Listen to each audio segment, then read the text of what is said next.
The system actually gave me a mother hen martial soul. Tianxing looked at the system panel, furious enough to want to smash his phone. I'm a man with a golden-eye black dragon martial soul, the same as the beast god emperor. Tian Dong, and you give me this? He lay on the grass in the Star Dou forest, feeling suffocated even while basking in the sun. Having crossed over to Douluo for 3 years, he relied on the system to brush out a top-tier martial soul, with a cultivation level equivalent to 11,200 years, comparable to a Soul King. Even the sky blue bull python had to treat him with respect, and the Titan giant ape wouldn't dare to get angry. But this broken system refreshes trash martial souls every day, and today it even came up with a white hen that can't cultivate. No top-tier second martial soul. I want to come out even if I die. Outside, Tianxing has twin martial souls. Bibi Dong has twin martial souls, and Renxue has a 6-winged angel with innate full soul power. Without a top-notch second martial soul, isn't going out just serving as a delivery boy. Brother, what are you doing?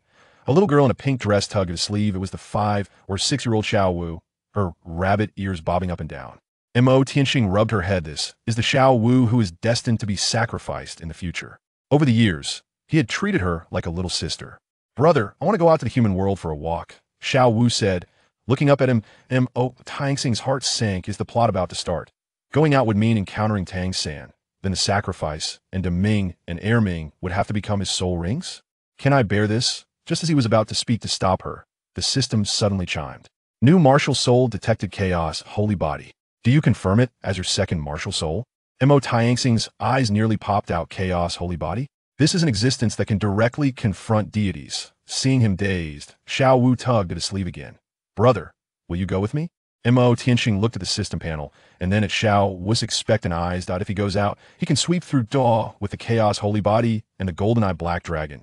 2 powerful martial souls. If he doesn't go out, Xue'er might just be gone. He took a deep breath, his golden pupils shining brightly. Let's go. Brother will take you out for an adventure. But he knew in his heart that once he stepped out, the plot of Douluo Continent would likely be thrown into complete chaos. Tianxing, are you ready to face your nightmare? Xue'er's fate. This time I will change it. The surface of the Star Lake suddenly surged, and a gigantic creature emerged, its size akin to a small mountain. It was covered in green snake scales, with a bull's head and snake's body, now opening its lantern-sized eyes, emitting a green glow. It was the Emperor Sky Blue Bull Python of the Star Dou forest. Tianxing looked at the 2 options that popped up on the system, his fingers trembling. Accompany Xue'er out? The plot would go haywire with unknown consequences. Stay in the Star Dou? He could save her in 10 years, but she would have to suffer for 10 years first. In the end, he rubbed Xue'er's head and said nothing. Xue'er immediately wilted until he extended his pinky. Pinky Xue'er, they'll come find you later. That made her smile again. A week after Xue'er left, Tianxing squatted by the Star Lake every day, brushing the system. Thinking about how Xue'er would be sacrificed in the future, and that Tianxing, that useless guy, couldn't protect her, made him furious. I must rush to title Douluo within 10 years. Become a god within 20 years.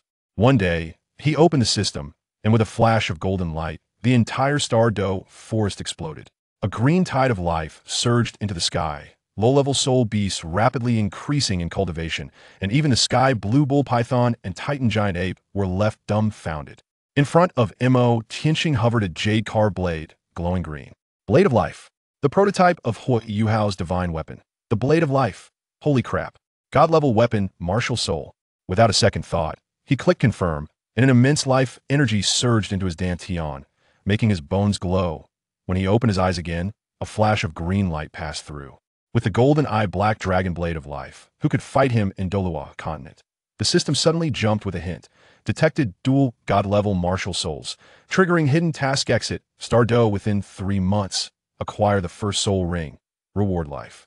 Sharing skill. Tianxing clenched his fists. Life sharing? Doesn't that mean he can block damage for Xue'er? I must go out. I have to go out. Tianxing, the one you can't protect, I will protect. Just as he stood up, the sky blue bull python suddenly spoke. Are you leaving? Tianxing turned back, meeting those lantern-sized eyes. Does this old snake know his secret? If it tries to stop him, should he fight or not? Even more excitingly, a beast roar came from the depths of the forest, as if a soul beast had been attracted by the tide of life. Can he leave the Star Dou forest smoothly? What kind of soul ring would be worthy of his dual god-level martial souls? He raised his left hand, revealing a crystal-clear, 3-inch-long green carving knife, floating above his palm, exuding a rich life aura. Tianxing's lips curled up slightly. Finally, it has arrived. The Titan giant ape stared at the carving knife and directly called out, "What treasure is this, big brother?" The sky blue bull python also stared intently, its eyes filled with light. How had they ever seen such a rich life aura? Tianxing chuckled to himself, collecting the blade of life.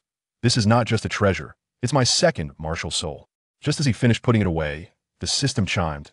Soul ring shop opened. Looking at it, Tianxing was instantly ecstatic. The 9-square grid was filled with 10th Sandier soul rings, the kind that shines darkly. Even more outrageous, there were 6 types behind it: agility, attack, defense, support, all 10th Sandier. While others were selecting soul rings to meet the year limit, he was picking skills to mix and match. The first soul ring chosen was Mirror Flower Water, Moon Spiritual Attack, Illusion, Simulated Aura, capable of disguising as a tidal Douluo at maximum. The second soul ring, Dragon Dance, and the Sky Full Body Dragon Transformation, doubling power, speed, and defense, and can evolve with the soul ring. The third soul ring, Dragon King's Claw, brings dark destruction power, who can withstand a single claw strike. The fourth soul ring, Black Dragon Domain, covers a 500-meter black domain, causing enemies to lose all vision, having their attack and inflicting vulnerability. The fifth soul ring, Black Soul Dragon Killing Spear, dark dragon power, forms a spear, moving at a ridiculous speed, focusing on a one-hit kill. The most outrageous part is that these soul rings will increase in years with his cultivation. Now at 12,000 years, when he reaches 100,000 years, he will directly have 9 red soul rings filled. Those configurations of 2 yellow and 2 purple? In his case, that's just a joke. Tianxing squeezed his fists, golden eye black dragon blade of life, plus these 5 soul skills. Wouldn't he be able to rub Tang sand on the ground? Even Yu Xiaojiang would have to call him a master of theory. Just as he was feeling proud, the sky blue bull python suddenly asked, "Are you leaving the Star Dou?" Tianxing turned back, meeting those lantern-sized eyes. Does this old snake notice something? If it tries to stop him, should he directly unleash the black dragon domain on its face? But then he thought he would still need it to protect Xiao Wu. Should he tough it out and leave, or negotiate properly with these 2 soul beast kings? Even more excitingly, the system prompted another task. Exit Star Dou within a week, reward with a soul ring year limit doubling card. Tianxing's eyes sharpened. Doubling card? Would that mean the first soul ring would be directly 24,000 years? Let's go. I must go. I'm not sure if the soul masters on the outskirts of the Star Dou forest would come to offer their heads upon seeing a soul king without a soul ring. The moment Tianxing confirmed the soul ring configuration, he was enveloped by 5 black soul rings, and a dense light shot up into the sky, gathering in midair to form a gigantic black figure. It was a black dragon over 100 meters long, covered in pitch black scales, with a pair of dark membranous wings unfurled behind it, and a massive, fearsome dragon head, its golden eyes burning like candles in the night. The Star Dou forest was in an uproar.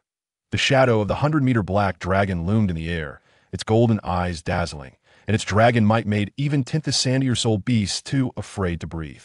The sky blue bull python stared at the shadow and murmured, "Golden-eyed black dragon." The Titan great ape directly acknowledged him as its big brother. "Just call me if you need anything in the future." As Tianxing landed, the 5 black soul rings beneath him floated up and down, shining darkly. Such a configuration would drive the soul master community crazy. After bidding farewell to Ming and Ming, he headed straight for the Heaven Dou Empire. Along the way, Soul B saw him and all scurried away after all. He was a formidable character who could retire in the Star Lake who would dare provoke him. But his real target was the Sunset Forest. There lay Dugabas Ice and Fire Inyang I, a treasure formed by the fall of the Ice Dragon King and the Fire Dragon King, with immortal herbs growing everywhere. Ning Rongrong relied on the Chilua Tulip to evolve from 7 treasures to 9 treasures. Tang Sam relied on the 8-angled Qian ice grass and the flame apricot to transform. None of these opportunities will escape my grasp. Tianxing sneered. Tang Sam was only 6 years old now and knew nothing by the time he had harvested all the immortal herbs from the ice and fire Inyang I. Would the Shrek 7 devils still be able to rise? What could Bibi Dong and Renxue use to compete with him? Just then, the system suddenly prompted.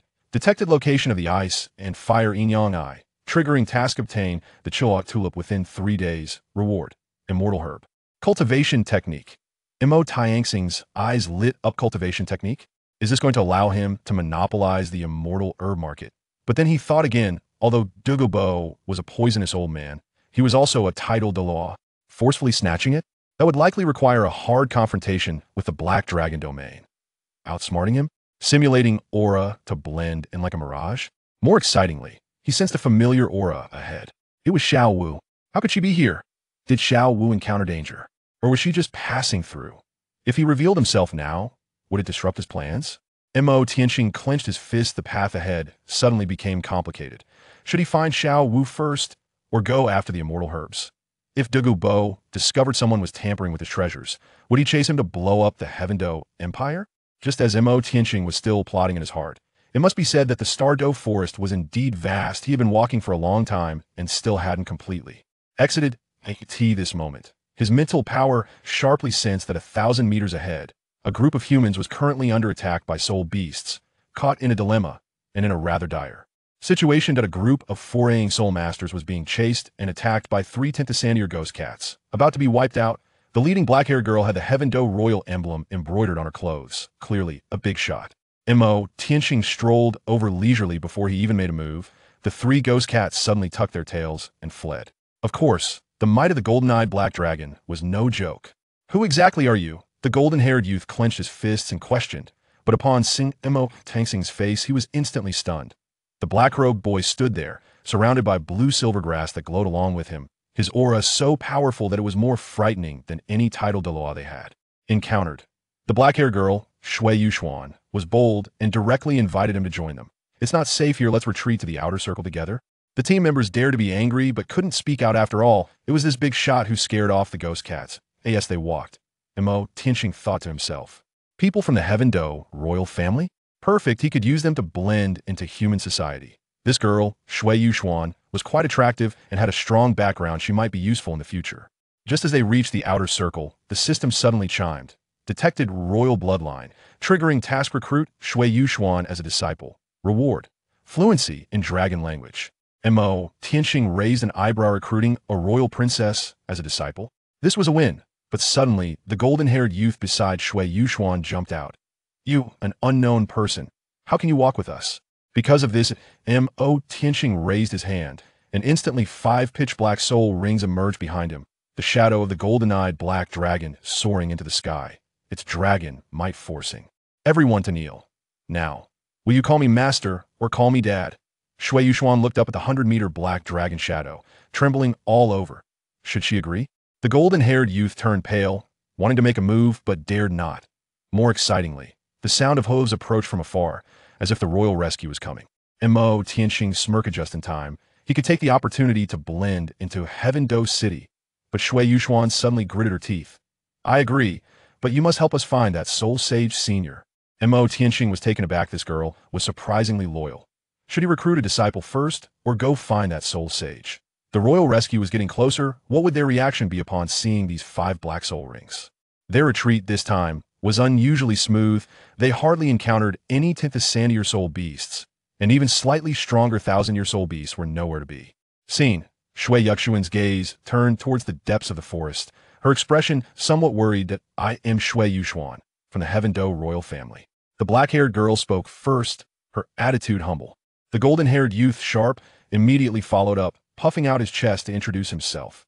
Sharp, foraying assault type, martial soul, Cracks Mountain Dragon. He acted as if he was the greatest in the world. The others also introduced themselves, each one a talent from the him.Dou Royal Academy, all foraying soul masters. When it was Tianxing's turn, he casually uttered 3 words. Tianxing thought if asked further, he would just say he was a carefree person like a wandering crane. Sharp laughed out loud. In other words, just a grassroots trying to act cool. Yi Huangying couldn't stand it and chimed in. Then what is your martial soul? In an instant, as Tianxing raised his hand, black dragon energy surged into the sky. Behind him appeared 2 yellow, 1 purple, and 2 black soul rings, and the fierce shadow of the golden-eyed black dragon opened its massive mouth, its golden pupils fixed on everyone. Thud! Sharp was so frightened he knelt down. His Cracks Mountain Dragon martial soul seemed like a mud loach in front of him, trembling in fear. Xue'er and the other's eyes were about to pop out. 5 rings Soul King.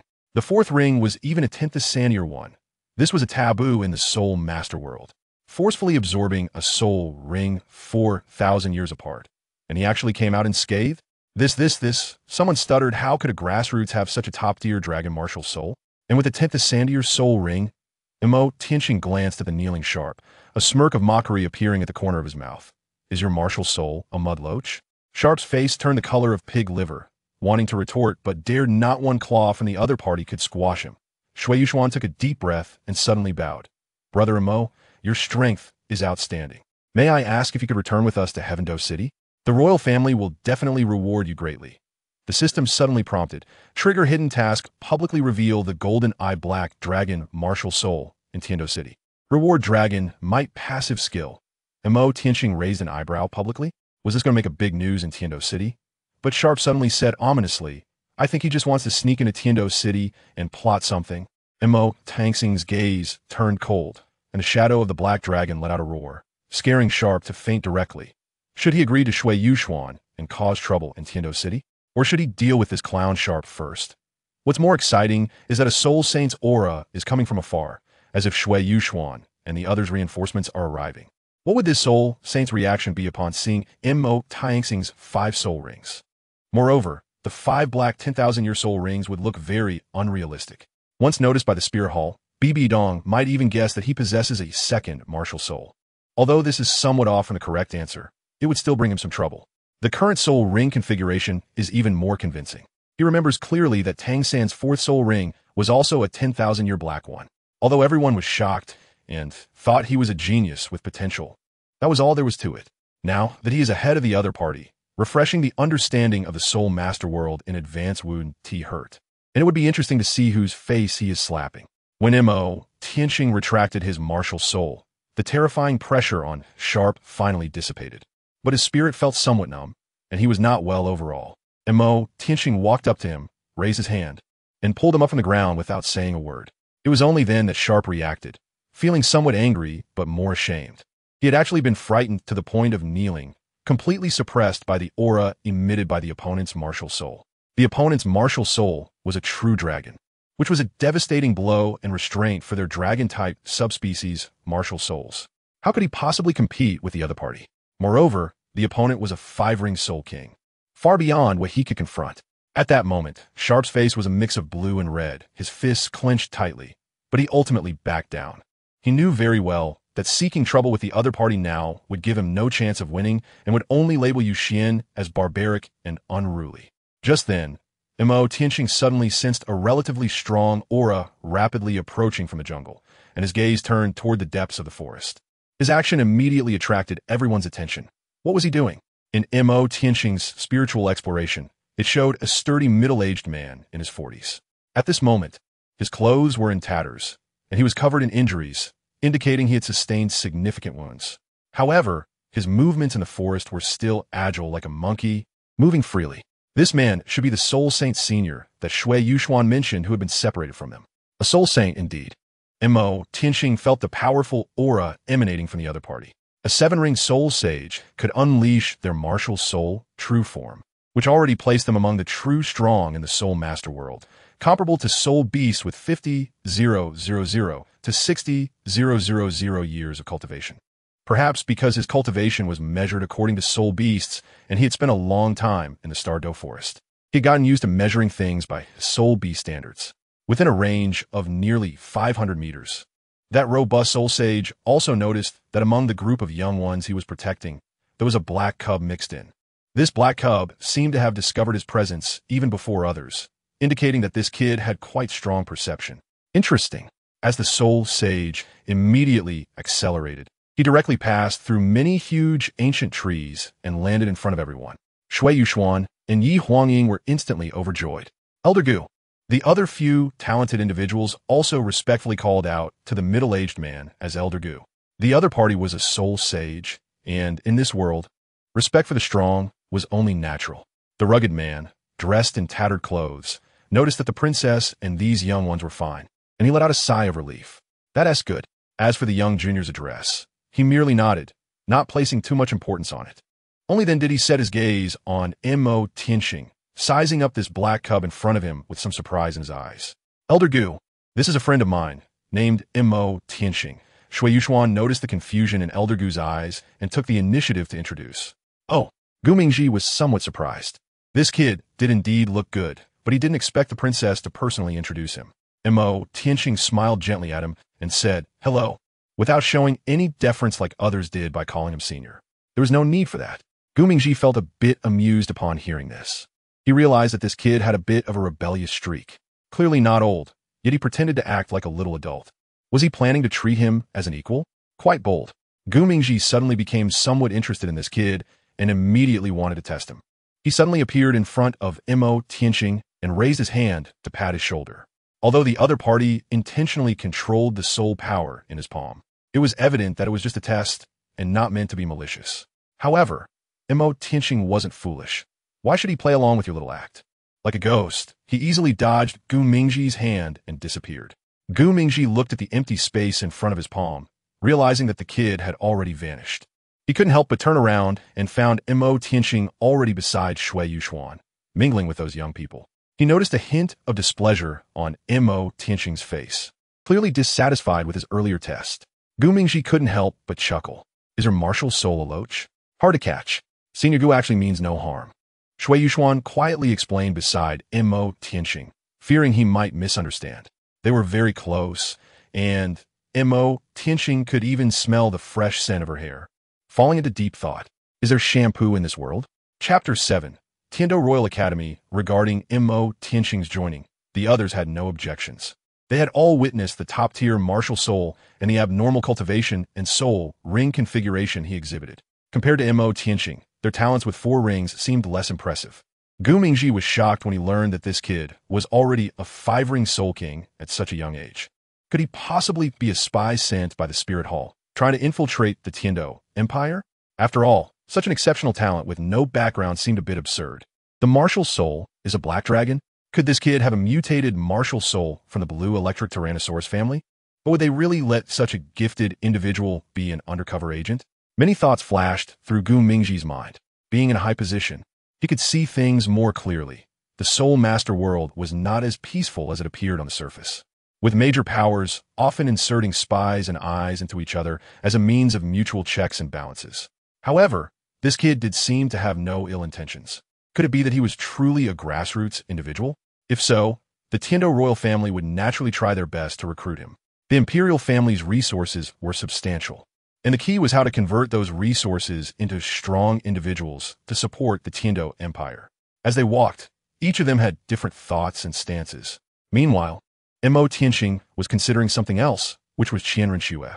If he remembered correctly, she had been lurking within the Tian Dou Empire royal family since she was young, replacing the position of the eldest prince, Xue'er.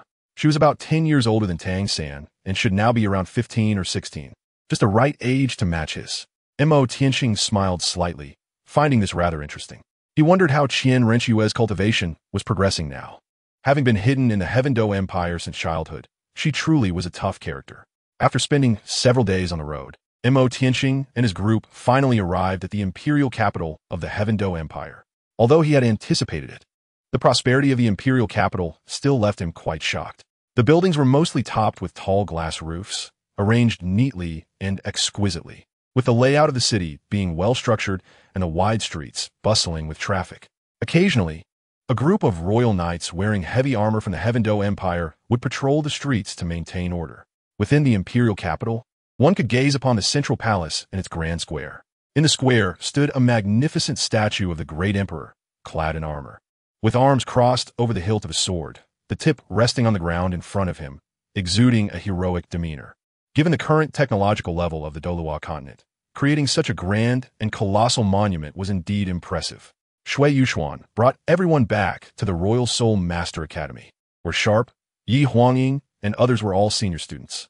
The Royal Soul Master Academy covered a vast area, incorporating beautiful mountains and flowing waters, and included various training zones for soul masters. The buildings within the academy were exquisite and luxurious, truly extravagant. Tianxing looked at the luxurious Royal Academy and couldn't help but secretly admire it. The wicked capitalists, this life is truly enviable. Along the way, he encountered many students from the academy who naturally recognized Xue'er, Sharp, Yi Huangying, and others. These were all famous figures in their academy, the pride of the heavens. Their attention was immediately drawn to Tianxing, curious about his background. Wherever they went, there were whispers of discussion among the students behind them. Who is that guy in black? Is he new? He has such an aura. To be personally led by Princess Yuxuan and Senior Sharp. He must be at least a young strongman of the Four-Loop Soul Sect, someone predicted. Wow, I feel like I'm falling in love, said a love-struck girl with stars in her eyes as she watched him.Qian pass by. The discussions of the female students naturally reached him.Qian's ears. He appeared calm and composed on the surface, but inside, he was overjoyed. So this is what it feels like to be popular. Relying on good looks is too comfortable. Simply refreshing. Meanwhile, Sharp had a gloomy face beside him, feeling even more displeased. Shui Yuxuan and Gu Mingji brought him.Qian to a bright and elegant room, which was filled with fragrant incense and adorned with lush green plants. 3 elderly men with white hair were waiting inside. Judging by the aura they exuded, they were actually 3 Star Dou. Greetings to the 3 elders of the teaching committee, Shui Yuxuan said respectfully to the 3 old men with white beards. Yuxuan is back. You even thought to come chat with us, old man. Xiaogu, how was your trip in the Star Dou forest? The leading white-haired elder said with a cheerful smile. him.Qian looked at the 3 elderly soul masters in front of him, who had white hair but were full of energy. Instantly, their identities flashed through his mind. The president of the Tiandou Royal Academy was the Tiandou Emperor of past generations, but he was merely a figurehead. The real affairs of the academy were handled by the 3 committee members within it. If you remember correctly, the white-bearded elder who had just spoken should be the chief of the 3 committee members, Dream Machine, an 86th level 8-ring control system Star Dou, with a martial soul of Black Demon. The chubby old man on his left should be the vice-chairman of the committee by Baoshan, an 85th level 8-ring defense system Star Dou, with a martial soul of Heavenly Star Furnace. The tall and thin elder on his right should be the 3rd member of the committee, Jilin, an 83rd level 8-ring control system Star Dou, with a martial soul of Sky Blue Vine. him.Qian remembered that he had once tested Tianxing, activating his external spirit bone for complete fusion, bringing his cultivation a step closer. At that time, it seemed that Shrek Academy wanted to merge with their Tiandou Academy. But the matter was disrupted by Prince Xue'er, who was invited by the 4th prince. He didn't expect to encounter these 3 titans of the spirit master world right after leaving the Star Dou forest. He wondered if anyone would come to stir up trouble today. He felt a bit of anticipation. After all, in such situations, the system would usually pop up with 2 choices or something, which would come with rewards that could further promote his cultivation. He just had to see if there would be any blind fools. him.Qian's gaze fell on Xiaopu, hoping that he could rise to the occasion. This gaze made Xiaopu feel a bit uneasy. What did this guy want? This little friend is? At this moment, Meng Xinji also noticed him.Qian, vaguely sensing that the aura he emitted was somewhat extraordinary, seemingly a good seed. He is a friend of mine, exceptionally talented, and currently has no place to go, so I hope he can enter the academy to cultivate for a while. Shui Yuxuan's voice was crisp, and as she spoke, she inadvertently glanced at him from the corner of her eye. Hello, seniors, my name is him.Qian. him.Qian gently nodded to the 3 masters. If even Princess Yuxuan praises his exceptional talent, kid, show us your martial soul so that we 3 old fellows can take a look, Bai Baoshan said with a smile. They were quite curious. Even Princess Yuxuan praised him. Xiaopu's face was dark, clearly having suffered losses at the hands of the other party. He also felt an indescribable charm emanating from the other party. Just how extraordinary was this kid? Chapter 8. him.Qian, you Tianxing. Kid, show them your martial soul. Gu Mingji's lips curled slightly, as he seemed to have already anticipated the expressions of these old fellows. him.Qian nodded slightly, and Sharp instinctively took a few steps back. him.Qian raised his right hand, and a powerful black aura enveloped the area once again, his robe billowing as if in a strong wind. Beneath his feet, 5 soul rings appeared, 2 yellow, 1 purple, and 2 black, flashing alternately. Behind him, a ferocious and jagged black giant dragon emerged, unfolding a pair of massive dragon wings, its eyes shimmering with golden light as it looked down at the 3 elders below. Meng Xinji and the other 2 were completely stunned. Having lived so many years and seen countless storms, they never expected to be intimidated by the soul weapon released by their opponent today. Although Sharp had already taken a few steps back, he still felt overwhelmed by the pressure that came with the appearance of the opponent's soul weapon, a sensation that made him tremble. He had no choice but to awkwardly hide behind Gu Mingji, relying on the aura emanating from the soul sage to alleviate his fear slightly. But by this time, his back was already soaked with sweat. A black dragon soul weapon? Meng Xinji's throat felt a bit dry. Your 4th soul ring. Bai Baoshan looked at the fourth soul ring coiled around him.Qian, which was unexpectedly black and of the 10,000-year level. His jaw nearly dropped to the ground. It should be known that the fourth soul ring can at most support soul rings of around 6,000 years. If one were to absorb soul rings of 7,000 or even 8,000 years beyond their level, the only outcome would be death by explosion. When a person is at the 4-ring level, they simply cannot withstand soul rings exceeding the 6,000-year limit. This is almost the upper limit for soul masters. How could you jump to a 10,000-year level? This kid looks quite young, probably comparable to Princess Xue'er, yet he is already a 5-ring soul king. How did this guy cultivate? Could it be related to his mysterious black dragon soul weapon? Does Her Highness mean that this young friend Mo will be training at the academy for some time? Meng Xinji asked with difficulty, his gaze fixed on him.Qian. He wished he could dissect him right now to see what kind of soul weapon he had and why he could break the master's theory of soul ring absorption. Achieving such a large leap in absorption, Xue'er looked at him.Qian, seemingly seeking his opinion. him.Qian nodded slightly. Temporarily staying at the Heaven Dou Royal Academy was indeed a good choice, silently retracting his martial soul. May I ask where you, young friend Mo, have studied? Would you be willing to take me as your master? The usually silent Jolene suddenly spoke, his gaze towards him.Qian quite fervent. You old control system guy. It's obvious that he's a strong attack system battle soul master. It would be more appropriate for him to take me as his master. Dreaming Machine retorted directly. I think he should take me as his master. After all, my heavenly star furnace can also be considered a strong attack system weapon soul. Bai Baoshan interjected unwillingly. The three of them argued heatedly, while Xiaopu's face turned pale and Gu Mingji beside him felt a bit embarrassed. You old guys actually have a day of competing for disciples. I truly didn't expect that. However, have you asked for his opinion on the matter of taking a master? The three teaching seats finally discussed it and turned back to him.Qian with friendly smiles.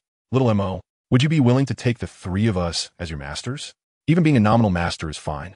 They speculated that him.Qian should have a true master, and the probability of him taking another master was too low. A person with his extraordinary talent would likely be unwilling to perform the grand ceremony of taking a master. In contrast, being a nominal master would be much easier, and the constraints between master and disciple would be much less. A system prompt suddenly appeared before him.Qian. Option 1. Accept their request to take you as a nominal disciple, gain 500 years of cultivation, and receive support from 3 soul Daoliuos along with a tilt in training resources. Option 2. Refuse their invitation to be a disciple and receive a reward of 700 years of cultivation. Is there even a choice to make? him.Qian's smile was slightly forced. As he entered the Heaven Dou Empire, his background was naturally quite important. Gaining the support of 3 soul Daoliuos would allow him to better lay out his plans in the future. Moreover, he would only be a registered disciple, without the constraints of a true master-disciple relationship, which was a good choice. He immediately chose the first option. him.Qian pretended to have some concerns. After the 3 soul Dou strongmen repeatedly emphasized that they would not interfere with his personal freedom and only wanted to give him a title, he reluctantly nodded in agreement. Soon, the system rewarded him with 500 years of cultivation, and he suddenly felt a jolt of soul power. A flash of soul light appeared, and a mysterious force began to spread through his meridians from within, instantly raising his soul power by a notch, increasing his cultivation to 11,500 years. This scene left everyone present stunned. He couldn't possibly. him.Qian felt a bit embarrassed. He had been too excited just now and accidentally broke through. Not only was he usually composed, sharp affected, but even Xue'er was deeply troubled. What kind of monster was this? That day, the 3 old men who had gained a new disciple were overjoyed and arranged a special residence for him.Qian, a private villa located halfway up the mountain. The 3 old men also told him that if he had any questions or needed help, he could ask them. him.Qian found it somewhat laughable. Did these 3 old men really treat him as a treasure? However, getting a luxurious residence for free and being within the academy felt very refreshing, almost like returning to university life. But here, he was destined to be even more dazzling than in his previous university life. Just thinking about this life made one excited, right? After arranging him.Qian's residence, Xue'er and Gu Mingji returned to the palace for a while. Before she left, she specifically instructed Yi Huangying to pay a little attention to him.Qian and keep an eye on Sharp, so he wouldn't do anything foolish. For Xue'er, it was essential to clarify him.Qian's identity. Keeping him at the Tiandou Royal Academy was the best choice until she could uncover his background. Meanwhile, the three deans gathered together to secretly discuss and speculate about him.Qian's identity. The black dragon martial soul was almost certainly not that of an ordinary commoner. The aura he exuded was definitely not something an ordinary person could possess. He had surely been in a prominent family or sect before, and his status was likely not low.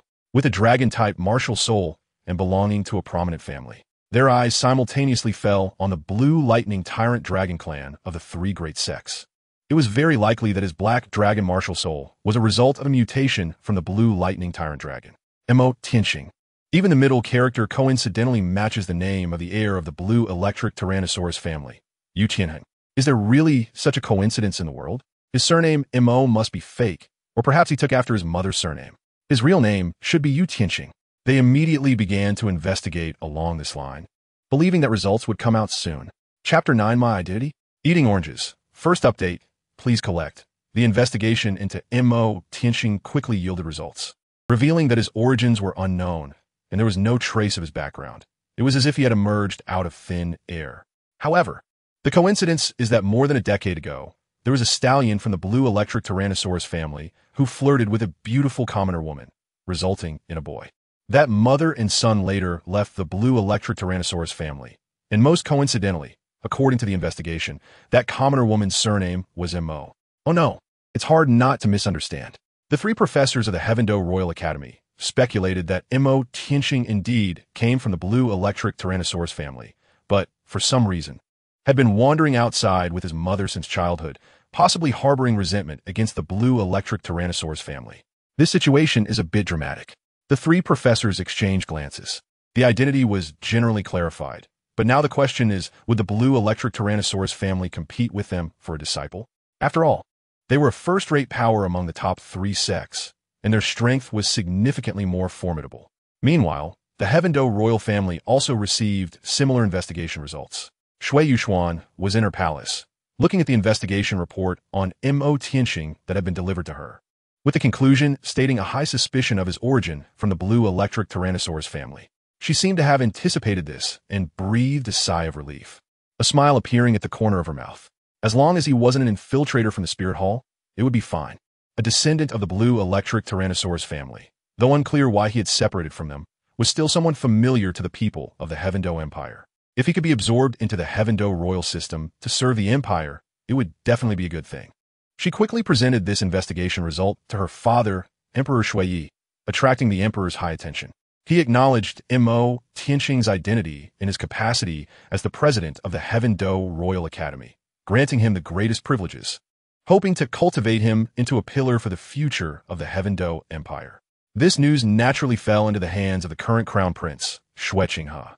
The real Xue'er had been swapped out when he was young, replaced by Renxue, who possessed the six-winged angel martial soul. Now, she was only 15, disguising herself as a boy and hiding in the palace. Her intelligence network was very strong, with infiltrators from the Spirit Hall assisting her, allowing her to easily monitor every move within the empire. Renxue looked at the investigation report in her hand. There was also a photo of the person affixed to it, depicting a handsome young boy whose eyes hinted at a trace of gold, appearing somewhat fresh and refined, giving a strange feeling. The information was very detailed. Name, Tianxing height, 1.87 meters predicted age, 16 years martial soul, black dragon, likely a variant of the blue electric Tyrannosaurus, mutated from thunder attribute to dark attribute, cultivation, 5-ring soul king. Soul ring configuration 2 yellow, 1 purple, 2 black. The 4th ring is suspicious. Having absorbed a 10,000-year soul ring at a higher level, a wandering disciple of the blue electric Tyrannosaurus family, dark attribute, Tianxing. Renxue rubbed the report in her hand, a gentle smile curling at the corners of her mouth. His age was similar to hers, and his martial soul was also of the highest caliber, with attributes that were just the opposite of hers, and he happened to be at the Dou Royal Academy. Is this a test sent by heaven for her? It seems she needs to find a time to see what kind of person Tianxing really is. Dou Royal Academy Tianxing was completely unaware of these matters. At this moment, he was lying on the lawn beside the river in the academy, basking in the sun. The lawn had a slight slope, so he wouldn't fall off while lying down. Sunbathing was a good habit he developed in the Star Dou forest, and it could slowly enhance his cultivation age. Although it was a bit like a mosquito's leg, it was still something. He deeply suspected that if he had a plant-type martial soul, this system might create a setting where basking in the sun would make him stronger, or some flashy operation relying on absorbing sunlight for self-sufficiency. The angle he was lying at was quite good, allowing him to conveniently admire the beautiful female students on the opposite bank. Those walking long legs, blamed the academy's uniform design for that, were truly pleasing to the eye. Moreover, he was quite well known, and when people saw him, they would unconsciously look back.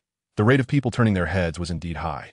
That feeling of being the center of attention in the academy was even more enjoyable than his university life in his previous life.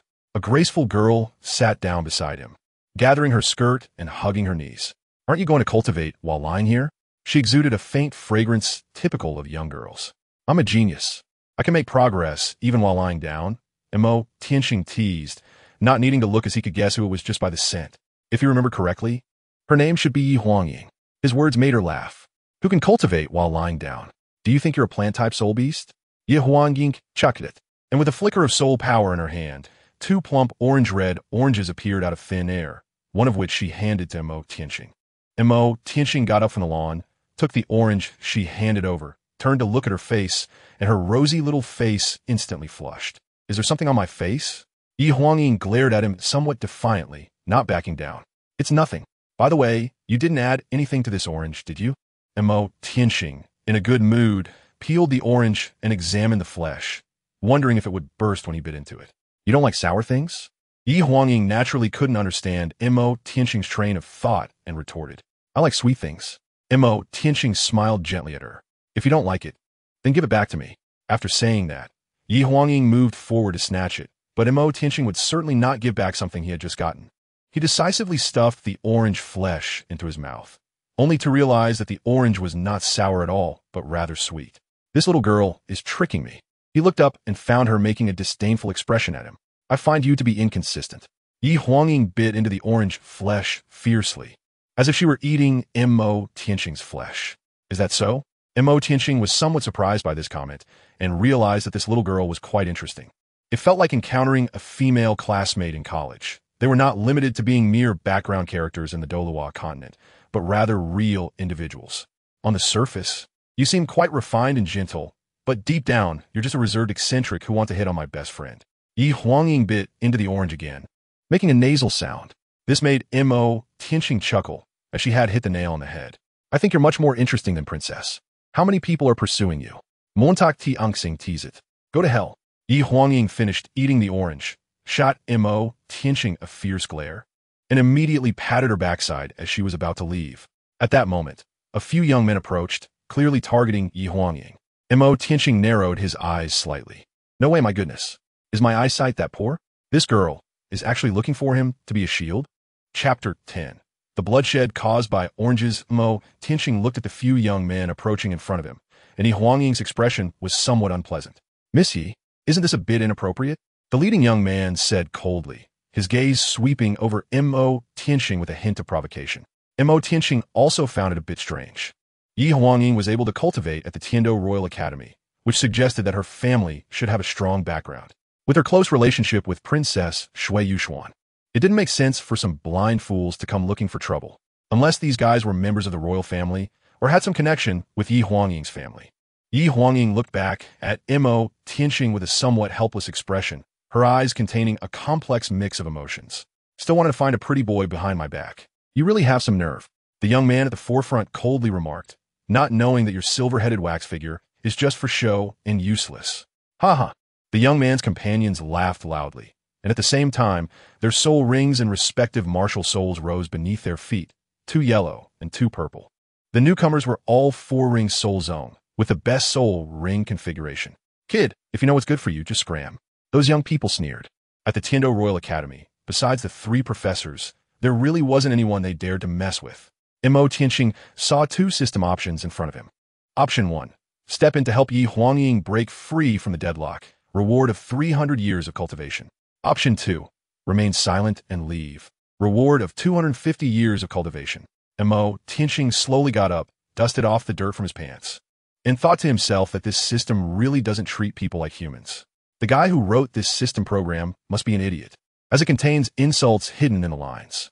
However, one has to rely on others, and it's hard to bite the hand that feeds you. Considering that, the orange he just ate wasn't cheap. Hey, what do you guys want? Tianxing put on a ruffian posture and looked at the four young men who had surrounded him. The four young men, being nobles, although cynical, still had basic etiquette. When they saw Tianxing's behavior, they were initially taken aback. What is this? Why is everything being shoved into our academy? Ha ha! The young men laughed even more heartily. Tianxing's expression returned to calm, but a trace of hostility flickered in his eyes. At this moment, Sharp also noticed the situation, and when he saw a few individuals relying on their royal status daring to surround Tianxing, he immediately wanted to intervene. Before he could speak out to stop it, Tianxing had already activated his soul rings. 2 yellow, 1 purple, and 2 black soul rings rose from beneath Tianxing's feet. The dark light suddenly spread like ripples, and Tianxing moved like a ghost, attacking fiercely with fists and kicks. The scene was exceptionally brutal. Before Sharp could even voice his objections, the 4 young men surrounding Tianxing were sent flying like cannonballs, crashing to the ground 50 meters away, lying in a neat row like dead dogs.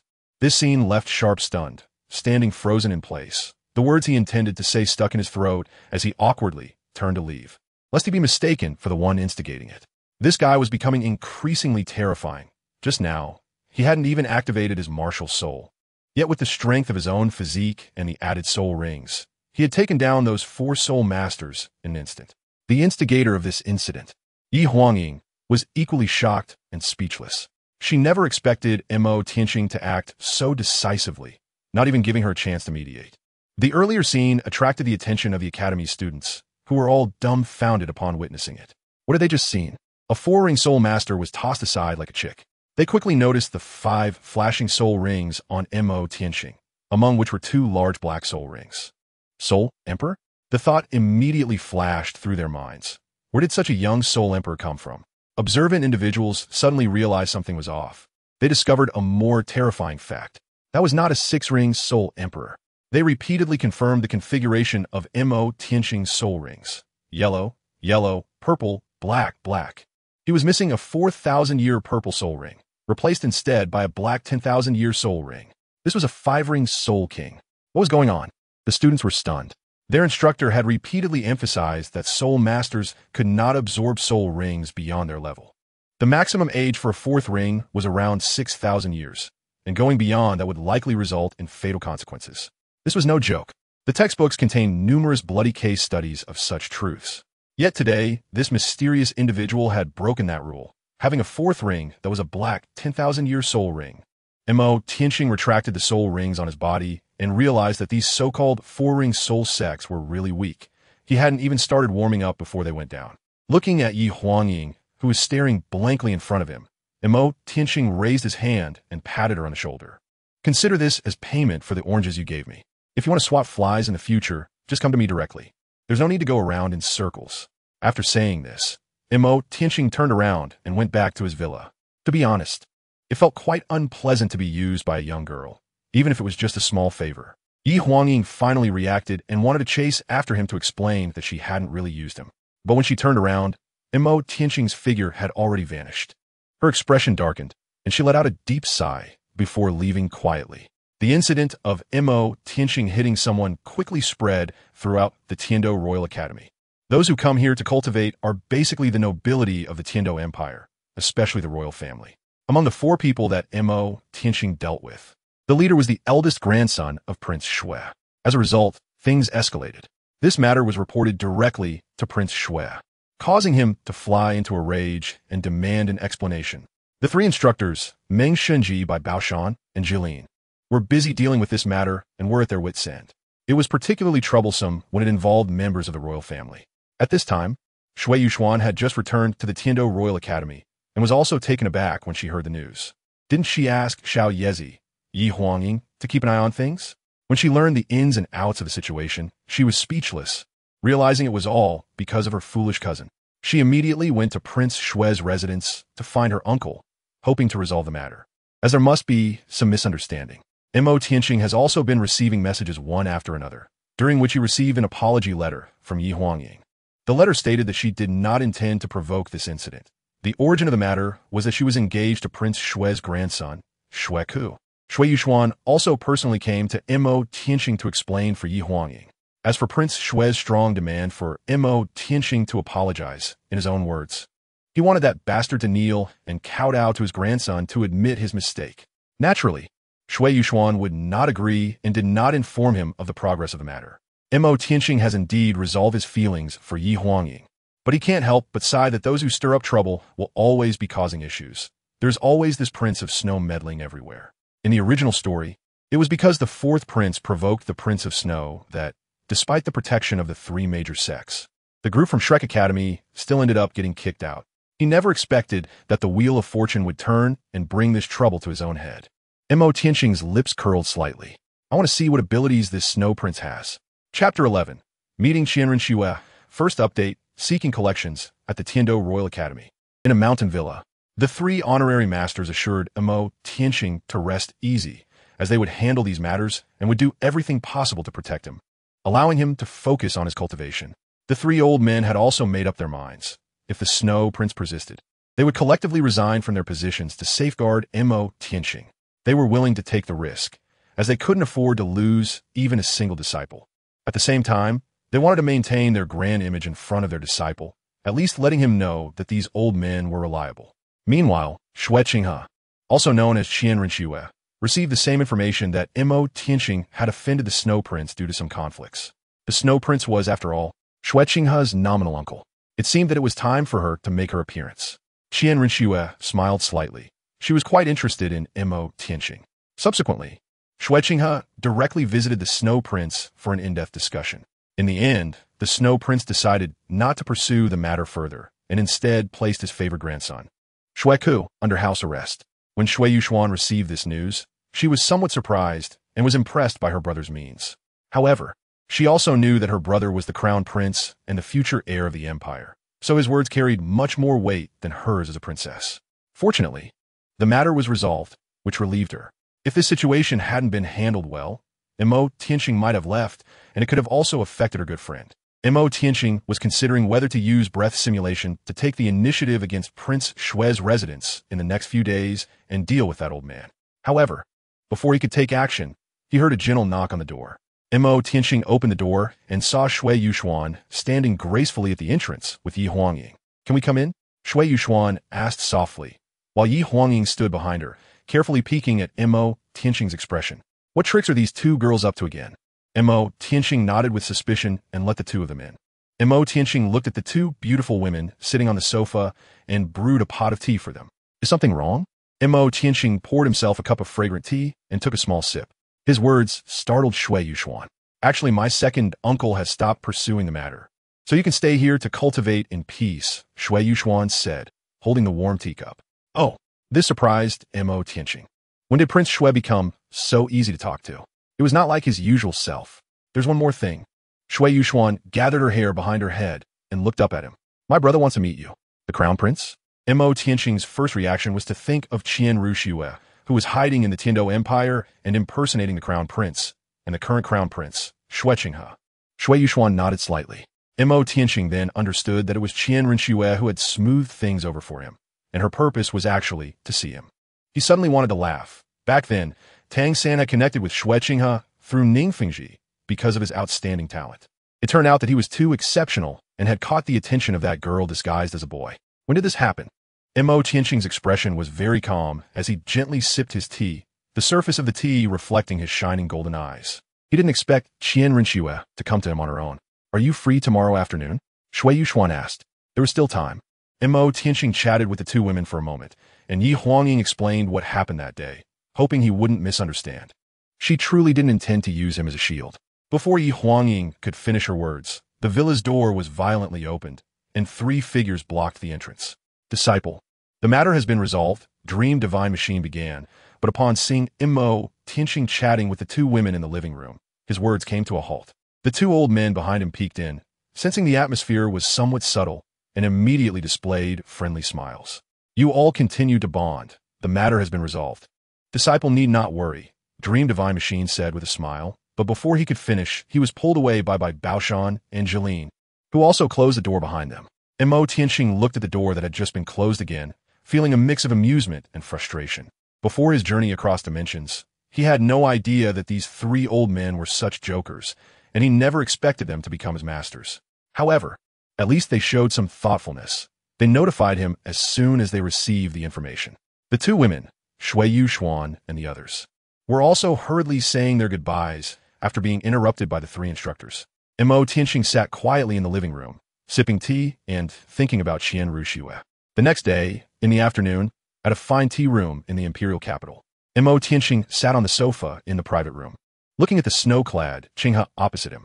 Xue'er and Yi Huangying were also present, seated as well. At this moment, Qinghe was dressed in light, white casual clothes, sitting with an upright posture. He had a slender figure and sported a neat and tidy head of golden short hair, exuding an elegant aura. His skin was very fair, with a rosy undertone, and he was exceptionally handsome, appealing to girls. His features were quite heroic. In terms of etiquette, he was impeccable, living up to the title of a prince trained by the royal family, with a well-controlled demeanor. If Tianxing hadn't known her background, he wouldn't have guessed that this impressive young man was actually a girl. Qinghe, or rather Renxue, would be more appropriate. He had long heard of a genius soul master emerging from our empire, and today, seeing Brother Mo, he truly was extraordinary. Qinghe smiled elegantly, observing Tianxing with a spring-like expression. The moment she first saw Tianxing, an inexplicable sense of strong crisis unexpectedly arose within her. Her intuition told her that this person was very dangerous, or perhaps equally deep in concealment. She still hadn't figured out the other's specific identity or stance. Your Highness Qinghe, you flatter me, Tianxing replied with a hearty laugh, also observing the other party. He could clearly sense that the other's true cultivation level had already reached the 5-ringed Soul King, a 15-year-old Soul King, seemingly 10 levels higher in cultivation than Tianxing at the same age. Tianxing vaguely remembers that Renxue seemed to possess a full soul power of level 20, since she is a 6-winged angel, a divine-level martial soul. Although Renxue used some mysterious secret technique to disguise her 6-winged angel martial soul as a swan martial soul, the radiant aura emitted by her martial soul is in stark contrast to Tianxing's dark aura, creating a strong sense of perception, allowing them to sense a hint of anomaly in each other's martial souls. Both sides possess divine-level martial souls, light and darkness, angel and black dragon. This reminds Tianxing of the biblical legends from the previous world. The archangel Lucifer, one of the seraphim, led a group of angels to rebel against heaven, falling into hell and transforming into a black dragon. As these thoughts connected, Tianxing's mind wandered further, and he found his train of thought quite peculiar. At this moment, Xue'er also vaguely sensed a subtle and inexplicable contradiction in the aura emitted by Tianxing and her brother. Recently, there will be a large auction, where many items from the Soul Master world will be available. She wondered if Brother Mo would be interested in attending. Qinghe smiled gently and extended a sincere invitation. The auction house had already released news that there would indeed be some precious items at this auction, and all the big shots would be attending. An auction? Tianxing's eyes suddenly brightened. That was a great place to pick up a bargain. How could he not go? Chapter 12. Soul Guidance Device? Second update. Seeking collections. I am quite interested, but I'm really short on money. Tianxing sighed helplessly, showing a look of regret on his face. Qinghe revealed a gentle smile, raised his hand to swipe over the ring set with an oval jade stone, and a black card appeared out of thin air, engraved with the exclusive gold-edged patterns of the Tiando Empire's royal family. As soon as the black card appeared, Xue'er and Yi Huangying were both a bit surprised. This was the royal family's exclusive black card, which could be used directly in any auction house and could swipe up to 100,000 gold soul coins, indicating its preciousness. They all stared at the black card, and Tianxing's first reaction was, Soul Guidance Device? Tianxing suddenly remembered that this world also had soul guidance devices. But in this era, soul guidance devices were only used for storage, and the space inside them wasn't very large. In the Douluo world 1,000 years later, it would truly be a place of nuclear peace, with soul guidance cannons covering firepower everywhere. This black card is a gift for Brother Mo. I hope to see you at the auction. Qinghe smiled as she placed the black card on the table. She had her own ways of winning people over, starting by getting close to them and understanding their background before proceeding. Thank you very much, Your Highness. Tianxing was not one to be overly polite and directly accepted it, smiling at Qinghe. Little girl, as long as you dare to come, I guarantee I'll eat you alive and not spit out the bones. After returning to his villa, him.Qian began to ponder the auction house matters. He remembered that Xue'er had a teacher who was none other than Renxue, the leader of the Seven Treasure Glazed Tile School. Given Xue'er's emphasis, it was likely that many influential figures would attend, among whom Renxue could very well be one. He might even be accompanied by Star Dou or Douluo. Prince Xue'er and the Cardinal of the Spirit Hall would also likely attend, along with other sect leaders. Him.Qian needed to utilize omniscient clues to lay out his plans in advance. The optimal solution seemed to be the Seven Treasure Glazed Tile School. To attract the attention of sect leader Ning, mere talent might not be enough. Tianxing had established a cooperative relationship with them through hidden weapons. However, he didn't want to resort to hidden weapons. He didn't want to replicate Tianxing's old path, and he felt a bit uncomfortable about it.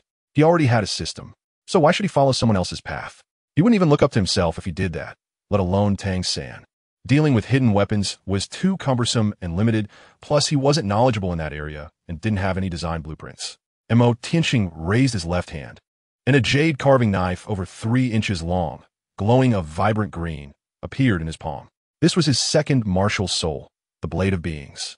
At this moment, the Blade of Beings did not have any soul rings attached. For him, there was no so-called dual martial soul barrier. His cultivation was coherent, and the age of the soul rings was developmental. The timing of adding soul rings had almost no impact on him. Mainly, he had not yet determined the path for his second martial soul or what type of soul rings to attach to it. He felt that it was still early at this stage, and it wouldn't be too late to add soul rings after he had confirmed the direction in the future. Him.Qian played with the Blade of Living Beings. Its original purpose was to carve the core chip of soul guiding devices.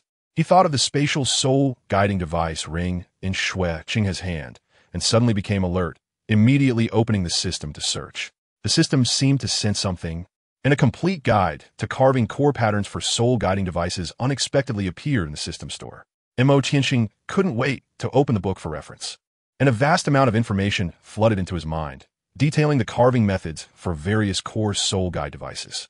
He stood there, dazed and grinning foolishly. The joy he felt was unparalleled. He had directly grasped core technologies and various developments of soul guides that surpassed those of the current world by 10,000 years. The development of soul guides in this world was almost non-existent, as people only utilized existing spatial attributes to store things. Hidden weapons? Zhuge Divine Crossbow? In the face of cutting-edge soul guide technology, these things were completely like primitive people throwing stones compared to the height of a mecha. No matter how strong a hidden weapon was, it couldn't compare to a barrage from a soul guide cannon, let alone a level 9 soul missile. Forget about tidal Douluo. Even the Empire, and even the Martial Soul Hall, would be reduced to ashes. This is the power of technology. With this in mind, Him.Qian immediately went to find his 3 masters and requested a lot of rare metal materials, including several pieces of spatial stones for making storage soul guides. Although they didn't know what their disciple needed these items for, they still supported him unconditionally. After collecting enough materials, Him.Qian immediately informed his 3 masters that he would enter closed-door training, and then he immersed himself in the ocean of soul guiding device creation. He worked day and night, using the Blade of Beasts to engrave intricate formations on special metals, which could be instantly activated when infused with soul power. On the day of the auction, Xue'er and Yi Huangying came to find him. As a result, they saw a panda opening the door. "What have you been up to these days? Robbing houses?" Yi Huangying exclaimed in surprise, looking at Him.Qian, who had heavy dark circles under his eyes. Xue'er also observed his state of mind, seeming to notice that he hadn't closed his eyes for several days. Him.Qian waved his hand and took out 2 identical silver rings from the storage soul guide, handing them to the 2 women. "This is a storage soul guide?" Yi Huangying was also surprised, taking one of the silver rings from his palm. Storage soul guides are extremely precious, and only a very few people can own them. At least someone at her level would never have the chance to come into contact with one. Xue'er took the remaining storage soul guide. I understand. Yi Huangying blinked her playful eyes, showing an expression that understood the situation of helping others in exchange for money. However, giving me and you exactly the same style seems a bit inappropriate, right? Yi Huangying stared at the silver ring in her hand, then looked at the silver ring on Him.Qian's hand. They were the same style, with even the engraved patterns being identical. "Stop being so cheeky in front of me." Him.Qian waved his hand, saying that it was completely because the carved formation was exactly the same. Okay? They were all used to expand space. And the creation of storage soul-guiding devices in this world was simply a waste of resources. Did you make this yourself? Xue'er was also a smart person, clearly. He had been tinkering with this thing for the past few days. Yi Huangying had already started researching how to use it.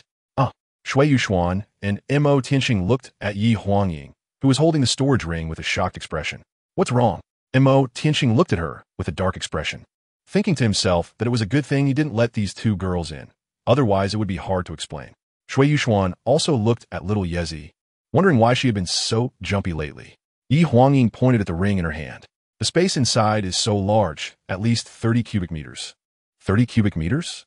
Xue'er was also stunned. When she opened her own storage soul-guiding device, it really was about 30 cubic meters of space. The largest other storage soul-guiding devices were only about 1 cubic meter, which was basically the limit. This had already expanded the space of a nail-sized space stone by hundreds of times. To suddenly have a 30 cubic meter storage soul-guiding device. How could they not be surprised? In that moment, the way the two women looked at him.Qian changed. Chapter 13. Iron Lump Killing Tool? First update. Please collect. At the entrance of the Tian Dou auction house, 2 golden lion statues were placed outside, and a row of marble-carved Roman columns stood in front of the door. The entrance was bustling with activity, with 2 rows of young maids of excellent appearance and superb figures standing outside, all dressed in matching red kipayos that highlighted their perfect figures, with a touch of makeup on their faces, making them look exceptionally enchanting. At this time, the entrance was already crowded, forming a long line. him.Qian couldn't help but be amazed at the scene before him. The middle-aged man in a black tailcoat, responsible for reception outside, immediately noticed Xue'er and quickly approached to assist. After a brief communication, the steward called 2 maids to take the 3 of them through the VIP passage. Ordinary people waiting in line to pay the deposit for entry couldn't help but feel envious when they saw him.Qian and the others enter through the VIP passage. The Tian Dou auction house, built with significant investment from the Spirit Hall, is the largest auction venue in the Tian Dou Empire. However, this is ultimately the territory of the Tian Dou Empire, and in terms of profit shares, the Spirit Hall cannot completely monopolize it. The Tian Dou royal family holds a major stake in this auction, and royal members enjoy certain privileges. The beautiful maids led him.Qian and the others to a luxurious private room, which was fully equipped, even featuring beds and bathrooms akin to those in high-end hotels. This made him.Qian deeply suspicious. Does this auction house offer services beyond just auctions? Is there a place here for treasure appraisal? him.Qian inquired of the maid beside him. If you need, I can invite the treasure appraiser to come. The maid replied respectfully. Xue'er and Yi Huangying immediately turned their gazes toward him.Qian. Did he have something that needed to be auctioned? him.Qian nodded slightly, and the maid immediately went to summon someone. Soon, a plump, greasy uncle in a tailcoat appeared. His hair slicked back and coated with hair wax, making it look shiny and messy. At this moment, the greasy uncle first performed a noble gesture towards Xue'er in a very gentlemanly manner. Although it was quite standard, it seemed somewhat ridiculous. After completing these actions, his gaze fell on him.Qian, and he gave a slight bow. Sir, I am the chief appraiser of the Tian Dou auction house, and I am pleased to serve you. As the chief treasure appraiser, his discerning eye was naturally sharp. He secretly assessed him.Qian several times, and immediately noticed the ring on his hand that resembled a storage soul guide. It seemed that this friend brought by the princess was quite extraordinary and definitely not simple. His keen observation quickly revealed that the princess was also wearing an identical storage soul guide. Moreover, even the unknown girl accompanying the princess had one on her hand as well. This relationship is a bit complicated. After all, she is the princess. Be mindful of her status, young man. Don't create such a scene at your young age. The greasy uncle's mind was racing with various thoughts, even envisioning the scene of the young prince vying for favor and power in a decade or so. him.Qian vaguely sensed that something was off with the fat man. He gently tapped the corner of the table, and only then did the fat man come to his senses, looking at him with a face full of forced smiles. him.Qian couldn't be bothered to argue with him, and immediately took out 3 palm-sized soul-guided cannons from a storage ring. Sure enough, they were storage soul-guided devices. The chubby man nodded secretly. He had to pay attention when dealing with such a big shot, and immediately began to study the uses of these 3 iron lumps. The streamlined shape of the soul-guided cannon bullets was something that had never been seen in the current Douluo world, quickly attracting the attention of Xue'er and Yi Huangying. Ever since they discovered that him.Qian could create storage soul-guided devices, they had developed a keen interest in the things he was tinkering with.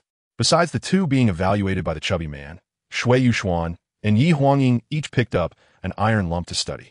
As the research time gradually extended, the chubby man began to panic. What the hell were these things? He couldn't figure them out at all. He tried to inject some soul power to test them, but it was like a stone sinking into the sea with no change at all. These two iron lumps couldn't possibly be for exercising, could they? The shape was also awkward to hold. It might be that he was too dull, or perhaps the other party was deliberately messing with him. While the greasy chubby man was researching, he occasionally stole glances at him.Qian, genuinely having no clue. What were these things? How were they used? Yi Huangying examined the metal lump in her hand and truly couldn't understand it. The chubby man seemed to have found savior. His ears perked up, eager to hear what him.Qian had to say. Xue'er also looked up at him, her gaze filled with confusion. The iron lump in her hand was obviously meticulously crafted, but she really couldn't figure out what purpose this little lump could serve. Was it some kind of decorative craft? Seeing the three of them looking bewildered, him.Qian appeared calm on the surface, but was secretly laughing with joy inside. Their curious yet clueless expressions greatly satisfied his vanity. Ahem, these three are actually weapons for killing. him.Qian pretended to cough seriously. Upon hearing this, Yi Huangying's face immediately froze, and she silently placed the iron lump back in its original position. Weapons for killing? Xue'er was somewhat curious. Could this thing be used for smashing? The greasy chubby man was even more embarrassed. These were weapons for killing? I might as well eat it on the spot. Let's find a suitable location. Otherwise, I'm worried this auction won't be able to proceed. him.Qian said mysteriously, giving no indication of wanting to explain. He put the three soul-guided cannons back into his storage ring and followed the chubby man to another area. It was an open space with various testing facilities, including multi-layer steel plates and a shooting range. Hello, is this place okay? The greasy chubby man asked respectfully. This venue also had some staff, who immediately surrounded them upon seeing the chief. Chief, what are you going to evaluate? Among the three young people, the beautiful and elegant girl with long black hair seemed to be a princess of the current dynasty. him.Qian looked at the site of over 500 meters and reluctantly nodded. To be honest, this space was clearly not large enough. But if he didn't make a bit of noise, it would be meaningless. He immediately took out a soul-guiding cannon from his storage ring, and that strange iron lump instantly attracted the attention of everyone present. This thing was actually a consumable. As him.Qian spoke, he continuously injected his soul power into the soul-guiding cannon.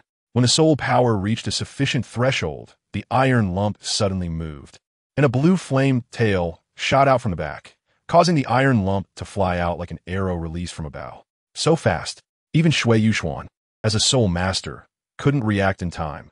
The speed of the iron lump left only an afterimage in her vision. If one were to be hit by such a thing in battle, even a four-ring soul sect would likely be severely injured. What a terrifying weapon. Chapter 14. The Emergence of the Title Douluo. Do you think this is the end? him.Qian's lips curled up into a smile, and the soul-guided cannon that had rushed into the air suddenly spun and changed direction. Can it still track? The greasy fat man was so shocked that he couldn't speak, and everyone present was dumbfounded. What on earth is this thing? It can fly around at will. Being hit by would likely mean death. After the soul-guided cannon tossed around in the air for a moment, it shot straight towards the more than 20 layers of steel plates, easily passing through them, leaving everyone in a state of daze. What exactly is this thing? him.Qian looked at their shocked expressions and immediately directed the soul-guiding cannon to break through the roof, leaving a huge hole. A blue long rainbow shot into the sky, followed by a thunderous explosion that shook the ground and sky, with terrifying shockwaves surging in midair. The crowd in the auction venue crouched down in fear, covering their heads, as the entire auction house experienced tremendous turbulence. The auction house shook violently, and Renxue, who was chatting with Xue'er in a private box, suddenly changed his expression. The young Renxue, frightened, rushed into her father's arms. Two tall men appeared beside Renxue. Sect Master, take care of the Sect Master and Renxue, said the white-haired man, as the seven-killing sword martial soul emerged, with the sword body gradually revealing a configuration of 2 yellow, 2 purple, and 5 black soul rings. A 9-ringed title Douluo, sword Douluo Qin immediately broke through the air. Xue'er's expression also stiffened. What exactly had just happened? Not only the 7 treasure glazed tile sect, but also the royal family as Prince Xue'er and the blue lightning tyrant dragon family were similarly shocked. The red-robed archbishop of the Spirit Hall's branch in the Heaven Dou Empire, along with others from the lower four sects, were also affected. In an instant, the various powerful figures originally attending the auction gathered in mid-air, standing above. They looked at the exploded void with puzzled expressions. What had just happened? Could it be that someone had used a soul skill? Xue'er Douluo Continent was the first to notice that a huge gap had opened right below the explosion. He immediately wrapped himself in sword energy and descended from the sky. Other Soul Douluo powerhouses also descended from above. In the trial area, him.Qian looked at the cold, white-haired man descending from the sky, with a silver 7-killing sword floating beside him, entwined with 9 soul rings. A 9-ringed title Douluo wielding a sword. It was clear that the newcomer was Star Dou, the guardian elder of the 7-treasure glazed tile sect. Besides Star Dou, a group of Soul Dou powerhouses followed him down from the gap. Their gazes scanned everyone present, most of whom were crouching down, holding their heads, with only one black-robed youth standing. It seemed things had gotten a bit out of hand. The noise was a bit too much. Him.Qian was also somewhat speechless, suddenly attracting so many people and revealing a title Douluo. He appeared calm on the surface, but inside he was still a bit flustered. However, the Star Dou was not one to enjoy killing, and it was clear that Renxue was also present at this auction venue. So him.Qian found himself standing alone against a large group of people, yet he managed to maintain his composure. All eyes in the room were on him, and the overwhelming soul power aura emanating from the red-robed archbishop and other Soul Doulos pressed down on him. The fluctuations of soul power even stirred up a whirlwind in the air, causing him.Qian's clothes to flutter loudly. The terrifying pressure had no effect on him. His golden dragon eyes shone even more captivatingly. At that moment, 3 elderly Soul Doulos suddenly appeared in front of him.Qian, shattering the pressure from the red-robed archbishop and protecting him. "Are you okay, my disciple?" Dream Machine asked. By Baoshan and Jeline were facing off against the group across from them, and among those from the Blue Lightning Tyrant Dragon family. There were hints of caution and protectiveness in their gazes. Heaven Dou Royal Academy? The red-robed archbishop looked at the 3 old men opposite him. "Qian?" Prince Xue'er noticed the squatting and head-hugging Xue'er, and his expression changed immediately. "This kid bullied my grandson." Xue'er and Yi Huangying slowly stood up, stunned by the grand scene before them. Even the title Doulios have arrived. The greasy fat man was completely numb. "I just came to identify something, and it turned into this." The Star Dou looked at the calm him.Qian opposite him, somewhat surprised. To remain so composed in such a situation. This young man's temperament was not simple. What happened? A gentle voice came from behind him.Qian, gradually approaching. Leading the way was a refined middle-aged man dressed in white robes, exuding an extraordinary aura. To his left was the current prince, Xue'er, and to his right was a little girl about 6 or 7 years old. Behind him was a tall, skeletal old man over 2 meters high. Sect Master Ning, Elder Gu, His Highness Qinghe, Dream Machine, and the others saluted upon seeing the newcomers. Each of them was a figure of immense stature. The skeletal old man, resembling a skeleton and over 2 meters tall, was the guardian elder of the 7-treasure glazed tile school, Bon Douluo Guron, with 2 title Doulios from the 7-treasure glazed tile school present, personally led by his sect Master Ning. The atmosphere in the entire venue became somewhat tense. Xue'er looked at him.Qian in the venue and displayed a peaceful smile. "Brother Mo, long time no see." Renxue's gaze fell on him.Qian. "Is he the genius soul master that Qinghe mentioned?" Ning Rongrong, hiding behind Renxue, studied him.Qian with curiosity in her eyes. "Your Highness Qinghe." him.Qian nodded slightly at Qinghe. "What has happened?" Renxue asked with a gentle smile, looking at everyone present. The greasy fat man trembled as he stood up. "We were testing a weapon of mass destruction." His words immediately attracted the attention of everyone present. Testing a weapon of mass destruction? Wasn't that explosion caused by a soul skill? The greasy fat man's gaze trembled as he looked at him.Qian. All the big shots were here, and he, as a mere chief appraiser, was nothing before them. It would take just a word to deal with him. him.Qian raised his hand and brushed over the storage ring, and a palm-sized iron lump appeared in his palm. A storage soul guide? The big shots present immediately reacted by looking at the ring on him.Qian's hand. Those who had witnessed the earlier scene couldn't help but instinctively step back upon seeing what him.Qian held. Just as him.Qian was about to speak, 2 options appeared before his eyes from the system. Option 1, claim that this is a soul guide I manufacture myself, and As long as I have enough resources, it can be mass-produced. Reward: 10,000 years of cultivation. Danger level: 5 stars. Option 2. Pretend that I have a senior expert behind me, and this is a type of hidden weapon researched by the expert. Reward: 1,000 years of cultivation. Danger level: 2.5 stars. Chapter 15. Test. First update. Please save. Tianxing looked at the two choices presented by the system. The first option, although it directly rewarded him with 10,000 years of cultivation, came with the risk of being captured for dissection and research. Even if his 3 masters had the intention to help, they would unlikely be able to protect him. Currently, he did not possess the strength to confront a titled Douluo, and the danger level was astonishingly rated at 5 stars. If he chose this option, it would truly be a matter of having the cultivation to enjoy life. The second option offered a reward that was much smaller, only 1/10 of the first, but it could instill fear in others, even leading them to actively imagine a mysterious titled Douluo's background. Additionally, Tianxing himself possessed a soul skill for aura simulation, allowing him to directly mimic the aura of a titled Douluo, making it truly unbeatable in intimidating others. Tianxing is not foolish and decisively chose option 2. This is an item entrusted to me for auction by a senior, who mentioned that this hidden weapon poses a significant threat to soul masters below the rank of Soul King. Tianxing spoke up. In fact, he intentionally downplayed its power. This thing could easily kill a Soul King, let alone a Soul Master below that rank. Even a 6-ringed Soul Emperor caught off guard would have a high probability of being eliminated, if not left severely injured. And this is just Tianxing's mini soul-guided cannon, a hidden weapon that could threaten a 5-ringed Soul King. This piqued Fengji's interest. Others might not care much. After all, no matter how exquisite a hidden weapon is, it seems rather useless against a prepared Soul Master, merely an external object. At their level, they're at least 8-ringed Soul Dou level powerhouses, and they really have little interest in tricks aimed at those below 5-ring. It's far better to focus on cultivating their own strength. What seems like an external object to these strong individuals is quite important for the 7 Treasure Glazed Tile School, which boasts the world's #1 auxiliary martial soul. Pure auxiliary soul masters have a hard time ensuring their own safety and heavily rely on the protection of their teammates, making external protection even more necessary for them. In the world of soul masters, a 5-ring Soul King already belongs to the ranks of semi-powerhouses, and there are indeed not many soul masters who can cultivate to that level. If this hidden weapon can defend against attacks from a 5-ring Soul King, or even counterkill one, then it would be immensely useful for the 7 Treasure Glazed Tile School. Can this hidden weapon be used again? Fengji asked with a cultured smile.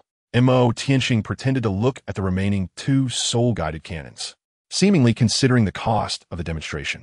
After all, they had seen earlier that those things were consumables. 1 less meant 1 less. However, he was actually quite excited inside. His original plan was to leverage the 7 Treasure Glazed Tile School. If he could establish a cooperative relationship with them, he would at least be safer in the Heaven-Do Empire, with a backing to deter those unscrupulous individuals. Don't worry about the test. I will reimburse you according to the auction price later. Fengji smiled and said. Tianxing nodded slightly.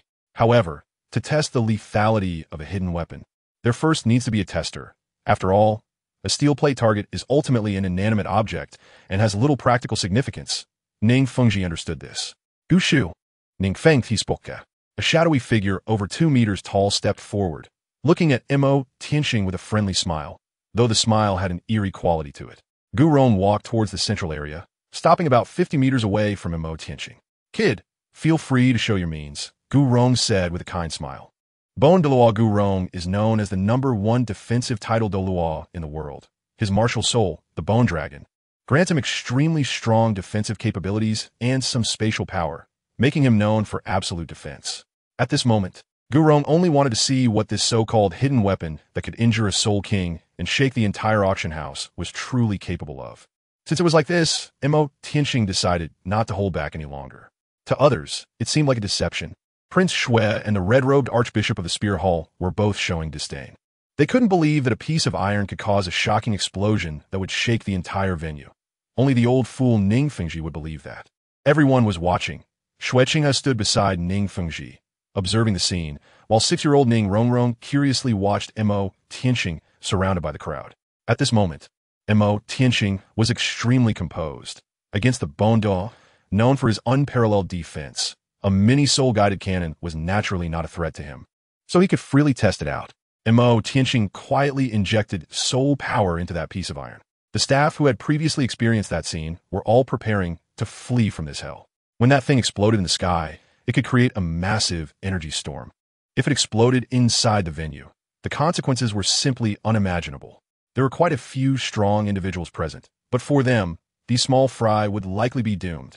Tianxing quickly filled the soul-guided cannon in his palm with soul power, and the internal core patterns lit up completely. When the soul power reached a certain threshold, the soul-guided cannon was instantly activated, shooting out a blue flame from its tail and charging towards the Bone Douluo standing in the center at an extremely fast speed.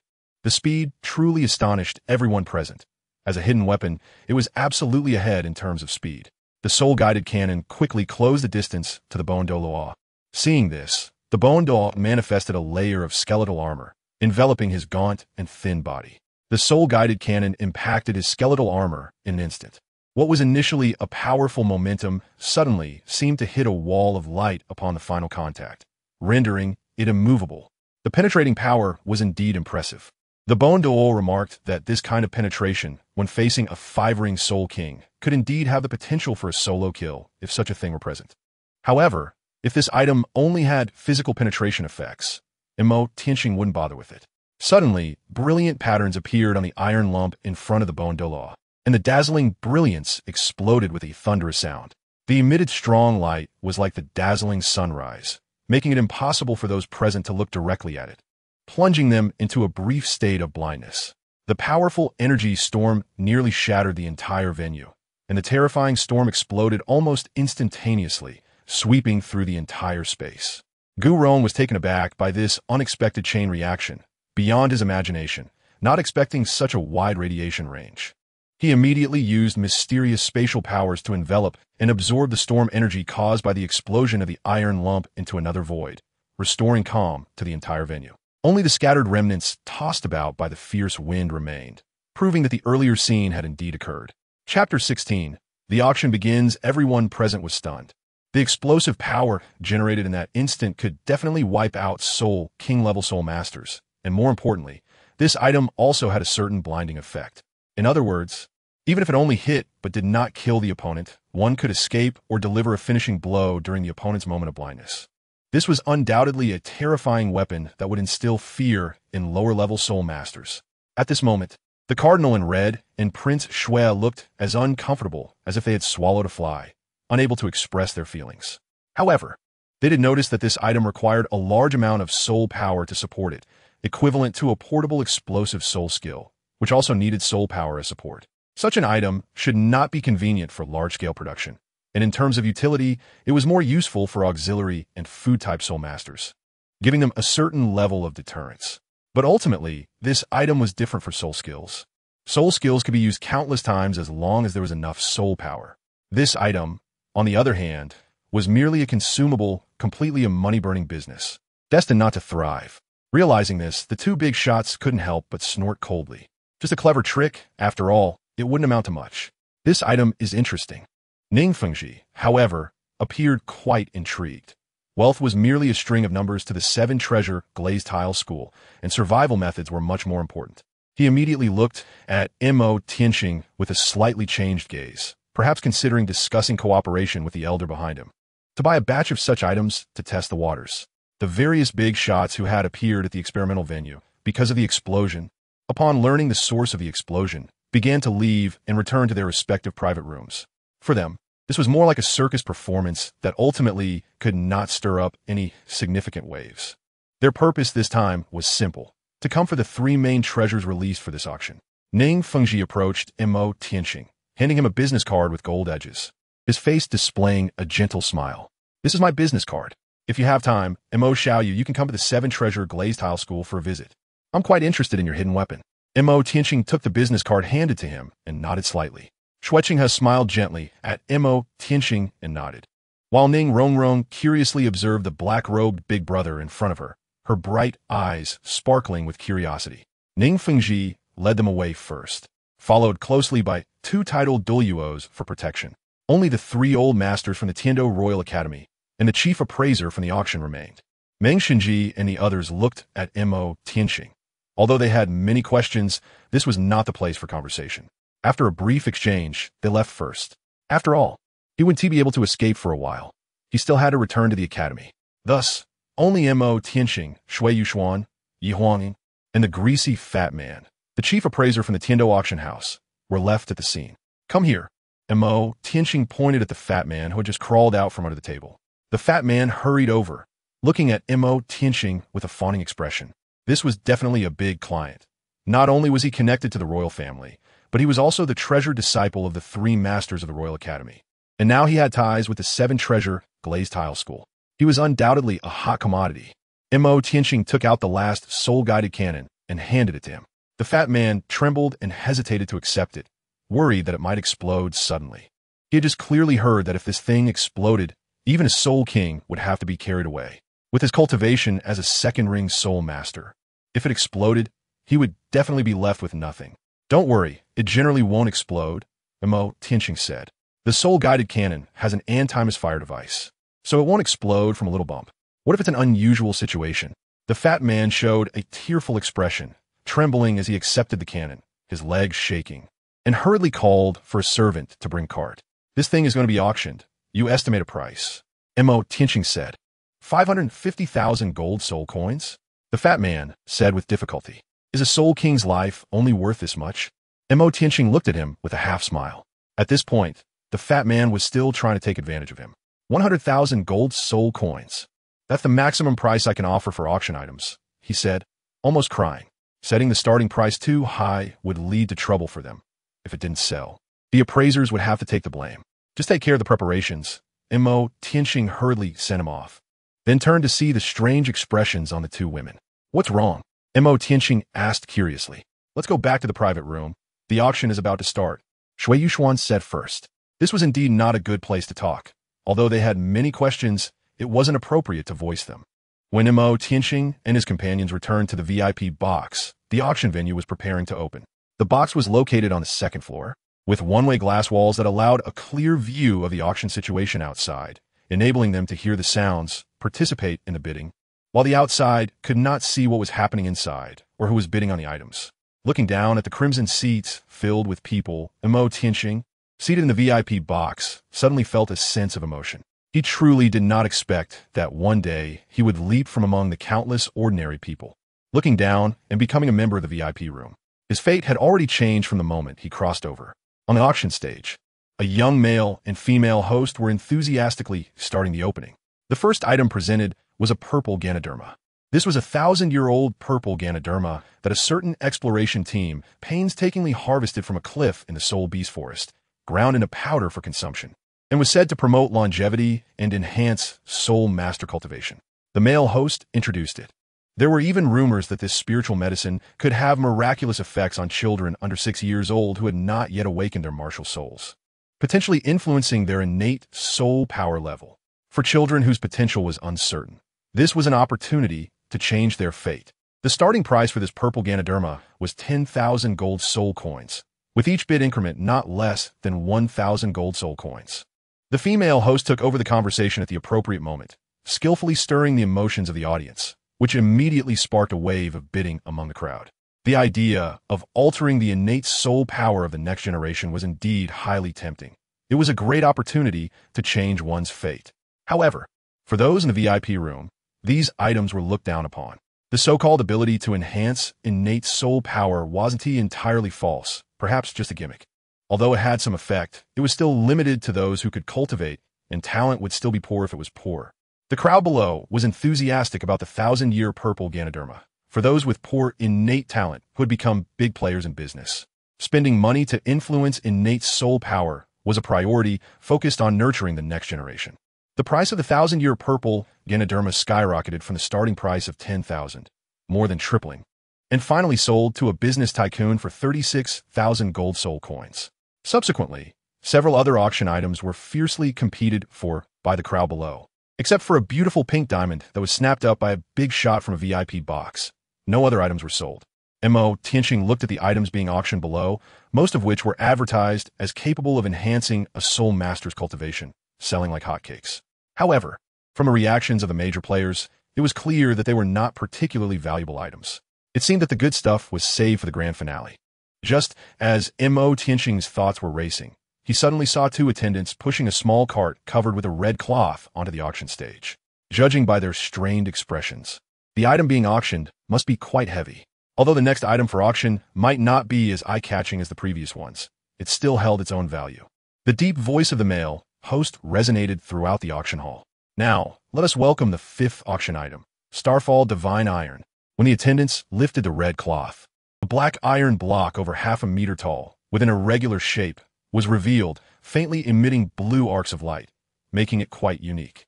However, the crowd seemed unimpressed, and a reaction was lukewarm, with only a very small number of people staring at the black iron block with sparkling eyes. Tianxing was immediately attracted by the more than half-meter-tall giant. Just then, a prompt box suddenly appeared from the system. Ding! Detected the treasure starlight sapphire. A structural diagram of the more than half-meter-tall black iron block appeared before him. Within the shiny black iron ore, there was a deep blue sapphire with a diameter of over 30 centimeters, with starlight shimmering inside, resembling the brilliant stars hidden in a blue starry sky. Tianxing was completely stunned.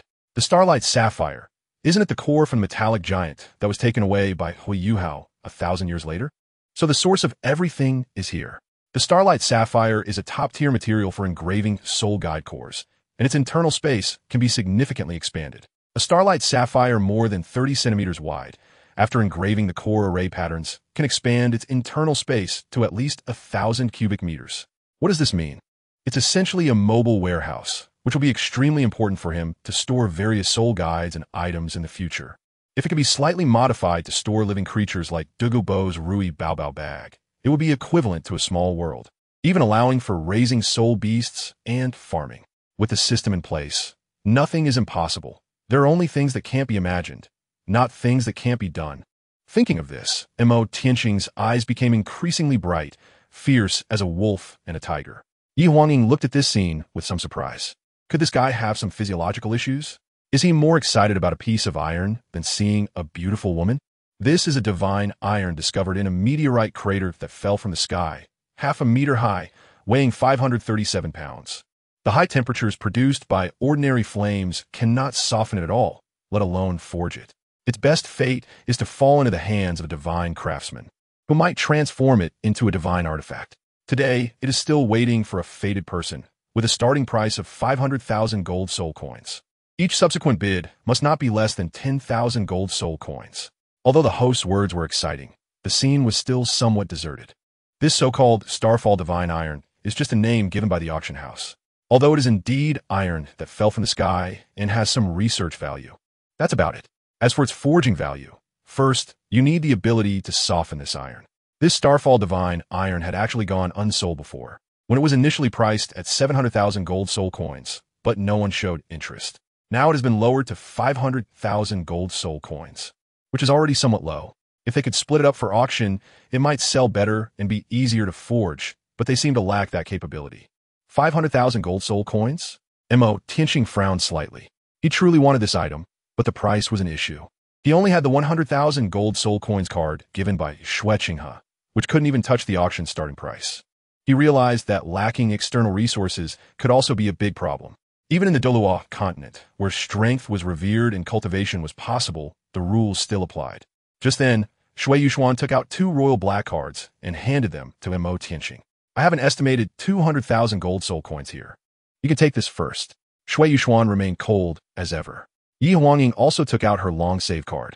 I have over 30,000 gold soul coins too. Take this as advance. When Yi Huangning said this, she felt a bit pained. Although she came from a noble family, the spending money for girls was still relatively less. However, thinking of the storage ring Tianxing had given her, which was worth more than this, she decided to be generous. Seeing these 2 girls so actively offering their money, Tianxing couldn't help but feel both amused and helpless. However, even with their combined 230,000, his total still only reached 330,000, which was still 17,000 short of the 500,000 needed. This was just the starting bid. Once someone raised the price, it would become troublesome. 551,000 gold soul coins. Just as Tianxing thought this, someone spoke up to compete for the price. Tianxing's gaze immediately pierced through the glass, and he saw a group of mysterious people in black cloaks sitting in the corner. each over 2 meters tall and extremely strong. Could they be from the Artisan Alliance? Tianxing frowned slightly. 520,000 gold soul coins. Tianxing directly quoted a price, regardless of whether he had enough in hand. He had to secure it first and couldn't let it fall into someone else's hands. Not even for a moment. Big brother. Someone is bidding. The black-robed man frowned and turned to look at the old man in black beside him, then raised the price. The old man with white hair spoke in a deep, resonant voice, still full of vigor despite his old age. His gaze fixed intently on the black meteorite iron that stood over 1/2 meter high on the auction stage. He had missed the first appearance of this star meteor divine iron, but fortunately, it hadn't been auctioned off. So he was determined to buy this divine material by nearly emptying his savings. In the hands of others, it would merely be a piece of scrap iron, but in their hands, it could be transformed into a supreme divine weapon. All right, after receiving his brother's order, the black-robed man continued to raise the price. When the price exceeded 600,000 gold soul coins, even his brother furrowed his brows and turned to look towards a certain VIP room at the back. Who exactly was competing with their family? If the opponent was just collecting it, that would truly be a waste. Chapter 18. Competing in performance, Tianxing was currently sitting in Ning Fengji's private room, taking out a jade butterfly and placing it on the table. The jade butterfly was exquisite, seemingly carved from jade, but Tianxing had already indicated that it was another type of hidden weapon aside from the soul-guided cannon. With much less power, only capable of causing harm to soul masters of the four-ring soul sect and below. However, compared to the soul-guided cannon, its cost was significantly lower. Ning Fengji picked up the jade butterfly and noticed that it was engraved with numerous patterns, capable of containing a considerable amount of soul power. When it reached a certain threshold, it would produce a peculiar sensation, almost like a switch. Xue'er was also surprised to see that such an exquisite jade butterfly was a hidden weapon. Just as Ning Fengji set the jade butterfly down, Ning Rongrong eagerly picked it up to play with and examine it. The craftsmanship of this jade butterfly was indeed too exquisite, resembling more of a decoration for a girl's hair rather than a hidden weapon. Although Tianxing didn't say much, Ning Fengji, being astute, speculated that the mysterious senior behind Tianxing, who could create such elaborate and harmful hidden weapons, was likely a divine craftsman. Divine craftsmen undoubtedly craved various ores, and such a large piece of starfall divine iron would be an irresistible temptation. Thus, the current scene unfolded, with Tianxing personally visiting to seek cooperation. Ning Fengji was also very interested in these hidden weapons and naturally would not refuse, leading to friendly negotiations between the two parties, resulting in a cooperation agreement in a short time. With a gentle smile on his face, Ning Fengji took out a gold card from his storage ring and handed it to Tianxing. This was a deposit of 1 million. Tianxing naturally would not decline and directly accepted it. At this moment, the price of the star-fallen divine iron at the auction had already been raised to 700,000 gold soul coins, with bids becoming increasingly slow, creating a somewhat tense atmosphere. The Titan family of the Li clan was starting to feel the pressure. The price had reached 700,000 gold soul coins, which was already their limit. Any further increase would make it difficult for their family to maintain daily operations. They were feeling anxious and did not know who was competing with them in bidding, but they truly did not want to see the divine iron slip away right in front of them. In the private box, Yi Huangying was even more anxious than they were, although Xue'er, who was placing the bids, seemed to be in better shape. She also felt a little guilty deep down. Tianxing asked them to assist with the bidding first and then left the private room, not knowing when he would return. The problem was that they currently did not have enough assets. Once they won the bid, when it came time to pay, even Xue'er, the imperial princess, would find it difficult to manage. The price was raised to 720,000 gold soul coins by Xue'er, and the Titan family's assets could no longer keep up. Titan frowned tightly, stood up from his seat, and decided to take a desperate gamble. I requested verification of both parties' assets. Titan's voice was deep, echoing throughout the auction venue, as 2 yellow, 2 purple, and 4 black soul rings appeared around him, flashing alternately. 8 rings soul Douluo. This scene stunned everyone present, and the auction host was momentarily speechless. Requesting verification of both parties' assets was indeed a rule within the auction house. This was to prevent anyone from maliciously raising prices only to be unable to pay the corresponding bills, causing losses to the auction house and other competitors. In this competition, there were only 2 parties for this fallen star iron, and the other party was still a VIP in the private room. verifying both parties' assets? Wasn't this slapping the nobles in the face? If an ordinary person made such a request, the auction might pretend to ignore it, or decisively support the nobles over ordinary people. But now that the tall old man in the black robe revealed his 8 soul rings, showing that he was a Star Dou powerhouse, he was not someone the auction house could easily provoke. Things had become complicated. Upon hearing this news, Xue'er and her companion in the private room turned pale. This was bad. They currently could not come up with 720,000 gold soul coins. At this moment, the Star Dou old man was demonstrating his assets, totaling 750,000 gold soul coins, which could easily cover the bid of 720,000 gold soul coins. Next, they would come to the VIP private room to verify the assets. Although the Tian Dou auction house was very reluctant to offend the noble elites, they were also forced by the situation to proceed. At this time, Yi Huangying was as anxious as an ant on a hot pan, and Xue'er's face was also somewhat pale. Tianxing has yet to show up, and once the auction house manager comes to inspect the assets, they will be done for. Just then, there was a gentle knock on the door outside the private room. "Dear esteemed customer, may I ask if it's convenient to open the door?" Yi Huangying and Xue'er exchanged glances, truly fearing that what they dreaded was coming. If death is inevitable, it doesn't matter whether it's early or late. Yi Huangying steeled herself to open the door, while Xue'er quietly sat on the sofa, holding a cup of water and rubbing the bottom of the cup with her palm.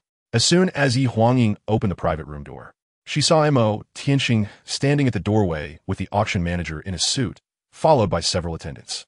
Seeing him made Yi Huangying furious.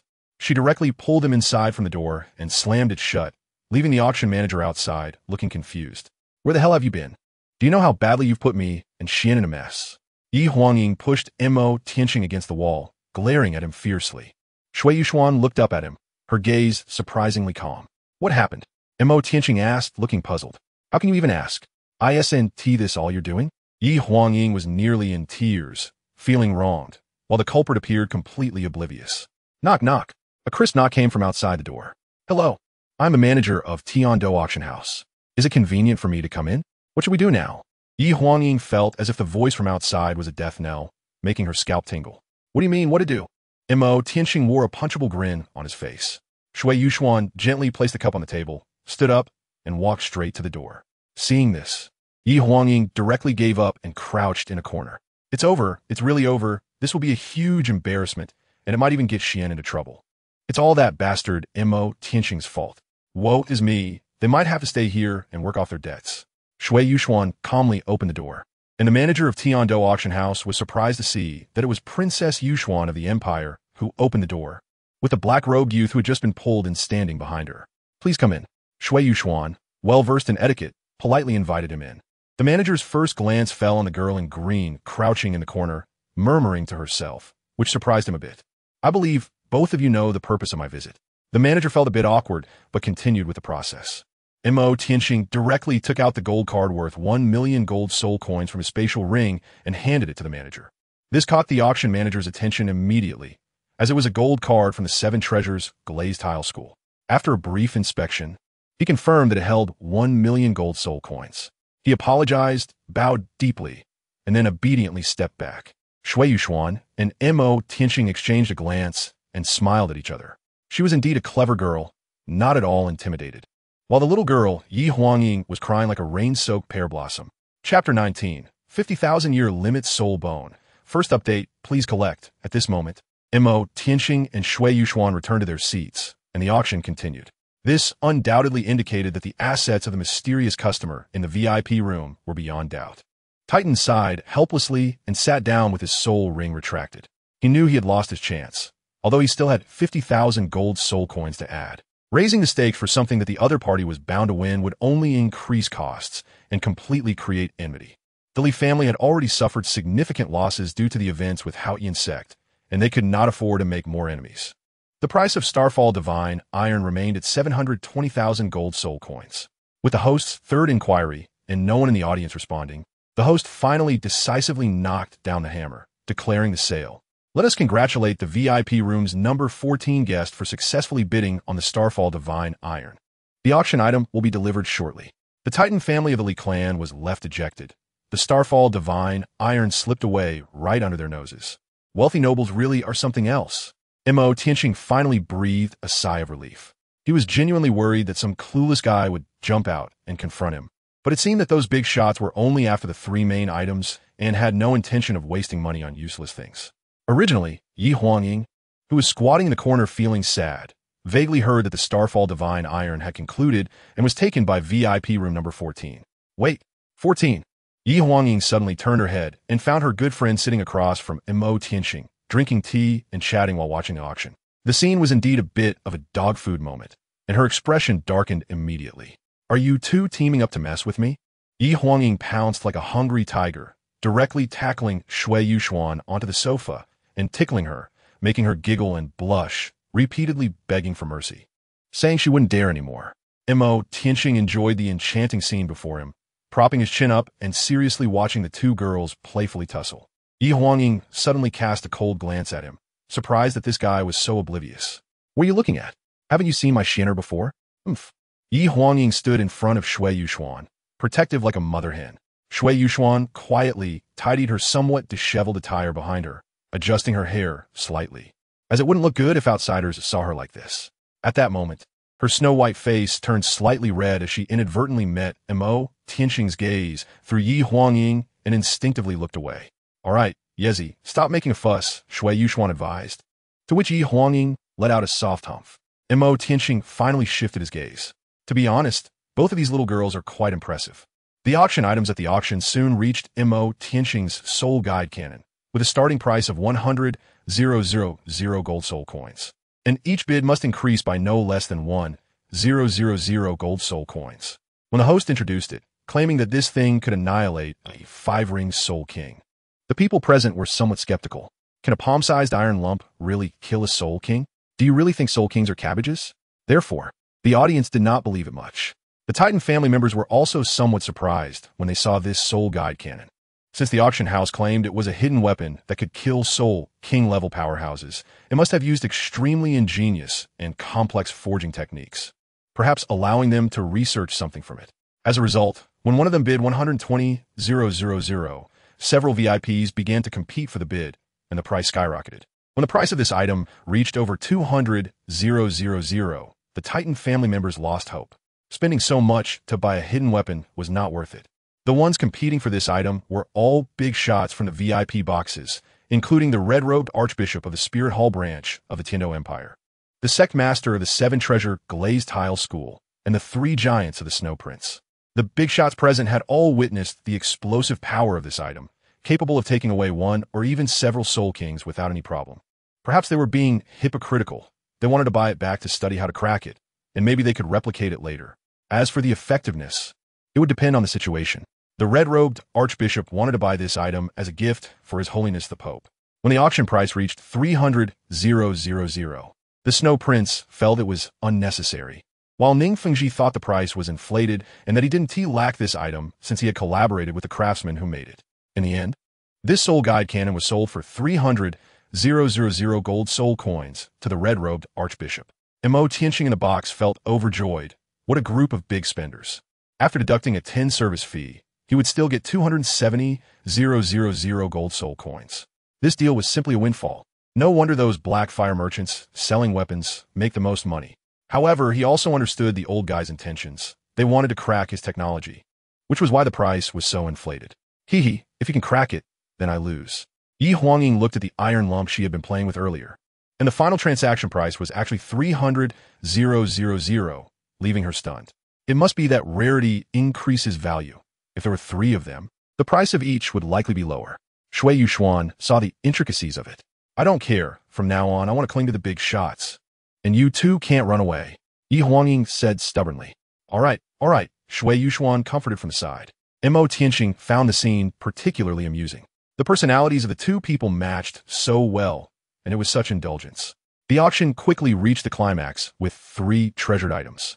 All the lights converged in one place, and everyone's attention was drawn to the red cloth on the auction stage.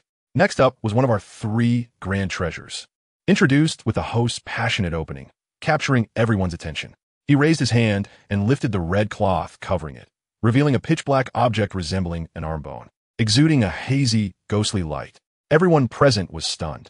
Tianxing looked at the black, crystal-like arm bone on the auction stage. Indeed, it was a soul bone. A right-arm soul bone.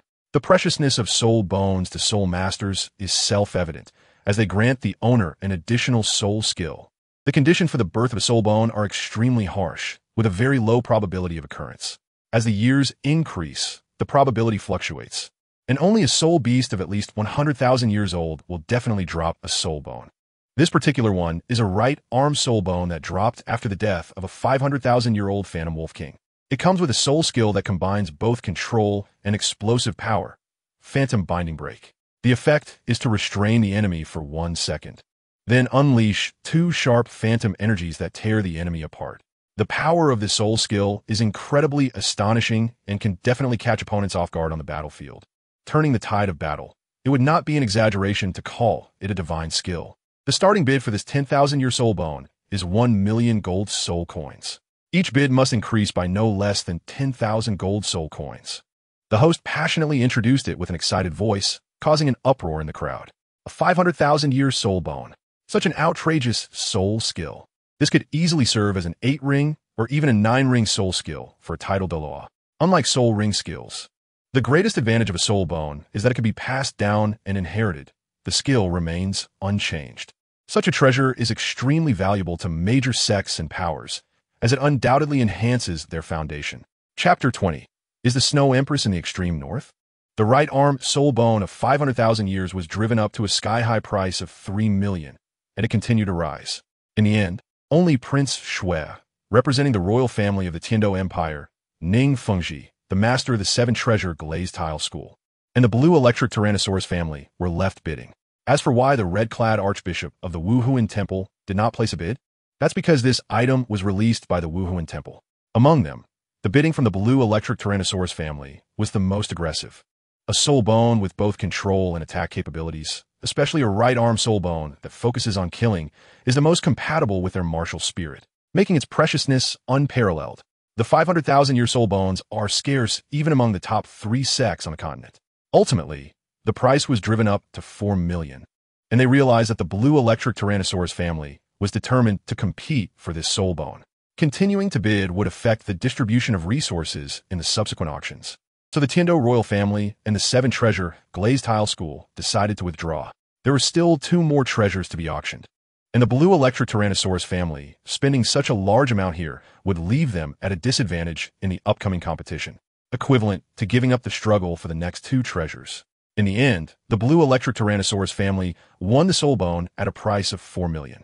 Xue'er glanced at him.Qian and found that he had remained calm throughout. Even when he had previously tested the soul-guided cannon and saw the people from the blue electric Tyrannosaurus family, he remained unfazed. This level of composure is indeed impressive. Xue'er, along with 3 masters from the Royal Academy, shared the same thought. The 3 old men were all thinking of ways to prevent him.Qian from having any contact with the blue electric Tyrannosaurus family to avoid raising suspicions. Meanwhile, Renxue watched the soul bone fall into the hands of the blue electric Tyrannosaurus family. I remember you mentioned that young friend Mo's martial spirit is a black dragon, right? Renxue said with a knowing smile. The dark weapons brought by the young man, named him.Qian, were indeed very tempting, as they were a means of self-protection that the 7-treasure glazed tile school urgently needed. Since he intended to cooperate with the other party, he needed to understand their background at the very least. Xue'er was quite frank in front of his teacher. According to our investigation, his identity is likely linked to the blue electric Tyrannosaurus family. Mo should be his mother's surname. Of course, he only used likely and should, indicating a degree of uncertainty. That seemed normal. Martial spirits are hereditary, and it would be strange for such a top-tier martial spirit to emerge from nowhere without any background. Gu Rong chimed in. Variations in martial spirits can be understood, but if it involves cross-species mutation, like a cat or a dog-type martial spirit turning into a dragon-type, the probability is astoundingly low. And what about a chicken turning into a phoenix? Ma Hongjun grumbled. Was there any information found regarding his contact with any divine craftsman? Renxue inquired. Research on dark weapons requires a lot of time to immerse oneself and a high level of skill. To create these dark weapons, one would need to be at least a divine craftsman, so they naturally wouldn't suspect him.Qian. Xue'er shook his head slightly. Other information is incomplete. We are still investigating. This left Renxue deep in thought. There are only a handful of people on the continent who are revered as divine craftsmen, and they are all extremely famous figures with considerable cultivation. After all, they forge all day. As for those who keep a low profile, could it be him? Renxue recalled the man who single-handedly opposed the Wuhuan temple 6 years ago, the youngest title to law on the continent, Tang Hao. Is it possible that the mysterious powerhouse behind Tianxing is Tang Hao? They might even have a master-disciple relationship. Of course, this was just one of his speculations, representing a possibility. Tang Hao has long held a deep grudge against the Wuhuan temple and has remained silent for 6 years. No one would be willing to accept that, and he would surely reemerge to stir up a storm one day. Tianxing is very likely just a bait he threw out. Thinking of this, Renxue's expression changed slightly. If Tianxing knew their thoughts, he would probably give them the award for the best imagination. I'm definitely a time traveler, and I'm still wearing it. Where does any family background come from? What big shots pawn or bait? Do you think I'm Tianxing? Not reliable at all. The gaze returned to the auction venue. The second item up for auction at the venue was a white snow lotus with a strong medicinal fragrance. When Tianxing saw this thing, he was somewhat taken aback. When the host introduced it, he was completely stunned. This was the 10,000-year snow lotus collected from the extreme northern region, which had a significant effect on ice and snow-type martial souls. Enhancing soul power was secondary. The most important thing was that it could improve the essence of the martial soul, causing a certain level of transformation in ice and snow-type martial souls. The people present were all excited. In stark contrast to the previous 1,000-year purple spirit mushroom, even the big shots from various factions were extremely envious. This item was the only one recognized to be able to change the essence of martial souls.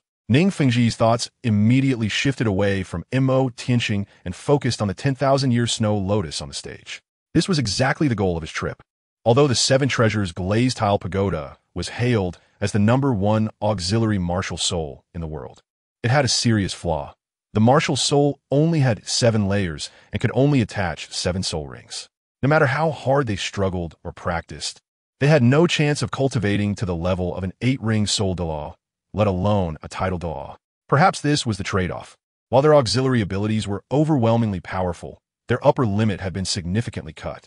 He pinned his hopes on the transformative properties of this 10,000-year snow lotus. Although the Seven Treasures glazed tile pagoda was not an ice and snow type, he did not want to miss any possibility of helping his daughter's martial soul break free from its original constraints. This 10,000-year snow lotus must belong to our Seven Treasures glazed sect. Outside, there was a clamor, while Tianxing's thoughts drifted far away. The extreme northern region. In the original Douluo world, this mysterious area was never mentioned, but he knew that there lived a large number of ice and snow-type soul beasts there. The extreme northern region had 3 great kings that exceeded 10,000 years: the Ice Emperor, the Snow Emperor, and the Titan Snow Demon King. If the Arctic ice field truly existed, then both the Ice and Snow Emperors would exist as well. Tianxing's eyes sparkled with excitement, and his inner thrill was beyond words. He truly liked the presence of the Snow Empress. That kind of cool yet warm-hearted elder sister was simply irresistible. It seemed that once his cultivation level was a bit higher, he should perhaps go to the Arctic ice fields to meet her and the other two, to exchange feelings and all that.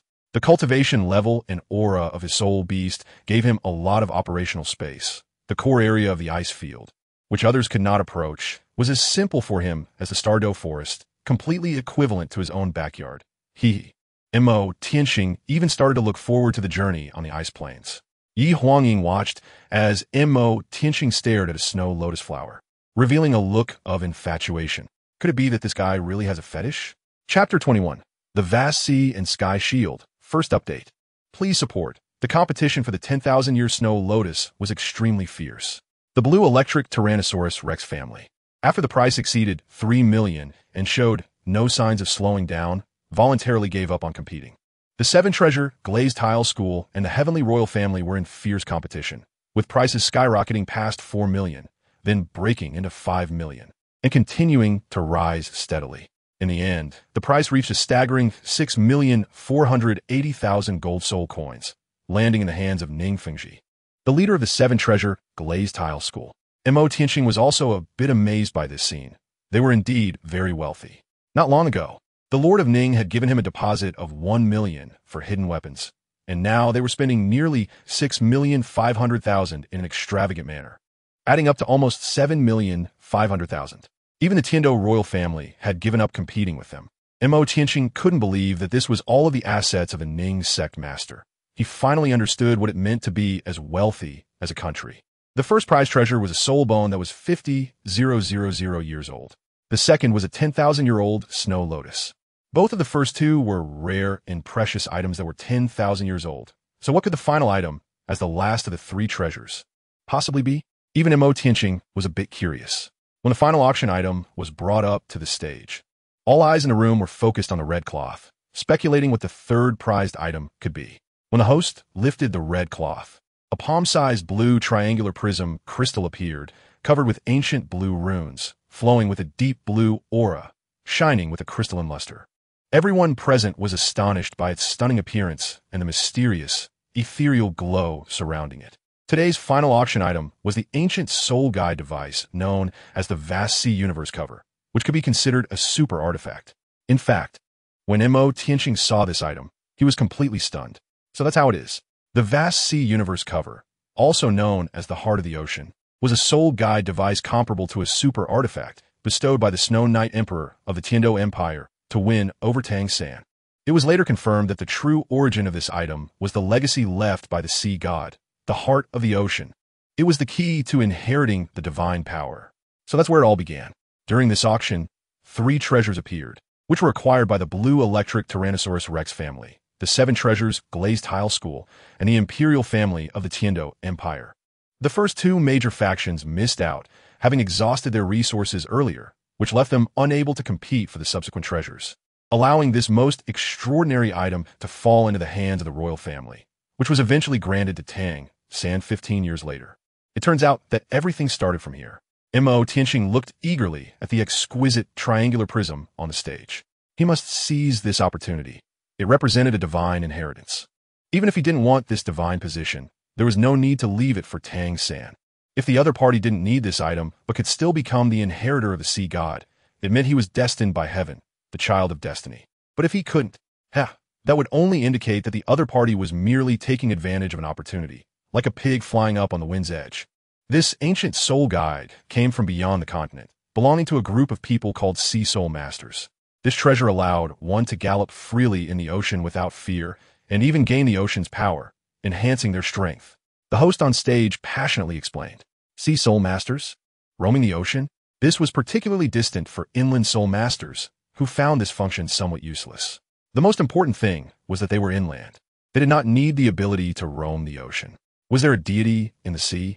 Seeing the expressions of the audience below, the host seemed to have anticipated this and smiled brightly. The second skill of the him.Qian shield was a godlike ability, invisibility. It could completely isolate one's aura, putting oneself in a state of complete invisibility, which could be maintained until soul power was exhausted. Upon hearing this, everyone present was stunned. Even the guests in the VIP room could no longer contain themselves. A soul guide actually had two skills? It should be noted that only soul rings or soul bones of 100,000 years come with two soul skills. While the ability to roam the ocean seemed somewhat useless, the real envy-inducing feature was the invisibility skill. Just the invisibility skill alone was enough for this ancient soul guide to be called a divine artifact. The scene erupted in excitement. Even Ning Fengji, who had previously bid for the 10,000-year snow lotus, was shocked that this item had such a divine skill, comparable to a 100,000-year soul bone. The Snow Prince of the Tian Dou royal family was even more eager, thinking, who dares to compete with me? In the private room, Tianxing listened to the host's introduction and secretly thought, as expected, they had not truly researched the him.Qian shield. This divine artifact actually had four skills. That ability to roam the ocean was merely passive. They only truly understood the invisibility skill.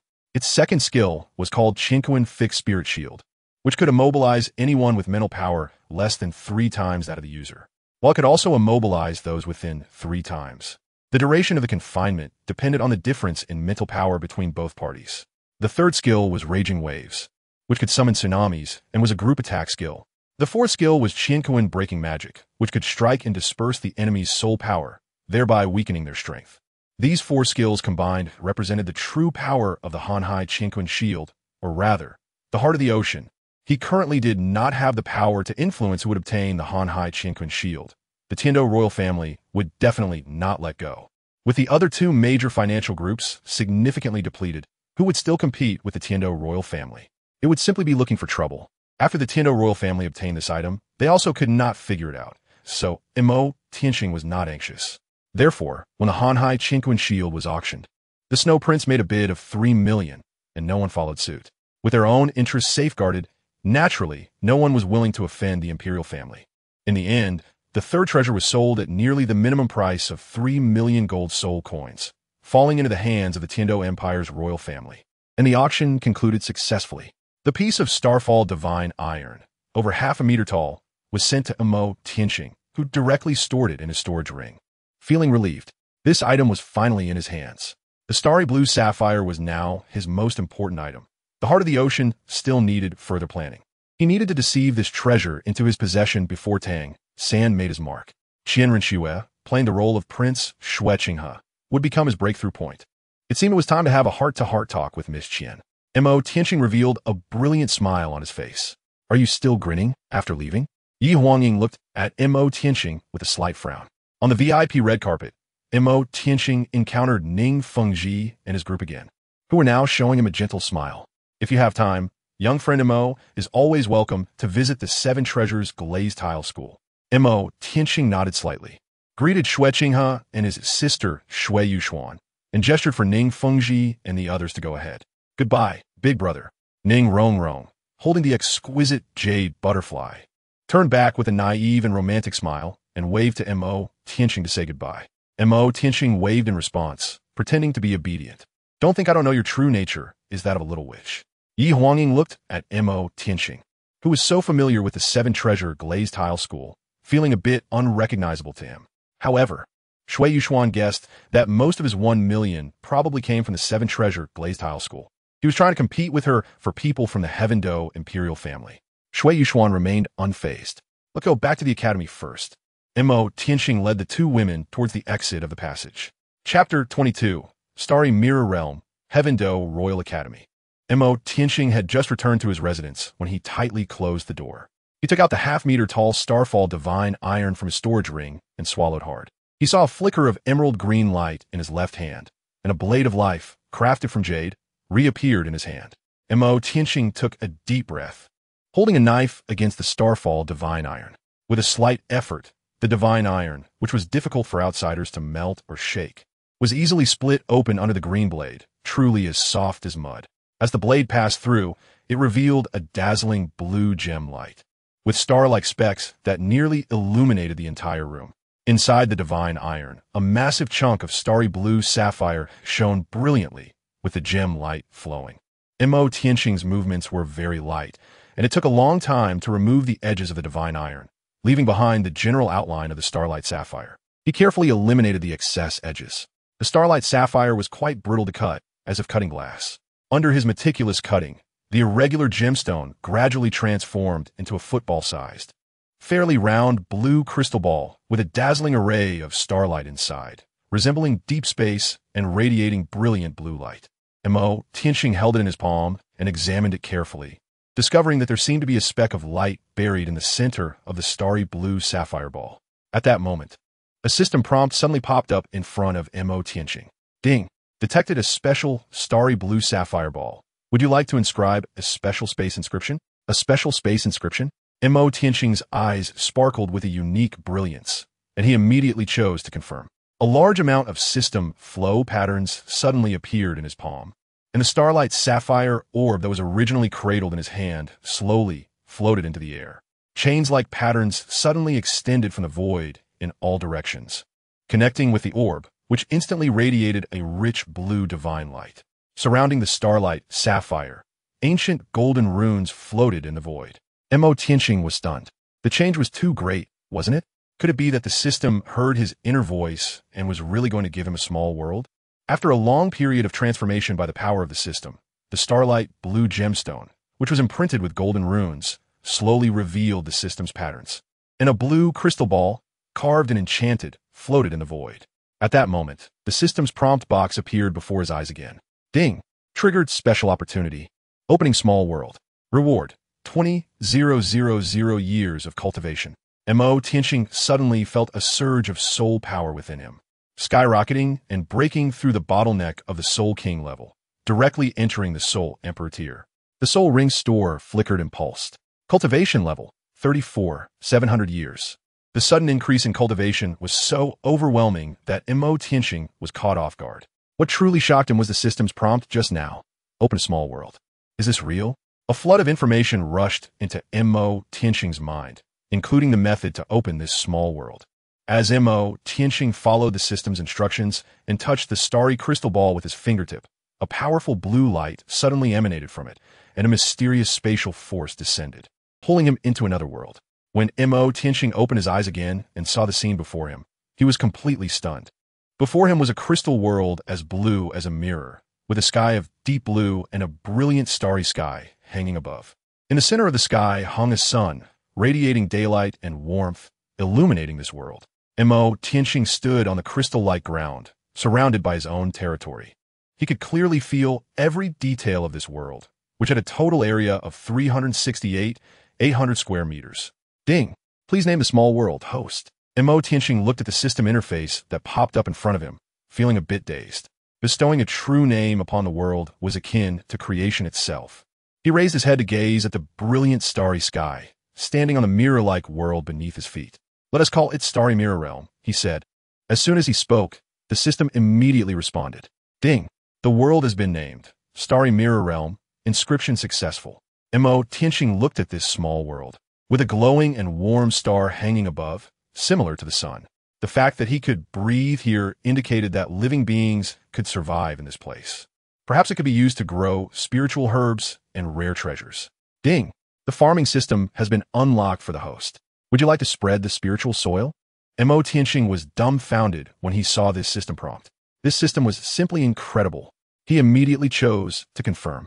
The moment his decision was made, the mirrored surface beneath his feet was quickly covered by soil, and in the blink of an eye, it spread to every corner of the world. Tianxing was extremely excited. He immediately began to study the rules and their usage in this small world. After meticulous experimentation and research, he discovered many mysteries within. With the power of the rules, he laid out lakes and rivers on the land, forming an internal water cycle. Then he started to work on his dwelling in this world. Since he planned to be a herbal farmer, he needed to create a proper place to settle down, right? Tianxing spent the entire day tinkering with various things in the small world, brimming with energy. During this time, he returned to the real world several times to clean up the scraps he had carved off the Starlight Sapphire. These scraps were sufficient to create large space storage soul guiding devices, which were extremely valuable. While the Starfall Divine Iron could provide him with the core metal for the soul guiding devices, used to inscribe the core array patterns. The Starry Mirror Realm created by the system could be suspended in the ethereal system interface, accessible only to him. Somewhat similar to the cave world opened up within one's body in the cultivation novels he had read in his past life, which was incredibly magical. The two worlds were consistent with the passage of time in the outside world, or very close to it. Tianxing had been busy in the small world for most of the day. After returning to the real world to fill his stomach, he used his soul technique to simulate his aura and purchased a large batch of building materials, some seeds for flowers and plants, as well as some daily necessities, all of which he stored in his storage ring. He then quietly returned to his residence and laid out all the building materials. In front of the piled-up building materials, Tianxing personally got to work, quickly stacking and constructing each brick and tile without feeling any inconvenience. Instead, he felt a sense of accomplishment rising within him. He spent an entire day building a small dwelling that could provide shade and shelter from the heat, arranging various daily necessities to create a warm little nest. Only then did he begin to decorate the barren world outside. He planted the flower and plant seeds he had purchased, and used his blade of life as the source of life, placing it by the lakeside to infuse the entire water source with life force, rapidly nurturing those flowers and plants. Finally, when Tianxing finished his work, he looked at the small world taking shape. With a brick house standing beside the lake and blue-silver grass, about an inch tall, emitting a soft blue light surrounding it. A brilliant smile appeared on his face. This is my world. Chapter 23. My good grandson. First update, please collect. After a few days of transformation by Tianxing, the small world had some peach trees planted and a spiritual field opened up, ready for cultivating spiritual herbs. Tianxing sat cross-legged in a small world, surrounded by 5 enormous black 10,000-year soul rings, each with a limit of 34,700 years, exuding a rich dark glow.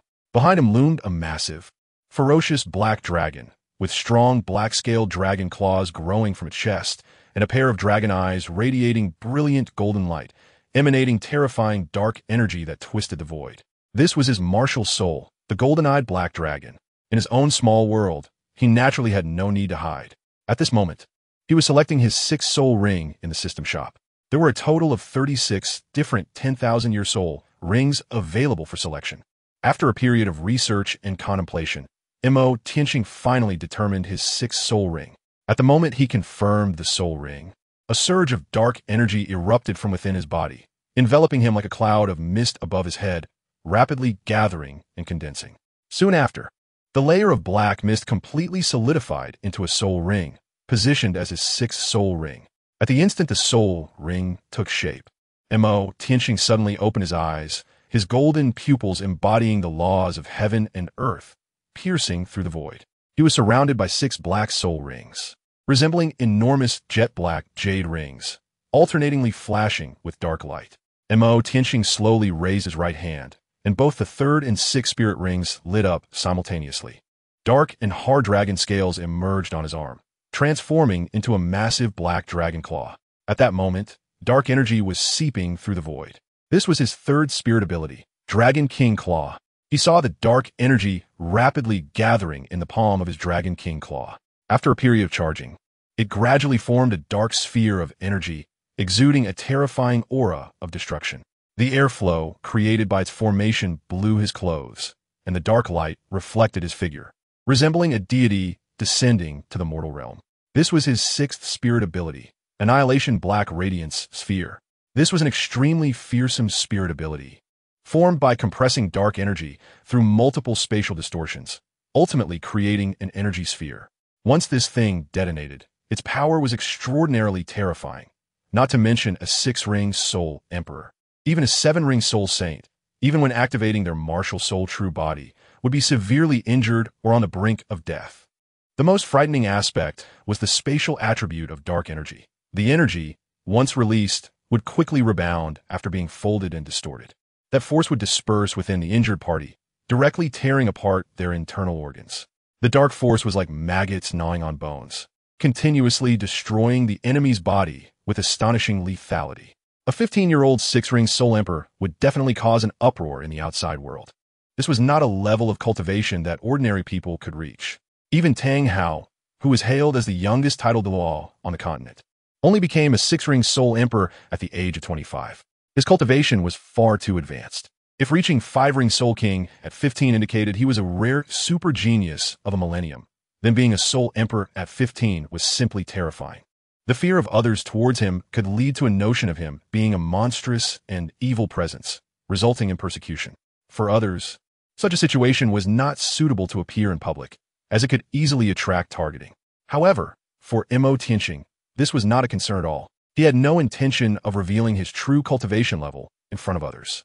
This was all due to his 1st spirit ability, Aura Simulation. He could easily simulate his true 6 black spirit ring configuration as 2 yellow, 1 purple, and 2 black 5-ring soul king. It is best not to expose oneself to the sunlight. Now that he had reached the 6-ring soul emperor level, it was time to visit the Sunset Forest. He had been thinking about the unique treasure land of the ice and fire yin-yang that Douluo had there, and he had even prepared the spiritual fields for planting immortal herbs and spiritual medicines. However, there was no rush for that. He needed to prepare in advance. He wasn't particularly worried about soul beasts. The dragon might he naturally emitted made soul beasts feel as if they were facing a 100,000-year soul beast, akin to mortals encountering an emperor, and they didn't dare to act. Just sensing his presence would cause powerful soul beasts to retreat in advance, not daring to meet him. What he was more concerned about was encountering Douluo directly. Although Douluo's cultivation was the lowest among the titled Douluo, he still had a crushing advantage in strength. A soul emperor had almost no chance of winning against a titled Douluo. However, he possessed a small world. If he encountered any danger, he could directly hide himself in the small world. Even a titled Douluo would be unable to detect his existence. His safety was guaranteed, and not going to the ice and fire yin-yang, I would be doing a disservice to himself. Moreover, He also knew Douluo Bo's weakness, the poison of the emerald-scaled snake emperor. Coincidentally, he knew how to help Douluo Bo eliminate the snake poison, and he was confident in curing his precious granddaughter. Perhaps he could even have an old friendship with Douluo Bo like Tianxing, and he would have a title Douluo backing him up, which would definitely be a good thing. At the Tiando Royal Academy, in the lecture hall, leaving for a while, Dream Divine Machine looked at him.Qian in front of him. him.Qian nodded slightly, temporarily leaving the academy for a while, specifically to ask for leave from the three elders. Bai Baoshan and Jeline were also present and were not surprised by his request, even considering it a kind of inevitability. They had speculated early on that there was a mysterious, powerful figure behind him.Qian, his true life mentor. From the Tiando auction a few days ago, they vaguely inferred that this mysterious, powerful figure was likely a divine craftsman. Otherwise, it would be impossible to create that unique soul-guided cannon. Meng Xinji had no intention of stopping him. They had made it clear before he became their disciple that they would not interfere with his freedom, imposing almost no restrictions on him.Qian. Be careful on your journey. Safety first, Meng Xinji said, stroking his graying beard. Go ahead. him.Qian performed a master-s salute to the three of them before leaving. Watching him.Qian's departing figure, Ji Lin's gaze was somewhat complicated. That child. Has there been any movement from the blue electric Tyrannosaurus family? Dream Machine looked towards Bai Baoshan and asked. The people from the blue electric Tyrannosaurus family were also present at the auction that day, and they had encountered him.Qian. They were genuinely worried that the blue electric Tyrannosaurus family might have noticed something, which was their biggest concern. There seemed to be no obvious movement on the surface, but they had likely begun investigations in secret.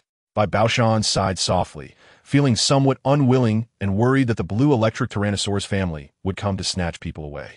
Dream Machine sighed slightly. Some things are inevitable and cannot be avoided. Let it be. him.Qian had just said goodbye to his three masters and was still in the academy when he turned a corner and encountered a group of people wearing clothes adorned with the blue electric Tyrannosaurus family emblem. Both young and old.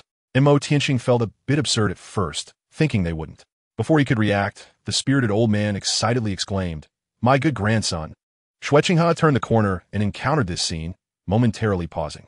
Chapter 24. Are you willing to listen to my story? him.Qian looked at the family of the blue electric Tyrannosaurus, especially the old man who, as soon as he said "my good grandson," made him break out in goosebumps, and his expression darkened immediately. This old man is taking advantage of me, right? One of the suave middle-aged men was surprisingly a bit nervous, carefully scrutinizing him.Qian's face, as if trying to recognize and find similarities. Are you Qian's child? His words carried a hint of uncertainty. To be honest, he had been a womanizer in his youth, and even if he had offspring scattered outside, he couldn't care less. He just wanted to enjoy himself. Unexpectedly, during the Heaven Dou auction, the family elder noticed this exceptionally talented young man with a top-tier dragon martial soul and whimsically decided to investigate. The results shocked them.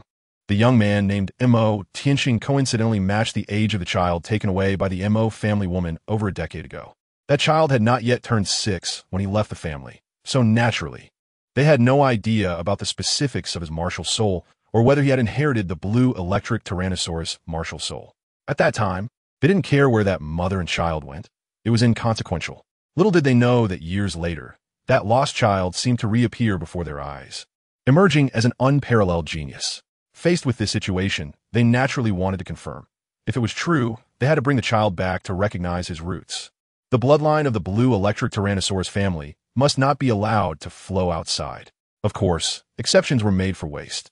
him.Qian looked at the group of people in front of him with a hint of disgust, his brows slightly furrowed. I don't know what you're talking about, but please make way. him.Qian spoke in a very indifferent tone, showing no interest in them at all.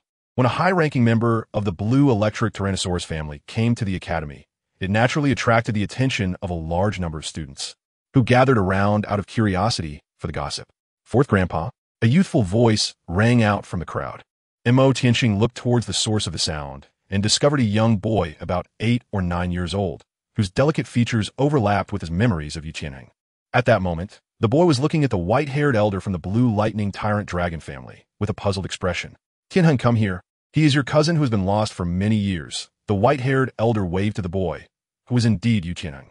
Tianxing looked at the tall and indifferent young man in black.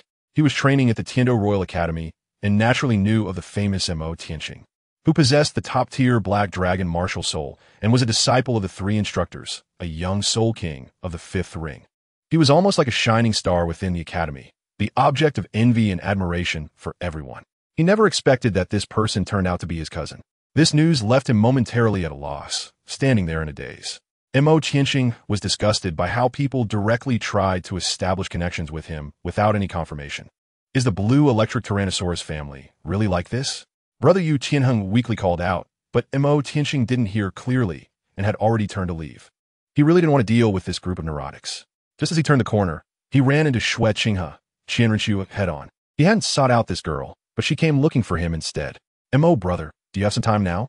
Xue'er said with a gentle smile on her face. Tianxing glanced at the sticky situation with the blue electric Tyrannosaurus Rex family chasing behind him, clearly feeling disgusted. He immediately pulled the other party and vanished into the horizon. When the people from the blue electric Tyrannosaurus Rex family caught up, they only saw Tianxing's figure leaping away on the building. The old man with the white beard couldn't help but sigh, his expression somewhat complicated. That kid really holds a grudge against our blue electric Tyrannosaurus Rex family. I wonder if Xue'er is still around. The middle-aged man was somewhat frivolous. He just wanted to resolve the matter quickly. As for the mother and child who were lost outside, they should be brought back without all the unnecessary complications. Yu Qianheng was also present, and that sentence kept echoing in his mind. Tianxing turned out to be his cousin, and he was the cousin of that unparalleled genius. At the same time, Tianxing was flying outside the imperial city with Renxue, Renxue. Although it was called flying, it was actually jumping on the rooftops. Renxue, being pulled along by Tianxing, looked at his determined profile, feeling a stir in her heart. Speaking of which, they were both abandoned children.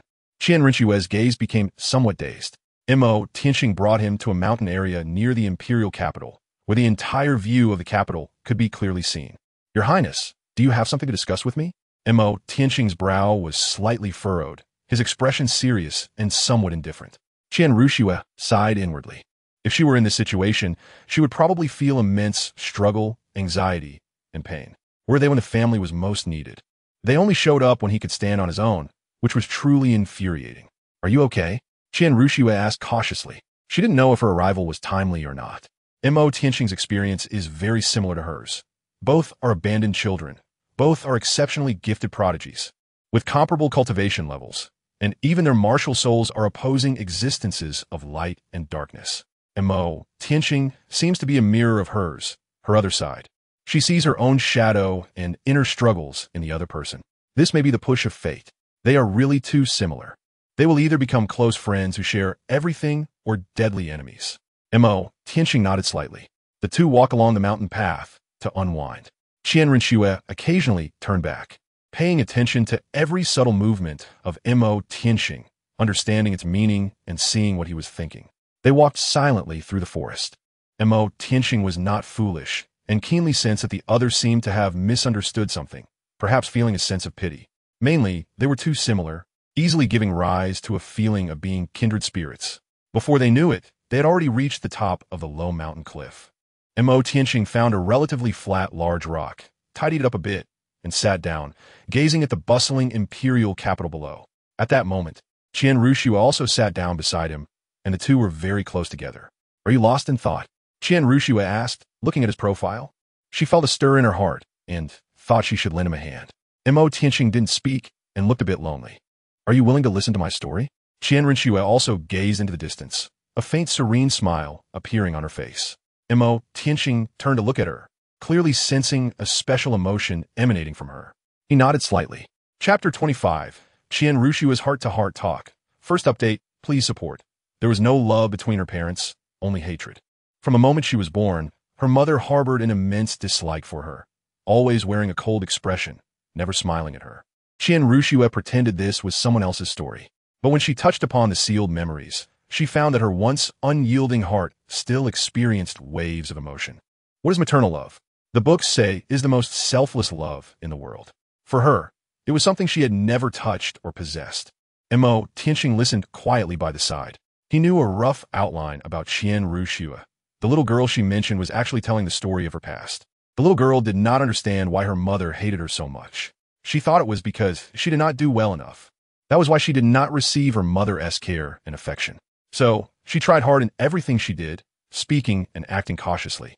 She wanted to prove to her mother that she was capable and valuable. She sought her mother's attention, even if it was just a little. At this point, Renxue's gaze became somewhat distant, her pupils reflecting the scenes of the past. Back then, she was still young and couldn't find a way to prove herself. She could only practice swordsmanship with her grandfather every day, working harder than anyone else, learning faster than anyone. Her father would praise her, but her mother had never come to see her on her own, nor smiled at her. At that time, she felt that these were internal matters that her mother couldn't see. She thought that perhaps only when she turned 6 and awakened her martial spirit could she attract her mother's attention. From that moment on, she longed to grow up, hoping to win her mother's favor. Unfortunately, when she was 5, her father was seriously injured and fell ill. During that time, she prayed every day in front of the statue, hoping for her father's recovery. Unfortunately, her father ultimately could not be cured and passed away. The family business was entirely managed by her mother. From then on, she could only rely on her grandfather. When she turned 6 and awakened her martial spirit, her talent was very high, and her grandfather cried tears of joy. She wanted to prove herself to her mother, but instead, it made her mother even more disgusted because she had inherited her father's martial spirit. Renxue spoke these words calmly, as if she had already seen through it all. And then, Tianxing, who had been listening intently, asked softly, turning to look into Renxue's eyes, which seemed to hold an endless starry sky, deep and dark. And then, Renxue gently closed her eyes. After her mother sent her away, she never returned home. Are you mocking me? A subtle expression appeared on Tianxing's face, something between a smile and indifference. No, it's just that the rest is indeed hard to continue. Renxue smiled lightly, pretending that it was all just a story. Tianxing couldn't possibly know the truth. Perhaps he only thought of it as a comfort, a fabricated story. What she didn't know was that Tianxing knew everything. He was just pretending to be clueless. You think he's at ground level, but in reality, he's up in the stratosphere flipping through the script. Did that little girl have any friends later on? If she had a friend, her heartache might ease a bit. Tianxing said softly. Renxue was taken aback. That's just a story, but I took it seriously. Tianxing looked into her eyes, a faint smile on his face. Renxue's expression froze slightly, unable to speak. If I could meet her, perhaps I could make her childhood a little happier, rewrite this story. Some people are healed by their childhood for a lifetime. Others spend their entire lives healing their childhood, Tianxing said calmly. Renxue was stunned, momentarily speechless. Tell me, if when the girl was still young, someone encouraged her, supported her, and understood her, would she have hope for her life? Tianxing tilted his head to look into her eyes. Actually, that little girl did nothing wrong. The fault lies with the world. But to say this world is bad isn't entirely correct either, because at least it is peaceful, without war breaking out. The sadness and happiness in the world are relative. It's impossible for no one to get hurt. Such a world would be too idealistic and abstract, and it cannot exist in reality. Renxue listened seriously to his words. What about the divine realm? Will an ideal world appear there? Tianxing smiled. I'm not a god, nor have I been to the divine realm. However, it depends on what beings constitute the divine realm. If they are still humans, essentially there won't be much change. Greed is part of human nature. In fact, if we lose the struggle and the world of emotions and desires, it might also lose its meaning. Who knows? What we need is to grasp the present, live splendidly, and not regret experiencing this life on Earth. Tianxing's words left Renxue in deep shock, causing a tremendous impact on her spirit. Looking at the world from another perspective opened up a new realm for her. The misfortunes of her childhood had already occurred, but now she wanted to seize the existing luck. A faint smile gradually appeared on Renxue's face as she looked at the black-clad boy beside her with the identity of Xue'er, the prince, her eyes sparkling with light. At that moment, she was certain that this boy was an angel sent by the gods to save her. She had already missed so much and didn't want to miss anything again. Everything had to be grasped by herself. He was filled with secrets, which piqued her strong interest. Renxue stood up from the large rock, and Tianxing looked up at her, seeing the sparkle in her eyes. Renxue reached out a hand to him. Are you willing to be my friend? Her eyes shone with lively light. Tianxing naturally placed his hand on it. Are you trying to save me? Tianxing looked at her snow-like appearance and vaguely saw the outline of Renxue. I see you can walk out on your own. There's no need for anyone to save you, Renxue said with a light laugh. The two had also grown tired of the view from the mountaintop and prepared to head down. What are you going to the sunset forest for? Planning to dig for treasure? After all, it's tough at home. Unlike you, your highness. What treasure could there be in the forest? Besides, it's very dangerous. Will an elder accompany you? Just stay away from the soul beasts. I have a master who's very powerful. Is he a divine craftsman? Renxue asked cautiously, suspecting that the hidden weapons the other party used came from a divine craftsman's hand. Tianxing ignored her, feeling that saying anything would be too deliberate. Your master wouldn't be the reclusive Holiness Douluo, would he? Renxue observed his expression, paying attention to every detail. Holiness Douluo was her father's killer and also a divine craftsman.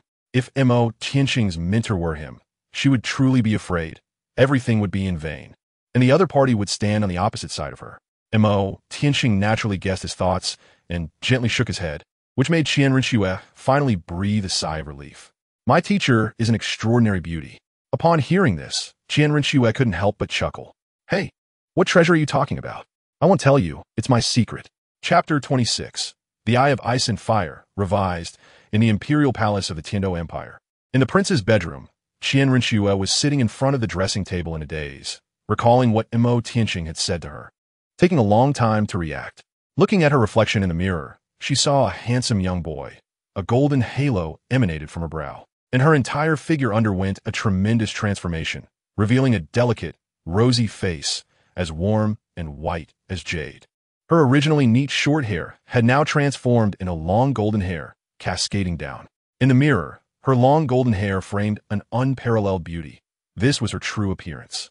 The earlier image of Xue'er was merely a disguise created using the soul skill of her head soul bone, which even a titled Daoliu couldn't see through.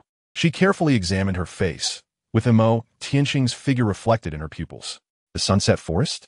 Renxue murmured, her eyes flashing with a strange light. She then got up and turned to go to the bathroom, where waves of heat surged, hazing the bathroom environment.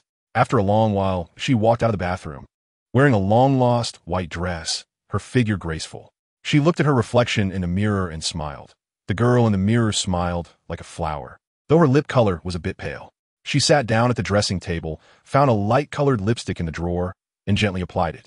Looking at her somewhat unfamiliar reflection, she felt more vibrant and alive. This time, I will live for myself. Meanwhile, Tianxing easily avoided those tracking him with the divine skill of simulating his aura. He slightly altered his appearance, donning a loose black cloak to cover his face, and approached the outskirts of the sunset forest in a serpentine manner. He didn't want the fact that he was collecting the ice and fire yin-yang eyes precious herbs to be widely known, but he told only Renxue. In fact, this was an opportunity left for her, a chance. If she came alone, Tianxing wouldn't mind taking her around the sunset great forest, scavenging for treasures from Douluo, and gifting her a rare herb while nurturing their feelings in the forest. However, if she came with people from the spirit hall to investigate him, then sorry, he wouldn't reveal his true self to them and would simply pick the herbs and leave. Returning to the soul beast forest, Tianxing felt quite comfortable and in a particularly good mood. Sometimes, after staying too long in the human world, returning to nature felt very peaceful. Tianxing only remembers that the Eye of Ice and Fire is located in a valley shrouded in toxic mist all day long. He is not quite sure about the exact positions, mainly because the sunset forest is indeed quite large. He vaguely remembers a soul beast that resembles a scorpion, seemingly called Pink Lady or something like that, which allows scorpions to thrive, enveloped in mist all day long, and has not been explored by outsiders. That should be in the southern region with relatively high humidity, and it should be located in a high-risk area of the sunset forest. Tianxing walked directly into the depths of the sunset forest. Those high-level soul beasts sensed the aura emanating from him and retreated in advance. He was somewhat speechless, having caught a 10,000-year-old saber-toothed tiger in the forest, which could understand human speech. The tiger was about 4 meters long, with sleek fur and a mouth full of fangs, currently being pinned down by Tianxing, lying on the ground and not daring to move. You understand that we need to find a valley surrounded by poisonous mist and enclosed by mountains, right? Tianxing said. The saber-toothed tiger nodded slightly, seemingly aware of such a place. That's good to know. Tianxing clapped his hands and mounted the saber-toothed tiger. Let's go, lead the way. The saber-toothed tiger quickly disappeared into the depths of the forest, heading south at high speed. It had already developed intelligence, and, sensing the dragon might emanating from Tianxing, infer that he was likely a powerful being who had recultivated after 10,000 years. Thus, it was very obedient.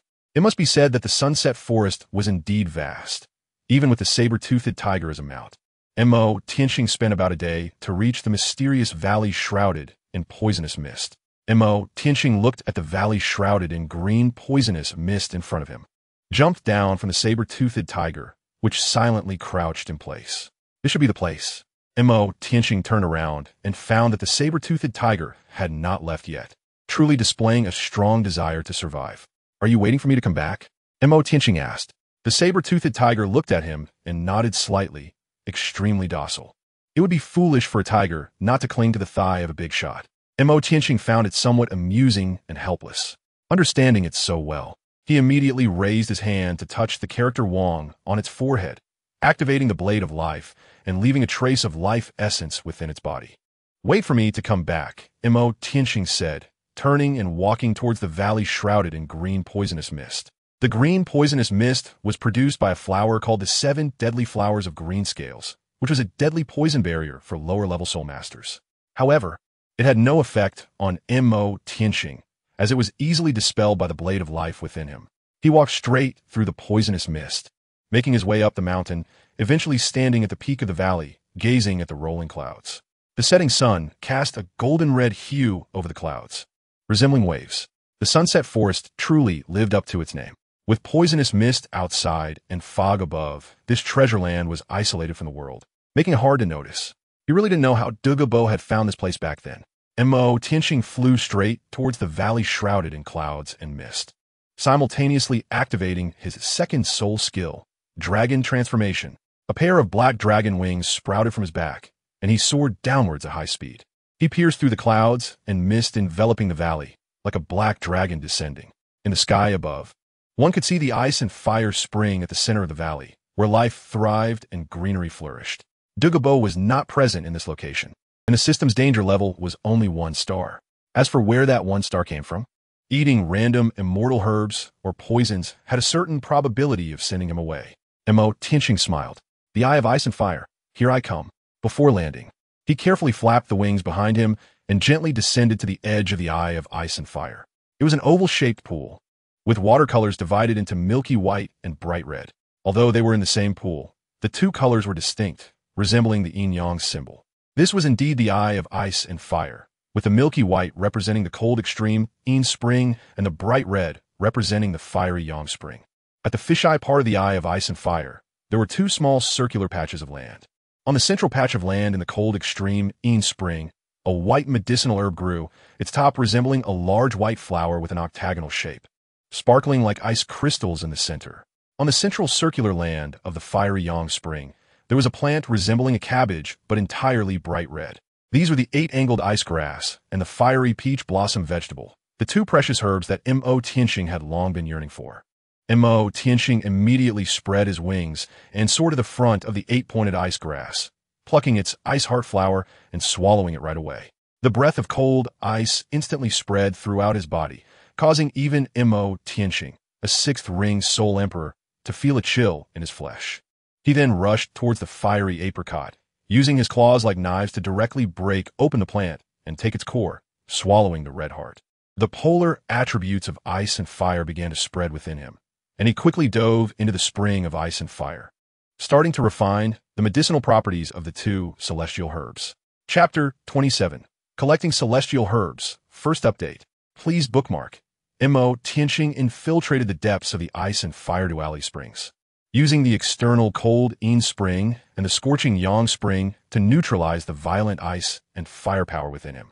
In the depths of the spring, Tianxing felt the intense medicinal properties of the 2 divine herbs within his body, which passively triggered his golden eye-black dragon martial soul, causing dark and hard dragon scales to emerge on his body. The scales displayed bright patterns resembling magma, while the other side bore frozen markings, alternating between red and blue, creating an extremely strange appearance. Fortunately, his physique was resilient and domineering enough to withstand the clash of these 2 opposing forces within him, while simultaneously adjusting the balance of the 2 powers, gradually finding a point of convergence to blend and refine the medicinal properties within. The entire treasure land fell into silence, once again as night quietly descended. Due to the insulating effect of the valley's cloud layers, the temperature did not vary much between day and night, remaining relatively constant. After more than an hour, the originally calm ice and fire extreme spring suddenly experienced a ripple, and a dark shadow rapidly ascended from below the spring. With a whoosh, a pitch-black figure broke through the spring water, soaring upwards with its enormous black dragon wings, directly hovering in midair above the ice and fire duality springs. Steam from heat and cold wafted around, long black hair billowed, and golden eyes shone brilliantly. He was none other than Tianxing. Just after absorbing the medicinal properties of the two divine herbs, he saw a system prompt appear. Ding! Successfully absorbed the 8-dimensional profound ice grass and the fiery apricot blossom, gaining immunity to ice and fire elements. Reward: 5,000 years of cultivation. Cultivation: 39,700 years. Tianxing could clearly feel the power within him rapidly increasing, with his soul power breaking through several levels in succession. More importantly, Tianxing distinctly sensed that his cultivation speed had accelerated. His cultivation was continuously increasing, even while lying down. The automatic improvement in cultivation had always existed, but this speed was much slower, with only a minimal increase in years, akin to a mosquito's leg.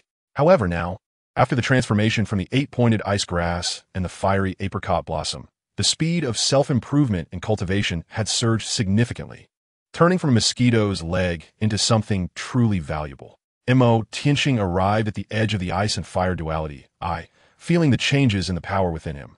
A hint of satisfaction flashed in his eyes. He then looked up and immediately saw other celestial herbs growing by the spring's edge. His eyes suddenly brightened. He promptly took out a jade tool for digging herbs from his storage ring and began to dig up the celestial herbs, roots and soil included. The first target he set his sights on was a plant with vines and leaves resembling wisteria, finely combed, with a golden tulip blooming at the top. Its rich fragrance even making Tianxing a bit intoxicated. A delicate and fragrant celestial product. Tianxing's eyes were bright as snow. This celestial herb could detoxify 100 poisons, making the consumer immune to all toxins. This medicine is of great use. Tianxing decisively dug it out and planted it in his own small world, watering it with spiritual spring to bring it back to life. Suddenly, a system prompt box popped up in front of him. Ding! Successfully planted fragrant Qian, activated the elixir system. Immortal herb recorded successfully. Reward: 1,000 years of cultivation. Tianxing's cultivation level suddenly jumped from 39,700 years to 40,700 years. He was a bit dumbfounded. Is this system for real? It even has a Pokédex feature? This left him feeling a mix of emotions, and he directly consumed the octagonal ice grass and the fiery apricot blossom, which made him feel a bit hopeless. He immediately opened the system's spiritual herb Pokédex and breathed a sigh of relief. The octagonal ice grass and the fiery apricot blossom he had consumed were indeed listed in the Pokédex, ranking first and second, respectively, with the third being the fragrant Qian. The Pokédex detailed the effects and age of these spiritual herbs, without missing a thing. Phew! Thankfully, there was no loss. However, refining the two major herbs directly rewarded him with 5,000 years of cultivation, and recording one herb directly rewarded him with 1,000 years of cultivation. It seems this was the incentive provided by the spiritual herb Pokédex system. If he could use this to enhance his cultivation, Tianxing couldn't be more eager. He immediately shifted his target and continued to harvest other spiritual herbs. In a corner, he spotted a peculiar tulip, which was the Qian tulip. He remembered that after Ning Rongrong consumed this herb, her martial soul, the 7-treasure glaze tile, evolved into the 9-treasure glaze tile, a breakthrough that the 7-treasure glazed sect had yearned for throughout its existence. Tianxing immediately collected the others for future use. Ding! Successfully recorded the Qian tulip. Reward: 1,000 years of cultivation. Ding! Successfully recorded the Qirong Tongtian chrysanthemum. Reward: 1,000 years of cultivation. Ding! Successfully recorded the 8-petal immortal orchid. Reward: 1,000 years of cultivation. Ding! Successfully recorded the coxcomb phoenix sunflower. Reward: 1,000 years of cultivation. Ding! Successfully recorded. Looking at his rapidly increasing cultivation, the spiritual fields in his small world gradually filled with immortal herbs, and he couldn't help but feel overjoyed.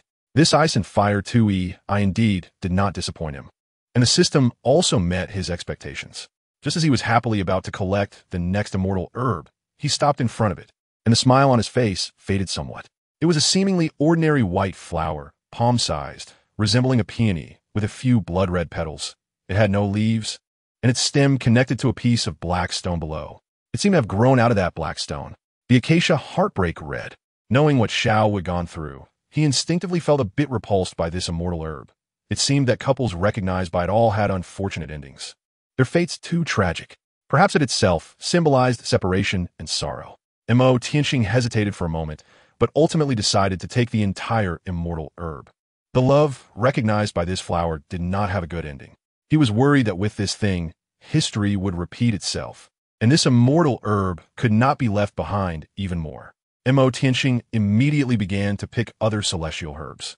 After going around in a circle, he had harvested a total of 11 celestial herbs, along with some high-aged spiritual medicines, which he excavated along with the soil, working at the eye of ice and fire until the late hours of the night, digging for celestial herbs and searching for spiritual medicines just because of these, including the 8-pointed mysterious ice grass and the fiery apricot blossom. His cultivation level had increased by nearly 17,000 years, which was quite terrifying.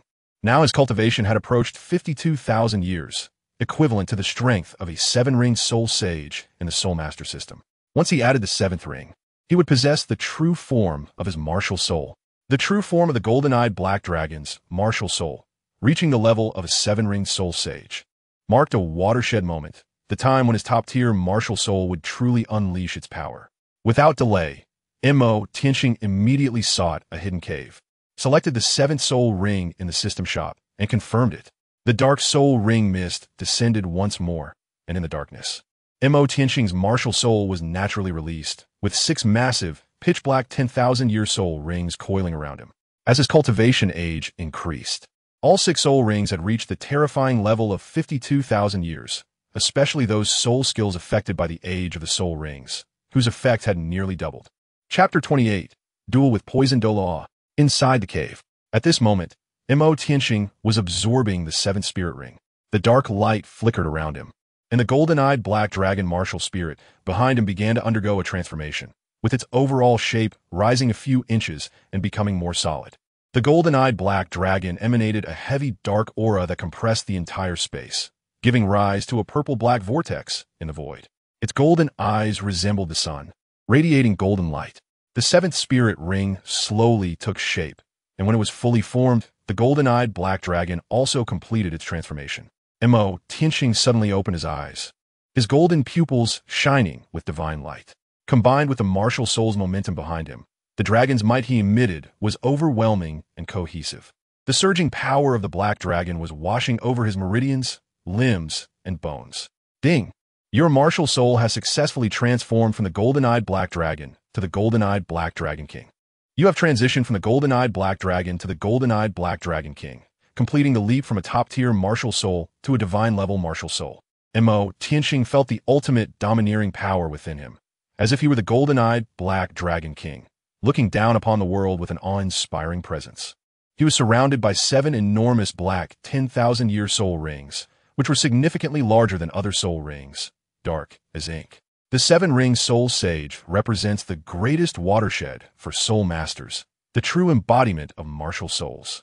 Entering the soul sage realm means he has already established himself among the world's strongest, with only differences in soul power, soul rings, and physical body compared to an 8-ring soul Douluo. At this moment, Tianxing was completely like a humanoid giant dragon, with a physical strength that even a tidal Douluo could not match.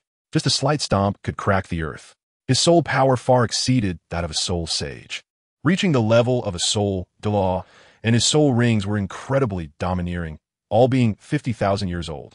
Now, even an 8-ring soul Douluo could not pose a threat to him, and he had a certain degree of self-preservation capability when facing a 9-ring tidal Douluo.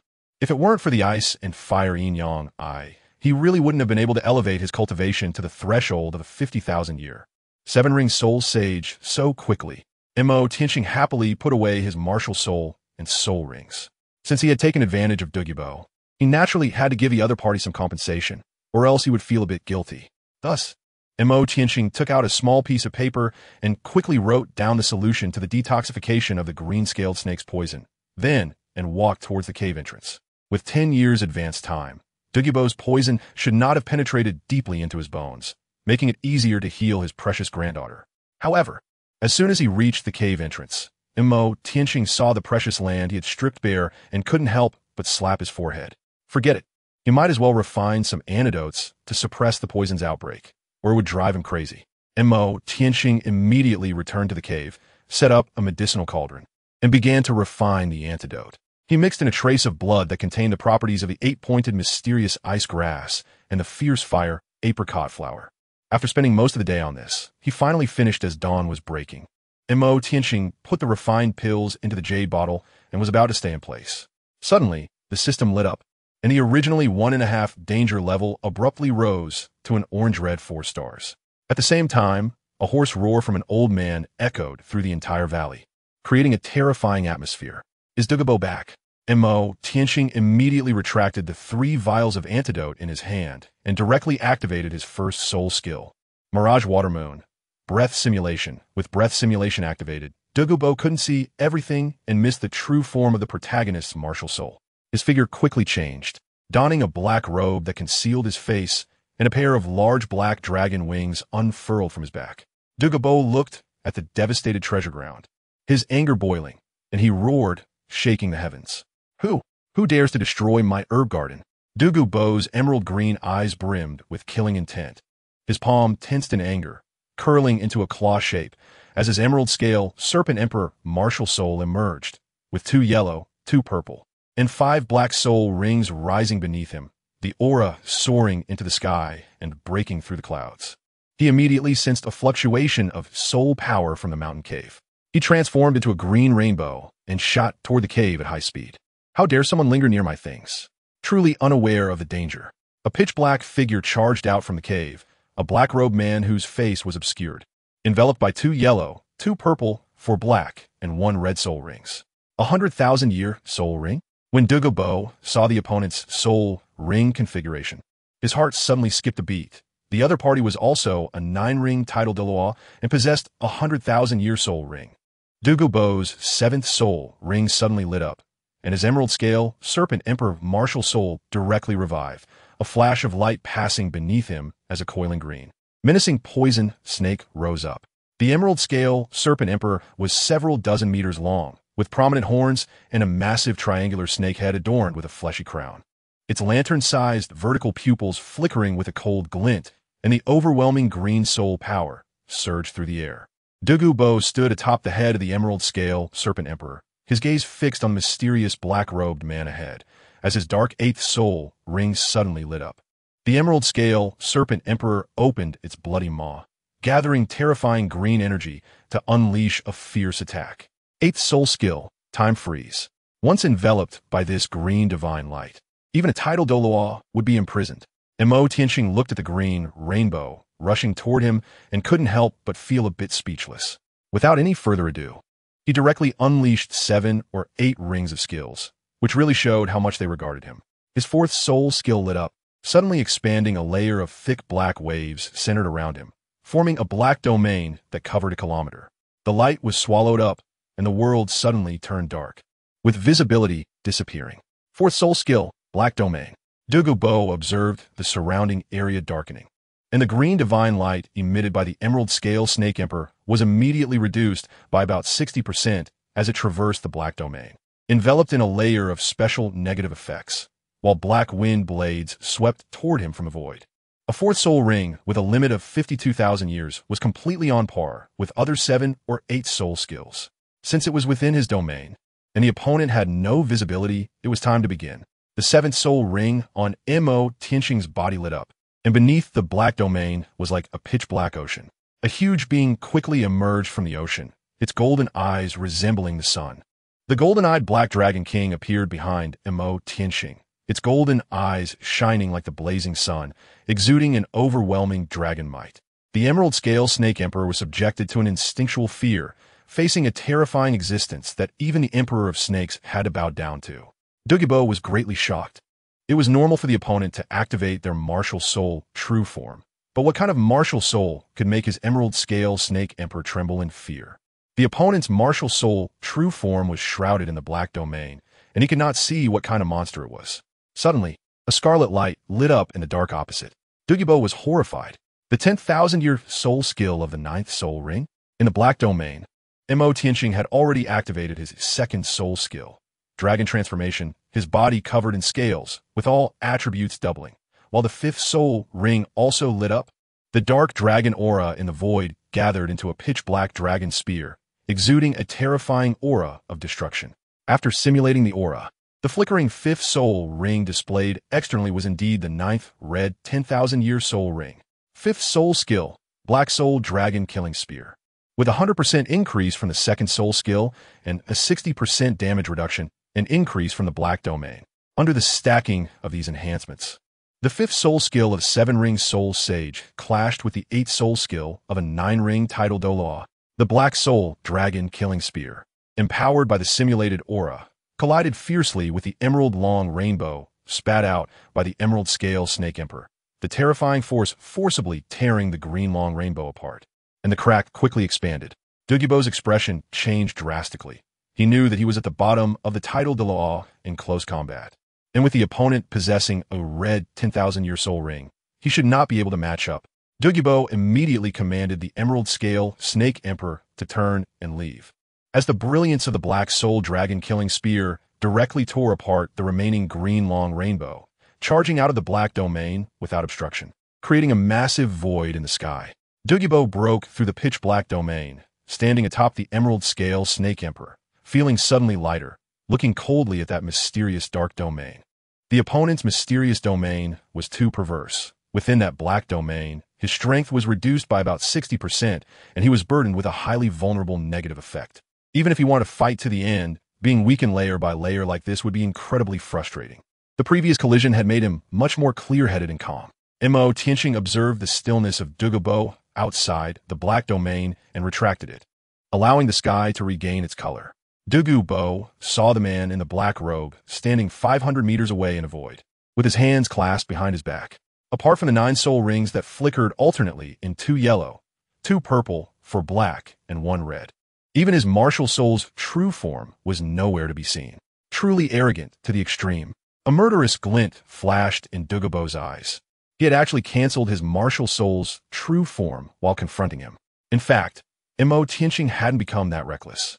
The towering golden-eyed black dragon king martial soul was still behind him, only hidden by a breath simulation.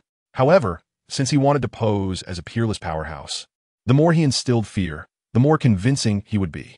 Within a 500-meter range, even if the other party wanted to launch a surprise attack, he had enough time to activate the black domain and clash with him. Who exactly are you? Why did you destroy my medicinal herbs? Douluo's voice was as cold as ice, showing no good face to the one who had ruined his herbs. The ice and fire yin-yang, I is a treasure of heaven and earth, inherently ownerless. Where is there talk of you or me? Him.Qian replied coldly, pretending to have a heavy voice typical of a middle-aged man, with his hands behind his back. Friend, matters have their order. I have already taken control, and you barged in on your own. Do you really think Douluo is easy to bully? Douluo's emerald green eyes flickered with a trace of killing intent. This place is filled with poisonous herbs. A slight misstep could lead to your demise. Even if you were given another 10 or 8 years, you wouldn't be able to concoct the antidote before being poisoned yourself. Him.Qian pointed out, feigning depth. Douluo tightened at his words. How did he know that? What do you mean?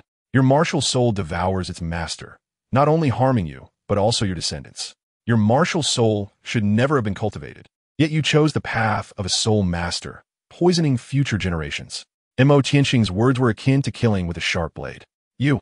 Douluo was completely enraged by his words, thinking of his son who died young and his granddaughter who had been poisoned since birth, suffering from snake venom. The truth of the phosphorus snake emperor's martial soul devouring its master was real. The poison would gradually erode the master as they cultivated, and it would also be passed down to their descendants. There was indeed an antidote in this treasure land, but you were simply incapable. Even if you guarded this treasure for another 10 or 8 years, you wouldn't be able to produce the antidote because you wouldn't dare to recklessly touch those poisonous herbs that could take your life. Him.Qian sneered. He first made his stance clear, knowing the other party's poison and the method of detoxification, and that there were materials for concocting the antidote here. Douluo was deeply shocked by his words. His gaze lowered as he noticed that the herbs that had been dug up were all ones he dared not touch. Even the two extremely toxic herbs in the ice and fire spring pool had been taken by him. The other party understood pharmacology and knew how to detoxify his martial soul's poison. Who exactly are you? Douluo's brow furrowed, his tone softening somewhat. It was no issue that his cultivation was inferior to the other, but what shocked him was that there was someone in this world who understood poison better than him. The poison Douluo, this was beyond his expectations. There were very few people with a 9th ring and a 100,000-year soul ring in his knowledge. Only two. The current pope of the Spirit Hall, Bibi Dong, and the one regarded as the youngest title Douluo by the outside world, Tianxing. That man in black always concealed his martial soul, which clearly had a great reputation, or once seen could easily reveal his identity. Could be the him.Qian Douluo Tianxing. Douluo's eyes were filled with uncertainty. This was merely a guess, and he didn't dare to ascertain the other party's exact identity. Who I am is not important. I have what you want, him.Qian said calmly, revealing 3 jade bottles in his hand. Douluo naturally noticed this, and his pupils slightly constricted. Tianxing flicked his hand, and 3 bottles of antidote immediately cut through the void. Douluo raised his hand to catch them, and the 3 bottles of antidote fell into his hands. He immediately opened the lids of the bottles and sniffed the aroma of the pills, able to identify several types of medicinal ingredients. So what is the cost? Douluo frowned and said, the pills should be fine. At least they won't kill him and may indeed be the antidote. At the level of a title Douluo, there is really no need for the other party to deceive him.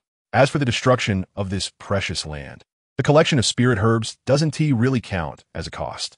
The world only recognizes the strong. If one is inferior in skill, nothing can be preserved, which naturally includes this precious land. I have a disciple in the Tiando Empire. It's not convenient for me to show myself. Tianxing said calmly. Having reached this point, those who understand will understand. Douluo felt relieved. If the guy in front of him was Tianxing, then his identity indeed made it inconvenient for him to appear. What is his name? Douluo's question could also be seen as an acknowledgement. Tianxing. Tianxing revealed his own name. Finding a title Dou to cover for him would indeed make things easier in the Tiando Empire, and his own strength also provided a certain level of self-protection. Moreover, the news of having a title Douluo master behind him would circulate among the higher-ups in a small circle, achieving his goal. Of course, if he knew that the other party was thinking of him in terms of Tianxing, he probably wouldn't be able to smile anymore. Chapter 30. The Spirit Beast Sovereign? What the Emerald Swan said. Douluo returned to his rocky cave and saw a note posted on the wall. With a face full of suspicion, he took it down to read. Compress the toxin into the soul bone and take the antidote as scheduled. Note, your granddaughter is also applicable. Douluo snorted lightly, his expression somewhat strange. Clearly, that guy had planned this long ago. He casually tossed the note aside, and it was immediately eroded by green energy, turning into ashes. He then sat cross-legged, took out a pill, swallowed it, and began to refine it. The disciple is named Tianxing. Huh? I want to see what kind of abilities he really has. Just after coming down from the eye of ice and fire, Tianxing yawned. Who is it that's keeping an eye on him? On his way down, Tianxing noticed that the saber-toothed tiger was still obediently waiting for him in place, which made him feel good. Just tried to ride it around the core area of the Sunset Forest to see if there were any treasures. The core area of the Sunset Forest is quite large, and there are 3 overlords, all powerful spirit beasts with cultivation ages of nearly 80,000 years, although they haven't reached 100,000 years yet. Tianxing rode on the saber-toothed tiger with 10,000 years of cultivation to visit the 3 major overlords. The 3 overlords of the Sunset Forest are the Silver Moon Howling Sky Wolf King, who occupies the Tianxing Mountain, the Cracked Mountain Earth Dragon King, and the Human-Faced Demon Spider King in the Poison Pool. The first 2 are soul beast overlords with 80,000 years of cultivation, while the Human-Faced Demon Spider King only has 50,000 years of cultivation. However, it possesses unmatched piercing power due to its own venom and 8 sharp spider spears, allowing it to easily break through the defenses of most soul beasts, making its combat power no weaker than the first 2 soul beast overlords. Because of its extreme poison, even the other 2 overlords dare not attack it lightly. When Tianxing appeared in the domain of the Cracked Mountain Earth Dragon King, the massive Cracked Mountain Earth Dragon King, which was originally basking in the sun and stood over 100 meters tall, immediately sensed the overwhelming dragon might. As if a dragon god had descended, it shivered and quickly stood up, causing the earth to tremble slightly. Its gaze locked onto the source of the aura, and it charged in that direction. Knowing that its body alone was over 100 meters tall and weighed tens of thousands of tons, this colossal creature running caused the ground to shake. The saber-toothed tiger, carrying him.Qian and walking along the ancient path in the jungle, suddenly felt a gigantic creature charging toward them, shaking the ground as it ran. Ancient trees less than 50 meters high were snapped in half, unable to stop the giant beast. Even from 500 meters away, it was clearly visible, resembling a small mountain, with rock-like dorsal fins growing on its back and covered in rocky scales. It was undoubtedly a very troublesome soul beast overlord, the 80,000-year-old cracked mountain earth dragon king. The saber-toothed tiger, only a few meters tall, appeared like a small kitten before such a giant, seemingly able to be crushed with a single step. According to the cultivation rankings in the Spirit Master world, it was akin to a 5-ring soul king facing an 8-ring soul Douluo, a complete crushing existence. Faced with one of the 3 overlords of the Sunset Forest, the cracked mountain earth dragon king, the saber-toothed tiger couldn't help but tremble.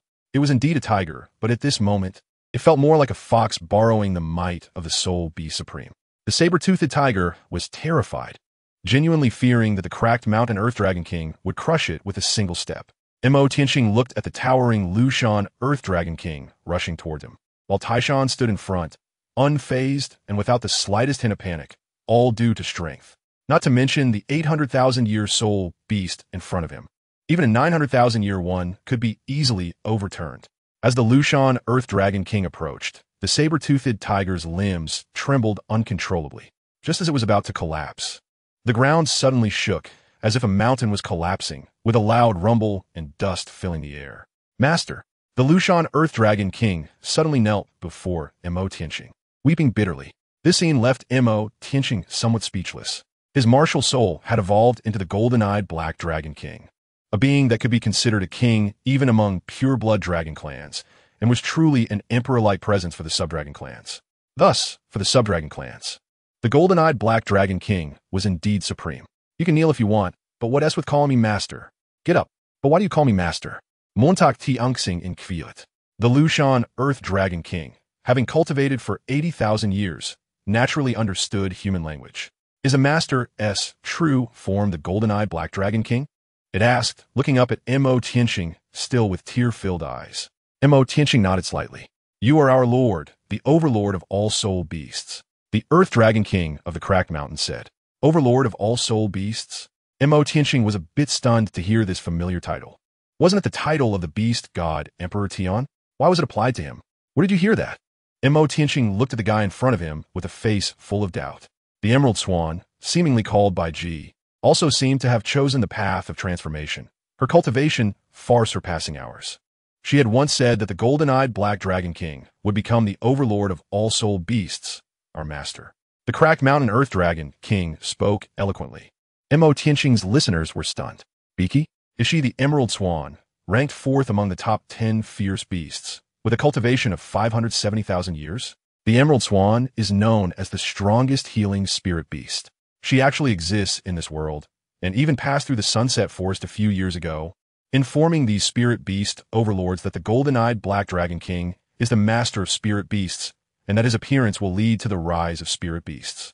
This, Tianxing always had a strange feeling, as if he was walking the same path as the beast god Emperor Tian, and he was getting further and further along it. What exactly did Bai Ji know? How did she know that the golden-eyed black dragon king had already been born, becoming the master of all soul beasts, and would lead them to rise in the future? Moreover, according to what the Rift Mountain Earth Dragon King said, she had also transformed into human form, seemingly walking the path of transformation and recultivation. But where was she? Tianxing. As he had many questions he wanted to clarify with her. She had been unpredictable in her movements and had left several years ago. The Rift Mountain Earth Dragon King spoke up. At this moment, Tianxing felt a jolt in his heart. A few years ago, wasn't that when he had just awakened the golden-eyed black dragon martial soul and was in the Star Dou forest for secluded training? Could it be that his crossing was related to her? Did she leave behind any words or say where she was going? Tianxing's heart was also a bit chaotic at this moment. What exactly did she know? There were no messages left. As for the location, it seems she vaguely mentioned when she was in the Sunset Forest that she was preparing to head to the Arctic ice field. The mountain splitter Earth Dragon King recalled. The Arctic ice field? What would a jade swan like her go there for? Could it be to find the ice and snow emperors? Or was she truly plotting? Tianxing's heart was in turmoil at this moment. Chapter 31 about Biki. First update. Please save. The Lushan Earth Dragon King recognized Tianxing as the master and followed him closely, making the saber-toothed tiger truly tremble and hesitate to walk, its eyes eagerly watching him. The Lushan Earth Dragon King's gaze towards him was quite fervent. Tianxing let out a helpless sigh as he rode on the back of the cracked mountain Earth Dragon King. Only then did he roar twice in satisfaction and head towards the territory of the Silver Moon Howling Sky Wolf King, with the 10,000-year-old saber-toothed tiger cautiously accompanying him. Upon reaching the territory of the Silver Moon Howling Sky Wolf King, the Wolf King immediately sensed the presence of the cracked mountain Earth Dragon King, who had a young man in a black robe sitting atop it. The young man exuded an immense dragon might, which even the Wolf King, with its strong bloodline, could not escape being suppressed by. This was a powerful pressure that only a 100,000-year-old beast could possess. The young man was a 100,000-year-old beast in human form, and he was a dragon-type 100,000-year-old beast. It is known that dragons are the most formidable race in the world, capable of overcoming cultivation limits to fight beyond their level. Once a top-tier soul beast cultivation surpasses 100,000 years, its power is absolutely far beyond that of an ordinary 100,000-year soul beast, placing it in an absolute kingly leadership position among 100,000-year soul beasts.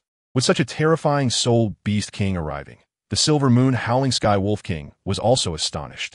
It immediately recalled the green-clad woman who appeared in the Setting Sun Forest a few years ago, who was suspected to be a 100,000-year soul beast in recultivation.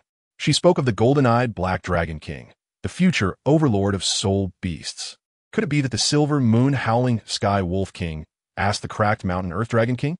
As for the nearby 10,000-year saber-toothed tiger, it did not dare to move at all. In front of these big shots, it was the weakest. The Silver Moon Howling Sky Wolf King had already confirmed that Tianxing's true form was indeed the golden-eyed Black Dragon King, just by sensing the aura of a 100,000-year soul beast emanating from him. The Silver Moon Howling Sky Wolf King was stunned. It truly did not expect that the words of that esteemed person would reflect into reality, appearing vividly before them. Could it be that what that esteemed person said was true? This soul beast supreme in front of them would lead their kind to rise. No longer would they suffer oppression and hunting from humans. Tianxing confirmed the words of the mountain-splitting Earth Dragon King from the Silver Moon Howling Sky Wolf King. A few years ago, there was indeed an extraordinarily beautiful woman named Bijia who stayed in the Sunset Forest for a period of time and was revered as the guardian deity of the Sunset Forest. Her true form was the Emerald Swan, known as the strongest healing soul beast among soul beasts, radiating an aura that was absolutely that of a 100,000-year soul beast. Her healing abilities were incredibly powerful. As long as there was still a breath left, she could restore life in a short period of time. During her stay, she treated numerous old, weak, ill, and disabled soul beasts every day, regardless of their cultivation level, treating them all equally. Even the fierce and brutal human-faced Spider King, which had been severely injured by human soul beast hunters and was on the verge of death, was saved by her intervention, allowing its severed spider legs to regenerate. From then on, the human-faced Spider King reigned in its ferocity and focused on cultivating in the toxic swamp. During her stay, there was harmony among the soul beasts, and she was referred to as the guardian of life by them. That great being told them that soon, the golden-eyed Black Dragon King would appear, the supreme being among soul beasts, the common master of all soul beasts. Later, it was heard that she was preparing to go to the Arctic ice field to handle some matters. As for what those matters were, the human-faced Spider King might know a bit, as it had been closer to that great being back then. Human-faced Demon Spider King? Tianxing's eyebrows twitched slightly. He was very familiar with this lineage of soul beasts. Tianxing's external soul bone originated from the 1,000-year cultivation of the man-faced demon spider. The entire clan was notorious among soul beasts, known as the assassins of the soul beast world. It was rare to encounter a man-faced demon spider with over 10,000 years of cultivation, as they were either hunted by humans or attacked to death by other soul beasts. To his surprise, among the 3 great overlords of the Sunset Forest, there was actually a 50,000-year-old man-faced Spider King. After being healed by Baiji, the Spider King surprisingly changed its bloodthirsty nature, which sounded a bit strange. This aroused a sense of curiosity in his heart. Thus, Tianxing's team increased again, with the Silver Moon Howling Sky Wolf King and the Cracked Mountain Earth Dragon King, two soul beast overlords, escorting him as they headed towards the poisonous swamp territory of the man-faced Spider King. When Tianxing arrived at the poisonous swamp, following the path of the two overlords, he immediately saw a vast emerald green pool that stretched for 100 miles. Shrouded in steaming green poisonous mist, making it impossible to see the depths of the pool. The green poisonous swamp had no living creatures. There were no fish or shrimp, and not a single being could be found in the surroundings. The surface of the pool was as smooth as a mirror, with a gentle breeze creating ripples that could not raise a single splash, truly resembling a stagnant pool of water. Such a dead place held no value for other soul beasts, but for the man-faced demon Spider King, which was inherently toxic, it was akin to paradise. Spider King, come out, the Cracked Mountain Earth Dragon King said, extending its massive paw to step on the emerald green water surface, causing layers of ripples to spread out. Tianxing curiously stared at the depths of the poison pond shrouded in mist. A gentle breeze blew, but it couldn't disperse a trace of the poisonous fog. After a moment of waiting, a massive black figure gradually emerged from the mist, its 8 pitch-black legs moving rhythmically on the surface of the pond. The face Spider King revealed itself from the poisonous fog, a giant spider nearly 30 meters tall. This giant spider was entirely black, covered in dark, barbed hairs with a long, pale human face on its abdomen and 8 extremely thick spider legs below. The front ends of its long legs were slender and sharp, black as spears, allowing it to easily stand on the surface of the pond. Its face bore 8 blood-red eyes the size of a baby's fist, staring at the two great soul beast overlords and Tianxing on the shore of the poison pond, filled with a chilling and terrifying aura. The 10,000-year-old saber-toothed tiger trembled in fear from this cold, deathly aura. In front of it was the killer among soul beasts, the face spider. And even with its own 10,000-year cultivation, it had no chance of victory, let alone against the king of the 5,000-year-old face spiders. Tianxing was also sizing up the face demon Spider King in front of him. The killing intent from the other party felt a bit childish in comparison. Not to mention a 50,000-year-old face demon Spider King. Even if a 100,000-year-old one appeared, he wouldn't be intimidated, let alone being suppressed by its aura. The face demon Spider King was immediately drawn to the aura emanating from Tianxing. When it attempted to use its mental power to probe him subtly, it suddenly triggered a great terror. The overwhelming dragon might made it almost unable to breathe.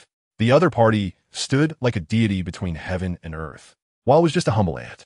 When it exerted all its strength to glimpse the true form of the deity, it suddenly saw a massive black dragon coiled behind the young man in black robes. The pair of golden dragon eyes shone as brilliantly as the sun and moon, and just a glance made its soul tremble as if it were about to freeze. Tianxing seemed to feel a small entity trying to pry open his spiritual world, but as a result, he was fiercely backlashed by his martial soul, looking at the unmoving face demon Spider King on the surface of the lake. A dangerous smile crept onto Tianxing's lips. He wondered if it would drop the external soul bone, 8 spider lances. Chapter 32.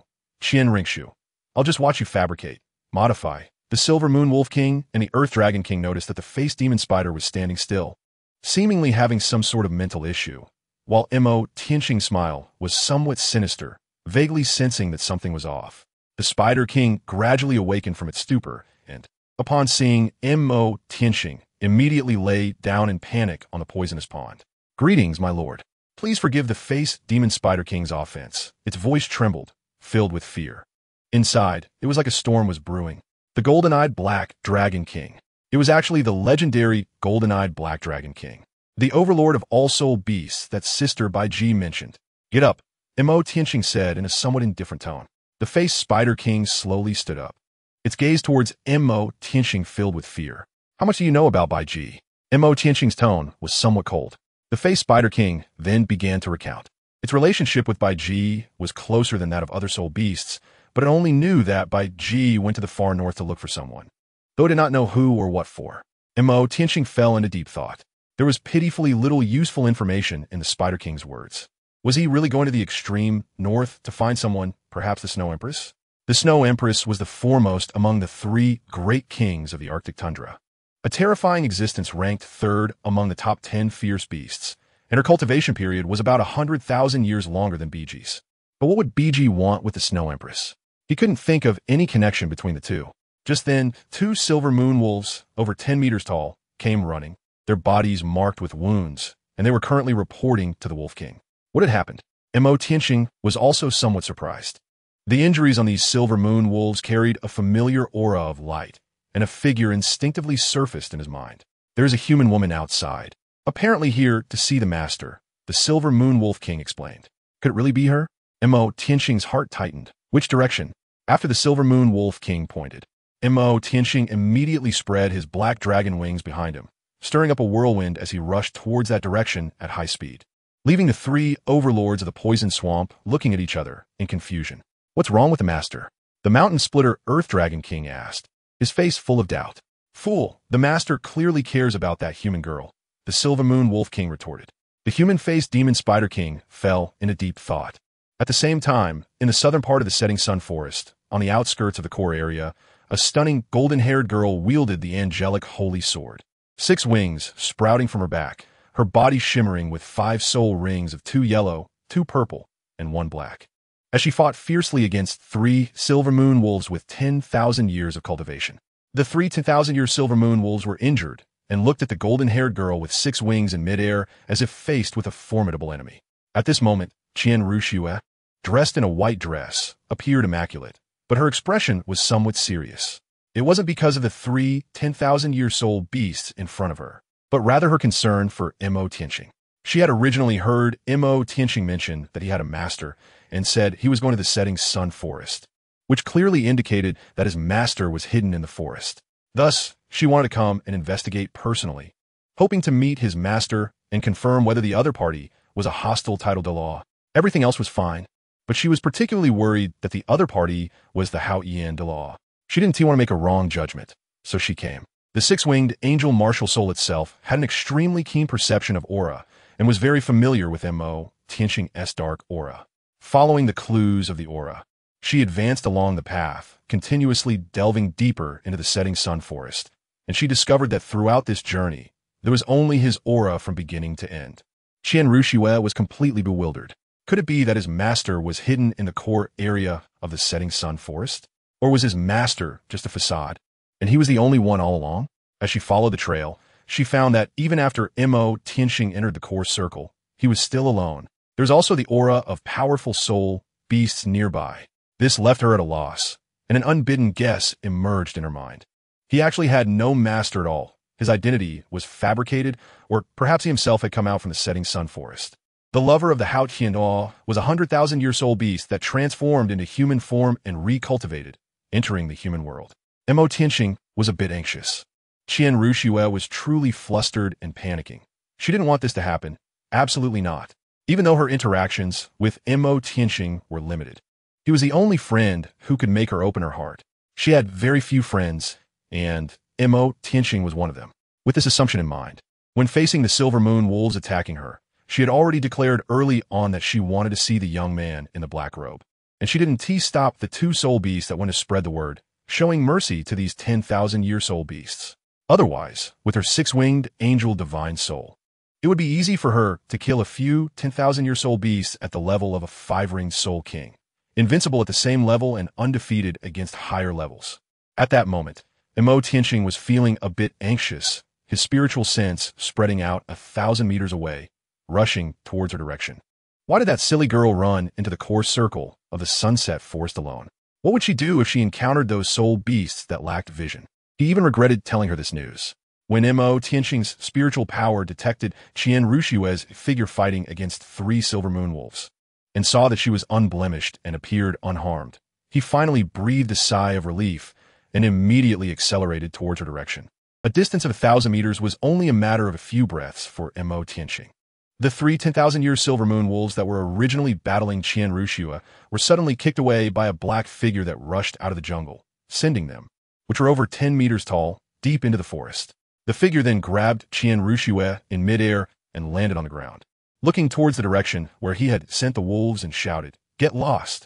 The 3 silver moon wolves immediately fled in panic, confused and unsure about what was happening.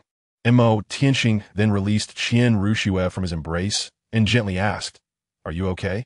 Renxue shot him a glare, stepped back a few paces, her expression fluctuating. Just now, him.Qian seemed to have beaten the 3 Silver Moon wolves badly, exuding a murderous aura, but he was very measured in his actions, only telling them to roll away. They were clearly in cahoots. There's a high chance this guy is indeed a soul beast reincarnated after 100,000 years. Moreover, another point is that him.Qian had never seen her true form, but was being so friendly towards her, which clearly indicated something was off. So she decided to play dumb, as it was the best choice at the moment. Renxue retracted her 6-winged angel spirit and pretended to look surprised at him.Qian, who had dragon wings growing from his back and was shimmering with 2 yellow, 1 purple, and 2 black soul rings. She wanted to hear how he would come up with an explanation. him.Qian looked at her changing expression and realized that he had been a bit too familiar. In her perception, he was someone who didn't know her true identity. Chapter 33. Mutual Testing. First update, please save. Hearing that there was a fight nearby, I came over to take a look. him.Qian lied without even blushing. Renxue stared at him, remaining silent, which could be considered as tacitly accepting his lie. Where are your elders? Why did you come to such a dangerous place alone? him.Qian looked at her, pretending to be somewhat surprised. Aren't you alone as well? Renxue said, glaring at him, clearly displeased. I accidentally got separated from my master. him.Qian sighed earnestly. It's too dangerous here. Powerful soul beasts appear from time to time. Why don't we leave together? When him.Qian said this, he raised his head to look at her profile, his eyes very clear. Renxue glanced at him, gathered her golden hair behind her head, and nodded silently. Her 6-winged angel martial soul had already been exposed, and the other party had most likely guessed her background. She had no need to hide anything. It was fine to approach him with a different identity. The two of them walked together towards the edge of the sunset forest. Your martial soul is a 6-winged angel? him.Qian asked. Renxue replied. My martial soul is the dark attribute golden-eyed black dragon, and I'm very sensitive to the light attribute you emit. Renxue thought, has this guy suddenly become talkative? Is he interested in her? I felt an inexplicable sense of familiarity when I saw you. Have we met before? him.Qian asked again. Renxue turned her head to look at him. You don't say this to all the girls, do you? him.Qian shook his head lightly. I'm not joking about this. It's as if we've known each other for a long time. Renxue felt a bit speechless inside. This guy really had a knack for telling absurd lies. You're in the forest, and I'm in the Douluo Palace, miles apart, she thought, finding the lie too trivial to even bother exposing. Along the way, him.Qian claimed that his spiritual perception was quite strong, allowing him to avoid powerful soul beasts in advance, leading Renxue through a winding path. He subtly inquired if she had any elders accompanying her. To Renxue, this sounded like him.Qian was worried that the title Douluo would expose his identity as a soul beast, putting his life in danger. I came alone, Renxue replied, wanting to ease his worries. As she spoke, she also observed the subtle changes in him.Qian's demeanor. Sure enough, as soon as she said that, his tense mental state relaxed considerably, and he began to earnestly lecture her about the dangers of going alone to the soul beast forest, advising her to pay attention to the core areas and high-risk zones before coming. Otherwise, it could be very dangerous. She wondered if he had figured out that she was Xue'er, realizing that he was quite adept at getting close to people. But those words of advice stirred a warmth in her heart. What about you? Renxue retorted. him.Qian was momentarily at a loss for words. Renxue looked at his defeated expression and couldn't help but laugh, her smile radiant like a flower. him.Qian stared blankly for a moment. That smile was like the first snow of spring, almost melting his heart. It was the first time he had seen someone smile so charmingly. Renxue noticed his dazed expression and lightly snorted, causing him.Qian to come back to his senses, feeling a bit embarrassed as the atmosphere subtly changed. Along the way, those powerful soul beasts did not appear again, and the journey was quite peaceful. Renxue was also speechless at this moment. This fool had not asked her name from beginning to end. Unknowingly, they had reached the outskirts of the sunset forest, where low-level soul beasts that had lived for 10 or 100 years were lurking, posing no threat to them at all. Just as she turned to bid farewell to this fool, she suddenly saw him.Qian smiling at her, holding a large chrysanthemum in his hand and offering it to her. This is for you. When Renxue saw the chrysanthemum, she was completely stunned. The flower was a magnificent purple, and strangely, each petal looked fluffy and particularly cute. The entire chrysanthemum was a cohesive whole, yet no fragrance was emitted. The center of the flower stood out at least half a foot above the petals, and the tip of the stamen shimmered with a faint golden light. Strange, fungi, heavenly chrysanthemum? Renxue looked at the flower in Tianxing's hand with some surprise. It was not strange to Tianxing that she could recognize it. After all, the martial soul of the chrysanthemum Douluo from the Spirit Hall was the strange fungi heavenly chrysanthemum. Among the many divine herbs he possessed, only the strange fungi heavenly chrysanthemum had a certain light attribute, which could help the user cultivate an indestructible body, most compatible with Renxue's six-winged angel martial soul. Renxue carefully took the strange fungi heavenly chrysanthemum from his hand, staring at the cluster of flower hearts that emitted a faint golden light. She remembered that Elder Yuiguan had been searching for this thing in the world all his life, but had never found it, lamenting that it might be a divine flower. She never expected that Tianxing would actually have one. "Where did you find this?" Renxue instinctively asked. "Picked it from a treasure place," Tianxing answered truthfully. Renxue glanced at him, her expression somewhat complicated.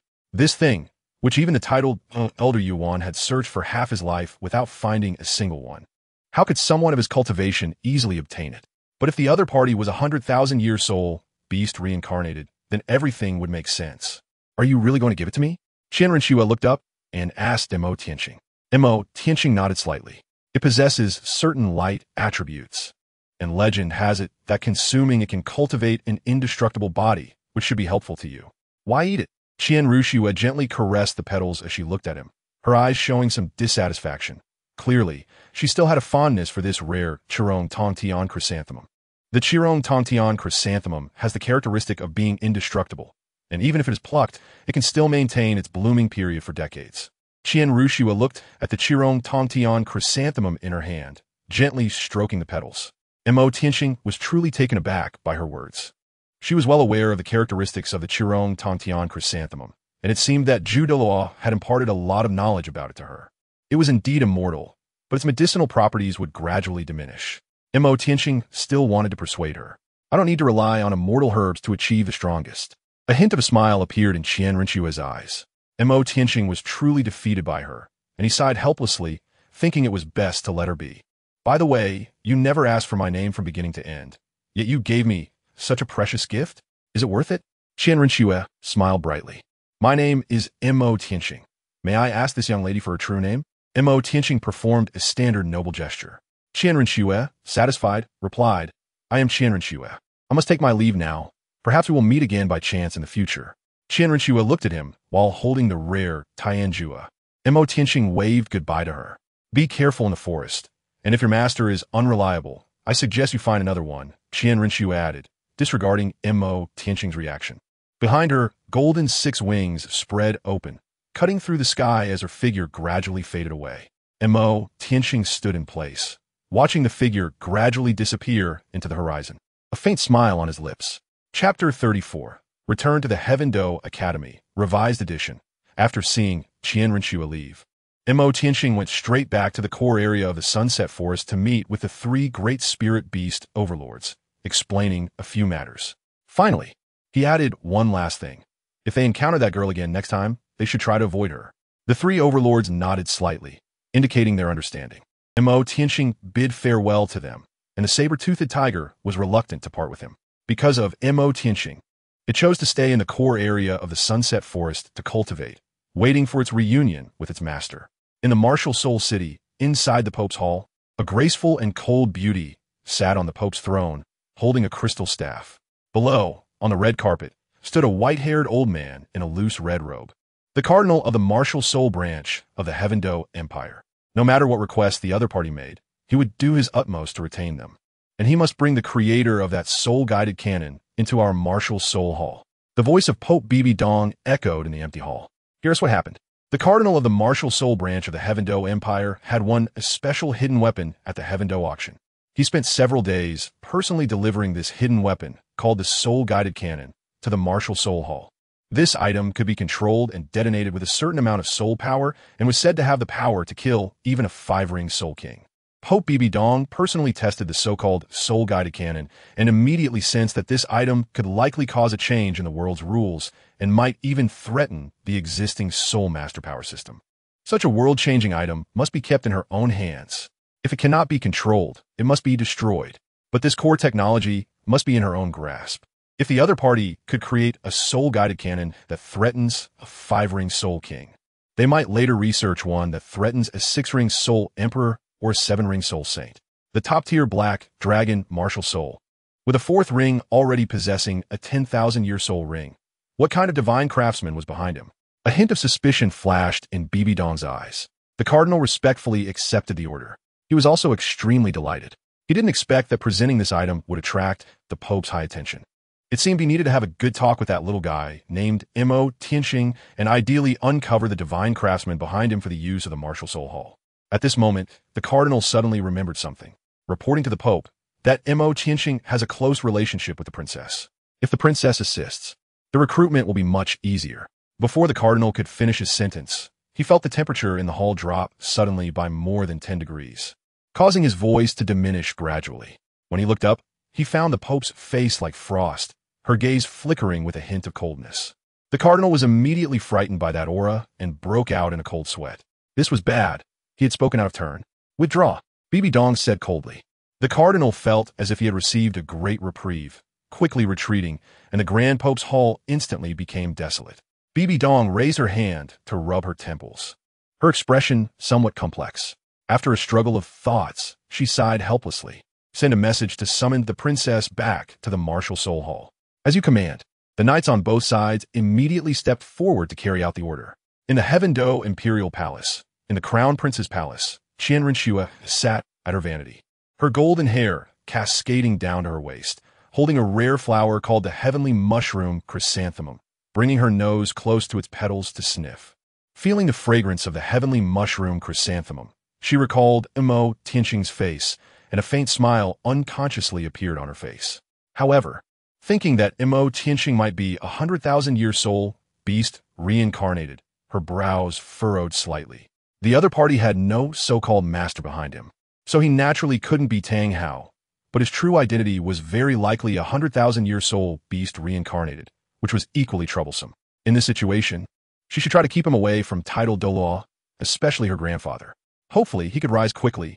It was said that when a 100,000-year soul beast transformed into human form and reached the level of a 7-ring soul saint, it would completely transform into a human, and there would be no need to worry about title Douluo. Perhaps by then, she could take him to meet her grandfather. A hint of expectation appeared on Renxue's face. Meanwhile, at the Dou Royal Academy, when Tianxing quietly returned, the members of the Blue Lightning Tyrant Dragon family had already left. He met with his 3 masters and left behind several precious herbs for them, enough to help them strengthen their foundations and elevate their cultivation levels. After all, these were the people who truly cared for him and looked after his safety after he came out of the Star Dou forest. Dream Machine and the others were somewhat surprised to see the rare spiritual herbs Tianxing had brought out, as it was clear that these were valuable items. However, they were not so needy as to take things from their junior, encouraging Tianxing to keep them for his own cultivation. The satisfied smiles on their faces clearly indicated they appreciated his gesture. Tianxing insisted on having them accepted, saying he still had more. Only then did the 3 teachers reluctantly accept it. Dream Machine and the others expressed that they would stand by his side, even when facing the blue electric Tyrannosaurus family. Their Dou Royal Academy feared no force. Tianxing sincerely thanked the 3 teachers before taking his leave. On his way back to his residence, he unexpectedly ran into Xue'er and Huangying. They were accompanied by a little girl in a dress, who was none other than Ning Rongrong from the 7 Treasure Glazed Tile School. Tianxing was also somewhat surprised. How did this little girl come here? This means that the strong members of the 7 Treasure Glazed Tile School are definitely secretly protecting her. Where had he been these days? Huangying stepped forward, looking at Tianxing with some concern, as he hadn't had any news for a while, which was quite worrying. Xue'er, holding the young Ning Rongrong, came up, her gaze calm as water, while Ning Rongrong hid half of her body behind her, quietly observing Tianxing. The 3 beautiful women, 2 adults and 1 child, appeared together in the academy, instantly attracting the attention of many students who wanted to know which bastard from the Sky Killer Sword had such good fortune. When they focused their attention, they were all stunned. Wasn't this the rumored illegitimate son of the Blue Lightning Tyrant Dragon family? Just a few days ago, they had come to the academy specifically to ask him to acknowledge his ancestors, but he had ultimately refused. Qianheng also heard the news, and when he came out, he saw Tianxing not far away with Princess Xue'er, senior sister Yi, and the little sister from the 7 Treasure Glazed Tile School. He stood there hesitantly, not daring to approach, looking somewhat pitiful. Yi Huangying spotted him first and naturally recognized this junior. She casually took his hand and walked over. Although she had heard that the matter with the blue lightning tyrant dragon family was causing quite a stir, that was an issue for the family hierarchy and had nothing to do with the child, so there was no need to treat a child that way. Tianxing also saw Yu Qianheng. He noticed a hint of timidity in his eyes and awkwardly called out, "Hello, senior." Tianxing only hummed in response, bending down to observe Ning Rongrong, who was hiding behind Shui Yuxuan. Ning Rongrong wasn't really afraid of him. She had even taken the initiative to greet him at the end of the last auction. Just then, a system prompt suddenly appeared before Tianxing. Chapter 35, The System's Immortal Her Quest, revised and edited. When Tianxing was visiting Ning Rongrong, a large series of option boxes suddenly popped up from a system. Ding! Bestow Ning Rongrong with a Chilua tulip to help her martial soul complete its transformation. Reward. Full support from the 7 Treasure, Glazed Tile School. Ding! Bestow Shui Yuxuan with a Jade Skin of Nymph to help her swan martial soul transform into an emerald swan. Reward. Full support from the Tiandou Empire. Obtain a mysterious treasure. Ding! Bestow Yi Huangying with an 8-petal fairy orchid. Garbled. Reward. Garbled. Ding! Bestow Yu Qianheng with a 9th rank purple Ganoderma to help him rise. Reward. Control to break free from the blue lightning tyrant dragon family. Tianxing looked at the sudden series of system prompts that had been triggered, and he was momentarily taken aback. He scanned their faces with a somewhat strange expression, especially that of Yi Huangying. What on earth was going on with her that caused the system to produce a series of garbled messages? Tianxing didn't want so many people watching, so he took a few of them back to his residence first. This was the first time Yu Qianheng and Ning Rongrong had visited Tianxing's home. The 2 little ones were future heirs of the 3 major sects, and they had known each other since childhood, being of similar ages, so they naturally got along well and could play together. Yi Huangying and Shui Yuxuan were curious about where he had been these past few days, as they couldn't find him at all. They had even gone to the 3 mentors to inquire about him, but ended up with no information. Regarding this issue, Tianxing straightforwardly said he had gone treasure hunting with his master. Yi Huangying rolled her eyes in disbelief, while Shui Yuxuan smiled subtly. It was clear that the 2 girls didn't really believe him, but the 2 children were quite interested and looked up at him. Tianxing thought that perhaps he could go with the flow and achieve his goals in a roundabout way. "I prepared some gifts for you," he said, pretending to be mysterious. His words immediately piqued everyone's interest, and they turned to look at him. "What gifts?" Yi Huangying was also a bit surprised. He went out for a trip and came back with gifts. Has this guy changed his ways? Tianxing raised his hand and brushed over his storage ring, actually extracting a celestial herb from his small world. In his hand, a peculiar herb suddenly appeared, its petals resembling small white bells, entirely snow-white and exquisite, as if carved from ice and snow. The moment it appeared, the entire room was instantly filled with a fragrant aroma. The rich scent of orchids was refreshing and captivating. The 4 people present all looked at the unusual flower in Tianxing's hand, clearly recognizing it as a very precious medicinal material. Tianxing raised his hand and handed it to Yi Huangying. "What is this?" Yi Huangying took the herb from his hand, her eyes immediately glued to it. "This is called 8-petal immortal orchid, a celestial-grade herb. Taking it can help strengthen the foundation and eliminate impurities from the body," Tianxing explained. "Its medicinal properties are relatively gentle, and food-type soul masters can easily consume and refine it, although it takes a longer time to completely absorb the medicinal effects. The effects can last until you reach level 70. He added with a hint of teasing. "I'm quite curious if you'll turn into a big orange when you unlock your martial soul's true body at level 70. Level 70? Is it really that exaggerated?" Yi Huangying frowned slightly. She naturally knew that some spiritual herbs could help soul masters accelerate their cultivation speed. But a herb that could reliably elevate a food-type soul master to level 70 sounded particularly magical, although she had already raised her soul power to level 40. Due to the quality of her martial soul, even with her high talent, it was unlikely she could cultivate her orange martial soul to level 70. Yi Huangying looked at Tianxing. She was quite touched that he would give her a herb to enhance her cultivation, and sincerely said thank you. Tianxing nodded slightly. The 8-petal magnolia could be chewed and swallowed directly, and then the soul power could be used to refine it. Yi Huangying nodded slightly. Tianxing then took out the 2nd herb, which was a white, crystalline flower that looked like a pure lotus. "This is prepared for you." Tianxing handed the celestial herb to Xue'er. The princess carefully accepted it, looking at the mysterious herb in her palm that emitted a fragrant aroma. At this moment, Ning Rongrong walked over to her side, examining the celestial herb. Xue'er's eyes were clear like water as she quietly looked up at Tianxing. This flower is called water fairy jade skinbone. It has the effect of cleansing the marrow and opening the 8 meridians, which is compatible with your swan spirit. I wish you success in your cultivation soon, Tianxing explained with a smile. Thank you, Xue'er said.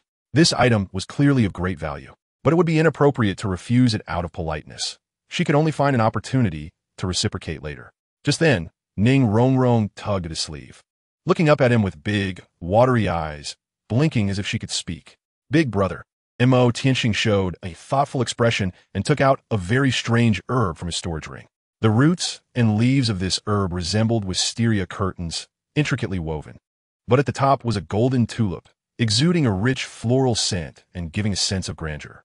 Tianxing handed this flower, named Chihuahua tulip, to Ning Rongrong. It is elegant and luxurious. Consuming it can absorb the essence of heaven and earth, the brilliance of the sun and moon, and has certain warming and nourishing effects. Tianxing is briefly introduced. Ning Rongrong happily runs back to Xue'er after receiving the fairy grass, examining the Chihuahua Qian in her hand. She had just consumed a few petals of a 10,000-year snow lotus, which tasted good and quickly improved her cultivation. Unexpectedly, she encountered Dage on her outing, who just happened to have herbs that could also help improve cultivation, allowing her to be lazy again. Tianxing looked towards the corner where Tianheng was and walked up to him. Tianheng timidly raised his head to look at him. This is a gift for you. Tianxing handed him the herb in his hand, which was a light purple herb shaped like a cap, but it was a type of Ganoderma. The Ganoderma was entirely purple, with a jade-like thick stem and 9 leaves. Do I have it too? Tianheng's small face flushed red, feeling somewhat at a loss. Tianxing nodded, handing the 9-grade purple fungus into his palm and gently patting his head. This 9-grade purple fungus has the effect of solidifying the foundation and enhancing energy, which can help you lay a solid foundation for your cultivation. Tianheng immediately nodded like a chick pecking at rice, thanking his senior. Those who received the elixir thought it was merely a herb to aid in cultivation and solidify the foundation, and began to absorb it right there. Watching the 4 people in the living room cultivating, faint rays of light enveloping them, Tianxing sat on the sofa, closing his eyes to rest. He had been busy and running around these past few days and was indeed a bit tired. Before he knew it, he fell asleep. Ding. System task completed. Ding. System task. Ding. System. Ding. Tianxing woke up from his dream and immediately saw Yi Huangying looking at him closely, her eyes sparkling at him. What kind of miraculous medicine did you give me? It actually made my soul power jump 3 levels. My soul power has now reached level 44. Yi Huangying's eyes were bright. Tianxing looked at the approaching Yi Huangying and noticed that after taking the 8-petal fairy orchid, her skin had turned a rosy white, and her face had become even more delicate. Just spread the word, he said. Where's Qian? Tianxing scanned the living room and noticed that someone was missing. After she finished her training, she shed a layer of dirt and went to the bathroom to take a shower, Yi Huangying replied. Tianxing finally realized why the light in his bathroom was on, and he could hear the sound of water splashing from inside. Chapter 36. The Peerless Beauty. Just then, Ning Rongrong also jumped up from the ground, her face full of smiles as she bounced over. What kind of spirit medicine did my big brother give me? My soul power has directly increased by 5 levels, and I've broken through from level 15 to level 20. I feel like it's because of the level 20 bottleneck. Otherwise, I think I could have increased even more. Having level 20 soul power at just 7 years old would definitely shock a group of old scholars in the outside world, as they would consider it impossible. Tianxing didn't explain much. He just rubbed her head and thought of Xiao Wu. Before heading to the extreme north, he should send her a spiritual herb to help her improve her cultivation as soon as possible. I feel as if my martial soul has undergone some changes. While Ning Rongrong was speaking, she raised her right hand, and a pink little palm immediately revealed a treasure tower radiating with glazed brilliance. At the base of the tower, a layer of tulip luster emerged, enveloped by a layer of yellow 100-year soul ring, emitting a faint halo. What changes are happening? Yi Huangying also leaned over at this moment, curiously examining the glazed treasure tower in her palm. Without needing to look closely, Tianxing already knew that it was because her martial soul had transformed from the 7-treasure glaze tile to the 9-treasure glaze tile. Rong, how many layers does your treasure tower have? Yi Huangying seemed to have suddenly discovered something, exclaiming in surprise. Ning Rong quietly counted her 7-treasure glaze tile and got an unbelievable number. 9 layers? Ning Rong could hardly believe her eyes, her apricot eyes wide open, and she counted several times again. Sister Yi, can you help me check if it really is 9 layers? Ning Rong was very excited. 9-treasure glazed tower. Their sex 7-treasure glazed tile martial soul tower had 7 layers, which could only attach 7 soul rings. That was the limit. No matter how much her father cultivated, he remained stuck at level 79, unable to advance further. This wasn't a matter of talent. It was entirely because the 7-treasure glazed tile could not accommodate an 8th soul ring, let alone the 9-ring title Dou. Everything was limited by the martial soul.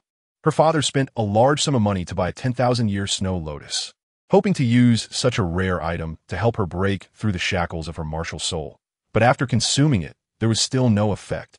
Unexpectedly, after asking her big brother for a spiritual herb and consuming it, her martial soul transformed into the 9-treasure glazed tile. Thank you, big brother. I need to return to the sect shortly to tell my father this good news. A brilliant smile adorned Ning Rong's face. Tianxing nodded slightly and said, Don't talk about this outside, or it will be dangerous for brother. At that moment, Qian also finished his training, with strands of blue electric arcs flickering around him. He suddenly opened his eyes, his face filled with shock.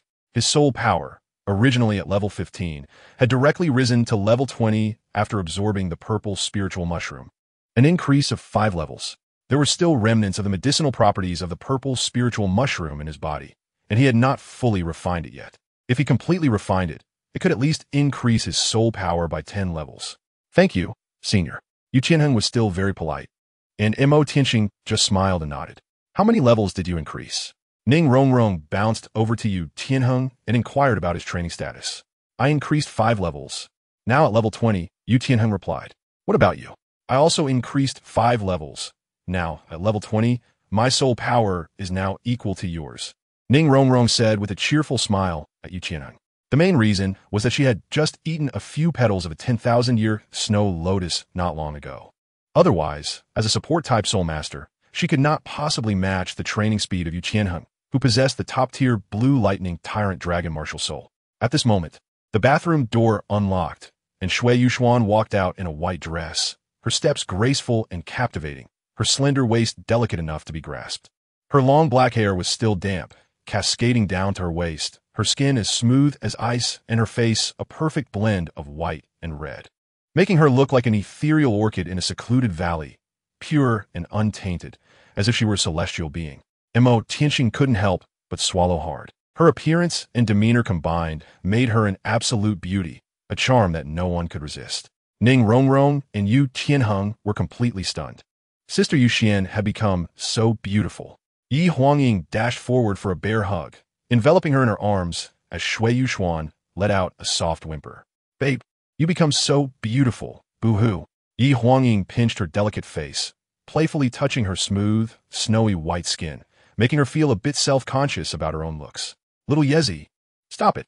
Xue'er's face turned red from her antics, and Tianxing was still watching from the side.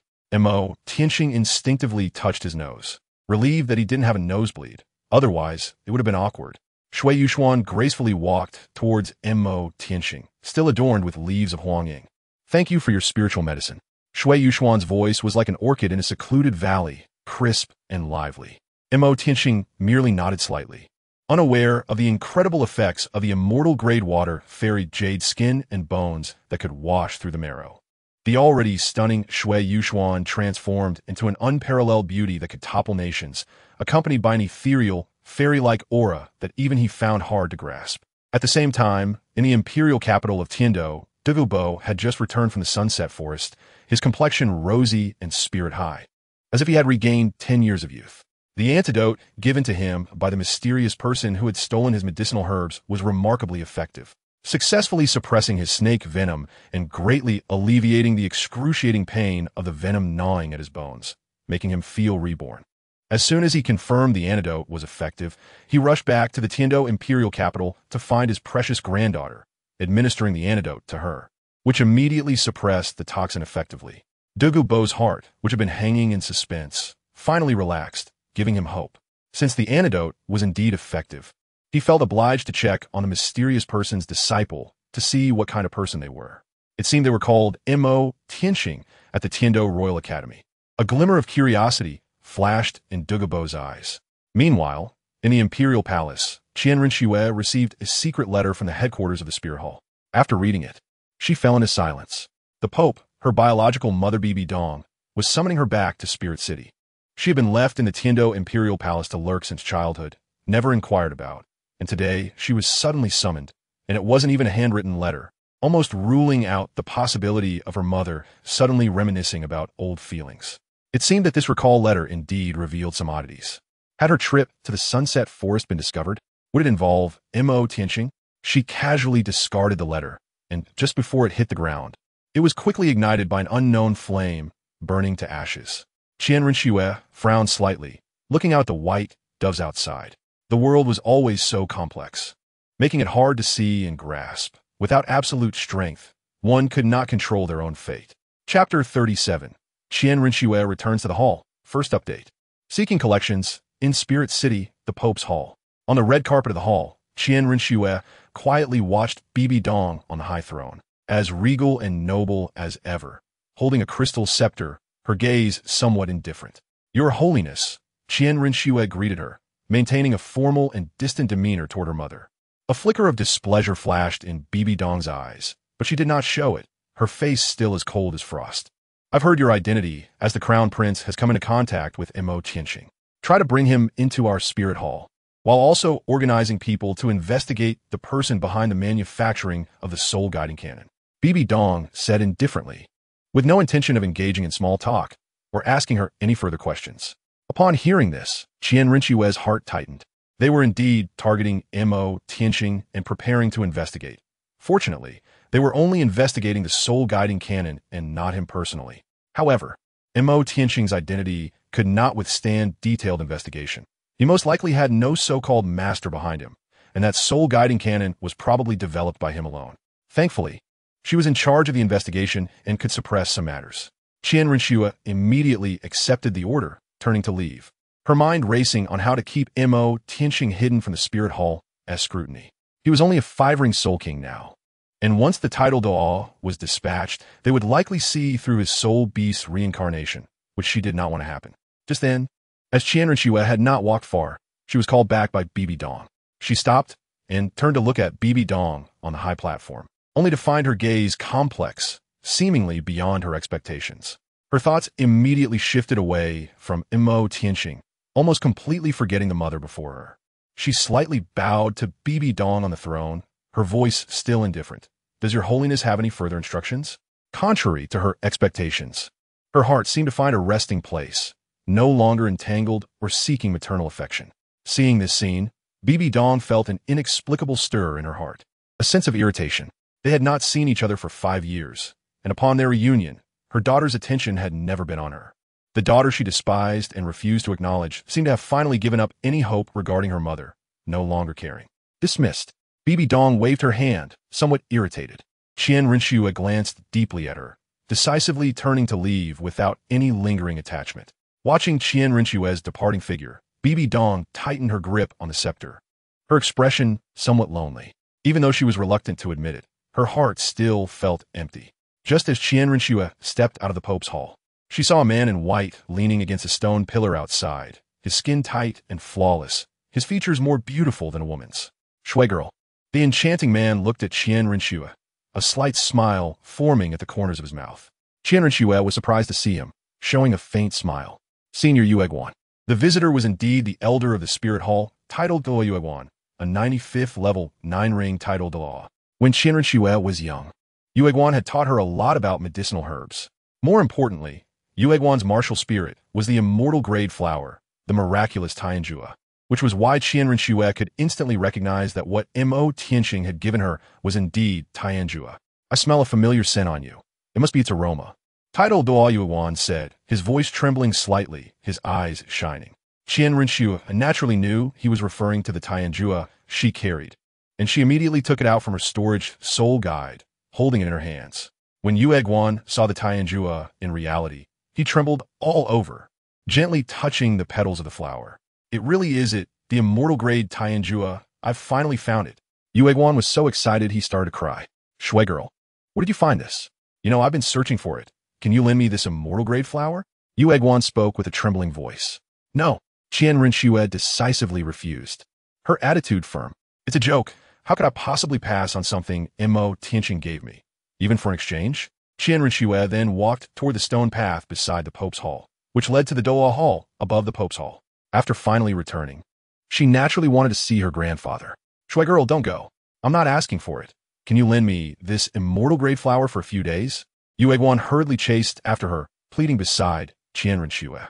Renxue looked at the pleading Guan, thinking about her plans. Lending it to you for a few days is fine, but you have to agree to one condition. Renxue said, feeling it necessary to pave the way for Tianxing. Don't say one condition. Even if it's 100 or 1,000 conditions, I will agree to you. Guan quickly said. In his life, he loved flowers as if they were his life, especially the elusive and coveted Tongtian chrysanthemum that he had pursued for a lifetime but never obtained. Even if he could possess it for just a few days, it would be extraordinarily precious. Unknowingly, they had already arrived at the Douluo Palace atop the mountain rock, the highest sacred place for soul masters in the world without exception. When a soul master reaches level 90 and obtains their 9th spirit ring, they can leave their name in the Douluo Palace and receive a title, which is also the origin of the title of Douluo. Douluo glanced at the Douluo Palace and stopped, not wanting to go inside. Shui girl, don't forget your promise.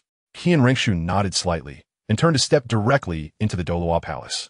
Generally, people who have not reached the title of Douluo are not allowed to enter the Douluo Palace. Renxue was different, as her grandfather was the grand offering of the Douluo Palace, its leader, and naturally could come and go freely. Upon entering the main hall, Renxue saw a kind-looking old man with white hair, dressed in a luxurious snow-white robe. When he saw Renxue, a gentle smile appeared on his face. Xue'er is back. Grandpa. When Renxue saw the old man in the white robe, she quickly ran over and hugged him tightly. The old man, Daoliu, gently stroked her head. He was Renxue's grandfather, a 99 level peerless known as the Angel Douluo, the grand offering of the Douluo Palace, and one of the most powerful beings in the world. How have you been outside, Xue'er? Tell Grandpa about any interesting stories. Daoliu said kindly. It had been a long time since the grandfather and granddaughter had seen each other. Renxue thought for a moment and mentioned Tianxing, talking about his black dragon martial spirit, which was already at the 10,000-year level with his 4th ring, and now he was at the same level as her, both being 5-ring soul kings. Daoliu, being quite perceptive, could naturally tell from his granddaughter's words that she had a good impression of that young man. Oh, among the same age in this world, there's someone whose cultivation can catch up to Xue'er. Tell Grandpa about it. Daoliu seemed quite interested. Chapter 38. The shock of the 7 treasure glazed tile school at this moment. Rongrong was swinging her short legs on the sofa in the hall, her legs being too short to touch the ground, pouting. Sitting across from her was an old man who looked withered, but was over 2 meters tall, the Bon Douluo Gurong. Grandpa Gu, why hasn't my dad come back yet? Rongrong's tone revealed her dissatisfaction. She had been back for a while and wanted to tell her dad the good news first, but now he was nowhere to be found, which made her feel unhappy. Little princess, don't sulk. Your dad will probably be back soon. Gurong looked at Rongrong with a kind smile, though his hoarse voice was somewhat frightening. I heard our little witch is back. Come out and let dad see. Hearing this voice, Rongrong immediately jumped up excitedly from a sofa. A refined middle-aged man entered the hall accompanied by the old man in white, and upon seeing him, Rongrong rushed over. They were Fengji and the sword Douluo Continent. Dad, have you missed Dad so much after just a few days? Fengji squatted down to hug his daughter, a gentle smile on his face. Umph. Rongrong immediately turned her head away upon hearing this, displeased. I had good news to tell you, but it seems unnecessary now. What good news does Rongrong have? The sword Douluo asked with a pampering smile. Forget it. I forgive you. Rongrong released her hug, her face displaying a mysterious smile. Fengji was also curious about what surprise could make his little girl so happy. Had she made new friends? Let me show you something. Rongrong blinked and raised her delicate little hand. Suddenly, brilliant 9-colored light gathered in her palm, forming a small tower that sparkled with glazed light, along with a yellow 100-year spirit ring rising above it. Looking at the 7-treasure glazed tile tower in his daughter's palm, Ning Fengji felt something was odd, but he couldn't pinpoint what it was. Before Ning Fengji could examine it closely, the Star Dou had already noticed something and exclaimed, 9 layers of 9 colors. The 9-treasure glazed tile tower? What? Ning Fengji was shocked, realizing that his daughter's martial spirit had transformed into the 9-treasure glazed tile tower. He immediately thought of the 10,000-year snow lotus. Could it be the 10,000-year snow lotus? It truly has the miraculous effect of transforming martial spirits. Ning Fengji was completely stunned, grateful that he had taken a photo of the 10,000-year snow lotus. What 10,000-year snow lotus? This is a miraculous herb, I asked from Brother Mo.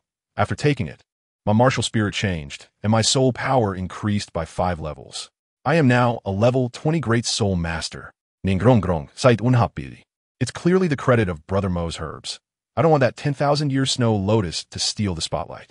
Directly increasing soul power by 5 levels? The Star Dou was astonished and quickly examined Ning Rongrong's elbow. Ning Fengji and the Bone Doulo's expressions changed slightly. Something as nourishing as the 10,000-year snow lotus shouldn't be consumed too much at once. Although the cultivation would increase rapidly in a short time, it could lead to instability in the foundation. Moreover, Rongrong had just taken the 10,000-year snow lotus not long ago. After a thorough examination, they found that Rongrong's soul power had indeed reached level 20, with her vital energy abundant and showing no signs of damage, which relieved him. Rongrong is fine. Her foundation is very stable, not superficial. The Star Dou gently shook his head. Brother Mo said that herb is for consolidating the foundation and will not harm the roots. Ning Fengji and the Bone Douluo immediately breathed a sigh of relief. Brother Mo? That image of him.Qian appeared in Ning Fengji's mind. He's the one who made the jade butterfly and cooperated with our sect, Ning Rongrong explained. The Star Dou and the Bone Douluo exchanged glances. It really is that little guy? Rongrong, what exactly happened that day? Ning Fengji quickly inquired. The transformation of his daughter's martial spirit from the 7-treasure glazed tile tower to the 9-treasure glazed tile tower was definitely a great thing. Ning Rongrong excitedly recounted what happened that day. When Ning Fengji and the others heard that Tianxing had given each of the 4 of them a miraculous herb, they were all stunned. He actually handed out such precious items so casually. It was understandable regarding Qian. It could be seen as not letting outsiders benefit from their own resources. But upon further thought, it made sense.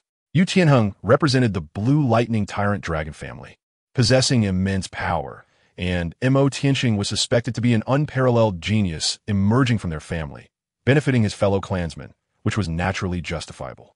Princess Yuxuan represented the Tiandou royal family. His daughter represented the 7-treasure glazed tile school. The spirit herb he provided tied together the 3 major forces of the Tiandou Empire. Indeed, a lucrative deal. Does that Brother Mo have any more of such celestial herbs? Ning Fengji asked, his eyes revealing a hint of hope. If the other party still had that kind of celestial herb, he would do everything possible to obtain it. Perhaps it could also allow his 7-treasure glazed tile tower to transform. I'll ask him then, but each herb has greatly different effects. Sister Ye's cultivation speed has increased, and Sister Yuxuan has become even more beautiful than before. Ning Rongrong pondered with her jade finger resting on her lower lip. Ning Fengji's eyes sparkled with brilliance. It seemed he was going to meet that young man soon. The same situation occurred in the blue lightning tyrant dragon family. What?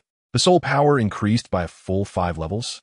When Tianheng's father learned of this, he was almost shocked, also worried that it might be due to consuming some rare treasure, which could lead to damage to the foundation, but he couldn't figure out the reason. This matter directly alarmed the family head, Engine. It should be known that Tianheng was the most talented genius of their family in this generation, the hope for the family's future. Tianheng also did not expect the situation to escalate so much. He didn't feel any issues with his body. Instead, he could feel the medicinal effects of the spirit medicine continuously nurturing his body. Family head Engine personally took action to investigate and found that his grandson's foundation was incredibly solid, and there was a trace of purple energy swirling within him, nourishing his internal organs, which was clearly a great fortune. Engine immediately asked who had given the spirit medicine. In front of the elders of the clan, Tianheng didn't dare to breathe loudly and had to honestly confess. It was given to me by Brother Tianxing. Upon hearing this, the faces of those present changed slightly. Even the clan leader's expression shifted, and his gaze fell on his fourth son. You reckless thing. Why aren't you quickly going to bring that child back? Luoqing's face immediately stiffened, feeling a bit flushed. As for the changes in the outside world, Tianxing was unaware, as he was currently tinkering with the soul guide device in his small world, collaborating with the Seven Treasure Glazed Tile School. Once he finished this, he planned to go see Xiao Wu and conveniently bring her the celestial grass. Chapter 39. Tianxing is kidnapped. First update. Please collect. Tianxing spent some time to finally get the soul guiding device that the Seven Treasures Glazed Tile School had ordered. Just as he was about to go out for a walk and enjoy the sunshine, he unexpectedly ran into Douluo. At that moment, Douluo stared at him for a while and asked, "Are you Tianxing?" Tianxing suddenly understood that this old poison master was here to fulfill his promise. "It's me." Tianxing nodded.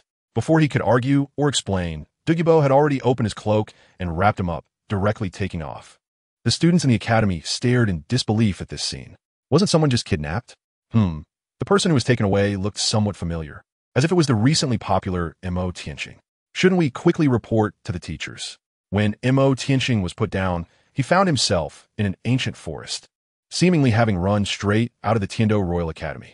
Tianxing was also speechless as he stared at the not-so-far-away Douluo, not expecting that this old man would actually kidnap someone. He himself didn't want to reveal anything, so he didn't resist. As for whether there would be danger, to be honest, the other party might not even be able to defeat him. At this moment, the two were staring at each other. "Do you know why I captured you?"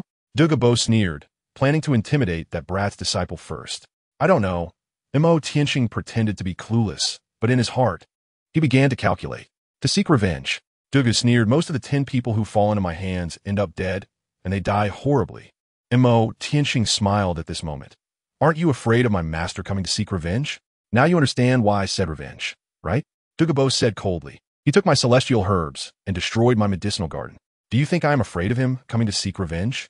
As he spoke, the green phosphor serpent emperor martial soul gradually emerged from Douluo's body, with green poisonous mist spreading outward. Tianxing was also a bit confused at this moment. Could it be that this old man really held a grudge and was that petty? If he truly had a disciple, he might end up putting the disciple in a dangerous situation. Hearing this, Tianxing's expression suddenly turned cold.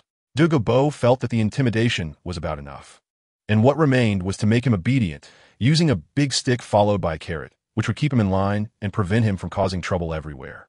Just then, Tianxing suddenly said, "Master, the bodyguard you found for me seems a bit unconvinced." Douluo's first reaction was that this kid was trying to fool him, but what he didn't expect was that a man in a black robe silently appeared deep in the forest, with 2 yellow, 2 purple for black, and 1 red soul rings appearing beneath his feet, exuding an overwhelming dark aura of a tidal Douluo. Douluo's expression changed drastically. He never imagined that the other party's master had been following him all along, and even he had not noticed. This was bad. His earlier words had likely led this guy to misunderstand. "Master, I'm a bit hesitant to use the bodyguard you found for me." At this moment, Tianxing was still adding fuel to the fire, wearing a teasing expression, as if he wished for the two of them to fight. Douluo had no idea that the mysterious black robe man was merely a phantom simulated by Tianxing's soul rings, but the aura and pressure were very real. If this old poison master planned to make a move, he could directly unleash the black domain and take advantage of the visual blind spots in the dark domain to fight him without any fear. Douluo could only brace himself and explain, "I was just joking with him to scare him a bit, hoping to make him behave and not cause me trouble."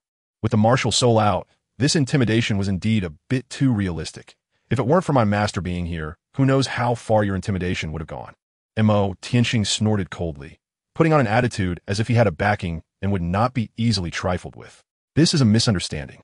Douluo could only say this. If it really came to it, he could fight again. After all, he was also a tidal Douluo and shouldn't lose face so easily. "If my disciple suffers even the slightest harm, so will your granddaughter." The hoarse voice of the black-robed man echoed. Douluo furrowed his brows tightly and remained silent. The black-robed man then walked into the depths of the forest and disappeared without a trace. Tianxing felt that this self-punishment was about enough. Being too arrogant would only lead to a bad ending. "Senior Douluo, shouldn't we head back? After all, kidnapping someone in public like this might have my 3 masters from the academy worried and searching for me," Tianxing said with a smile.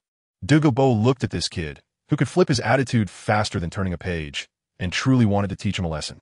However, it wasn't convenient at the moment, so he immediately covered himself with a cloak and grabbed him back again. At this moment, Tianxing was so frustrated that he almost wanted to curse. Can't you do something useful? When Douluo brought Tianxing back to the Tiandou Royal Academy, Douluo frowned slightly. Tianxing also sensed a familiar aura of the title Dou, seemingly from the Star Dou and Daoliu of the Seven Treasure Glazed Tile School. So, does this mean that people from the Seven Treasure Glazed Tile School have also arrived? At this moment, Tianxing tugged at Douluo's sleeve, signaling him to cooperate a bit. The old and the young returned to the Dou Royal Academy in a remarkably harmonious manner, once again attracting the attention of the students present. What was going on? Tianxing was just kidnapped, right? How did the relationship become so good all of a sudden? The two boys who went to report looked pale.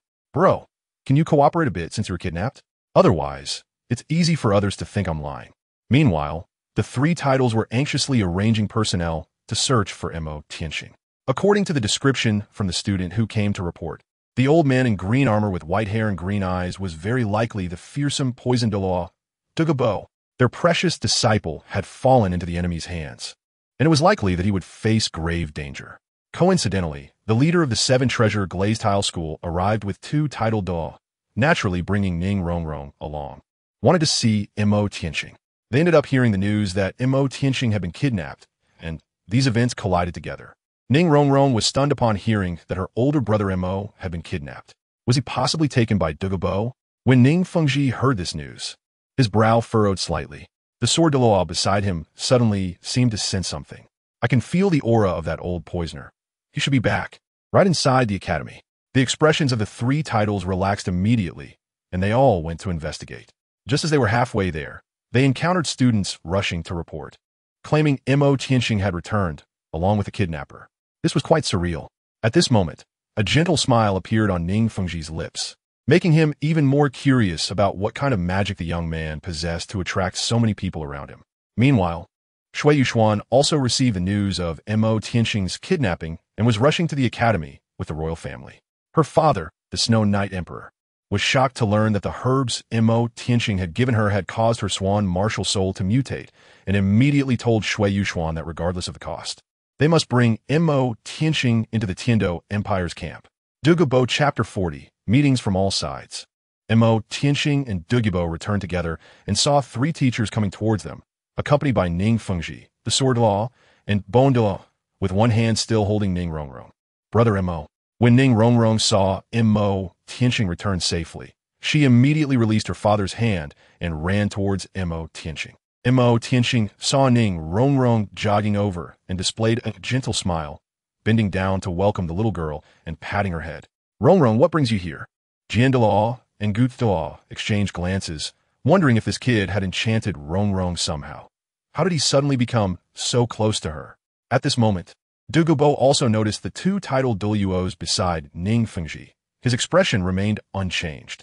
Senior Douluo, Renxue, and the others greeted him politely upon seeing Douluo. Douluo only nodded slightly. Tianxing, I heard from students in the academy that you were taken away by Senior Douluo. There must be some misunderstanding involved. Renxue spoke up. Tianxing naturally knew that his words were mainly to give everyone an explanation, and he immediately smiled slightly.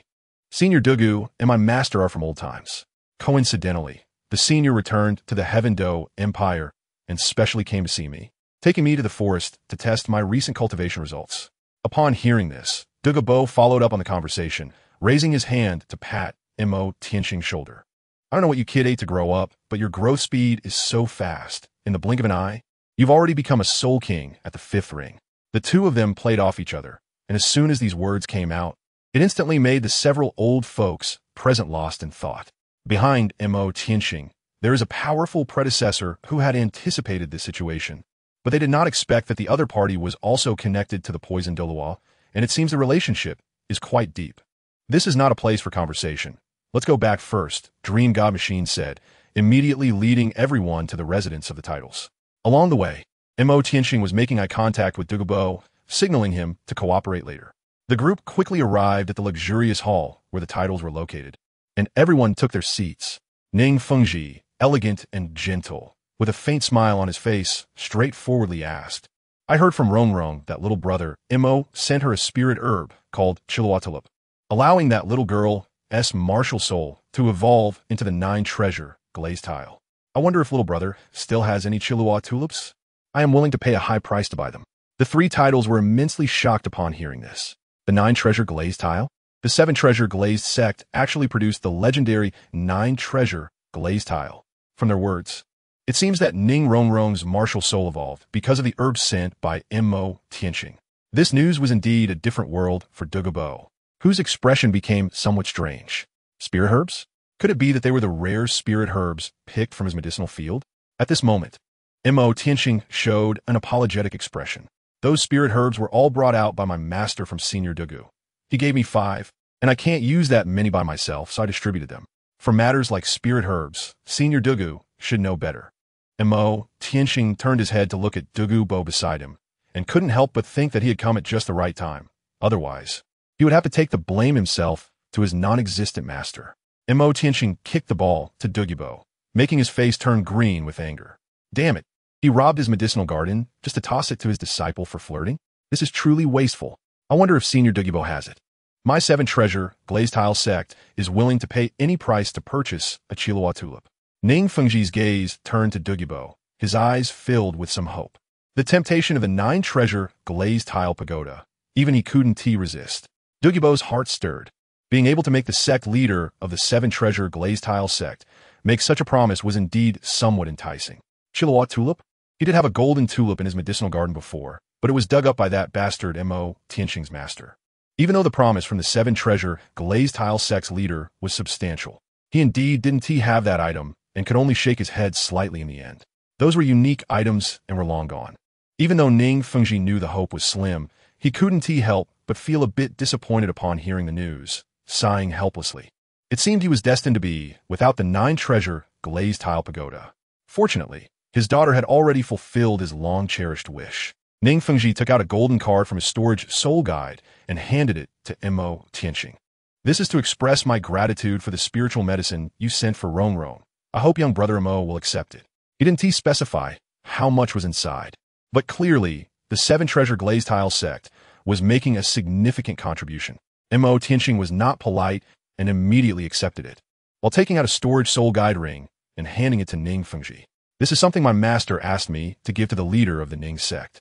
Renxue's heart stirred. Could it be that those hidden weapons were made so quickly? He took the ring inlaid with small pieces of blue star diamonds. He had never seen such a small storage soul guide before. He immediately released his spiritual power to probe, and was shocked when he saw the space inside the storage soul guide. There was a space of more than 30 cubic meters inside. How could such a large capacity be achieved? It should be noted that the largest storage soul guide he had in hand was only 7 cubic meters, which was already extremely rare in this world. This 30 cubic meters of space was truly astonishing. Inside the storage space were 20 palm-sized soul guide cannons, over 100 butterfly-shaped hidden weapons, and a batch of crossbow arrows engraved with explosive array patterns.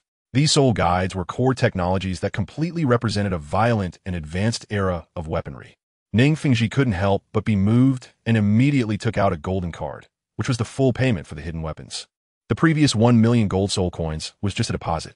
Douluo and the 3 teaching chairs were confused about this transaction, wondering what was inside that could make the leader of the Ning sect lose his composure. However, this time, Qian refused to accept it again. I've already collected the money for my master, and as for that Xue'er, it's a gift for Renxue, so I can't ask for this money from the leader of the Ning sect.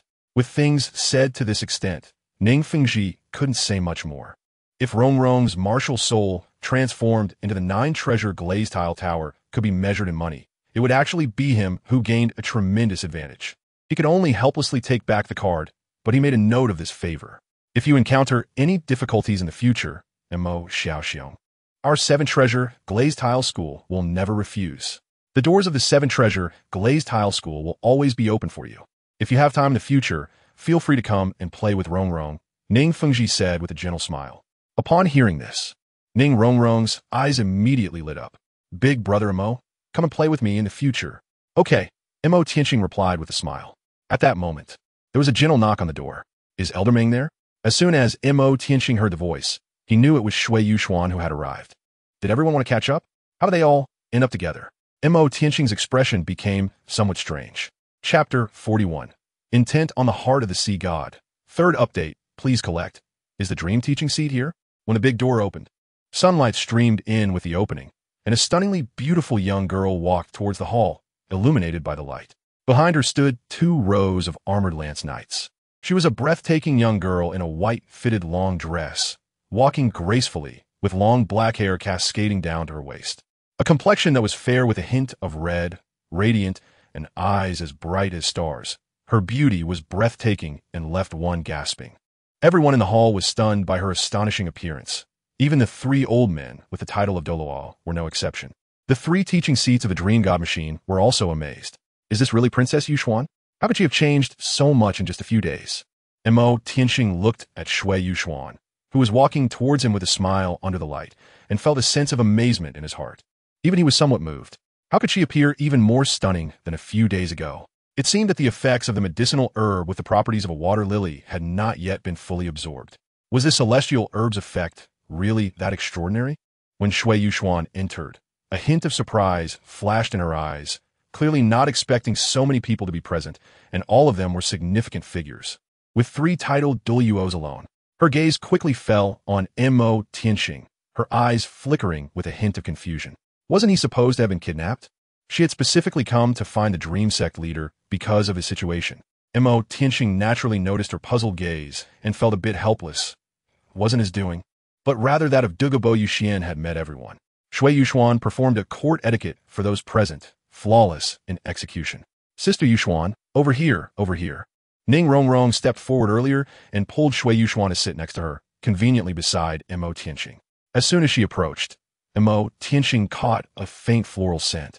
Raising his head to look at her face, which was a pale red, Xue'er leaned close to Tianxing's ear and quietly asked, "Were you kidnapped?" "It wasn't me who spread that." Tianxing replied softly. "Wait for me after the event. I need to talk to you." Xue'er whispered in Tianxing's ear. Tianxing nodded slightly, guessing that the royal family was probably planning to win him over as well. His background had likely been investigated thoroughly. Now, he was a sought-after figure among various major forces, and the Tiando royal family would naturally not easily give him up. After all, he was brought back by Xue'er. Tianxing was quite pleased with this situation. With everyone competing for him, the benefits naturally fell into his lap. He had been thinking about the him.Qian shield, or rather the heart of the sea god, which had been taken by the Tiando royal family. He certainly would not give up the inheritance of the divine position easily. Ning Fengzhi couldn't help but feel a bit emotional as he watched Tianxing and Xue'er whispering to each other from time to time. If only his daughter had been born a decade earlier, she might have had a chance to compete. Everyone was actually there for Tianxing, and now that things were basically settled, they naturally began to disperse. Before leaving, Xue'er inadvertently gave Tianxing a hint to come visit her. At the academy, Tianxing met up with Xue'er, and he glanced at the knight with the spear following her, all of whom were elites among the 4-ring soul masters. It seemed that Emperor Xue'er had raised the level of attention he paid to his daughter several notches. The 2 of them went to the back mountain of the academy, where Xue'er dismissed the guards at the foot of the mountain and then ascended with Tianxing. The back mountain of the Tiando Royal Academy was quite expansive, mainly providing special training grounds for students to accelerate their soul master cultivation speed. At this moment, they were strolling along a small path in the woods, with sunlight filtering through the leaves and casting dappled shadows on the bluestone walkway. Xue'er had her hands behind her back, admiring the scenery around her, while Tianxing looked relaxed and carefree. "You're so smart. You should know why I came to find you, right?" Xue'er said softly, her voice very pleasant to hear. This was actually the first time she was alone with Tianxing, free from the need to conceal her feelings in front of others. There was no need to put on a mature and calm facade. She could just be herself. At this moment, she felt quite relaxed after all. No one wanted to be bound by rules all the time. "You want me to join the Tiando royal family, right?" Tianxing saw no need to pretend in front of her, maintaining his usual calm demeanor, still leisurely and relaxed. Xue'er walked ahead of him, her bright eyes sincerely looking at him. "Are you willing?" "That's hard to say," Tianxing replied. "Actually, what they value is not me, but my master behind me. I'm merely an accessory at most.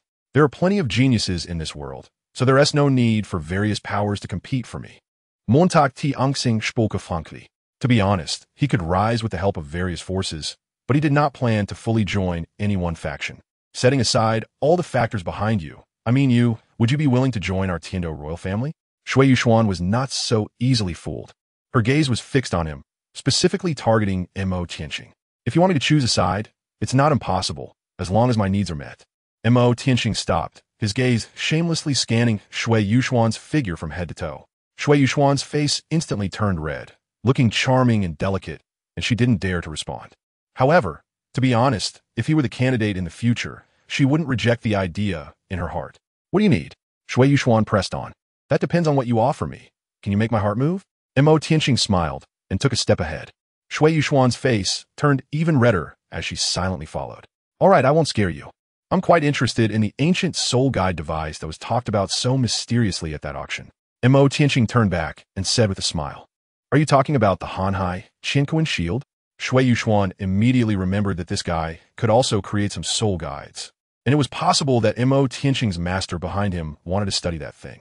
Although the him.Qian shield was legendary and bizarre, among the current members of the Tian Dou royal family, no one could truly research it, let alone activate the soul guide or use its inherent divine skills. Sending something like this out to win over an unrivaled genius would indeed be a good deal.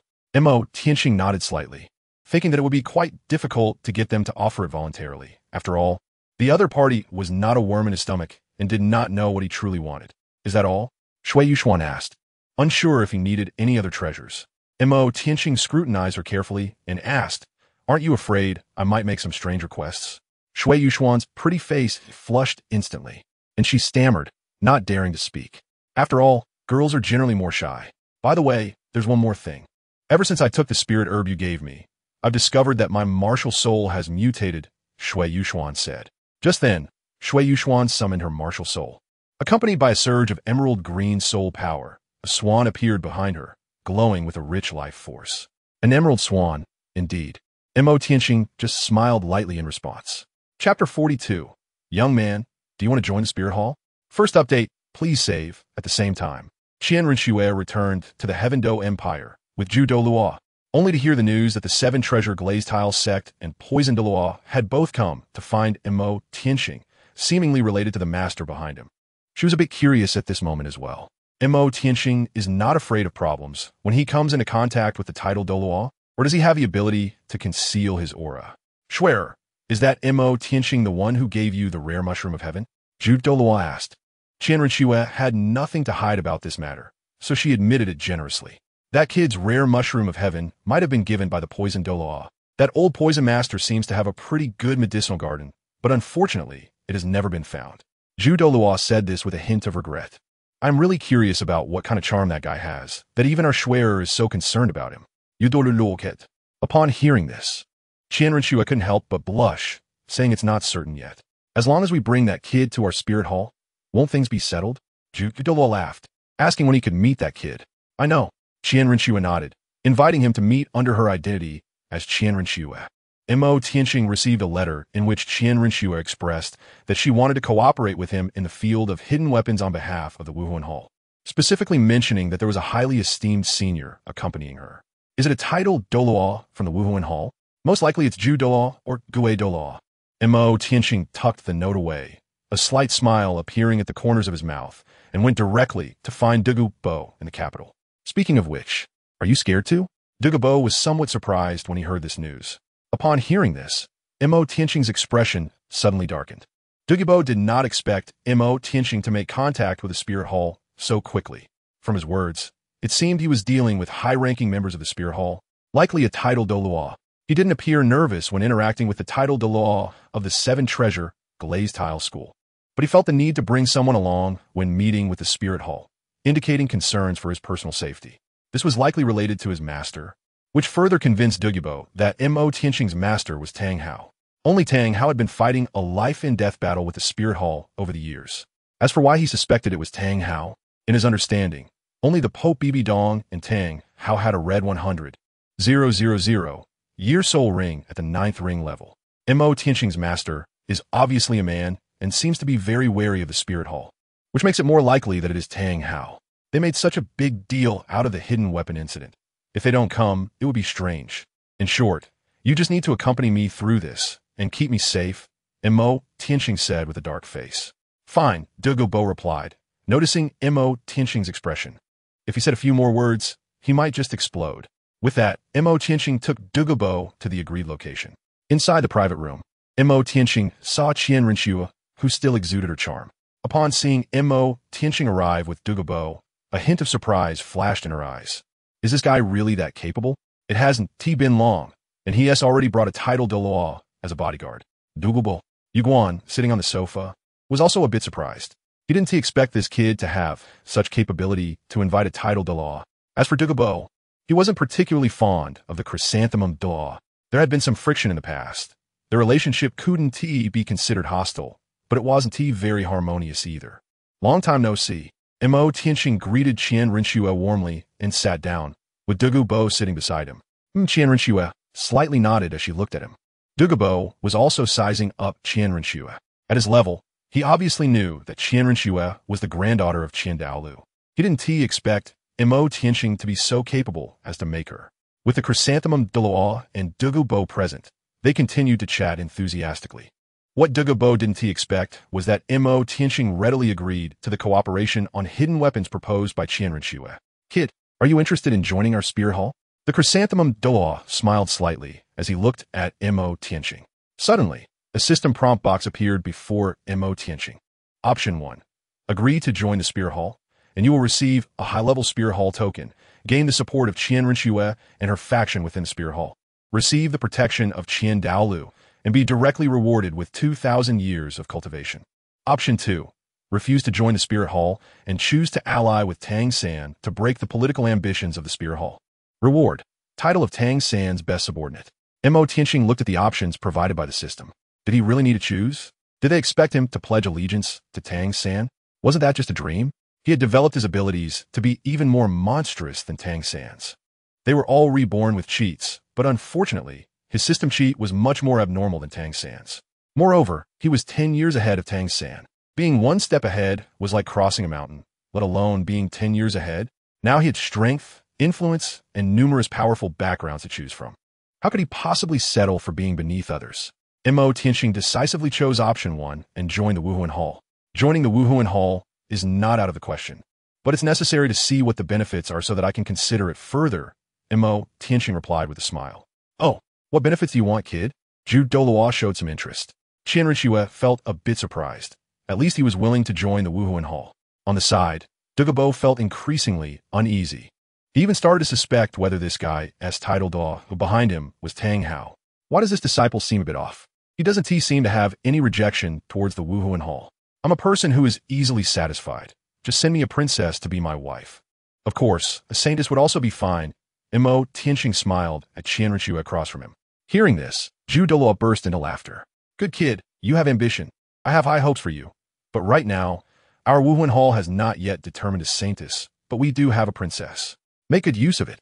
Renxue glared at Douluo and then shot a fierce look at him.Qian, clearly a bit angry. She took out a black Wuhuan Hall token from her bosom and tossed it in front of him.Qian. Our Wuhuan Hall is a spirit master organization. We don't provide wives. You have to find one yourself. Renxue said this through clenched teeth, clearly dissatisfied. What is this? him.Qian took the black token from the table, made of a special black iron that felt quite heavy, with the emblem of the Spirit Hall intricately carved on it. Kid, that's our Spirit Hall's bishop token, second only to the Pope's token. With it, you can participate in decision-making and teaching at any branch of the Spirit Hall. With this item, you can go to Spirit City and meet His Holiness the Pope in person, Douluo explained with a smile. Only red-robed archbishops who have made special contributions can possess such a thing. Xue'er worked hard for this, and you, on the other hand, are thinking about her body. TSK. Renxue shot a killing glare at Douluo, instantly silencing him. Douluo was also speechless, thinking, I'm just trying to help you out. What are you angry about, girl? him.Qian has a thick skin and remains unmoved as he accepts the black. Chapter 43. Xiao Wu's brother? Seeing him.Qian accept the Renxue's mood improved a bit. him.Qian felt that some things were better said by her, so he called her out alone. Is there something you want? Renxue's tone was somewhat displeased, clearly still irritated by his earlier mention of marrying the princess. I need to leave for a while in a few days, and I might not be back for some time. Tianxing said directly, feeling that it was a bit of a jerk move to leave without saying anything. Where are you going this time? Renxue's ears immediately perked up. Tianxing shook his head slightly. This time, he absolutely could not reveal anything. The extreme north was different from other places. The journey there was long, and for humans, it was essentially a forbidden zone of life. He did not want Renxue to seek her out again, as it would inevitably lead to accidents. Either she would encounter an accident, or the soul beasts in the extreme north would face unforeseen events. After all, she had a 99th level unparalleled Douluo grandfather, and he did not want to disrupt the purity of the soul beasts in the extreme north. Seeing him tight-lipped, Renxue raised her eyebrows. How long will it take? At the fastest, it might take 3 months. Tianxing felt a bit guilty at that point and dare not look her in the eyes. Renxue looked at him and stepped forward to give him a hug. Tianxing immediately felt the other person's warmth and caught a faint scent. Renxue leaned her lips close to his ear and said, "Be careful. I'll be waiting for your return." Tianxing's whole body felt as if it had been electrocuted, and he nodded slightly in a daze. Renxue let go of her embrace, looking at Tianxing's slightly flushed ears, and smiled. "I'm going back first." Renxue turned around and slipped away, leaving Tianxing with a slightly reddened face. Tianxing stood there in a daze. I was actually flirted with by a girl? The words "I'll wait for you to come back" were too ambiguous for him to resist. Their relationship seemed to have progressed further. On the way back, Tianxing couldn't help but think of that earlier scene, his lips curling into a slight smile. This surprised Douluo Bo beside him. Has this kid been bewitched? Or is it a beauty trap? Why does he look so infatuated? When Tianxing finally returned to the Tiando Royal Academy, he let out a sigh of relief. These matters had finally been mostly settled, and he was about to leave the Tiando Empire for a trip to the extreme north. Before that, he needed to meet Xiao Wu and leave her something. Just as he was saying goodbye to the 3 teaching professors and preparing to leave, he bumped into Xue'er, which made Tianxing feel a bit overwhelmed. Sometimes, having too much luck with women isn't necessarily a good thing. Where are you going? Xue'er looked at him, faintly sensing something. I plan to go out with my master for a period of training. Tianxing could only answer stiffly. Xue'er gazed deeply at him. The complexity in her eyes was hissing. Tianxing felt a bit guilty. He had just rejected her invitation yesterday, only to turn around and join the spirit hall. It would be a lie to say he wasn't feeling guilty as he stood there. In fact, men can be quite good at playing dumb. On the surface, he seemed like a straight man, but that didn't necessarily mean he truly was one. Xue'er took out an exquisitely crafted box made of golden silk Nanmu wood from her storage ring and handed it to him. What is this? Tianxing had a premonition of what was inside and opened it. Inside lay a palm-sized blue crystal quietly resting. The crystal was shaped like a triangular prism, with ancient mysterious inscriptions carved on it, emitting a faint blue glow. It was indeed the sea god's heart, or the him.Qian Jiao. Xue'er looked at him with a gentle smile, her eyes revealing countless charms. I'll wait for you to come back. Tianxing suddenly felt a pang in his heart. He initially wanted to leave quietly, but in the end, he still nodded slightly and turned to leave. Xue'er stood behind him, watching him depart. Tianxing felt like he was being watched, and as soon as he left the academy, he blended into the crowd, activated his aura simulation, and transformed into an ordinary passerby, disappearing from sight. Xue'er let her hand drop, silently watching the flow of pedestrians on the street. His first stop on this journey was the nodding Junior Soul Master Academy. Tianxing spent several days on the road and finally found the entrance to the academy in a corner of the countryside. Only then did he return his appearance to normal, perhaps having gotten used to the Heavenly Royal Academy. He couldn't help but feel a bit emotional looking at the Junior Soul Master Academy before him. When he saw 7 or 8-year-old students preparing to enter, he immediately called out to them, "Hey, little one, come here for a moment." Tianxing waved a shiny gold soul coin in his hand. The child was instantly attracted by the gold soul coin and couldn't take their eyes off it. "Help me with a favor. Call out Xiao Wu for me and just say her brother is here to see her." Tianxing placed the gold soul coin in the child's hands. The child's eyes lit up upon seeing the coin. "Are you the brother that Xiao Wu talks about all the time?" Tianxing was quite surprised, not expecting that this little guy actually knew him, and he nodded slightly. The child immediately ran back to the academy, shouting all the way, "Sister Xiao Wu, your brother is here to see you." Xiao Wu, who was originally practicing on the academy lawn, heard the noise outside that disturbed her training, and she immediately became a bit angry, planning to deal with that noisy little brat. The young Tianxing was right beside her and woke up from his training upon hearing the commotion. What's wrong? What happened? Sister Xue'er, your brother is here. A little child excitedly waved at Xue'er. My brother? Xue'er was stunned, and Tianxing's figure suddenly appeared in her mind. Xue'er's brother? Tianxing was also a bit surprised. He had indeed heard Xue'er mention that she had an older brother, but since Xue'er came to the academy, he had never shown up. He was still wondering if something had happened on her brother's side, but he didn't expect him to come today. Before Tianxing could react, Xue'er had already run out. Xue'er, where are you going? To pick up my brother. Xue'er's voice came from afar, getting fainter. Tianxing sighed helplessly and immediately used ghost shadow mysterious steps to follow her. In this world, he was somewhat worried that she might be deceived. Standing at the entrance of the academy, Tianxing didn't wait long before he saw a pink figure running excitedly towards him. Upon seeing the person clearly, it was the long-separated Xue'er, and a gentle smile appeared on Tianxing's face. Xue'er, brother. Xue'er's eyes were filled with tears as she rushed into Tianxing's arms. The familiarity of encountering Dage in the human world instantly softened her heart, and her emotions were completely uncontrollable, with tears flowing out unconsciously. Tianxing held her in his arms, gently stroking her head. Xue'er, you've suffered these days. Xue'er cried softly in Tianxing's embrace, thinking that her brother had forgotten her. How could that be? You will always be my most beloved sister. Tianxing said gently. At that moment, Tianxing also came over and immediately noticed Tianxing. Dressed luxuriously, exuding an air of nobility, he smiled gently. But Tianxing felt a subtle sense of danger from him. Tianxing also noticed a 6- or 7-year-old boy in front of the academy. Although he looked quite ordinary, there was a maturity in his eyes that seemed to transcend his age. Chapter 44, Yu Xiaojing, Revised. Tianxing looked at the 7-year-old Tianxing, who was also observing him with a deep gaze.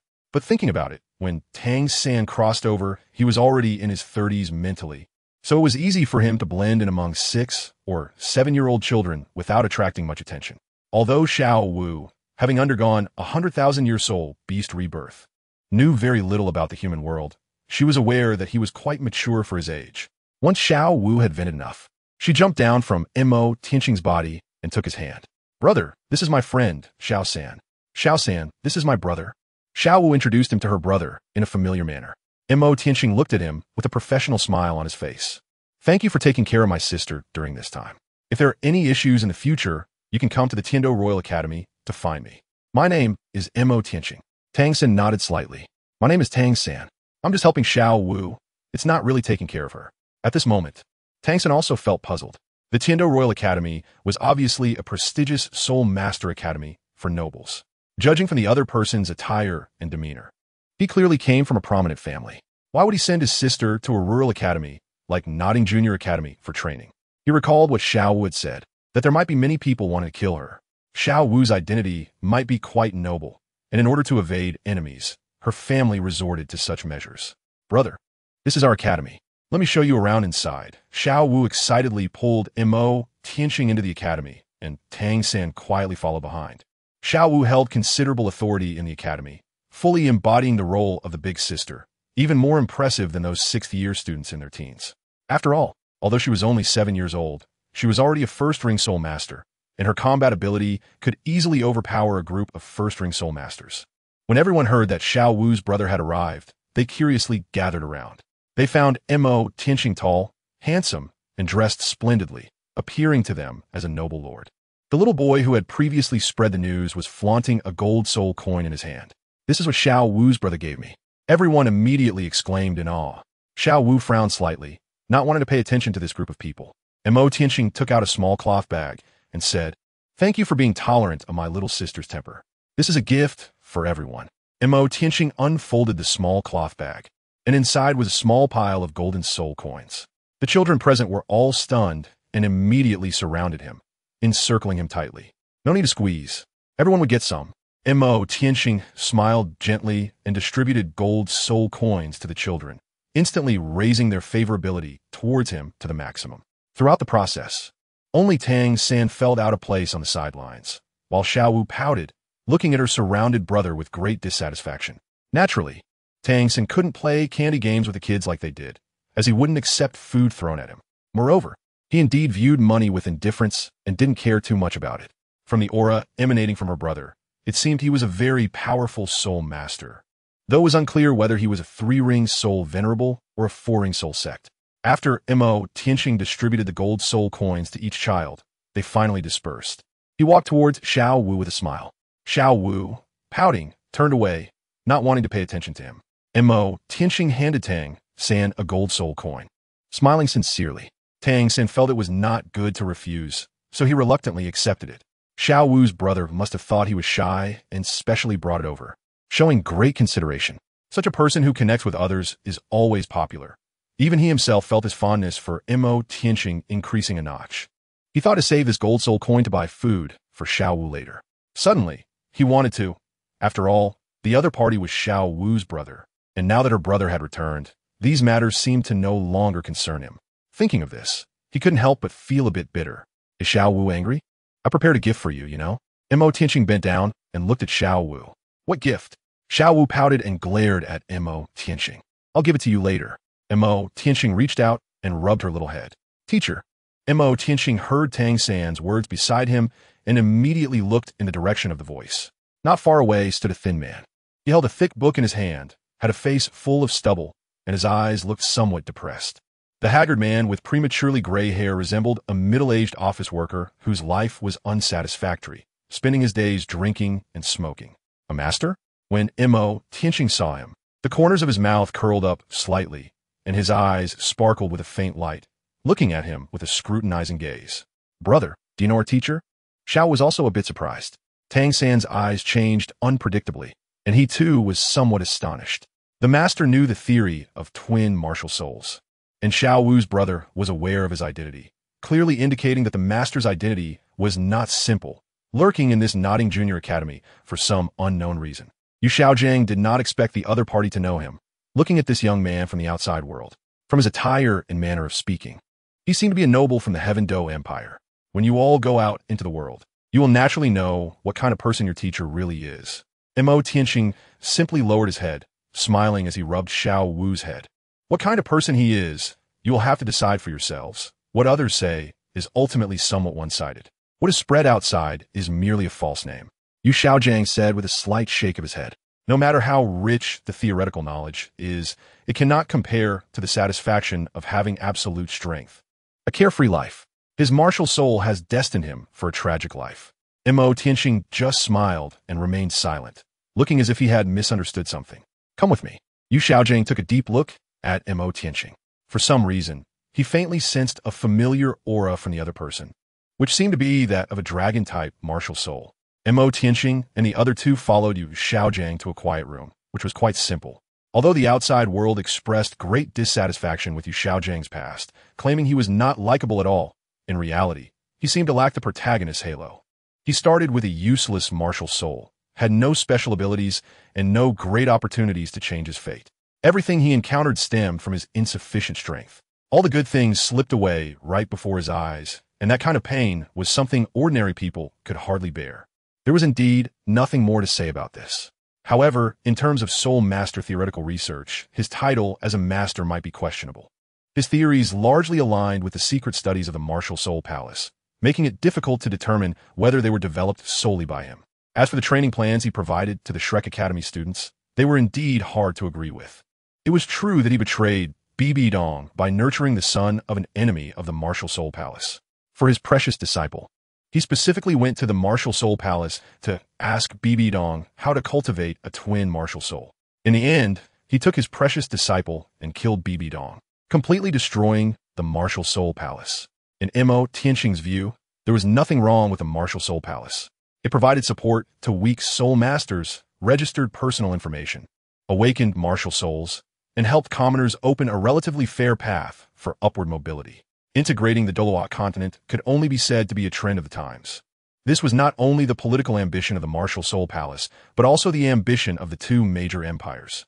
However, this excuse might not be enough to justify attacking the Martial Soul Palace.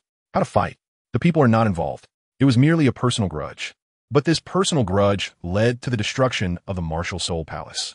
However, now that he was here, everything would have to change. Him.Qian looked deeply at Yu Xiaojiang. Please don't hold it against me for the simple food. Yu Xiaojing was quite open-minded about trivial matters, and Wu Nti treated him differently just because of his background. This time, he mainly came to see his sister. Tianxing rubbed Xiao Wu's head, his expression somewhat complicated. Upon hearing this, Yu Xiaojing sensed something was off. It seemed he had no intention of taking Xiao Wu away, but rather there was a hint of finality in his tone. Xiao Wu looked up at Tianxing. It would be very dangerous for her to stay by my side. My current strength is not enough. Tianxing said calmly. He planned to go to the extreme north, where he sought something. Tianxing lowered his eyes while drinking tea. He guessed that Xiao Wu's brother was indeed going to leave, and that he might not return from this trip. Chapter 45. The Fragrant Chilua Immortal Product 4th Update. Daily 10,000. Please collect. Don't worry, I'll stay here for a few days. Tianxing gently rubbed Xiao Wu's head and immediately took out a long rectangular jade box from his storage ring and handed it to Xiao Wu. This is a gift prepared for you. Open it and take a look. Tianxing smiled. Xiao Wu opened the jade box, and the entire room was filled with a rich fragrance. When Tianxing saw what was inside the jade box, his pupils suddenly contracted. It was a large flower of pale pink, about 3 feet long, with no leaves. The flower was enormous, with a diameter of at least a foot. Each petal looked like crystal, clear and translucent, and the flower's center was a light purple, resembling embedded purple gemstones, dazzlingly beautiful. What is this? Xiao Wu asked curiously, leaning forward to sniff. The floral scent made her body relax, and her soul power flow smoothly. Fragrant Chilua, Immortal Product. Tianxing was completely stunned, desperately trying to suppress his excitement. It really is the Fragrant Chilua Immortal Product. The unparalleled immortal product mentioned in the Xiantian treasure record had actually appeared before him. There are immortal medicinal herbs in this world. Yu Xiaojing observed the fragrance emitted by the large flower, which could make one's body relax and even accelerate the flow of soul power. This flower clearly had a significant origin. It should be a special herb that could assist soul masters in improving their cultivation. This is the Fragrant Chilua Immortal Product, a nemesis of all poisons. It has the ability to neutralize all toxins, but it cannot detoxify by itself. It can only counteract poison, Tianxing explained with a smile. He still had the Fragrant Chilua Immortal Product, along with 5 other immortal herbs. The Autumn Water Dew, Coxcomb Phoenix Sunflower, Snowy Swan Kiss, and Heartbreak Red. Among them, the Snowy Swan Kiss, while itself non-toxic, could allow viruses to proliferate 100-fold, making it a utility-type immortal herb unsuitable for consumption. In the original work, Tianxing threw this herb into the blood pool of the killing city, causing the virus in the blood pool to erupt rapidly, leading to the destruction of the killing city. Its efficacy is evident.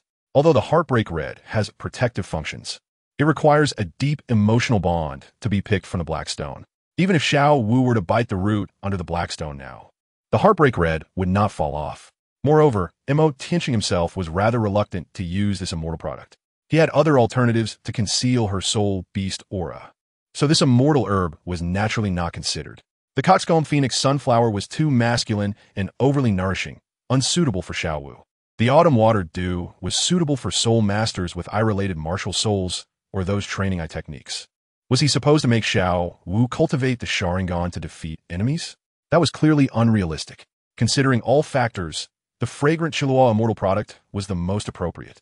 Note, the Fragrant Chilua Immortal Product and Chilua Tulip are 2 different immortal herbs. This immortal product can be consumed by eating the flower petals, allowing the user to become immune to all poisons while also expanding their meridians and accelerating their cultivation. Upon hearing this, Yu Xiaojing couldn't help but frown. Xiao Wu was only at the first ring of cultivation. Taking such a powerful medicine might harm her foundation. In his understanding, such potent herbs for improving cultivation should not be taken recklessly, as the body might not withstand the powerful effects of the medicine. However, Tianxing knew that the medicinal properties of the Fragrant Chilua Immortal Product were mild and had the effects of nourishing the meridians and strengthening the foundation, which would not be affected by the soul master's cultivation level. But at this moment, even though he knew the efficacy of this immortal product, it was not the time for him to show off his knowledge. Xiao Wu's brother was very familiar with the effects of this unparalleled immortal product. He truly did not know his background. It seemed that immortal herbs had appeared in this world multiple times, recorded by previous generations. Tianxing shook his head slightly. This fragrant and exquisite immortal herb itself has the effect of solidifying the foundation and nurturing the origin, unaffected by the cultivator's level. An unparalleled immortal product? Yu Xiaojiang had never even heard of such a thing. However, he also knew that he could not know everything in this world. In areas he did not understand, he naturally would not speak out of turn. Since Xiao Wu was his sister, she would not harm her. Xiao Wu could also feel the immense energy contained within the large pale pink flower in her hand, which was exactly what she urgently needed during her childhood. Both she and her brother were born from soul beasts, so they would naturally not harm her. Xiao Wu swallowed the flower's stamen and petals, and their fragrant sweetness filled her mouth, with the rich medicinal properties immediately spreading throughout her body. Xiao Wu immediately entered a state of cultivation, while him.Qian stood by to protect her. During him.Qian's protection, Tianxing naturally kept an eye on him in secret. He was truly curious about his background and even wanted to discuss the origins and functions of the immortal herbs with him, wondering if there were other immortal products in this world. But these thoughts he could only keep to himself for now. It would be strange for a 7-year-old child to possess such knowledge without raising suspicion. So he could only wait until his cultivation improved before investigating and engaging in conversation to understand more clearly. Xiao Wu's process of refining the fragrant and exquisite immortal herb went smoothly. When she awakened again, she was surprised to find that her cultivation had crossed the threshold from level 14 to level 20. As long as she wished, she could condense her second soul ring at any time. However, this was the human world, so it was naturally impossible to directly condense a soul ring. Not only was there a change in soul power, but she also naturally emitted a faint medicinal fragrance that almost concealed her soul beast's aura. Even if a tidal Douluo were present, they could at most deduce that Xiao Wu had consumed an immortal herb, but they would not be able to see through her soul beast form. Tianxing naturally noticed the changes in Xiao Wu's soul power and aura. Although she did not specify how much her soul power had increased, he could roughly guess from the effects of the immortal herb that Xiao Wu had most likely already reached the level 20 standard, and her foundation had become even more solid. The medicinal properties of the fragrant and exquisite immortal herb flowing through Xiao Wu's bloodline would allow her to be immune to all poisons in the world, and the aura she emitted could break through toxic mist barriers, showcasing the powerful effects of immortal herbal medicine. Seeing that Xiao Wu had finished her cultivation, him.Qian took out a storage ring embedded with a starry blue gemstone from a storage ring and handed it to Xiao Wu. Xiao Wu's eyes immediately brightened, cradling the exquisite ring in her hands. It was a silver ring with intricate carvings of a beautiful silver vine, and the ring size was adjustable, just right for Xiao Wu's finger. The things inside shouldn't be shown to others easily, understand? him.Qian said with a smile as he patted Xiao Wu's head. He had stored 1 million gold soul coins inside, enough to improve Xiao Wu's living conditions. Additionally, there were some protective soul tools and healing pills stored inside, as well as supplies of water and dry food, making it quite comprehensive. However, thinking that her brother would be leaving in a few days, Xiao Wu's mood still felt a bit low. Don't be upset, my dear. Once I'm done with my task this time, I'll come to pick you up. I just happen to have some free time these days, and I'll take you all to explore the big cities, him.Qian comforted her. Hearing that her brother was willing to take them around, Xiao Wu's mood improved slightly. Speaking of which, she had not had much opportunity to see the big human cities. She had always worried about encountering powerful soul masters outside who might recognize her soul beast identity, and her financial situation had not allowed it either. With her brother protecting her these days, she could naturally go out and explore. Chapter 46. Do not overreach. First update, please save in the following days. him.Qian brought Xiao Wu, Tianxing, and the master to the Barak royal capital. Although it was not as grand and magnificent as the imperial capital of the Tianzhou Empire, it was still a large city. him.Qian became a wealthy young man in the eyes of others because he paid in full for the hidden weapons delivered by the Seven Treasures glazed tile sect. At least he wouldn't be troubled by money and material possessions. In the capital of Balak, he happened to catch a large auction, and him.Qian, accompanied by Xiao Wu and the other two, entered wearing special masks and went straight to the VIP box. him.Qian wasn't very interested in the items at this auction. He didn't think much of them. However, as long as Xiao Wu liked it, that was enough for him. He was just there for the excitement. As for Tianxing and the master, they didn't have anything particularly needed. They mainly came to accompany Xiao Wu.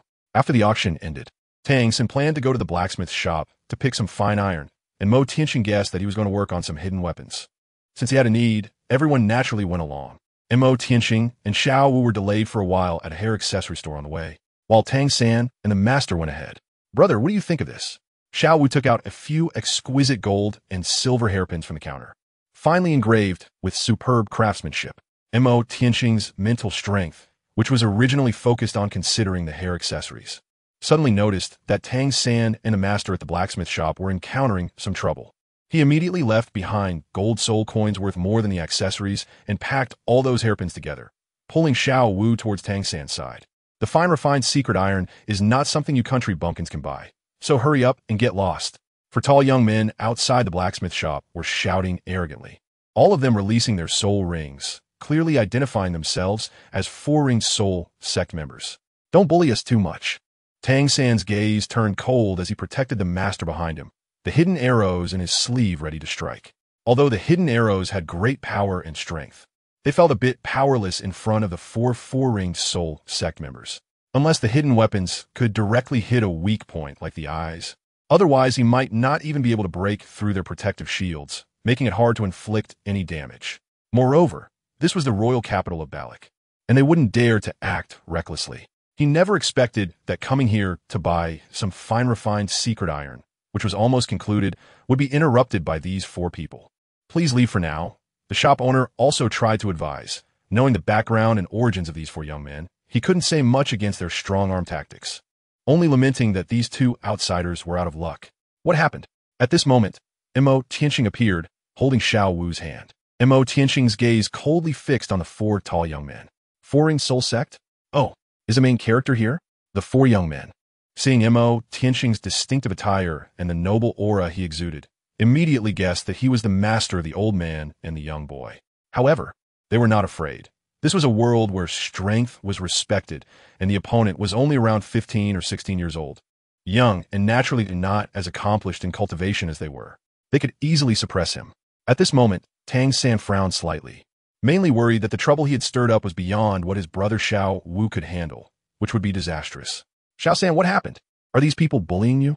Xiao Wu's eyes turned fierce when she saw the group. With her brother protecting her, Xiao was not afraid of anyone. Tang San gently shook his head, preparing to retreat. It was better not to cause trouble for his brother, Xiao Wu here. Which little girl? What do we do to him? The four from the four-ringed soul sect laughed heartily, thinking that these few people couldn't have any significant background. However, they soon saw the soul rings beginning to appear beneath Tianxing's feet, two yellow and two purple, all the best soul ring configurations. At this moment, they were already shocked. He looked to be just over 20 years old and was already a four-ring soul sect. When the fifth black 10,000-year soul ring rose beneath Tianxing's feet, not only the four troublemakers were stunned, but even Tang San and the master were shocked, as were the bystanders around them. It turned out to be a five-ringed soul king. At such a young age, he was already a five-ringed soul king. Tianxing had five normally configured soul rings manifesting on him, which was a result of aura simulation. His actual number and configuration of soul rings should be that of a super soul sage with 7 fully black rings. As for why the fourth ring wasn't made into a black 10,000-year soul ring, that had almost become Tianxing's trademark, he mainly feared that those investigating would follow the clues to find Xiao Wu, whether or not they could see through her soul beast form, or capture her to threaten him into submission, would not be a good thing. The four soul sects realized that the person before them was not someone they could contend with, and that his identity and background were likely very terrifying, which was not something they could provoke, so they quickly fled in embarrassment. Tianxing then retracted his soul ring and looked at Tang San and the master. Are you guys okay? Tang San and the master looked at him with somewhat complicated expressions, gently shaking their heads, and bought a few pieces of refined secret iron from the shop owner. Tang San understood that this world is a survival of the fittest. Strength is the capital of all confidence. A surge of determination to become stronger arose within him. Even the blue-silver grass martial soul could achieve greatness. Due to the commotion at the blacksmith shop, their enthusiasm was dampened, and they weren't in the mood to wander around much. Tianxing procured a large batch of materials in the city and stored them in his storage ring, including gifts prepared for the children at the Nodding Junior Academy. After sending Xiao Wu and the others back to the academy, Tianxing distributed the supplies to the children. The entire Nodding Junior Academy was filled with laughter and joy, with everyone thanking Tianxing for the gifts. Each little boy promised to take good care of Sister Xiao Wu. Tianxing couldn't help but want to laugh. These were actually prepared as compensation for you after seeing how badly you were bullied by Xiao Wu. As Tianxing was about to leave, although Xiao didn't cry. Tears were swirling in her eyes. Tianxing looked a bit pained and reluctant, raising his hand to gently stroke the corner of her eye and lightly tapping her little head. Silly girl, I will come back as soon as possible. By then, my strength should be enough to protect you well. When I return, I will come to get you right away. Brothers, words count. Xiao sniffled with her slightly red nose and looked up at him with teary eyes. Words count. Tianxing gently rubbed her little head. Pinky promise. After making the promise, Xiao's eyes dimmed a bit, and Tianxing lightly tapped her little head again. Silly girl, you need to take care of yourself here. Remember, everyone has two sides. Tianxing reminded her, and Xiao nodded, somewhat understanding. Chapter 47. Journey on the Ice Field. After bidding farewell to Xiao, Tianxing transformed and headed north. Although the north-south span of Douluo Continent is not as large as that of the east-west direction, its area is still extremely vast. Even though Tianxing has reached the seven-ring Soul Saint level and possesses the ability to fly, it would still take him about half a month to reach the Arctic tundra. More than half a month later, he arrived at Snowdrift City. It is the closest city to the extreme north within the borders of the Tian Dou Empire, where the weather is frigid and snow covers the ground. Here, extreme weather or attacks from soul beasts of the snowy plains occur from time to time. Tianxing arrived in the extreme north, changing his attire to a thick snow mink fur coat for warmth. He gathered a large amount of supplies here, preparing for a prolonged stay on the Arctic ice field. Being well prepared, the extreme north is different from the Great Forest of the Stars. Its area is nearly half that of the Tian Dou Empire, destined to be a long journey. On this journey, besides the attacks from soul beasts on the snowfields, he would be accompanied by extremely cold weather, with no forest fruits available to replenish energy. After making sufficient preparations, Tianxing, dressed in a snow mink fur coat, began to set foot on the polar ice field. The extreme cold did not affect him too much. His internal heat was like fire, and his profound cultivation was part of the reason. But primarily, it was due to his consumption of the 8-pointed profound ice grass and the fiery apricot blossom, which provided him with high resistance to ice and snow, as well as heat to maintain his body temperature. The journey was relatively peaceful, and he hardly encountered any soul beasts on the snowfields. Not only did he not encounter soul beasts, but he also came across a team of soul masters who were adventuring in the Arctic ice field. Those individuals rode on tamed century-old snowfield wolves and were dressed in heavy fur coats. Tianxing noticed them, and they also discovered the lone Tianxing. Was that person seeking death? How dare he venture alone into the snowfield?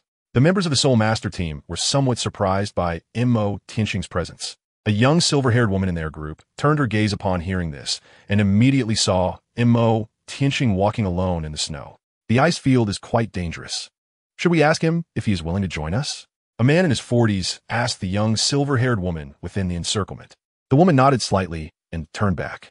The man in his 40s then rode his snow wolf towards Tianxing, stopping in front of him with a friendly smile on his face. Little guy, walking alone in the snowfield can be very dangerous. Would you like to join us? The snow wolf looked at Tianxing with trembling eyes, seemingly afraid. Tianxing clearly did not expect to encounter kind-hearted people here. Looking at their Soul Master team's overall strength, it is quite high. This middle-aged man in his 40s in front of him is a 6-ring Soul Emperor. Tianxing thought that the other party had a beast of burden, which was better than walking on foot. If he joined their Soul Master team, it could help them avoid attacks from powerful soul beasts. He immediately agreed, as a way to repay their kindness and escort them for a while. So, Tianxing mounted the snow wolf of the middle-aged man, who was a bit afraid of him but quickly ran to catch up with the team. Oh, you look pretty young, kid. How old are you? Someone teased, as soon as he returned to the Soul Master team. Naturally, I'm an adult. Tianxing replied with a smile. What's your name? You don't look like a local. A rough-looking strong man, riding his own snow wolf, approached with a cheerful smile to inquire. My name is Tianxing, and I'm from the Tian Dou Empire. Tianxing introduced himself. At this moment, being in the extreme northern ice field, he saw no need to hide his name, especially since he had enough strength. These Soul Masters seemed to be local residents of Xue'er City, all tall and robust, with bold personalities. Tian Dou Empire? I heard it's a place where spring lasts all year, with flowers blooming all the time. Is that true? The man asked curiously. Those who were born in the icy region naturally couldn't imagine a world outside where spring lasts all year, flowers bloom, and birds sing. They had no questions about Tianxing's cultivation level. They simply categorized him as part of the protected group. Tianxing nodded slightly. It really is like spring all year round, with flowers and grass everywhere. Hearing you all say this, I'm also tempted. Damn, when I earn money in the future, I must go see the southern imperial capital. That rugged middle-aged man cursed and grumbled, his tone revealing a strong longing. Uncle, don't casually set flags. It's easy to get into trouble. Tianxing nodded beside him, also observing the composition of the entire team. The Soul Master team consisted of about 20 people, each a powerful Soul Master of the 5th or 6th ring, guarding the perimeter and protecting the young silver-haired woman in the center. When Tianxing first saw the silver-haired woman, he felt something unusual. He was very sensitive to the aura of soul beasts, and although she wasn't a soul beast reincarnated, she faintly emitted a subtle, demon-like aura, which belonged to a spirit creature. Combined with the icy region, she was most likely the Ice Sky Snow Woman. She should possess some of the bloodline of the Ice Sky Snow Woman. The silver-haired woman in white seemed to also notice Tianxing looking at her, but she coldly glanced at him, indicating that her personality was quite proud and aloof. Tianxing saw it and couldn't be bothered to pay attention. It seemed like a rather vain person, not worth engaging with. Suddenly, the uncle in front of him gave him a push from behind and mysteriously said to Tianxing, "That's our team's soul, Miss Su. Isn't she beautiful? You're doing pretty well with your self-control." Many outsiders can't take their eyes off Miss Su and openly declare they want to marry anyone but her. Tianxing was momentarily at a loss for words. Why did it sound like this uncle was bragging? The silver-haired woman's appearance was indeed exceptional, exuding a cold and ethereal aura typical of the snow goddess, making her a goddess-like figure in the snow-covered world. However, he had seen women of this caliber before, whether it was Xue'er or Renxue, who wasn't several streets ahead of her. She was indeed quite beautiful. Tianxing smiled, but his heart remained unmoved. Speaking of which, how did you come here alone to brave the ice fields? Don't you know it's very dangerous? A slight snowstorm can lead you astray, and there are elusive winds that can silently take lives, the kind-hearted uncle reminded him.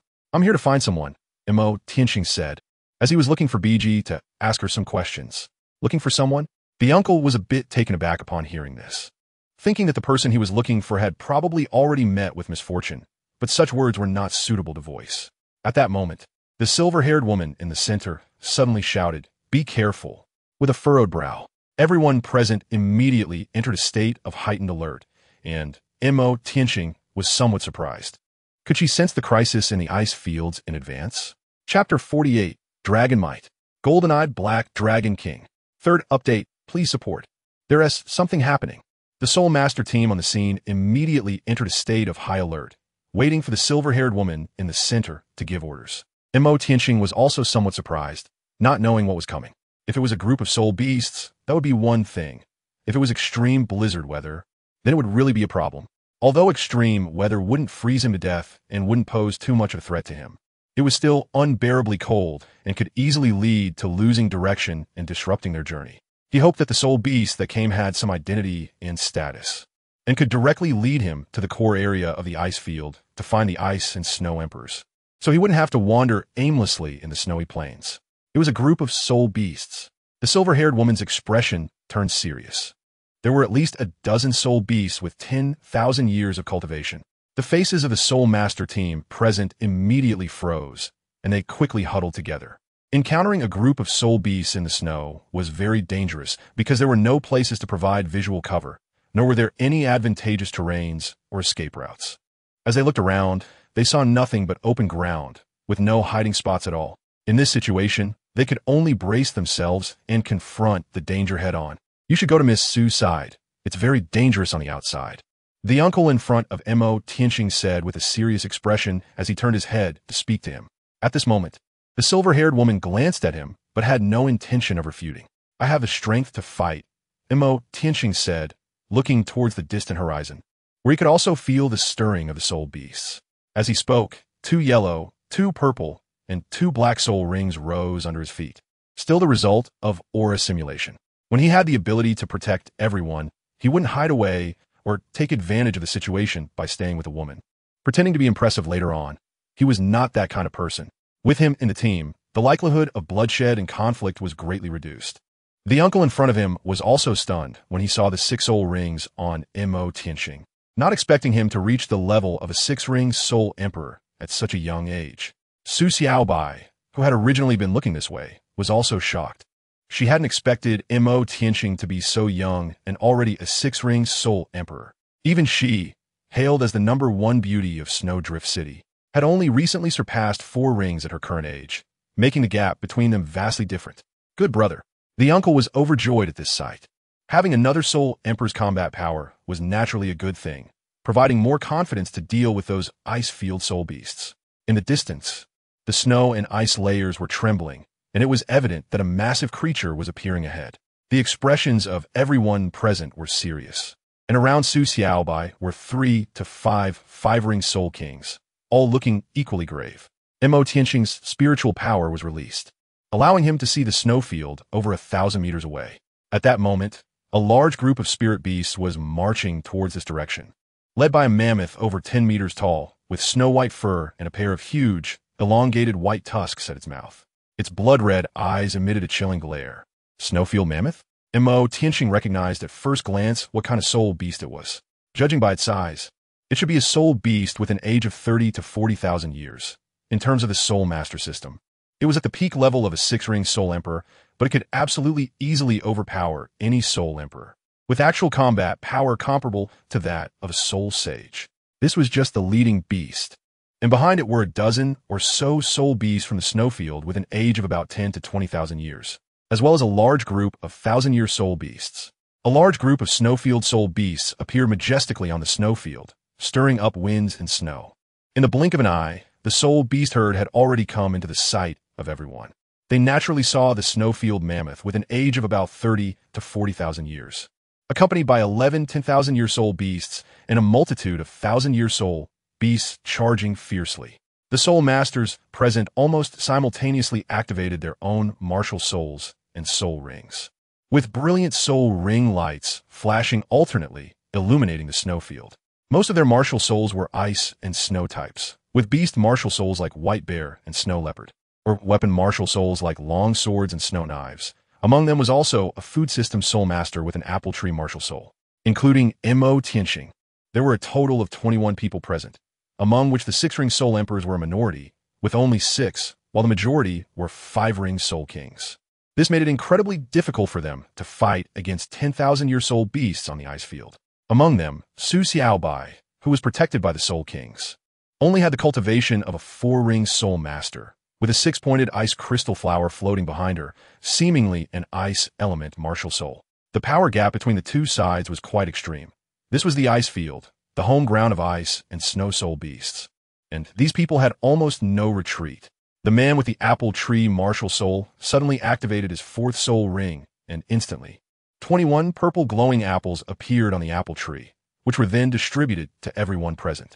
When the others received the purple apples, they immediately ate them, and a faint purple light burst forth from their bodies, seemingly enhancing their soul power to a certain extent. Tianxing naturally received one as well. Eating it as soon as possible can increase everyone's soul power by 30% in a short time. The uncle next to Tianxing reminded him. Tianxing curiously took a bite and found the taste quite good, as the fruit's flesh transformed into a warm flow of soul power that surged into his body. Speaking of which, since his crossing over, it had been a long time since he had eaten an apple. The distance between both sides was less than 300 meters, and the expressions of the soul master team present were extremely serious. Tianxing looked at the fur of the snow mammoth and thought it must be quite warm. As the snow mammoth approached, it suddenly raised its front hooves high and let out a thunderous roar. Its hooves slammed down onto the ground, causing the ice layer in the snow to shatter abruptly, creating a large crack that rapidly spread towards the spirit master team. The spirit beasts behind it immediately surged forward, exposing their sharp tusks. The spirit master team was forced to defend, and Su Xiaobai's face turned even paler. The disparity in power was too great, and they might face total annihilation. A brilliant golden light flashed through Tianxing's eyes, and behind him, black energy surged, immediately coalescing into a massive, menacing black dragon. Its golden dragon pupils flowed with dazzling golden light, and a terrifying dragon might suddenly erupted. The aura spread like black ripples in the void. The soul beasts present suddenly froze in place, their blood seemingly about to freeze as the overwhelming dragon might nearly suffocated them. All the soul beasts fell to the ground, trembling as if they were sinners who had angered a deity. The snowfield soul beasts looked up in fear, where a pair of brilliant golden dragon eyes were coldly gazing down at them. The soul masters present were stunned. What on earth had just happened? He had merely unleashed a martial spirit, yet had caused all the snowfield soul beasts to fall to the ground as if they had seen a ghost. When they looked up and saw him.Qian's black dragon martial spirit, their hearts couldn't help but tremble. Such terrifying pressure, specifically targeting soul beasts, even affecting 10,000-year soul beasts. Chapter 49. The Emergence of the Snow Emperor. First update, please bookmark. Him.Qian looked at the fallen soul beasts around him, while the golden-eyed black dragon king martial soul, behind him, seemed to have a consciousness of its own, coldly overlooking the many soul beasts present. The ancient soul beasts, shocked, raised their heads to gaze at the towering silhouette of the black dragon, their hearts stunned. The golden-eyed black dragon king had truly appeared in the ice field. The prophecy had come to life. Are you the master? The ice field mammoth exclaimed in horror. In the extreme north, the core region was a crystal-clear world of ice and snow, where snowstorms stopped at the boundary, and the internal world was clear and sunny.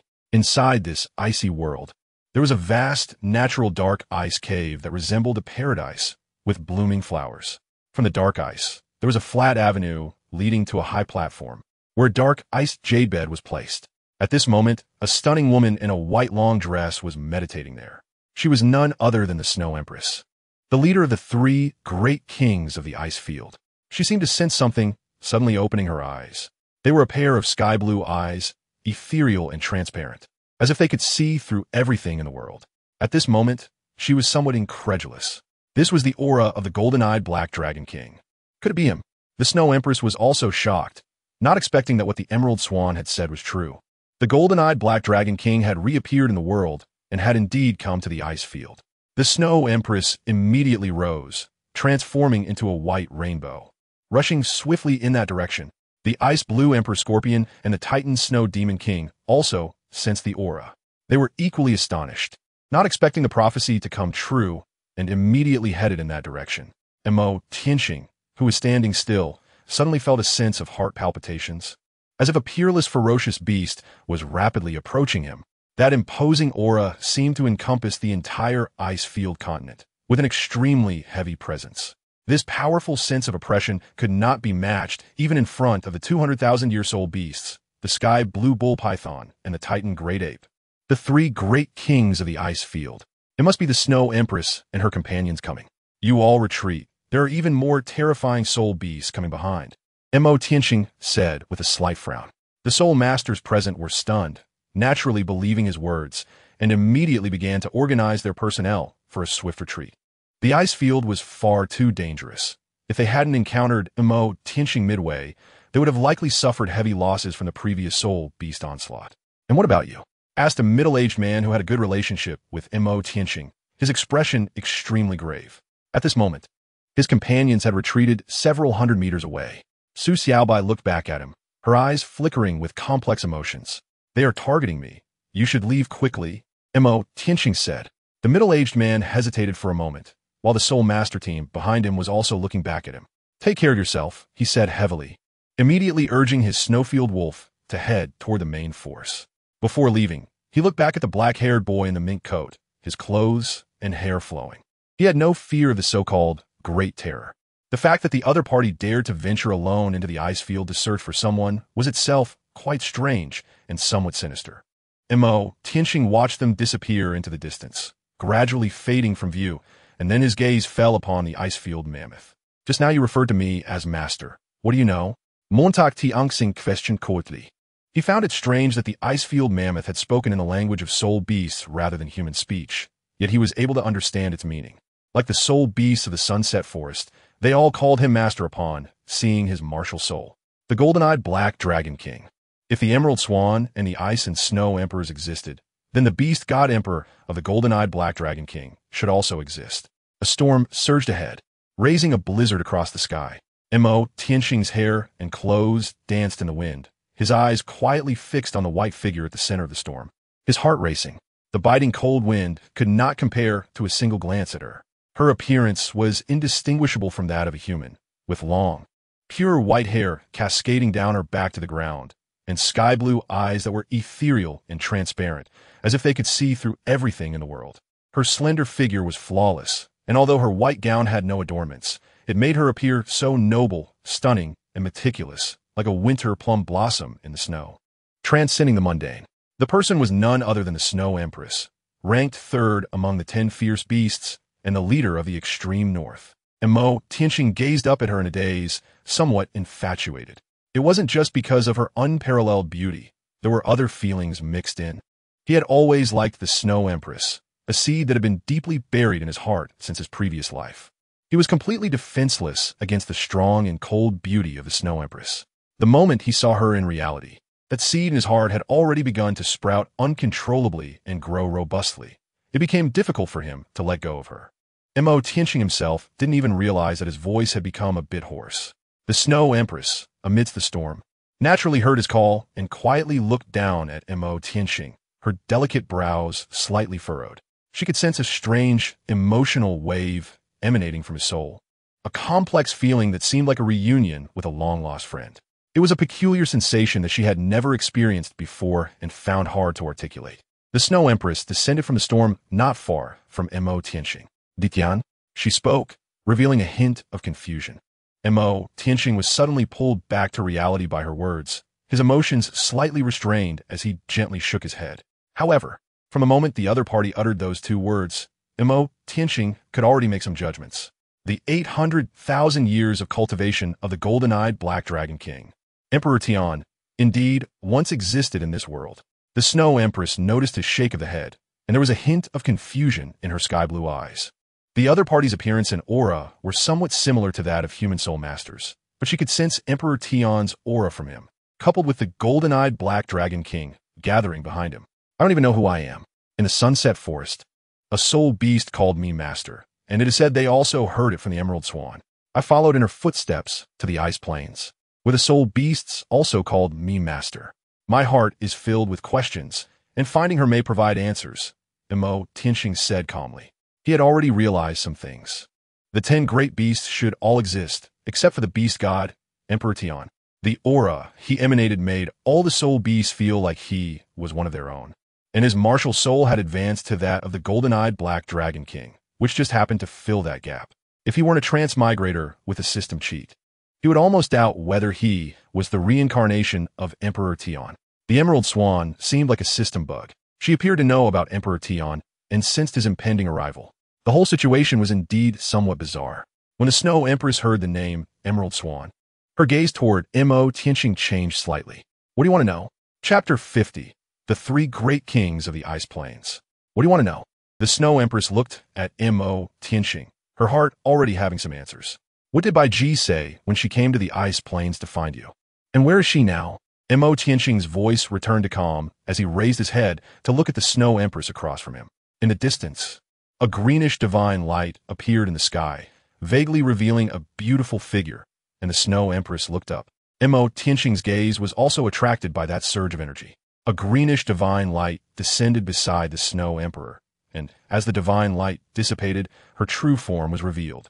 She was a stunningly beautiful woman in green, tall and with skin as pure as ice and snow, possessing a translucent quality. On either side of her fair and delicate face were 4 greenish magic patterns, and her long dark green hair was tied into 2 high ponytails. Her greenish eyes glanced in surprise at him.Qian. The newcomer was none other than the Ice Emperor, ranked 7th among the 10 fierce beasts and 2nd among the 3 great kings of the extreme north. him.Qian immediately recognized the identity of the other person. Her cultivation level should now be at 390,000 years, and in 10,000 years, she would face her 40th calamity, which was a bargain for Huiyuhao. None of this was the main point. The main point was that her ponytail seemed to be challenging his endurance. He seemed to remember that the Ice Emperor liked the Snow Emperor. Among the 2 emperors of ice and snow, the Snow Emperor was proud and transcendent, while the Ice Emperor was cold and haughty. The combination of blue and white reminded him of Baisuzhen and Shaoqing from the legend of the White Snake. The golden-eyed Black Dragon King? Qian. The Ice Emperor frowned as he looked at the martial soul behind him.Qian. him.Qian glanced at her. However, he also knew that the Ice Emperor was someone who said whatever came to mind, so it wasn't surprising. him.Qian's heart stirred. Since they had guessed that I might be the beast god Emperor Tian, I might as well pretend for a while. He immediately raised his head, his golden eyes fixed on the Ice Emperor, flashing with a cold and fierce glint. Is this something you can call me? Even Tianxing himself didn't realize that at this moment, he was one with the martial soul golden-eyed Black Dragon King behind him, their emotions resonating. His fierce gaze was perfectly mirrored in the golden-eyed Black Dragon King, as the noble golden dragon pupils looked down on the Ice Emperor, exuding an overwhelming dragon might that surged towards the Ice Emperor like a tidal wave. The Ice Emperor was instantly frightened by his gaze, his pupils constricting suddenly, and his body instinctively leaned back against the Snow Emperor. The Snow Emperor protected the Ice Emperor like a mother hen, emitting an invincible aura that dissolved the dragon might. Watching Tianxing with a wary expression. Emperor Tian? The Ice Emperor was thoroughly intimidated by his gaze, as if at that moment, he was provoking Emperor Tian's authority. Tianxing saw that the Ice Emperor was still shouting, but he didn't expect to scare him off with just a glance and a word, which made him feel somewhat amused. She seemed quite afraid of Emperor Tian. The Ice Emperor noticed Tianxing's subtle attempt to laugh and immediately realized that she had been tricked, causing her to become a bit furious. This remark amused Tianxing even more, and since he had been seen through, he no longer needed to hold back his laughter. The Ice Emperor was quite angry with him, but didn't dare to take action. Who knew if this guy was the beast god Emperor Tian? At that moment, the Snow Emperor was also staring at him, remaining silent. Boom! Boom! Boom! The distant ice field was shaking, and Tianxing looked up in that direction. On the vast ice field, a creature over 100 meters tall, resembling a small mountain and looking like an ape, appeared. Its body was covered in white fur, with red eyes and sharp fangs, and with each breath, it stirred the cold winds and snow. Every step it took made the ice field tremble violently, and it was walking towards Tianxing. It really was this guy. Tianxing's lips curled into a faint smile. Among the three great kings of the extreme north, the one ranked third is the Titan Snow Demon King. It seems to have a name called Atai. This guy is just barely past the 200,000 year limit and is the weakest king in the Ice Plains. I wonder if Xiaobai is around. He is the adopted son of the Snow Emperor, the Ice Spirit Demon Bear, and Tianxing is quite eager to meet him. Well, now that all three great kings of the Ice Plains have arrived, they could set up a mahjong table. The Ice Emperor, the Snow Emperor, and the Titan Snow Demon King stepped forward, towering over Tianxing, casting him in their shadow. The Titan Snow Demon King also noticed the black-haired boy in white below and bent down to examine him. The cold breath exhaled could freeze other things into ice blocks, but it had no effect on Tianxing. The black dragon with golden eyes, could it be Tian? The Titan Snow King scrutinized Tianxing, its large crimson eyes filled with curiosity. Tianxing was also somewhat surprised. This big fool seemed not very familiar with Tian. After a brief interaction, the Ice Emperor could roughly deduce that he might be a fake, but there was a hint of hearsay in the big fool's words. He should not have had any real contact with Tian. Could it be that they did not exist in the same era? The Ice Emperor had a lifespan of nearly 400,000 years, while the Titan Snow Demon King was nearly 200,000 years apart, leaving a gap in between. Is there a warmer place? It's a bit cold here, Tianxing said. Although his human physique wouldn't freeze to death here, it was indeed somewhat chilly, and there was no need to be outside in the cold wind. Upon hearing this, the Ice Emperor could also roughly confirm that this guy was not Tian, because if it were that guy, he wouldn't say a word even if he froze to death. Follow me, the Snow Emperor said. The Ice Emperor felt somewhat dissatisfied but did not say much, only turning back to glare at Tianxing. She thought to herself that she must interrogate him clearly later about what the matter was. The Snow Empress and the Ice Emperor transformed into two long rainbows and flew towards the depths of the ice field. Tianxing watched this scene, somewhat bewildered, and cursed inwardly. He unfolded his massive dragon wings, and with a flap of his wings, he stirred up a small whirlwind of snow and flew rapidly in the direction where the Ice and Snow Emperors had disappeared. You two have one with a cultivation of 690,000 years, and the other with 390,000 years. Crossing over half the ice field is just a matter of time. You fly back and forth quickly, but you should also consider me. I only have a cultivation of 50,000 years as a seven-ring soul sage. How can I compare to you? Just then, the Titan Snow Demon King also appeared beside him. It walked on the ground, moving no slower than Tianxing flying in the sky. The Titan Snow Demon King was traveling below Tianxing while probing into his identity and background. Tianxing was speechless at this moment, giving perfunctory answers to some simple information. There was still some distance from here to the windless domain of the Snow Emperor. Do you want to come up on my shoulders? The Titan Snow Demon King asked. Tianxing knew that with his current strength, it would take at least 10 days to half a month to cross most of the ice field, so he silently landed on his shoulder. At this moment, the Titan Snow Demon King began to accelerate, moving swiftly into the depths of the ice field as if it had the ability to shrink the distance. Tianxing finally realized that this guy had been moving slowly earlier to accommodate him.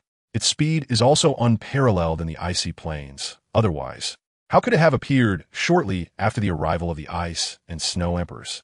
Speaking of which, this Titan Snow Demon King is quite good at pleasing others. Chapter 51. The Emperor Creates Gods.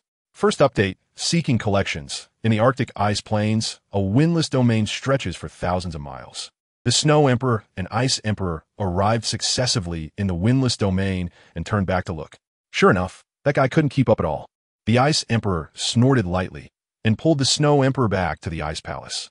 Not long after, the Titan Snow Demon King arrived at the Snow Emperor's windless domain with Tianxing, where there was no cold wind blowing. The ground lived up to its name. Although this place is located in the core area of the Arctic, it is a special realm of thousands of miles without wind. Above this area, the clouds are unobstructed, and the sun shines all day long. On the flat ice plains, pale blue mysterious ice crystals grow in clusters, reaching over 10 meters high. Ahead, there is a wide ice road, with the corners adorned with unique white flowers of the Arctic region, forming a sharp contrast with the stormy world outside. Tianxing jumped down from the shoulder of the Snow Demon King and arrived in this relatively warm place, feeling the blood in his body instantly become lively and boiling. He and the Titan Snow Demon King passed through the icy path and reached the center surrounded by clusters of ice crystals. Here, connected to the snowy staircase, there was a wide ice and snow platform. On it, apart from a flat, dark ice jade bed, there was nothing else.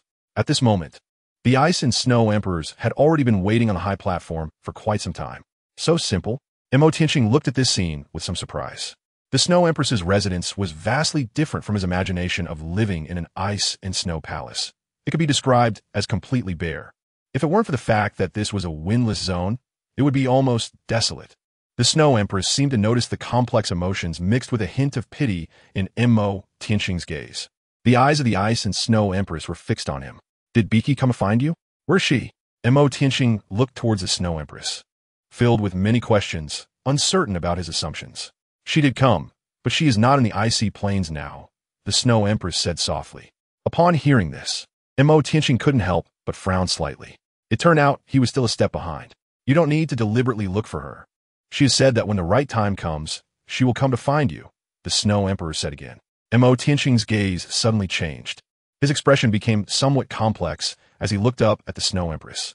What exactly did she say to you? The Ice Emperor snorted softly. Why should I tell you? I just want to know who I am and who Qian is. Tianxing's voice was cold and piercing, his gaze sharp and imposing, revealing a hint of chill. However, that was merely a facade for outsiders.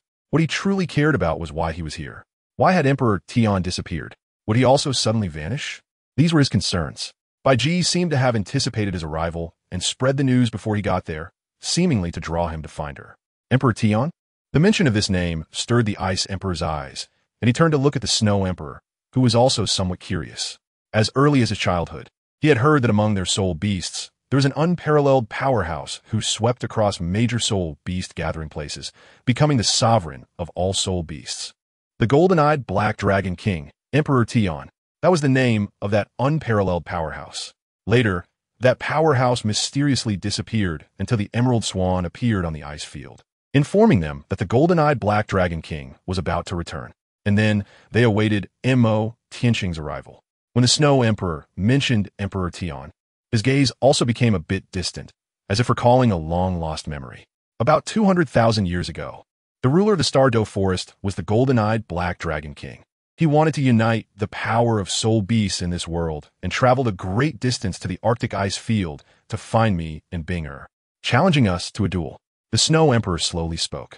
If he won, we would acknowledge him as the Lord of the Ice Field. and the entire ice field would have to obey his command. When the Snow Emperor said this, her eyes were somewhat complex. At that time, she did not want an outsider to disrupt the original order and peace of the ice field. She and Emperor Tian had a difference of about 100,000 years in cultivation. However, the ice field was her home ground, and she could still contend with him. The battle lasted nearly 10 days, and the core area of the ice field was left in ruins, fighting until they were hoarse. Ultimately, she was defeated, and Binger acted out of anger. But the difference in cultivation was too great, and in the end, Binger suffered a devastating defeat, forcing her to acknowledge the contract. The golden-eyed Black Dragon King would become the new master of the ice field. He showed no joy on his face, only coldly stating, "I just don't want soul beasts to continue to live in such a way." At that time, humans had not yet risen, but the world was even more brutal than it is now. Do not forget why deities exist in this world. They coexisted with the deities in one era. Every time a deity was born, it was a significant disaster for them soul beasts, especially for those of them who were soul beast overlords. Deities could live for 100 years before being forced to go to the divine realm. There were even self-cultivated deities who stayed on Douluo Continent for 10,000 years. The era of deities was, for soul beasts, the darkest age. Even for powerful leaders among them with hundreds of thousands of years of cultivation when the Dark Age arrived. They could only hide and wait for the deities to leave this world, let alone protect their own people. This was also the reason Emperor Tian sought to unite the soul beast forces. He had only one purpose in doing so, to create a deity. No deity born in this world was a soul beast. They were as if they were beasts unrecognized by the divine realm, hunted and killed, considered inferior. If soul beasts had no deity, then let us create one.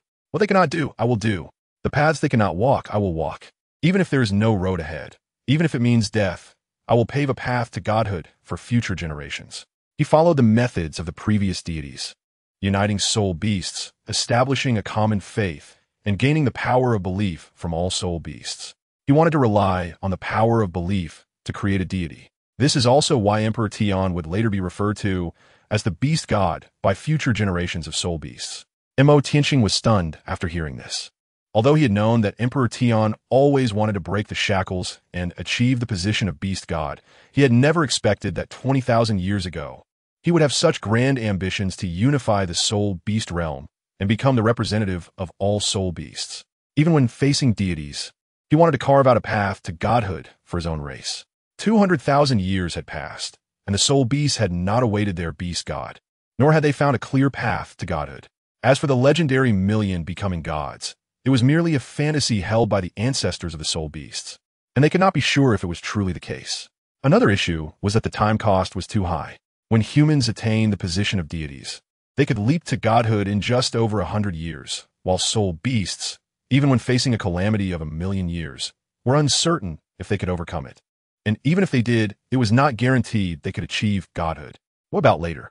Tianxing couldn't help but ask. The Snow Emperor shook his head slightly. Emperor Tian proved one thing to us. The path for soul beasts to become gods through the power of belief is fundamentally unviable. Instead, they faced suppression from the divine realm, suffered severe backlash, and ultimately disappeared deep within the Star Dou forest. Chapter 52, Confession of the Snow Emperor. Tianxing suddenly understood that it wasn't that the path of becoming a god through the power of faith was unfeasible, but rather that those who had ascended to the divine realm had intentionally intervened, blocking the way. No matter how powerful Tian was, facing the targeted suppression from the big shots of the divine realm left him helpless. Tian had disappeared in the Star Dou forest 200,000 years ago. The sky blue bull python and the titan giant ape in the Star Dou forest were soul beasts that rose to prominence in the last 100,000 years. And they probably only knew a little about what happened 200,000 years ago. Tian surely didn't die back then. Otherwise, he wouldn't have appeared in the Douluo world 10,000 years later. Having been sabotaged at the critical point of becoming a god, surviving would definitely require some backing. When faced with the schemes of the gods, the only one who could save him would be another god hiding in the Douluo Continent. Tianxing immediately thought of the Silver Dragon King. The Silver Dragon King is a half-body of the dragon god in the divine realm. After suffering serious injuries in the divine realm, he has been lurking deep within the Star Dou forest to recuperate. However, he had wandered through the depths of the Star Dou forest countless times before and had never encountered Emperor Tian or those super soul beasts that have existed for hundreds of thousands of years. let alone the Silver Dragon King Guyuna. At that time, he thought that since Emperor Tian and the others had not seen it, it most likely did not exist in the current world. As a result, when he confirmed the existence of the Emerald Swan, Snow Emperor, and Ice Emperor, the existence of the Silver Dragon King became a certainty. It was not surprising that he did not find the Silver Dragon King in the Star Dou forest back then. After all, the Silver Dragon King could even isolate the aura of the divine realm, so it would have been strange for him to discover it. It seems that the Star Dou forest hides many secrets, and it appears quite necessary to return and dig deeper to inherit the legacies of the great figures. Tianxing made up his mind. When he came back to his senses, he found everyone looking at him with somewhat mysterious gazes. The Ice Emperor speculated whether it was possible that Emperor Tian had been struck dumb during the Divine Tribulation 200,000 years ago, falling asleep for over 200,000 years. Upon waking, he might not remember what he was and, in a daze, started to cultivate again, leading to a drastic change in personality. The Snow Emperor also believed that Tianxing was very likely the reincarnation of Emperor Tian, just that the Divine Tribulation made him forget his past. It should be noted that the golden-eyed Black Dragon King is one of the true dragon bloodlines, a top-tier existence among soul beasts, and human soul masters are almost impossible to possess such a martial soul. The Titan Snow Demon King had an even simpler thought. The answer was quite obvious. This person was the golden-eyed Black Dragon King Emperor Tian, who once dominated the world.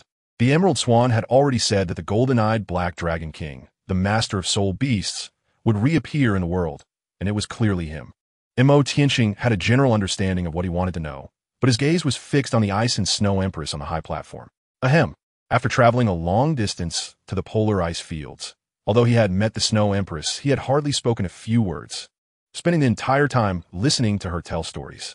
Now that the stories were nearly finished, and with Bibi not present, it seemed that the purpose of his journey had been fulfilled, yet he felt that something was missing. In short, he didn't want to leave. He didn't want to leave too hastily. After all, when one comes to a new environment, they make more friends and enjoy the scenery. It seemed that the system sensed his thoughts and suddenly presented two option boxes. Option 1. Directly confess to the Snow Empress and express his desire to stay and communicate with her emotionally. Reward: 10,000 years of cultivation. Option 2. Find an excuse to stay in the ice fields. Reward: 1,000 years of cultivation. Tianxing looked at the two options provided by the system, somewhat dumbfounded. The reward for the first option was too high, wasn't it? His current cultivation level was only over 50,000 years, standing at the 7-ring soul sage. If his cultivation could reach 70,000 years, he would step into the 8-ring soul Douluo. A major realm requires 30,000 years, and now this option continuously rewards him with 10,000 years of cultivation. Tianxing struggled to move his throat. It wasn't that he wanted to confess.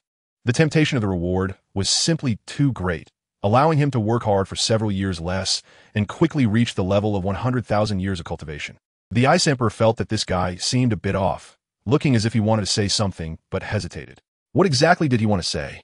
If he had to die, so be it. The reward was important. Tianxing gritted his teeth and decided to go all out. Xue'er, I like you. Huh? Everyone present was stunned. Xue'er looked a bit dazed, while Bibi was first taken aback, then shocked, and finally turned furious. She immediately wrapped one arm around Xue'er's hand and pointed at Tianxing with the other. What did you say? Xue'er is mine. The Titan Snow Demon King gasped, his body trembling involuntarily, and his bones still ached faintly. He had pursued Xue'er before and was rejected. Then he kept pestering her. As a result, Xue'er gave him a severe beating. At that time, all his bones except for his head were crushed, and he ended up like a pile of mud on the ice field, taking a long time to recover. That pain was unforgettable for him. He never expected that this guy would dare to confess to Xue'er as soon as he appeared. What audacity! I respect you for being a man. Bingdi's emerald green eyes were practically spitting fire. She was infuriated by this guy who actually intended to compete with her for a woman. Ding! You have selected option 1. Reward: 10,000 years of cultivation. Pure energy spread within Tianxing's body. His aura surged, and his soul power rapidly increased. In just a short moment, his cultivation level jumped from over 55,000 years to 65,000 years. That feels good. He wasn't surprised by Bingdi's outburst. After all, this girl had liked Xue'er for many years, and the two of them had always been involved, so it wasn't strange for her to react this way. It was just Xue'er. Tianxing then noticed the Snow Empress's reaction. She actually smiled, a serene smile, raising her hand to tuck her long, white hair behind her ear, her sky-blue eyes looking at Tianxing. What was going on? Tianxing appeared calm on the surface, but his heart was already shocked. Could it be that the Snow Empress had actually always liked Tian, and now mistakenly thought he was Tian? No way. Tianxing's heart felt numb. At this moment, the Ice Emperor noticed that the Snow Empress beside her was actually smiling, and it was directed at that guy. She was truly experiencing a breakup on the spot. Xue'er, you Ice Emperor are now simply at a loss for tears. How could this happen? I was clearly the first to arrive. The Titan Snow Demon King was also stunned. He never expected that after Tianxing confessed. The Snow Empress not only did not refuse but actually smiled at him. Big brother is indeed big brother. Little brother is convinced. But little brother just wants to find a corner to cry for a while. What is Binger thinking? The Snow Empress gently tapped the Ice Emperor's pure white forehead with her hand, which was filled with tears, showing a look of indulgence. Those watching the scene below. Tianxing was completely stunned. Two elder sisters, can you please not waste resources? At this moment, the Snow Empress gently withdrew her hand from the Ice Emperor's grasp and gracefully descended in front of Tianxing, wearing a serene smile. Were you serious about what you just said? Tianxing's ears turned a bit red as he nodded slightly. He really didn't expect the turnaround to come so quickly. If you win against me, I'll follow you. If you lose, you'll be my little brother. The Snow Emperor's smile was somewhat intriguing. The Ice Emperor was almost in tears. Snow Emperor, don't do this. Are you trying to throw the match on purpose to push yourself out? Chapter 53. Emperor Han Snow, Dance Shining Sun. First update. Please save, win, and follow me. Lose, and be a little brother? When Tianxing heard this, his golden eyes instantly ignited. Ding! The Snow Emperor has issued a challenge to you. Do you accept? How could such a great opportunity be missed? Tianxing immediately chose to fight back. Ding! Detecting the host's strong desire for victory, based on the principle that the host cannot lose, temporary adjustments will be made to your cultivation. This was something Tianxing did not expect. A massive energy spread throughout his body, and dark void cracks appeared around him. His clothes and hair flew wildly, and the mysterious ice beneath his feet cracked with a sound, spreading out like a shattered mirror's spiderweb. His eyes shone with golden light, and his special domain and momentum rapidly surged, with his cultivation skyrocketing. 70,000 years, 100,000 years, 200,000 years. A vast amount of energy poured out from Tianxing's body, naturally evolving into a pitch-black soul power vortex in his dantian, voraciously devouring and accommodating immense power, absorbing as much as it could, and his cultivation was still rapidly increasing. The Snow Empress was stunned at this scene, and the Ice Emperor was completely dumbfounded. This guy was cheating right in front of everyone. The Titan Snow Demon King quickly retreated. This is too terrifying. Just by getting angry, his cultivation rapidly traced back to 200,000, directly matching him, and it was still quickly rising. Damn, if he weren't the Emperor of Heaven, I would be upside down eating snow on the ice field.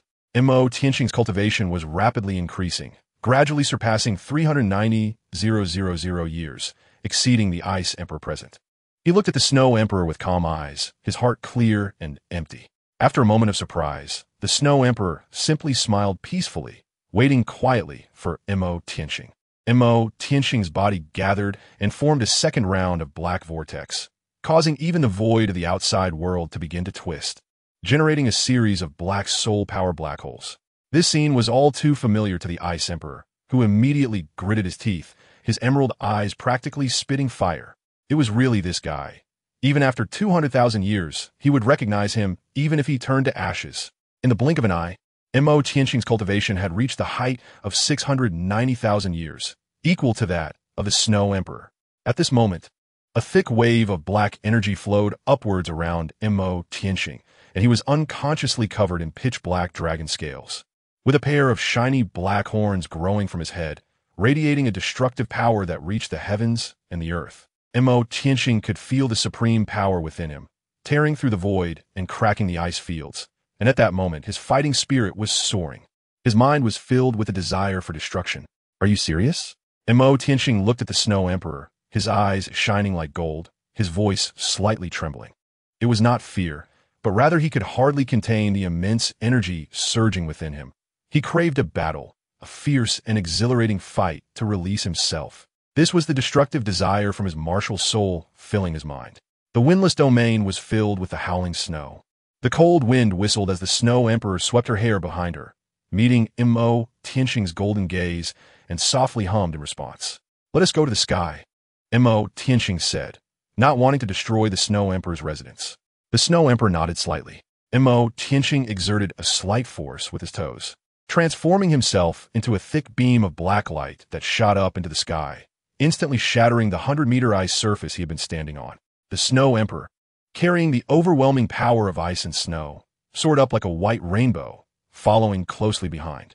The Ice Emperor of the ice field gritted his teeth and pursued, enveloped in emerald divine light, leaving only the Titan Snow Demon King standing in place, gazing on. Indeed, they all bullied it for not being able to fly. In a high altitude of 5,000 meters above the ice field, him.Qian and the Snow Emperor faced each other several hundred meters apart. him.Qian exuded a heavy black energy, unaffected by the snow and wind at high altitudes. At his level, mastery of spatial laws allowed him to float in the void, even when manifesting dragon wings. The Snow Empress, cold and proud, was surrounded by swirling snow like a storm, her sky-blue eyes flashing with a chilling light. She was the Ice Queen herself, and the icy plains were her domain, making her nearly invincible. The two of them, embodying their own destructive forces, collided towards each other, tearing the void apart with every move. The howling blizzards and gales continued unabated, as the black energy shattered the dark ice pillars into countless shards, mixing with the storm. Each clash between them triggered drastic climate changes above the icy plains. When the Ice Emperor arrived, wanting to intervene, shattered ice fragments grazed her cheek, severing a few strands of hair. She stood frozen in place, hesitant to act. The ultimate confrontation of black and white echoed the massacre from 200,000 years ago. All the soul beasts on the icy plains were drawn to the battle above the core area. Those living near the core were stunned. The source of that blizzard power was easily identifiable as belonging to the Snow Empress, but the equally matched, terrifying aura filled with darkness and destruction. Who did it come from? It was unimaginable that someone could fight against the Snow Empress. In the icy plains, the Snow Empress was the absolute ruler, an invincible existence. This was the fundamental reason for maintaining peace in the icy plains. Now, a formidable opponent who was evenly matched with the Snow Empress had emerged. Was it a soul beast ruler from another region, or a divine envoy from the human world? him.Qian freely unleashed the vast energy within him, demonstrating the power to destroy the heavens and obliterate the earth with every move. At this level, all soul techniques seemed so empty, simplified to the extreme, compressed into just a few moves and techniques. him.Qian's mind stirred and centered around him. The dark domain quickly spread out, rapidly enveloping the Snow Empress. This was the ultimate evolution of the original Black Domain into the Supreme Black Dragon Emperor Domain, capable of covering a void of 10,000 meters when unleashed. Upon seeing this, the Snow Empress's eyes flashed with a cold light, her pure white hair dancing as she suddenly expanded a layer of super white domain that enveloped an area of 10,000 meters. Amidst the swirling snowflakes, it transformed into a forbidden zone of humanity, beyond comparison even to the radiance of the sun. The two great domains, Emperor Cold Sky, Snow, Dance, Shining Sun, unfolded in the same void, colliding with each other, the clash of night and day causing the void in between to shatter. him.Qian felt an extreme pain from the cold, with frost appearing on his dragon scales and the blood flowing within him nearly freezing, hindering his movements. Although the Snow Empress was engulfed by black wind blades and inflicted with negative vulnerability effects in the Black Dragon Emperor's domain, it was clearly an opportunity at that moment. She flew close to him.Qian, her eyes radiating a brilliant divine light, and her snow-white jade palm contained an understated yet extreme icy power as she attacked him.Qian. Imperial Palm, Great Cold without snow. This was one of her 3 ultimate skills. Anyone hit by it would be frozen into an ice block. It possessed an extremely domineering level of control. When him.Qian realized it, the distance that the Snow Emperor had closed left him no time to dodge at all. him.Qian's eyes shone with golden light, and his dragon-like hand flowed with a terrifying breath of darkness. Black energy quickly gathered in his palm, forming an energy sphere resembling a black sun, distorting the surrounding void. It was indeed the Emperor Tian's killing move, the Dragon God Claw. In the face of the Snow Empress's close-range attack, him.Qian raised his hand and leaped forward to strike. Chapter 54, Xue'er, Don't Go.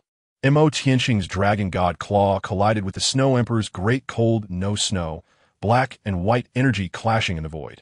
The terrifying power of ice rapidly eroded him.Qian's palm, freezing it in an instant and quickly spreading toward his body. The destructive black energy shredded the Snow Emperor's entire arm sleeve, causing blood droplets to splatter.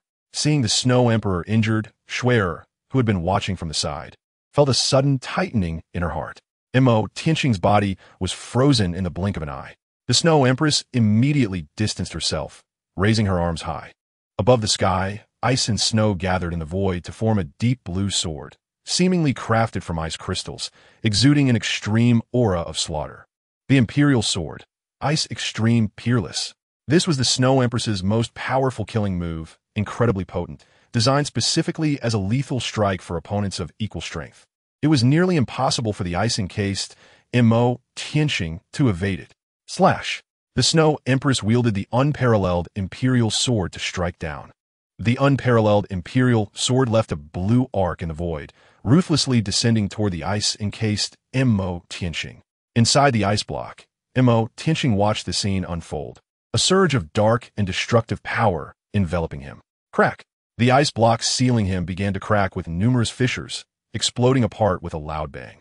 In the ice mist, 100-meter-tall black figure emerged, its body jagged and fierce, golden eyes shining like the sun, opening a massive blood-red mouth to roar skyward. The resounding dragon's roar echoed through the core of the Arctic, causing countless high-level soul beasts to kneel in submission. The true body has descended. him.Qian transformed into a towering black dragon king with golden eyes, his body seeming to be liberated as power surged like a tidal wave within his massive form. His golden dragon pupils fixed intently on the incoming Snow Emperor's sword, intending to withstand it with his flesh. The Imperial Sword, infused with unmatched killing intent, cleaved towards him.Qian's gigantic dragon body. The golden-eyed black dragon king gathered his claws in front of him, quickly forming a pitch-black vortex of a black hole between them. With a pull of his arms, it rapidly expanded into a giant vortex black hole, towering 100 meters high, with cold stars dotting it, silently devouring all things. At the moment the Snow Emperor's sword made contact with the vortex black hole, the deep blue tip of the sword cracked with a snap, shattering into countless sharp ice shards that veered away from the vortex black hole, aiming for the back of the golden-eyed black dragon king, piercing through his black dragon scales. The ice shard stained red with dragon blood. Those ice shards quickly absorbed the energy from within the golden-eyed black dragon king, exploding violently. The terrifying explosion left the back of the golden-eyed black dragon king in a bloody mess. With a furious roar, he broke free from the explosion, his dragon body drenched in blood, his wings torn and battered, looking extremely disheveled. The golden-eyed black dragon king's fierce gaze locked onto the Snow Empress, and he charged toward her at high speed. The Snow Empress smiled slightly, just about to lift her hand to suppress him further, when suddenly, someone wrapped their arms around her waist from behind, and a massive black vortex appeared behind her. The Snow Empress's pupils suddenly constricted, a chill running down her back. Xue'er, do you have any more killing moves? him.Qian, wounded and bloodied, crouched behind the Snow Empress, whispering with a chuckle in her ear as the figure of the charging golden-eyed black dragon king dissipated into a rain of black light. The Snow Empress was completely stunned. It was clear that he had indeed been severely injured by her ice explosion technique. But when had he transformed back into human form and silently appeared behind her?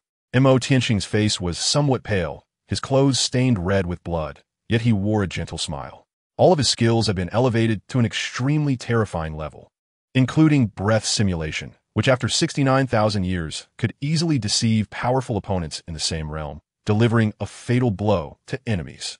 After suffering from the ice explosion, he used the residual icy mist to simulate the golden-eyed black dragon king to attract attention, while his true form had already transformed back into human shape and stealthily moved behind the Snow Empress, ready to unleash his killing move.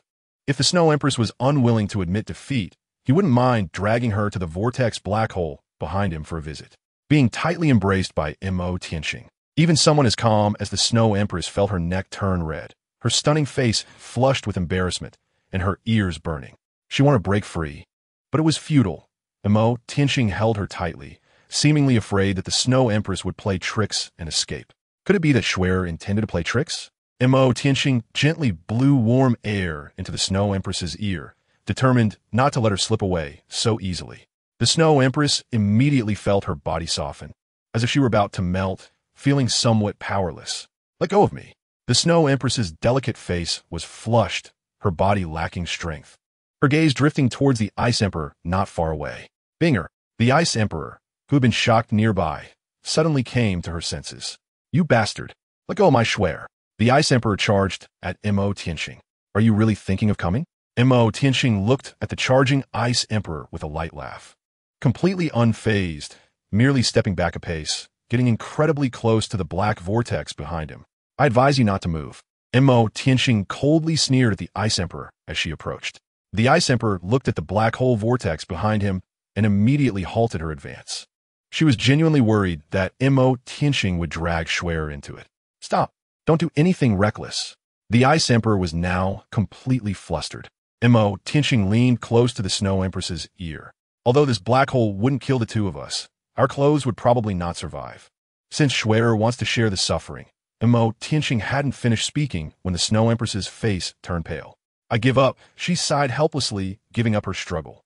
In her sky-blue eyes, there was a hint of guilt as she glanced at the Ice Emperor and lowered her gaze.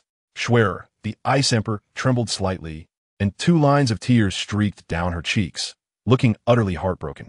Tianxing was also speechless, making it seem like he was bullying and dominating others, taking away someone else's love.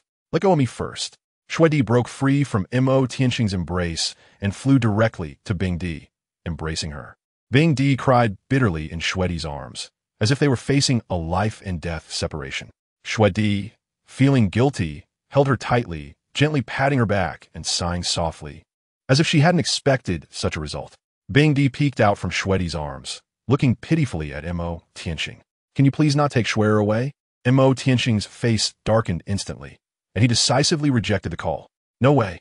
It's a joke. He had worked hard to win his wife. So why should he fulfill your wishes?" The Ice Emperor was rejected and cried even louder. The Snow Emperor frowned and shot a glare at Tianxing, with a hint of blame in his eyes, then turned to comfort the Ice Emperor again. Tianxing watched this scene and felt something was off. It seemed a bit strange. If your roles were reversed, it would be about right. Chapter 55, 9th Rank Ginseng King? First update, please collect Winless Domain. When Tianxing descended, he directly sat cross-legged on the ice ground, beginning to heal his injuries. The Snow Emperor's ice explosion technique truly made it difficult for him. Even the body of the golden-eyed black dragon king struggled to withstand it, suffering internal damage. As he calmed down, the system temporarily conferred upon him a cultivation level of 690,000 years, quickly retreating, leaving his body feeling empty. The second martial soul, the blade of life, spread greenish-blue veins within him, providing a continuous source of life energy to compensate for his own consumption. Meanwhile, the Titan Snow Demon King was left dumbfounded upon learning that the Snow Emperor had lost. It wasn't that he thought the Snow Emperor couldn't lose. From a moment Tianxing's cultivation level rose to match that of the Snow Emperor, the outcome of the duel was not surprising. However, according to the previous wager, if the Snow Emperor lost, he would have to leave with the opponent. Without the Snow Emperor's ice field, he could hardly imagine. The Titan Snow Demon King looked at the Snow Emperor, who was comforting the Ice Emperor, and then his gaze fell on Tianxing, his expression somewhat complex. When Tianxing's injuries were nearly healed, he slowly opened his eyes and saw the Ice Emperor looking at him with red-rimmed eyes, while the Snow Emperor stood quietly beside her. Would he plan to leave? Was she accepting reality? Tianxing looked at her tear-streaked face, while the Snow Empress beside her frowned at him, clearly trying to avoid provoking the Ice Emperor when she spoke. There was no rush for now, Tianxing said. He had left the Heaven Dou Empire for less than half a month, and, at the moment, he didn't have any urgent matters to handle.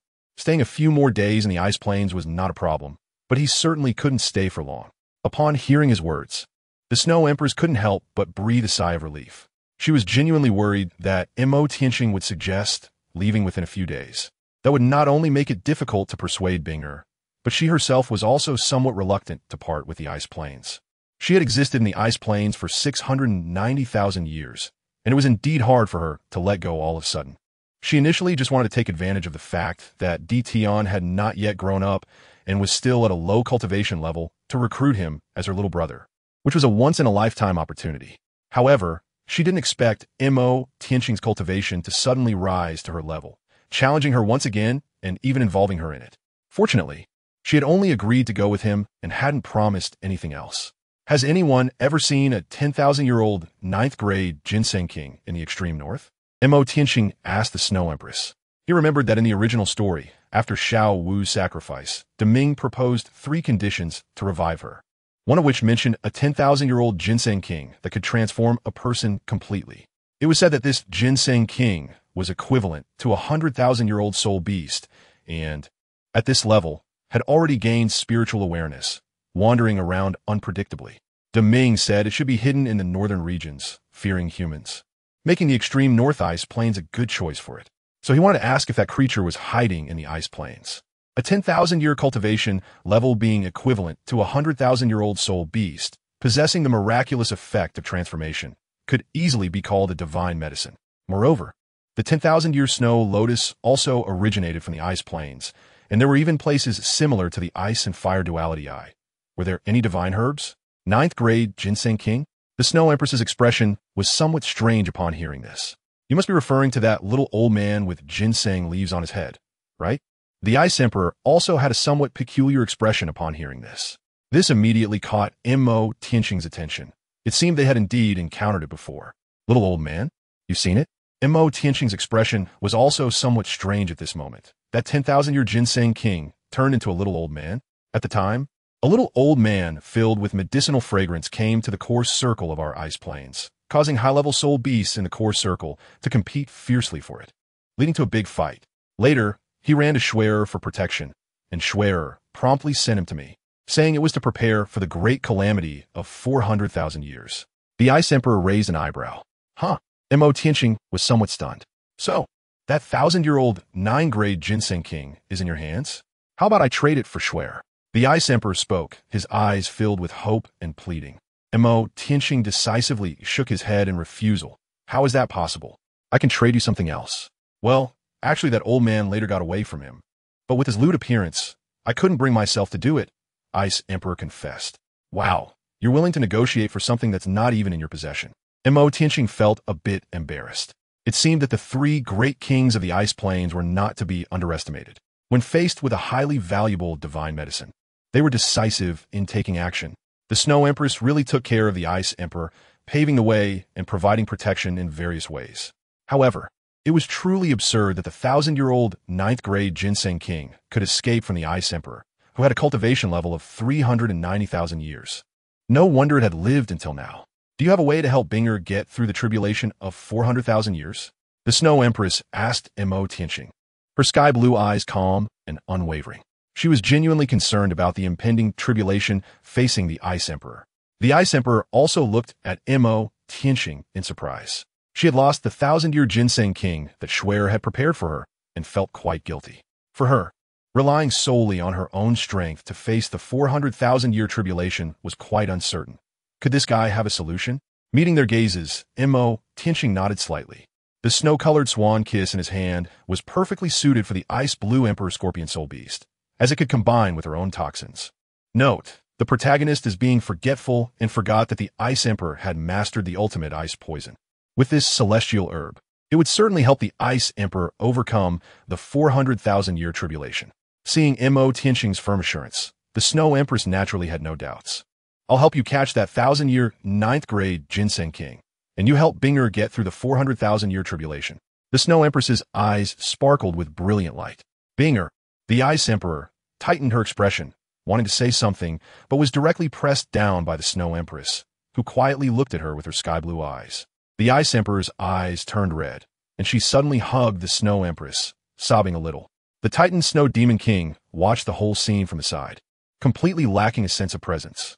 Tianxing looked at the deep bond between the two of them and couldn't help but feel a bit emotional. In fact, if you don't want to leave the Snow Emperor, you can come with me.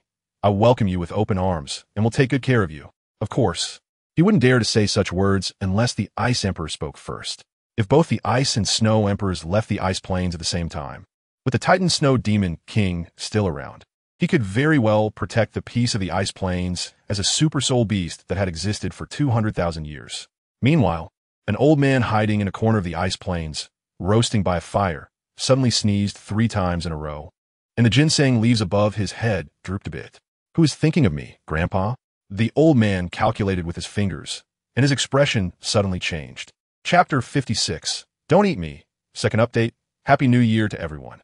The Snow Emperor issued a decree to seal off the ice plains, and the high-level soul beasts were horrified, speculating that something might have happened inside the ice plains.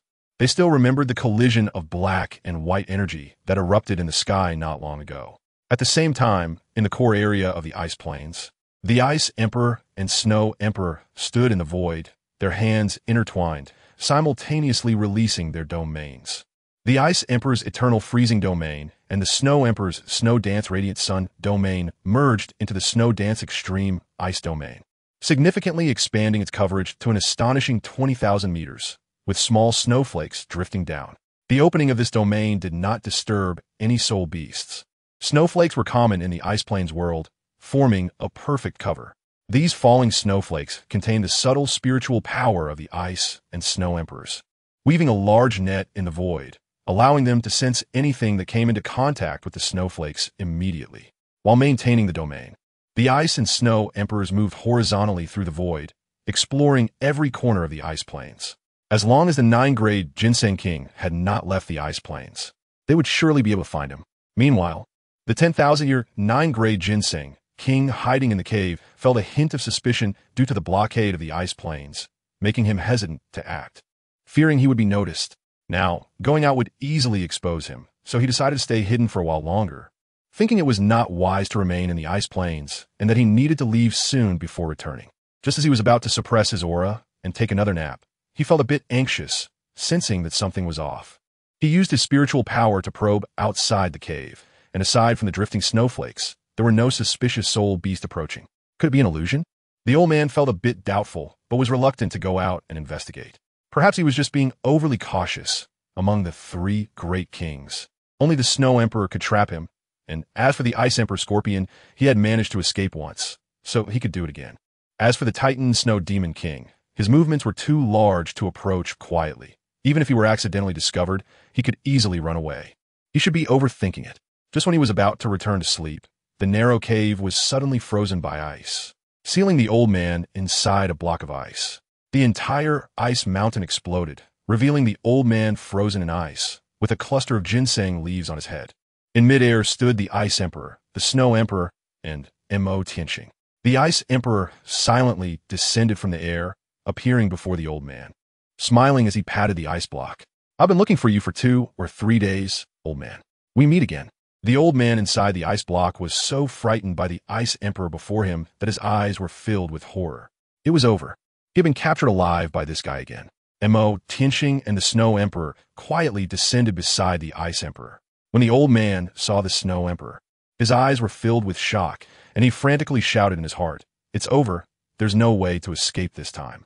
Tianxing was currently observing the little old man inside the ice block. The little old man was just over 3 feet tall, somewhat hunched, dressed in white clothing, with gray hair, and had a 3-inch tall crown of 9 ginseng leaves on his head. Is this really the venerable 9th-grade Ginseng King? Why does he look so old? Tianxing carefully examined the little old man, almost in disbelief. No wonder the Ice Emperor said that even knowing he was a powerful medicine, he couldn't bring himself to eat him. Just his human-like appearance made it impossible to do so. The Snow Emperor waved her sleeve, and the little old man, along with the ice, was collected into her sleeve. The 3 of them were immediately ready to return to the Windless Domain. Windless Domain. Tianxing wanted to ask the old man a few things. The Snow Emperor immediately waved his sleeve, and the ice block on the old man's head melted away. Of course, it only freed his head. His body was still frozen and unable to escape. As soon as the old man was liberated, he immediately cried out loudly, pleading with the Snow Emperor for mercy and begging the Ice Emperor to let him go. As for Tianxing, he was completely out of consideration. In front of the Ice and Snow Emperors, what use was it to plead for a little brat? Would the Ice and Snow Emperors listen to him? Tianxing bent down and squatted to examine the little old man who was sealed in ice. He raised his hand and tugged at the old man's wrinkled face. To his surprise, when he peeled off a piece of the old ginseng skin. The damaged area revealed skin that was as tight and radiant as a baby's. The Ice and Snow Emperor was stunned. Tianxing had a smile on his face that suggested he had anticipated this. In a swift motion, he peeled off the old man's skin, revealing a delicate and rosy little boy about 7 or 8 years old. Little thing, do you still want to pretend? The boy looked at Tianxing with a terrified expression and hurriedly shouted, "Big brother, spare me." His voice was completely different from the hoarse tone before, now sounding like a child's innocent voice. At this moment, the Ice Emperor approached with gleaming eyes. "Seeing you like this makes me hungry. I'm not tasty, don't eat me. I can shed all my old skin for you. The medicinal properties are all in the old skin." The boy cried out pitifully, his voice ringing out as if someone were eating a child. "All right, it's true. I still prefer tender meat. I don't want old skin," the Ice Emperor said, his eyes glinting as he stared at him, chuckling. Tianxing was immediately dissatisfied and pushed the Ice Emperor aside, telling her to go play. He took out the snow-colored swan kiss from his small world and waved it in front of the little boy, the fragrance of the medicine wafting around. "Do you know what this is?" Yes, big brother, help." The little boy cried out pitifully. "If you know, say it quickly, or I'll move your head." Tianxing shrugged, his golden eyes flickering with a cold glint. The Ice Emperor and the Snow Emperor were also attracted by the herb in Tianxing's hand. "What is that?" The fragrance it emitted was somewhat tempting. "This is the snow-colored swan kiss, a celestial-grade herb." The little boy was also somewhat surprised that Tianxing had a celestial-grade herb in his hand. Its effect, Tianxing's mouth curled into a strange, wicked smile. "Say it quickly, otherwise I'll move your head." It is non-toxic in itself, but can infinitely amplify toxicity and toxic effects, making it a top-tier celestial herb for poison cultivators and soul beasts, capable of bringing great enhancements and changes to soul beasts. The little boy cried out in tears, genuinely afraid of being eaten alive by these 3 people. The Ice Emperor and the Snow Emperor were also somewhat surprised to hear this. A celestial-grade herb? Doesn't that mean it's comparable to this divine medicine before us? Moreover, it is the best celestial herb for poison cultivator-type soul beasts. Tianxing's smile grew even wider. It seemed that this little thing really knew a thing or two. At least it knew about celestial herbs. This made it much more useful to him. Certainly more than a silent celestial herb. "So, do you know where celestial herbs grow?" Tianxing asked. This was his ultimate goal. The ice and fire duality, I was indeed good, but he could only find it if he knew its location. There were definitely more treasures in this world than just the ice and fire duality eye. With this little thing, it would be much more convenient to search. Chapter 57, 10,000 Years of Profound Ice Essence. First update, please support. Tianxing handed the snow-colored swan kiss to the Ice Emperor. "This is for you," he said. This immortal herb itself is non-toxic, but it can amplify the poison within the user 1,000-fold. After consuming this herb, it should be enough to help you survive the great calamity of 400,000 years.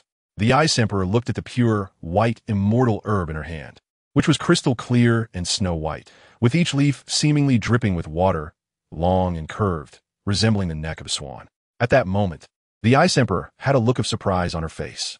"What's wrong?" Tianxing looked at her, slightly puzzled. Just then, the Snow Empress came over to explain.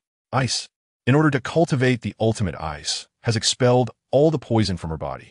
When Tianxing heard this news, it was as if a thunderbolt had struck him, and he felt as if he were cracking apart. Only then did he vaguely recall that it seemed to be true. It wasn't that the Ice Emperor Scorpion had no toxicity, but rather that the Ice Emperor had dispelled it herself. It could still be used without any issues. Tianxing felt a bit embarrassed. The worst outcome would simply be that the Ice Emperor's toxin would return. A celestial herb unsuitable for human consumption shouldn't pose a significant problem for the Ice Emperor, who had a cultivation level of 390,000 years. Even if something went wrong, wasn't the Snow Emperor right beside her? Upon hearing this guy's lack of confidence, the Ice Emperor looked at Tianxing with suspicion.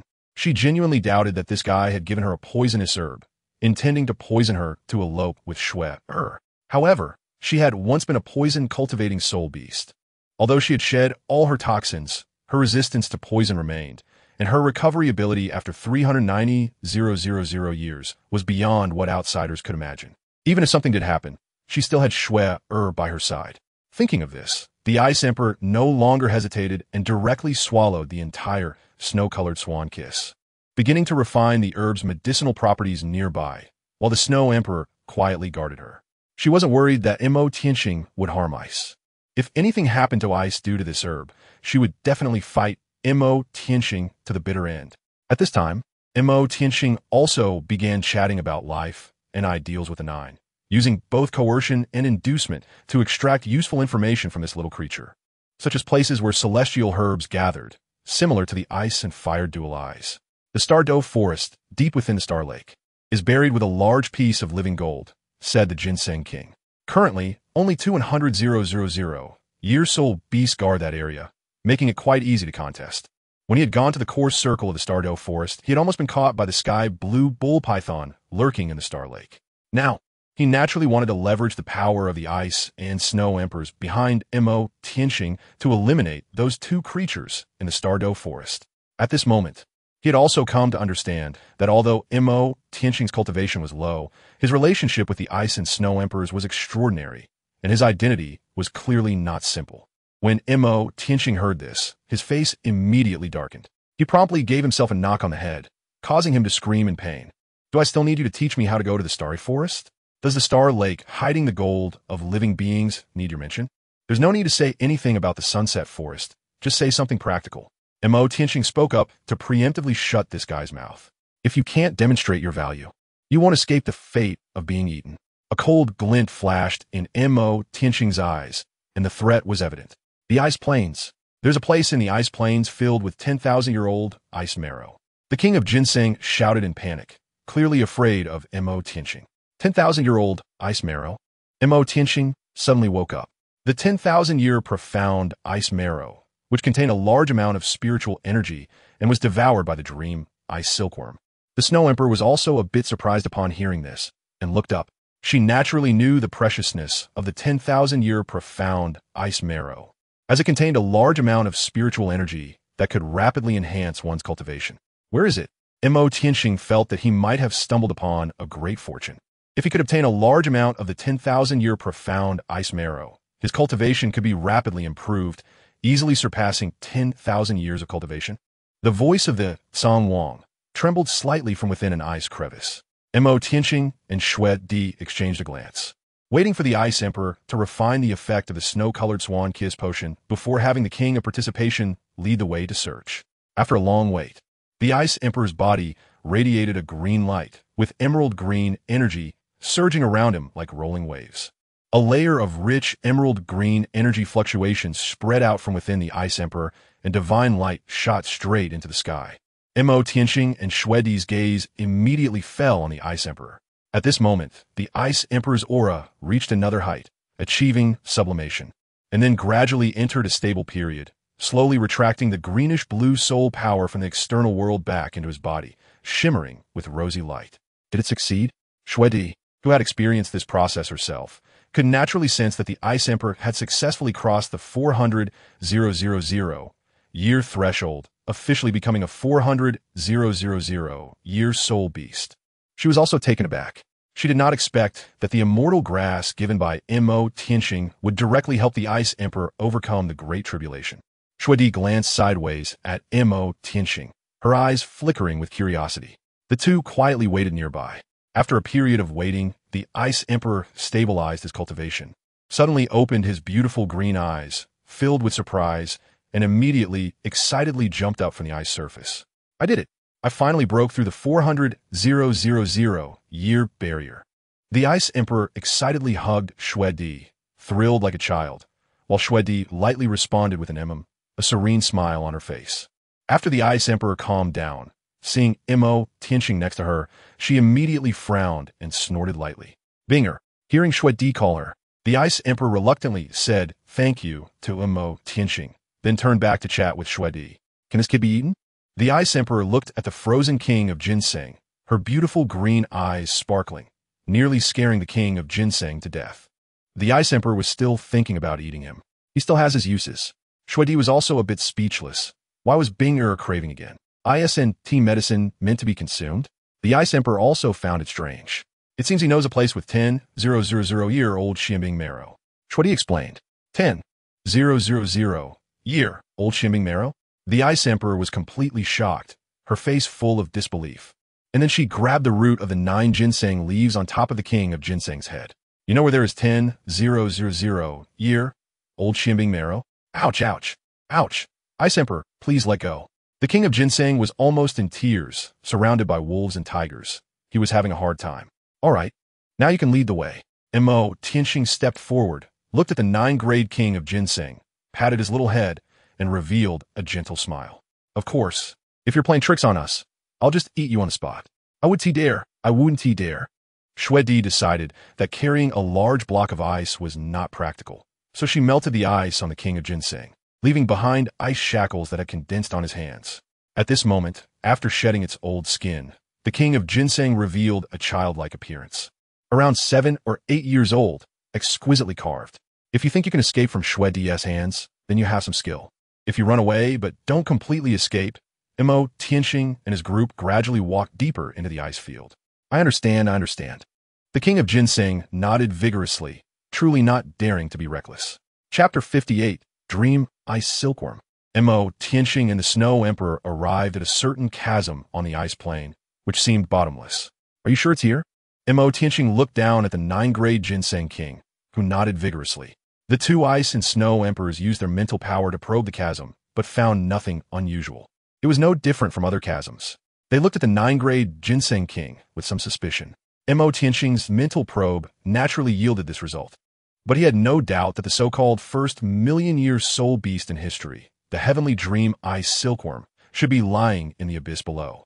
That guy possessed both mental and ice dual-type soul beasts, and under the mental simulation barrier, even the ice and snow emperors could not uncover the true scene. Let's go down and take a look. Tianxing, leading the way with the 9th-ranked Ginseng king, jumped into the deep, dark ice crevice. The ice and snow emperors, naturally unafraid, followed closely behind. Tianxing fell about 500 meters and finally landed at the bottom of a crevice in the ice. The ice and snow emperors quietly descended behind him. The entire valley floor was shrouded in darkness, and not far from the valley floor, there was a half-meter-wide crack in the rock wall, emanating a faint blue light and exuding rich spiritual energy. What is this? The Ice Emperor was somewhat surprised. Right ahead, the 9th-ranked Ginseng king spoke.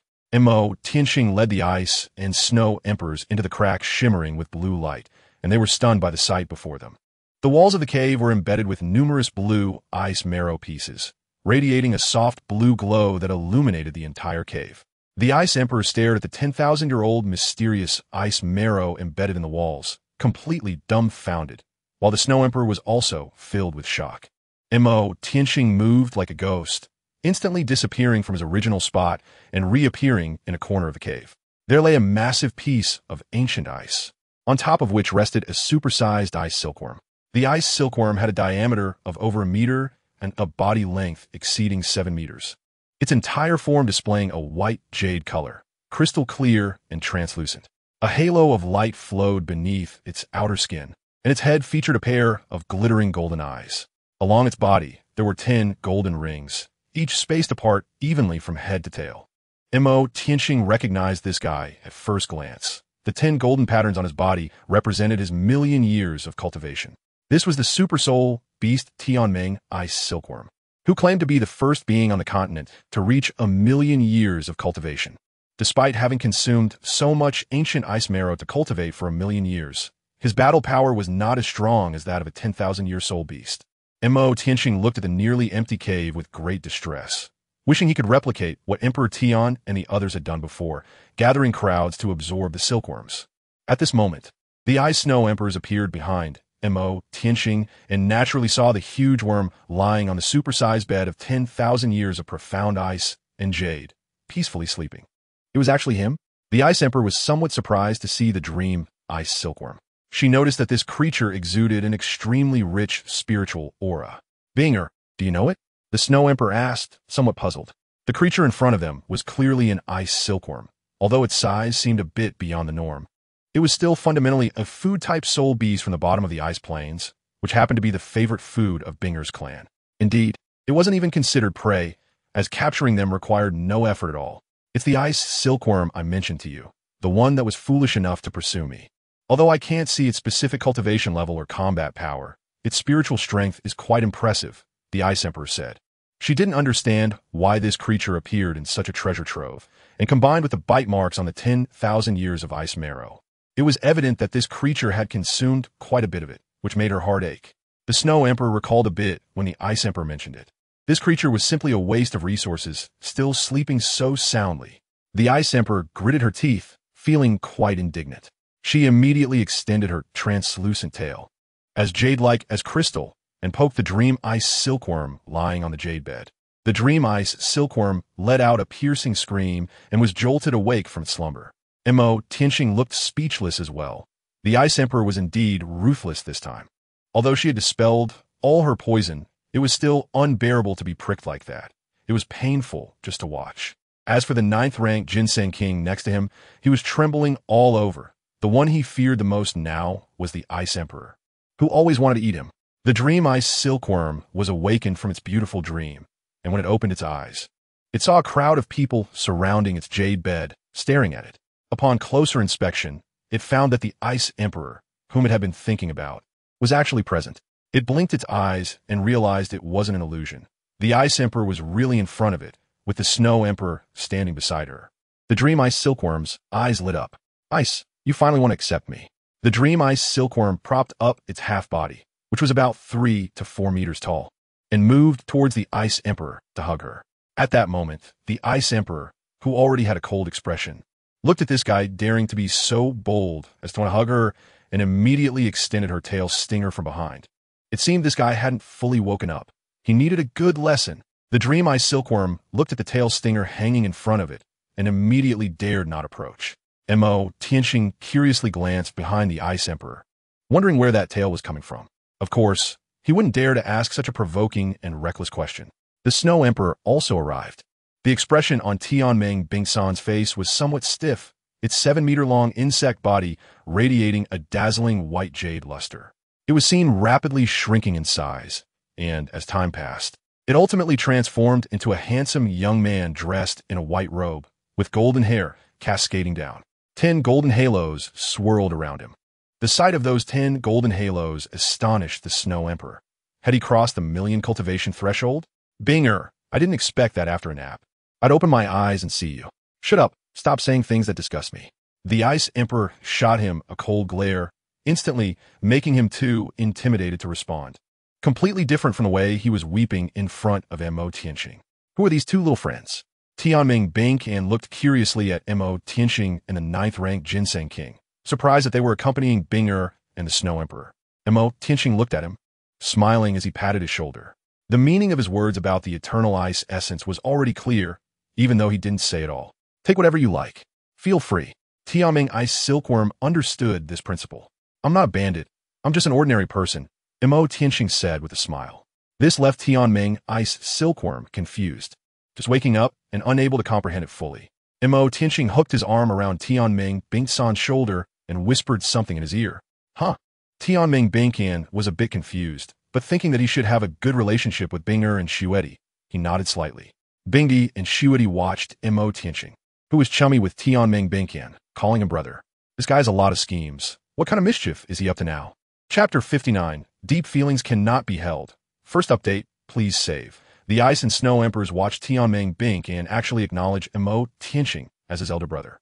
Then Tianxing dug out the ice marrow left in the Eternal Ice Cave and split it equally among the 3 of them.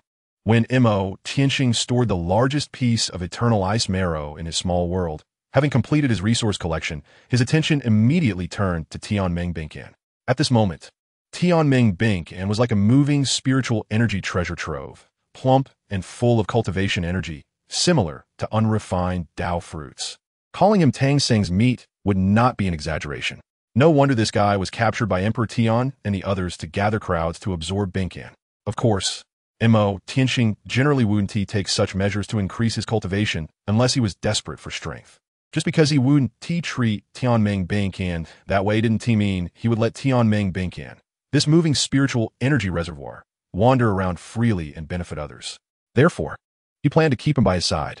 Tianxing felt that Tianxing's deep friendship with the Ice and Snow Emperors must involve some special means. To get closer to Bingdi, naturally, it was no problem to befriend Tianxing, so he nodded in agreement. Bingdi is one of the later female protagonists. She cannot be given up, don't worry. Seeing this, the 9th-grade Ginseng King eagerly expressed his willingness to join in. Bingdi looked at him.Qian and the others in front of her, who were fervently discussing where to rob treasures and collect rare herbs. And couldn't he help but feel a bit strange. Although the 9th-grade GeneratesChicken only had 10,000 years of cultivation, he was as cunning as a 100,000-year soul beast, and if he wasn't careful, this little creature could escape. Him.Qian was even more peculiar. Although his cultivation was incredibly high, reaching the legendary level of a million-year soul beast, his combat power was quite lacking, and he might not even be able to defeat an ordinary 10,000-year soul beast. Thus, these two oddballs were gathered by him.Qian to prepare for their plundering, which seemed strange from any angle. Xue'er, on the other hand, appeared calm. Collecting the eternal ice marrow allocated to her in this cave would be enough to elevate her strength further, giving her more confidence for the impending 70,000-year heavenly tribulation. Tianxing and the 9th-grade GeneratesChicken officially became him.Qian's underlings, one helping him find herbs and the other helping him find cultivation resources. Xue'er would accompany him, and the 9th-grade GeneratesChicken, with his safety assured, naturally wanted to follow him.Qian to see the outside world, always hiding and seeking shelter. Even living for another 100,000 years wouldn't have much meaning. As for Tianxing, to make this guy willingly stay by his side, he would have to bring Bingdi along too. Kidnapping Bingdi as well? him.Qian had a thought flash through his mind. He looked up and stole a glance at the Snow Empress, feeling that this matter probably needed to be calculated again. In any case, he definitely couldn't let the heavenly dream ice silkworm continue to stay in the windless domain. After him.Qian returned, he went directly into seclusion to absorb the ice essence of 10,000 years, aiming to enhance his cultivation speed. His cultivation level quickly approached 70,000 years, with hopes of breaking through in a short time. After the Snow Emperor swallowed the ice essence of 10,000 years, he also began to cultivate quietly. The Ice Emperor, having absorbed the celestial herb, had just broken through the 400,000-year barrier and was not suitable for consuming such heavenly treasures again. So he decided to wait for a while. Thus, in a windless domain, only the Ice Emperor, the Dream Ice Silkworm, and the 9th-grade GeneratesChicken remained. The 9th-grade GeneratesChicken was in a tough spot. He truly feared the Ice Emperor and stayed close to him.Qian, afraid that the Ice Emperor would eat him while him.Qian was in seclusion. Essentially, only the Dream Ice Silkworm and the Ice Emperor were left alone. Naturally, the Dream Ice Silkworm was happy to be with the Ice Emperor, constantly pestering him with all kinds of inquiries and warmth. "Aren't you annoying?" The Ice Emperor was truly exasperated by this big bug, glaring fiercely at the Dream Ice Silkworm, then turned to look at the 9th-grade GeneratesChicken hiding next to him.Qian. "Tell this guy not to bother me, or I'll eat you. Even Emperor Tian won't be able to save you." This scared the 9th-grade GeneratesChicken so much that he jumped out and pulled the Dream Ice Silkworm to a corner made of ice crystals. "I say, brother." The 9th-grade GeneratesChicken looked back at the Ice Emperor not far behind, waved for the Dream Ice Silkworm to bend down and listen closely, and cautiously whispered in his ear, "Can you create a mental disturbance?" The Dream Ice Silkworm then realized that it was indeed necessary to cut off the Ice Emperor's perception. Otherwise, this little guy wouldn't dare to speak. The Dream Ice Silkworm immediately released a mental disturbance, forming a layer of mental waves around them that even the Ice Emperor couldn't probe. This was probably the only somewhat useful skill the Dream Ice Silkworm had. Leaning behind the ice crystal, once the 9th-grade GeneratesChicken confirmed that the Ice Emperor couldn't hear them, he turned back. "Second brother, I know you like the Ice Emperor, but chasing like this isn't right. In life, you have to learn to lure and then retreat. How do you lure and then retreat?" The Dream Ice Silkworm was still a blank slate on these matters. He had spent 99.9% of his life sleeping.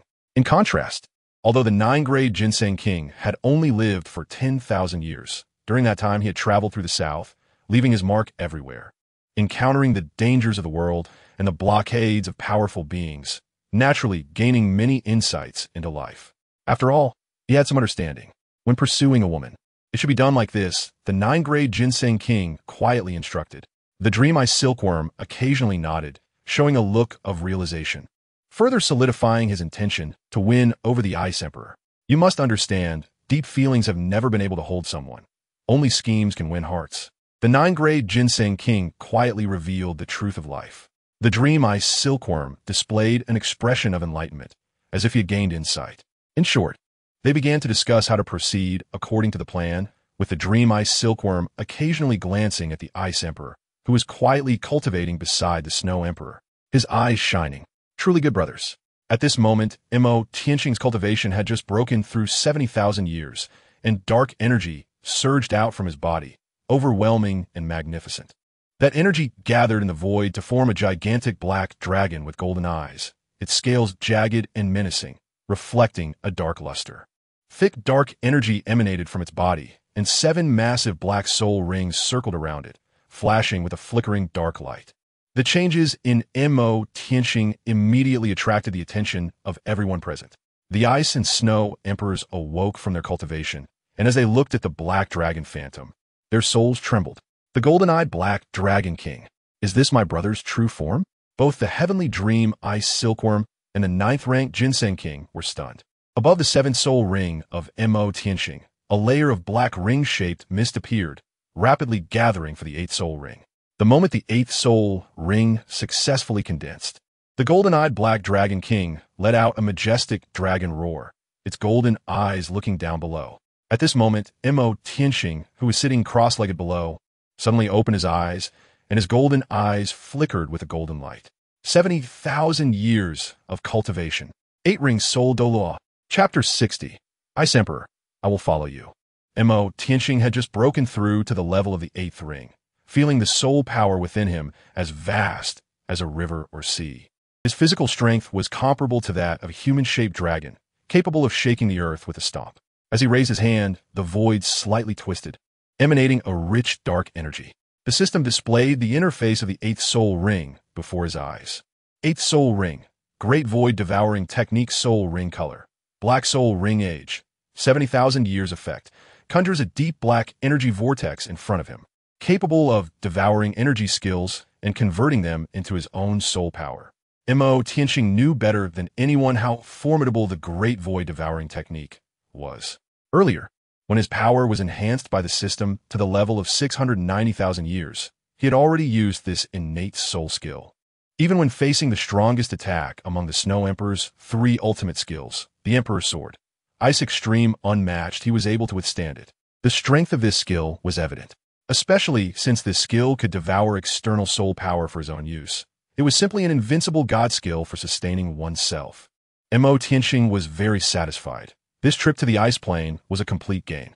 First, he confessed to the Snow Empress and gained 1,000 years of cultivation. Then he defeated the Snow Empress in a duel, and she would accompany him. He also captured the 9th-ranked Ginseng King and the million-year soul beast, the Dream Ice Silkworm, hiding in the ice plane.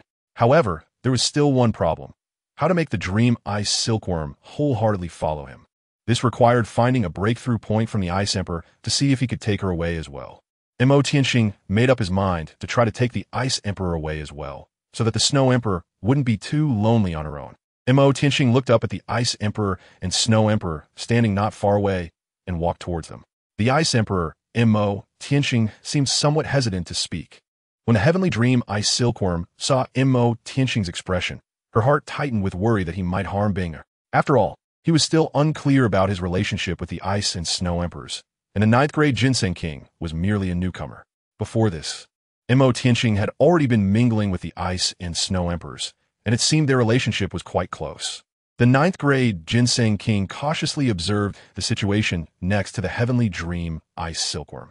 During him.Qian's retreat, their relationship had risen sharply, and they were basically inseparable on most days. The Ice Emperor noticed him.Qian's serious expression and couldn't help but feel a bit anxious, as she had an inexplicable bad premonition. At this moment, the Snow Emperor was also watching him.Qian, her heart tightening as well. him.Qian's expression was somewhat stiff. I want to thank you all for your care these days. I'm about to leave, he said. Upon hearing this, Xue'er's heart sank. Bingdi was taken aback at first, then froze completely, his eyes turning slightly red. Can't you leave a little later? Bingdi spoke without the fierce tone he had when addressing him.Qian, instead adopting a somewhat pleading tone. Not far away, him.Qian was furious and was about to rush up to fight him.Qian, but was firmly held back by the 9th-ranked Ginseng King. Don't stop me. I want to duel him. Duel. This guy actually took advantage of his sleep to develop things to this point with Binger and pretended that nothing happened, calling him brother, even though he's a silkworm. This two-faced, ruthless bastard who snatches love has stirred up his fighting spirit. It's unbearable. I want to duel him. Second brother, Don't be impulsive. Don't be impulsive. The 9th-ranked Ginseng King held onto Tianxing Bingsan's clothes tightly, his whole body leaning at a 45-degree angle, gritting his teeth as he barely managed to hold him back. You can't defeat Big Brother, and things may not be as you think. Stay calm. You must stay calm. Tianxing glanced to the nearby Tianming ice silkworm, who was shouting about a duel, but was firmly held back by the 9th grade, feeling a bit suspicious. What are these two clowns up to? Never mind. Let us deal with the situation at hand, and take down the Ice Emperor first. Tianxing was once again immersed in his own rendered emotions, letting out a faint sigh. I don't want to either, but there are important matters I need to handle over at the Starry Forest. I can't stay here on the ice plains with a clear conscience. The Snow Empress beside him sighed slightly, casting a glance at the Ice Emperor that held some guilt. If only he had known not to bet with him back then, he wouldn't be facing the situation of parting with Binger now. The Ice Emperor lowered her eyelids, but it was clear that Tianxing could sense her hesitation. She was obviously struggling internally. It seemed that a stronger remedy was needed. Tianxing was rehearsing in his mind and had not yet spoken when a golden figure pounced on him like a hungry tiger. With the corner of his clothes still hanging a 9th-ranked Ginseng King. Tianxing sensed this guy immediately and could easily dodge if he wanted to. Just as he had the idea, he decided to put on a show. With a crash, Tianxing was knocked several meters away by the headbutt of the Dream Ice Silkworm, landing on the icy surface. Don't stop me. I'm going to bite him to death, this ungrateful man. At this moment, the Dream Ice Silkworm's eyes were blood red, almost spitting fire, wishing to swallow Tianxing alive. Second brother, don't be impulsive. Please don't be impulsive. The 9th-grade Ginseng King was desperately trying to pull back the Dream Ice Silkworm. He was very clear that in front of the boss, the second brother had no chance to fight back at all. The boss's methods and decisiveness were the #1 in his experience over the years, and anyone who dared to provoke him would definitely be played to death. Tianxing struggled to rise from the ice, revealing a bitter smile. It's better to let Tianming stay on the ice field. That way you all have a companion. I'll go with you. The Ice Emperor immediately made a decision, his eyes full of determination. The Snow Emperor beside them was taken aback. Tianming, who had been struggling, suddenly became still, his eyes dull and lifeless. At that moment, only he knew how badly he had lost. He no longer even had the qualification to fight for Binger. The clown was ultimately myself. The 9th-ranked King of the Spirit subtly sensed that something was off. He felt that things were not as Tianming thought. I've figured it out, without Xue'er. There's no meaning in staying on the ice field. The Ice Emperor shook his head slightly and looked up at the Snow Emperor. The Snow Emperor stepped forward and gently hugged her. What about the ice field? Tianxing seemed a bit troubled, as if asking if it was really okay for the ice field to be left without the two kings. The Ice Emperor shook his head slightly. The ice field is different from the Star Dou Great Forest. Very few humans can set foot here, and with Atai around, it is enough to handle most troubles on the ice field. Atai is a super soul beast with a history of 200,000 years, and the ice field is the home ground for ice and snow-type soul beasts, so there shouldn't be any major issues. Tianxing's gaze turned towards the Snow Empress. The Snow Empress also didn't want to part with the Ice Emperor and nodded slightly. I will give instructions later. Aside from Atai, there are several soul beasts in the ice plains with cultivation nearing 10,000 years, which should be enough to protect the safety of the ice plains. The 9th-grade Ginseng King finally realized what was happening and hurriedly pulled the dazed Tianming Ice Silkworm. Tianming, it seems things are not as you think. The Ice Emperor seems to be because of the Snow Empress. Only then did Tianming Ice Silkworm come to his senses and look up at the Ice Emperor.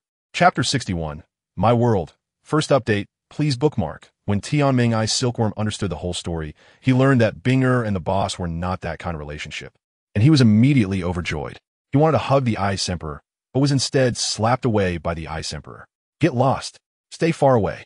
Boss, I was wrong.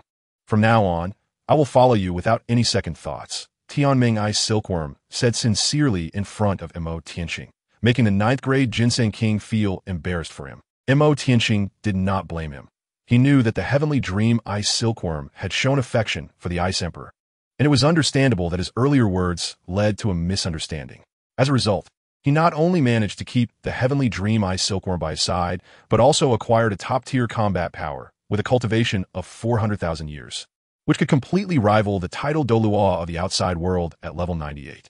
As for the strength of the Snow Emperor, even a level 99 ultimate Douluo might not be able to withstand her. Tianxing called them over. feeling that it was not a big deal to be honest about some things. Ice Silkworm and the 9-pin Ginseng King looked at him.Qian with confusion, speculating that he might have something to announce. him.Qian waved his sleeve, and a bright light flashed, with powerful spatial fluctuations descending, enveloping everyone. In the blink of an eye, the Ice Dreaming Silkworm and the 9-rank Ginseng King suddenly disappeared from view. The Ice Emperor and the Snow Emperor's expressions changed slightly. They could clearly feel an inexplicable spatial force pulling at them, trying to take them into another space. Instinctively, they mobilized their internal power to resist. "It's me, don't resist." him.Qian's voice echoed in their ears. He had anticipated this outcome. His small world indeed could not forcibly bring such unparalleled powerhouses as the Ice and Snow Emperors into it. If it could, it would truly be against the heavens. There would be no need to cultivate immortal herbs or spiritual medicines. He could directly use the small world as a prison, capturing even a level 99 limit Douluo without a fight. Hearing him.Qian's voice, the Ice and Snow Emperors relaxed their resistance and followed the guidance of the spatial force into another space. When a light reappeared before them, the Ice and Snow Emperors were stunned by the sight. It was a field filled with blue silvergrass, with several plots cultivated with spiritual medicines, next to a luxurious villa by a turquoise lake, surrounded by some green bamboos. A small sun hung in the sky, bringing light and warmth to this world. It was completely a paradise outside of the world, leaving the Ice and Snow Emperors a bit disoriented. Weren't they just in an icy plain? How did they suddenly feel like they were in a warm spring land? Not far away, the 9-rank Ginseng King's exclamation came from the medicinal field. "Xiangxi Duanchang When the 9-rank Ginseng King saw the Xiangxi Duanchang growing on black crystals, he was utterly astonished. And he also discovered the coxcomb phoenix sunflower and the Wangchuan Xue'er Dou nearby. 3 types of celestial herbs, plus the snow-colored swan kiss that him.Qian had previously given to the Ice Emperor, made a total of 4 celestial herbs. The boss must have robbed a treasure land. Are these herbs very precious? The Ice Dreaming Silkworm didn't quite understand why the 9-rank Ginseng King was so surprised. The Ice Emperor ate one and broke through the 400,000 year barrier, the 9-rank Ginseng King explained, which was probably the most straightforward answer. Upon hearing this, the Ice Dreaming Silkworm's eyes lit up. "I wonder what the taste is like." Hey, don't get any ideas about my celestial herbs." him.Qian's figure appeared beside the Ice and Snow Emperors, looking at the 2 lively treasures in the medicinal field, and said loudly. The Snow Emperor looked at him.Qian, her emotions shifting unpredictably, clearly also astonished by this small world. The Ice Emperor was equally shocked. She had just used her mental power to probe around and discovered that this place was over 300,000 square meters, completely equivalent to a mini version of a world. him.Qian looked at their surprised expressions and smiled slightly. "Welcome to my world." The Ice Emperor was completely stunned. This was his world. Wasn't it only gods who could create worlds? The Snow Emperor gave him.Qian a deep glance but said nothing. "This small world is my biggest secret," him.Qian said. The Ice Emperor and Snow Emperor knew how important it was to have their own small world. This was undoubtedly him.Qian's trump card. The Ice Emperor's heart couldn't calm down for a long time. The fact that him.Qian could bring them here clearly showed he trusted them, or rather, trusted Xue'er, while she was just a bystander. As for the 9-grade Ginseng King and the Heavenly Dream Ice Silkworm, it was evident that him.Qian regarded them as confidants. You can treat this place as a second home. The environment can be freely transformed. If you want to go out, you can simply tear apart the space to get out. The rules of this small world do not restrict you, him.Qian said with a smile. The Ice Emperor tried out a bit, raising her hand to swipe in the void, and a crack immediately appeared, allowing her to see the outside world. With a sense of experimentation, she slipped through and instantly returned to the original windless ice domain, still on the ice field. She called out a few times into the void, and only then did him.Qian use the power of space to bring her back. "So amazing," the Ice Emperor exclaimed. This way, she could be free in this small world without being constrained. "Leaving the small world doesn't require my consent, but entering does need my permission." Tianxing explained. The Snow Emperor nodded slightly. This was good, as she also didn't want to stay in a world that felt like a cage. Walking towards a villa not far ahead. At this moment, the 9-grade Ginseng King and the Heavenly Dream Ice Silkworm also approached. Boss, did you find a treasure? You actually have the immortal Great Heartbreak Red." Don't set your sights on my immortal herbs. From now on, the medicine field will be managed by you, him.Qian instructed. In the 9th grade, Ginseng King nodded obediently. He was definitely the most skilled when it came to immortal herbs and spiritual medicines. him.Qian looked at the heavenly dream ice silkworm and smiled gently. The energy of the 10,000-year profound ice marrow within you has not been fully refined yet, and the spiritual energy is quite dense. Try not to expose yourself in front of powerful soul beasts and tidal Daoliuos, or else be careful of being captured. The spiritual energy in this small world is almost depleted, but cultivating beside the heavenly dream will have a certain effect, even better than outside, him.Qian explained. It wasn't about gathering to absorb the silkworm.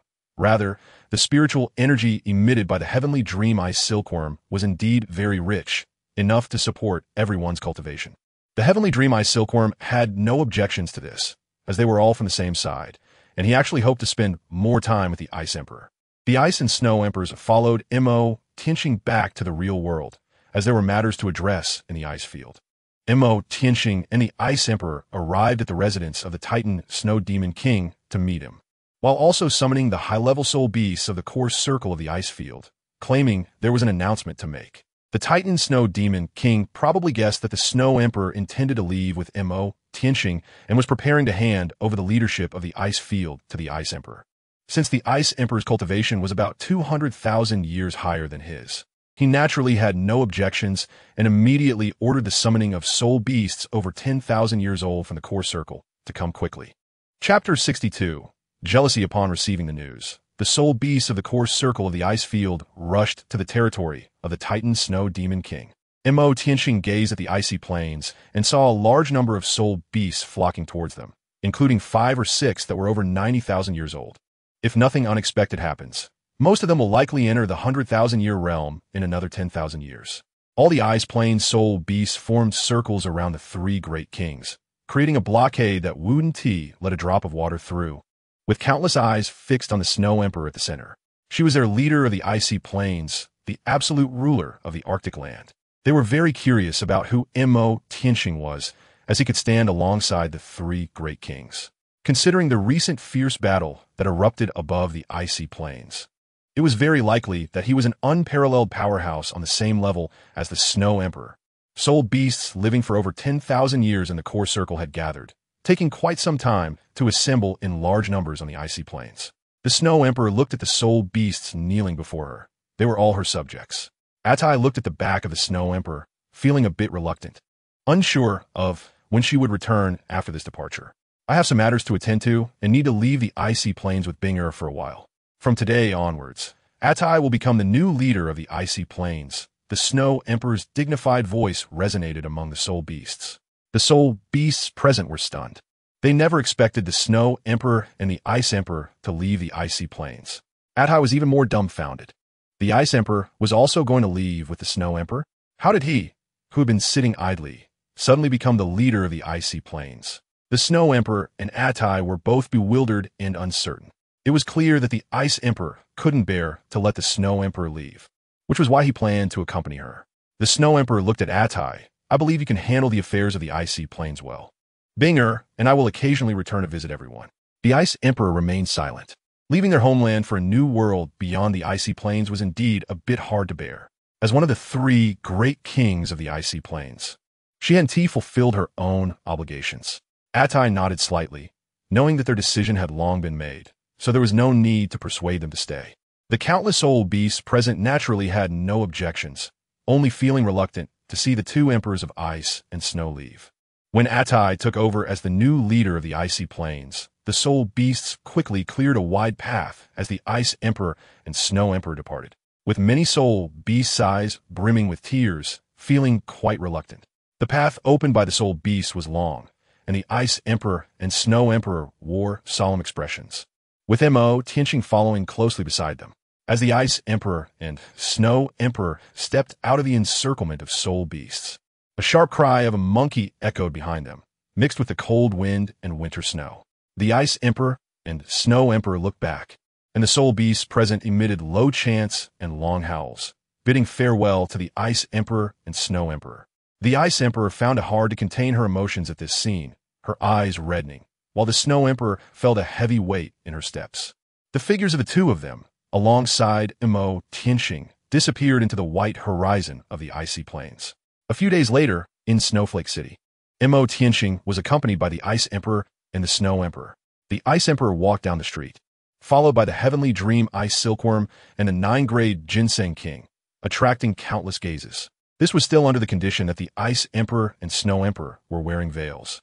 The Heavenly Dream Ice Silkworm was handsome and elegant, while the 9-grade Ginseng King looked like a delicate little boy about 7 or 8 years old, dressed in black clothes, following him.Qian like a well-behaved little brother.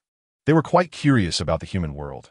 As a weak race, they had developed to the point where they could threaten 10,000-year-old beasts, which surely had its reasons. The outside world was fascinating, and they naturally did not want to stay in their small world forever. Snowdrift City was the northernmost human city in the Tian Empire, so there was no need to worry about the exposure of their identity as soul beasts.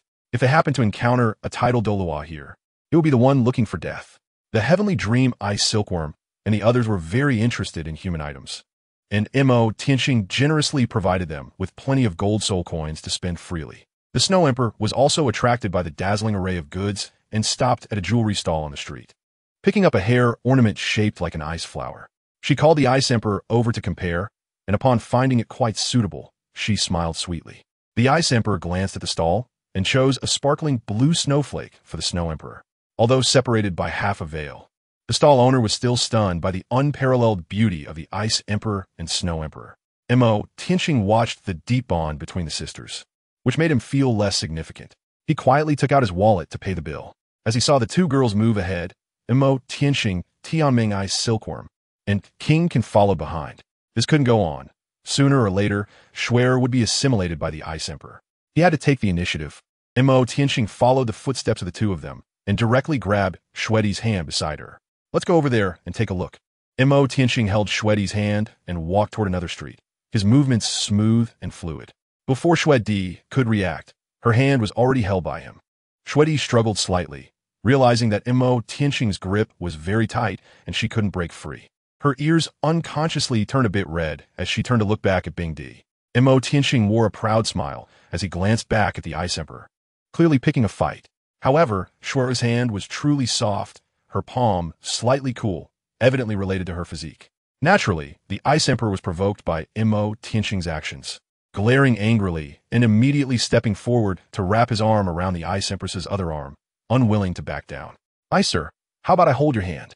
Tianxing stepped forward with a flattering demeanor but was shot a glare by the Ice Emperor, causing him to immediately shut up and dare not speak. Sigh. The 9th-ranked Ginseng King followed behind them, sighing like a little adult, clearly affected by Tianxing's sigh. Why is there such a huge gap between people? Ultimately, it all comes down to emotional intelligence. After saying so much about playing hard to get, he quickly went back to fawning. Forget it. Such matters are hardly worth worrying about. Whether it succeeds or not depends on fate. The 9th-ranked Ginseng King had a broad-minded disposition. It was rare to have a big shot protecting him, allowing him to enjoy himself without having to flee everywhere in the human world. Watching the four gradually move away, he hurriedly picked up his short legs to chase after them, completely shifting from his earlier mindset of wanting to escape. Mo can win over Xue'er and also possesses a small world, seemingly undergoing a recultivation as the golden-eyed Black Dragon King, clearly a strong ally. Even if we want him to leave now, he would stubbornly refuse to go. Meanwhile, in the Heaven Dou Empire, in the royal palace, Renxue has just received a letter from her grandfather, saying he wants to meet him.Qian, which has truly troubled her. Although him.Qian has agreed to join the Spirit Hall and can maintain her composure in front of the tidal Douluo, her grandfather is very different from an ordinary tidal Douluo, and he might be able to see through her identity. She misses him.Qian now, hoping he can return soon. But she also hopes he can quickly improve his cultivation and come back a little later. Chapter 63. Picking you up home. First update, please collect, outside Notting Junior College. After a month and a half, him.Qian finally crossed the distance between the north and south, returning to Notting Academy, with the Snow Emperor and the others following behind. him.Qian asked them to wait for a moment and approached the guard uncle of the academy to communicate. Can you help me call Xiao? The guard uncle was currently staring blankly at the Ice Emperor and Snow Emperor, his eyes fixated on nothing else. He had never seen such beautiful people in his life. Him.Qian noticed the uncle's gaze and immediately stood in front of the Ice Emperor, glancing at the uncle. Hello, Tianxing spoke again, which startled the uncle out of his daze. Facing Tianxing's smiling expression, he became somewhat flustered. I know you, you're Xiao's brother. Go on in. The guard uncle's words were a bit unclear. Tianxing then brought Bing Di and the others into the nodding Junior Soulmaster Academy. You're just going to let your sister stay here? Bing Di looked around the surroundings with some surprise, clearly thinking that Tianxing, as an older brother, was not very reliable. Tianxing could only smile wryly at this. Compared to his romantic escapades, Xiao Wu's experiences were indeed somewhat unsatisfactory. He planned to pick up Xiao Wu and take a trip back to the Star Dou Great Forest, as he also intended to investigate the core area of the Star Dou Great Forest. The 9th grade Ginseng King followed behind the Heavenly Dream Ice Silkworm, looking around curiously. He was still quite intrigued by the boss's younger sister. That uncle watched Tianxing and the others gradually fade into the distance, somewhat lost in thought. Tianxing appeared in the academy with the Ice Emperor and Snow Emperor, instantly causing gasps from everyone present. Xiao Wu, your brother is here. The academy students almost all recognized Tianxing, knowing he was Xiao Wu's brother. Over a month ago, he had specifically sent them gold soul coins and prepared many gifts for them, so they naturally welcomed Xiao Wu's brother warmly.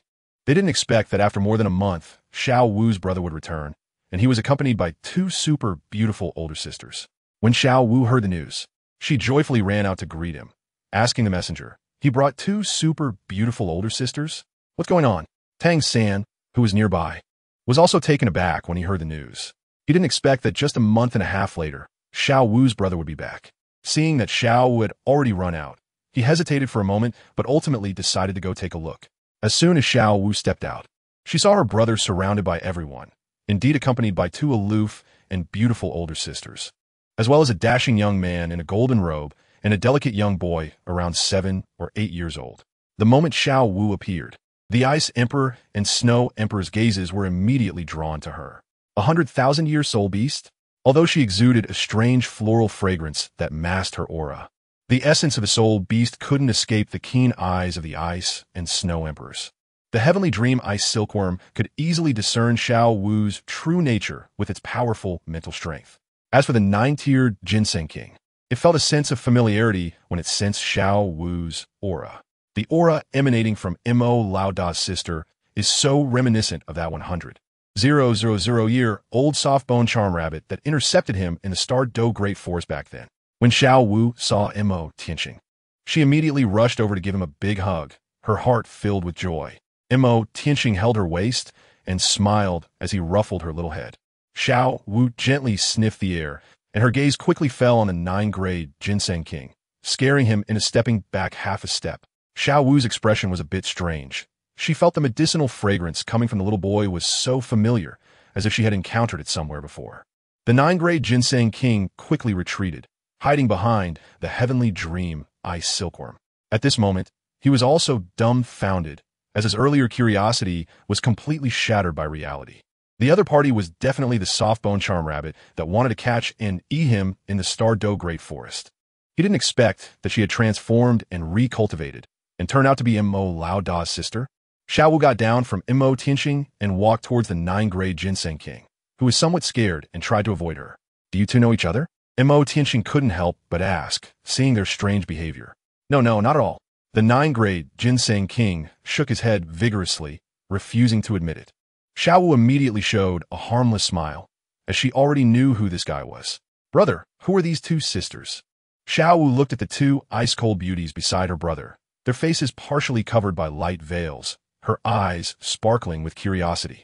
I'll tell you later. Just call them sisters for now. Tianxing replied with a smile. Just call me Brother Tianming.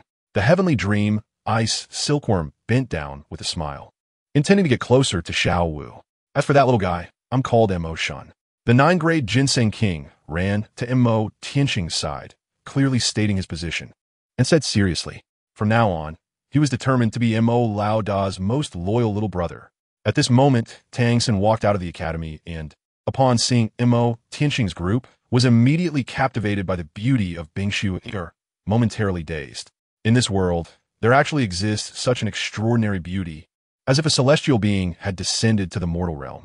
Tianxing naturally noticed Tianxing coming out and gave him a slight smile. At this moment, Yu Xiaojiang also walked out from his residence and was amazed by the ice and snow emperors, though he was still able to barely control his emotions. Tianxing and Xiao Wu followed Yu Xiaojiang to the residence, while Xue'er and the others waited outside, surrounded by a group of children. Tianxing was sitting opposite Yu Xiaojiang at this moment. This time, he came mainly to take Xiao Wu back home, as her family missed her. Tianxing said. Upon hearing this, Xiao Wu naturally understood that her brother was going to take her back to the Star Dou forest, and she immediately missed the Big Ming and Air Ming in the Star Dou forest, having been away from Star Lake for quite a long time. Moreover, I now possess the power to protect Xiao Wu. Thank you, Master, for taking care of and teaching Xiao Wu during this time. Tianxing looked up at the Master, flipped his palm, and immediately took out a heavy bag of gold soul coins from his storage ring, placing it on the table. At this moment, his eyes were as calm as a lake. Yu Xiaojiang gently shook his head. This is my duty, is the teacher's responsibility. Go say goodbye to your friends. The next time we meet may be quite a while from now. Tianxing smiled and ruffled Xiao Wu's hair. Yu Xiaojiang sighed slightly. Xiao Wu finally realized that her brother intended to take her away and not return. She stared blankly at her brother, her gaze somewhat hesitant, and ultimately stood up and left, opening the door. Tianxing was quietly waiting outside. Little San, come with me for a walk, Xiao Wu said to Tianxing, her eyes still filled with reluctance. He was her first friend in the human world. Chapter 64. Brother, is this sister-in-law? Hearing Xiao Wu's call, Tianxing followed her. He naturally sensed that Xiao Wu's emotions were off. From her reluctant gaze, he could roughly guess what was going on. Xiao Wu and Tianxing walked out of the academy, and Xue'er and the others naturally noticed these two little ones, but they didn't ask too much. Those who understood. On the country path outside the academy, Xiao Wu and Tianxing walked side by side. After I go back this time, I probably won't come back, Xiao Wu said, her eyes dim. After spending time together, she had already regarded Tianxing as her best friend. Now she was leaving with her brother. Hearing her words, Tianxing felt a tightening in his heart. Although he had anticipated this, it still hurt when he actually heard it, yet he maintained a serene smile. That's pretty good. That's the life that truly belongs to you. Plus, I won't always stay here. I will eventually go out, right? Tianxing said with a smile. He vaguely guessed that Xiao Wu's family had considerable power behind them in the Tiandou Empire. However, he was not discouraged at all. He possessed twin martial souls. Although the blue silvergrass was relatively mediocre, he also had the him.Qian hammer, known as the #1 weapon martial soul in the world. His future potential was enormous, and if all went well, he would naturally be able to keep up with Xiao Wu's pace and meet her again in the future. Upon hearing Tianxing's words, Xiao Wu couldn't help but stomp her foot in anger. That's different. Forget it. You wouldn't understand even if I told you. Xiao Wu was truly exasperated with him. She had originally thought he was quite smart. After all, she was a soul beast, and so was her brother. Once she returned, she might stay in the Star Dou forest for a long time to cultivate or travel with her brother. How would I understand if you don't say? Tianxing was somewhat speechless upon hearing this. However, he was confident in himself, believing that he would definitely establish himself at the top of the Soul Master world and promote Tianxing's hidden weapons.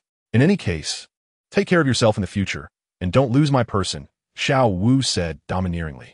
Tianxing smiled and said nothing. He took out a sleeve dart from the 24 Bridges Bright Moon Night at his waist and handed it to Xiao Wu. This is for you. This is your hidden weapon? Xiao Wu took it with some doubt. She knew this guy had a strong ability to craft things and had finally come up with some strange hidden weapons. Yeah, keep it as a memento, Tianxing nodded. Xiao Wu carefully stored the item and didn't say anything else. The two of them walked back in silence. When they returned, Tianxing and the others were already waiting outside. Tianxing looked at Tianxing and Xiao Wu, who were returning, with a smile on his face. He did not specifically try to undermine Tianxing, as his pride did not allow him to do such things. Tianxing posed no threat to him. He simply bid farewell to everyone present with Xiao Wu, treating them all equally. As they were about to leave, Xiao Wu turned back and waved goodbye to Tianxing, who smiled gently and nodded slightly. Goodbye. In the room, the master looked at the heavy golden soul coin bags quietly placed on the table, and Tianxing's words before leaving echoed in his mind, ultimately letting out a faint sigh. After Tianxing left Nodding Junior Academy with Xiao Wu, Xiao Wu's mood was still a bit down. Once she adjusted her emotions a little, she remembered that she hadn't asked about the origins of Bing'er and Xue'er. Tianxing immediately laughed.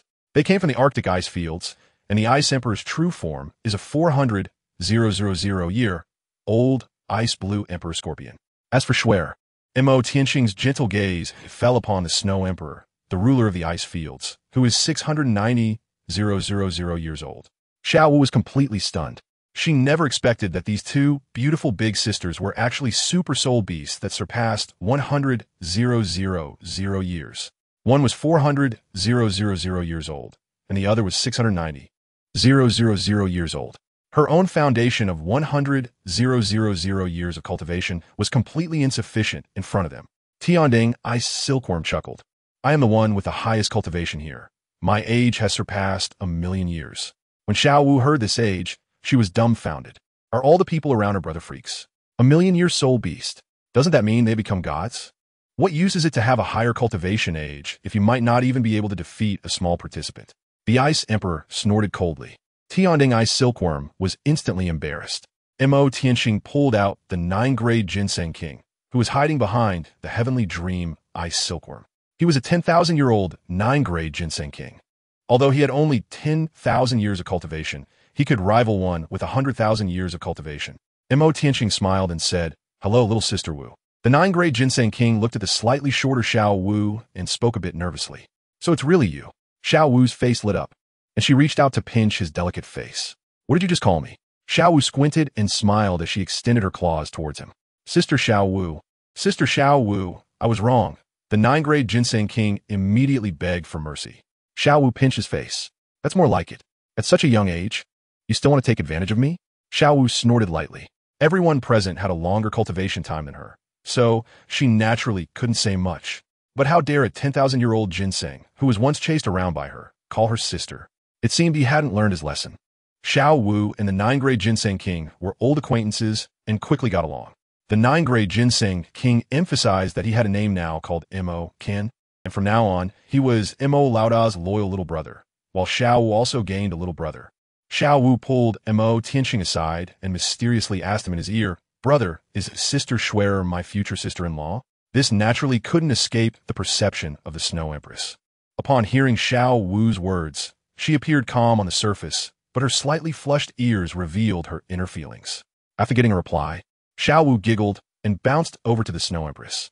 "Sister Xue'er, is there anything interesting in the Arctic ice field?" "Sister Xue'er, how did you meet my brother?" The Snow Empress was indeed not good at dealing with such clingy little ones and looked towards the Ice Emperor with a pleading expression. However, at that moment, the Ice Emperor seemed to be angry with her and pretended not to see. Xiao Wu kept pestering the Snow Empress with questions, and the Snow Empress was completely overwhelmed. "Brother, where are we going?" Xiao Wu returned to Tianxing's side and curiously held his hand. They were still heading south. If they were to go directly back to the Star Dou forest, they could just head west. "First, we will visit the imperial capital of the Tiandou Empire," Tianxing said with a smile. He planned to inform Qian Renxue and Xue'er that he was safe before returning to the Star Dou forest. Upon hearing this, Xiao Wu's eyes sparkled. "Then brother will take me out to play everywhere." She had heard about the Tiandou Empire's imperial capital at the Notting Junior Academy. It was said to be many times larger than the Baroque royal capital, and its level of prosperity was completely on another level. Those who could settle in the imperial capital were either wealthy merchants or noble families. Simply put, it was a mix of fish and dragons. "Okay." Tianxing rubbed her little head and smiled in agreement. Chapter 65, Xue'er Field. First update, please collect, Tiandou Empire, Imperial Capital. Tianxing brought the Snow Empress and the others back to the Heaven Dou Royal Academy, instantly causing a huge sensation within the academy. Everyone was captivated by the unparalleled beauty of the Ice Empress and the Snow Empress. Xiao Wu, looking at the resplendent and vast academy, was completely stunned. Having spent so much time at the Notting Junior Academy, she never expected the gap between academies could be so large. Is this the aristocratic academy funded by the Heaven Dou royal family? It's just too luxurious. Let's go. Tianxing led them to find the 3 honorary teachers first. The news of Tianxing returning to the academy naturally reached Xue'er immediately. When Xue'er received the news, her face lit up with joy, and just as she was about to go find him, the junior sister who relayed the message told her that Tianxing had come back with 2 stunning beauties and was holding the hand of a delicate girl in a pink dress. The junior sister's eyes were filled with admiration when she mentioned the appearance of the 2 women. Upon hearing this news, Xue'er's expression slightly froze. Perhaps they were just as friends. She comforted herself in her heart, feeling nervous as she prepared to welcome him.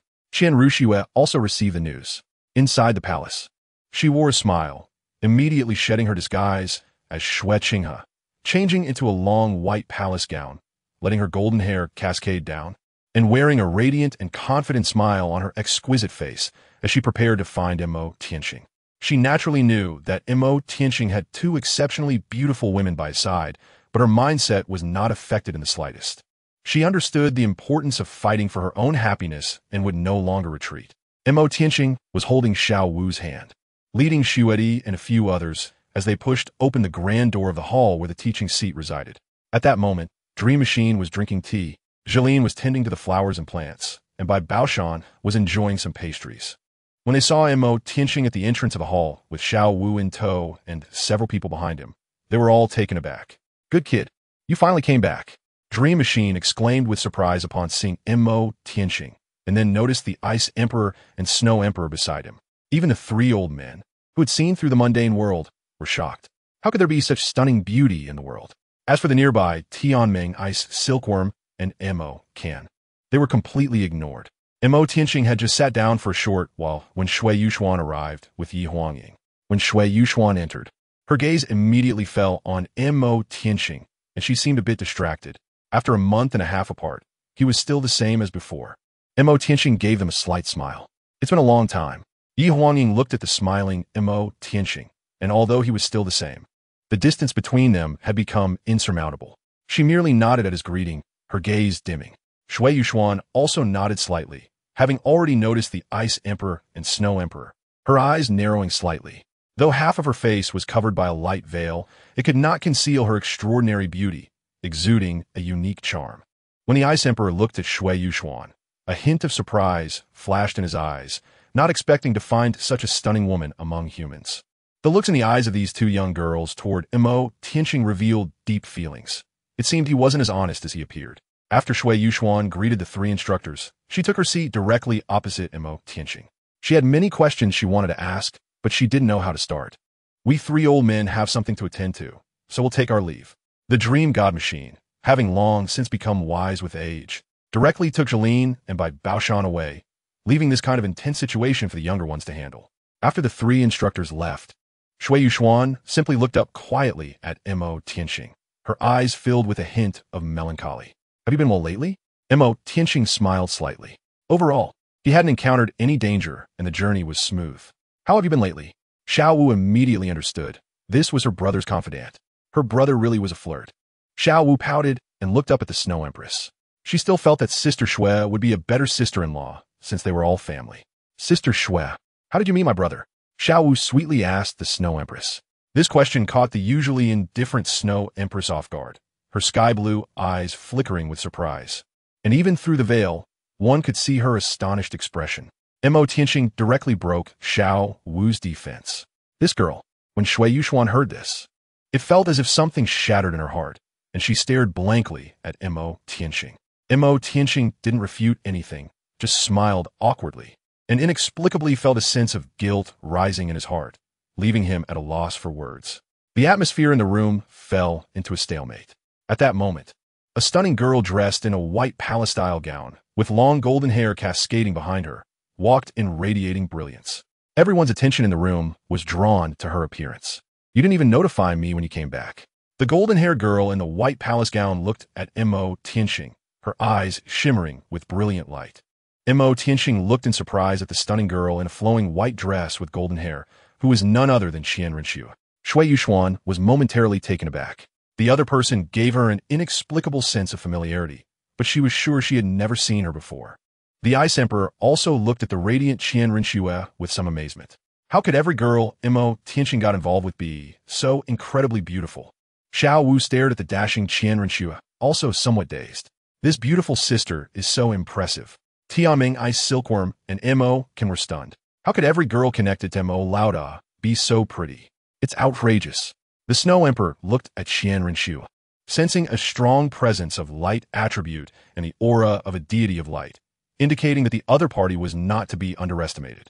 "I just came back and was about to notify you," him.Qian said with a smile. For some reason, he did not feel oppressed when he saw Renxue.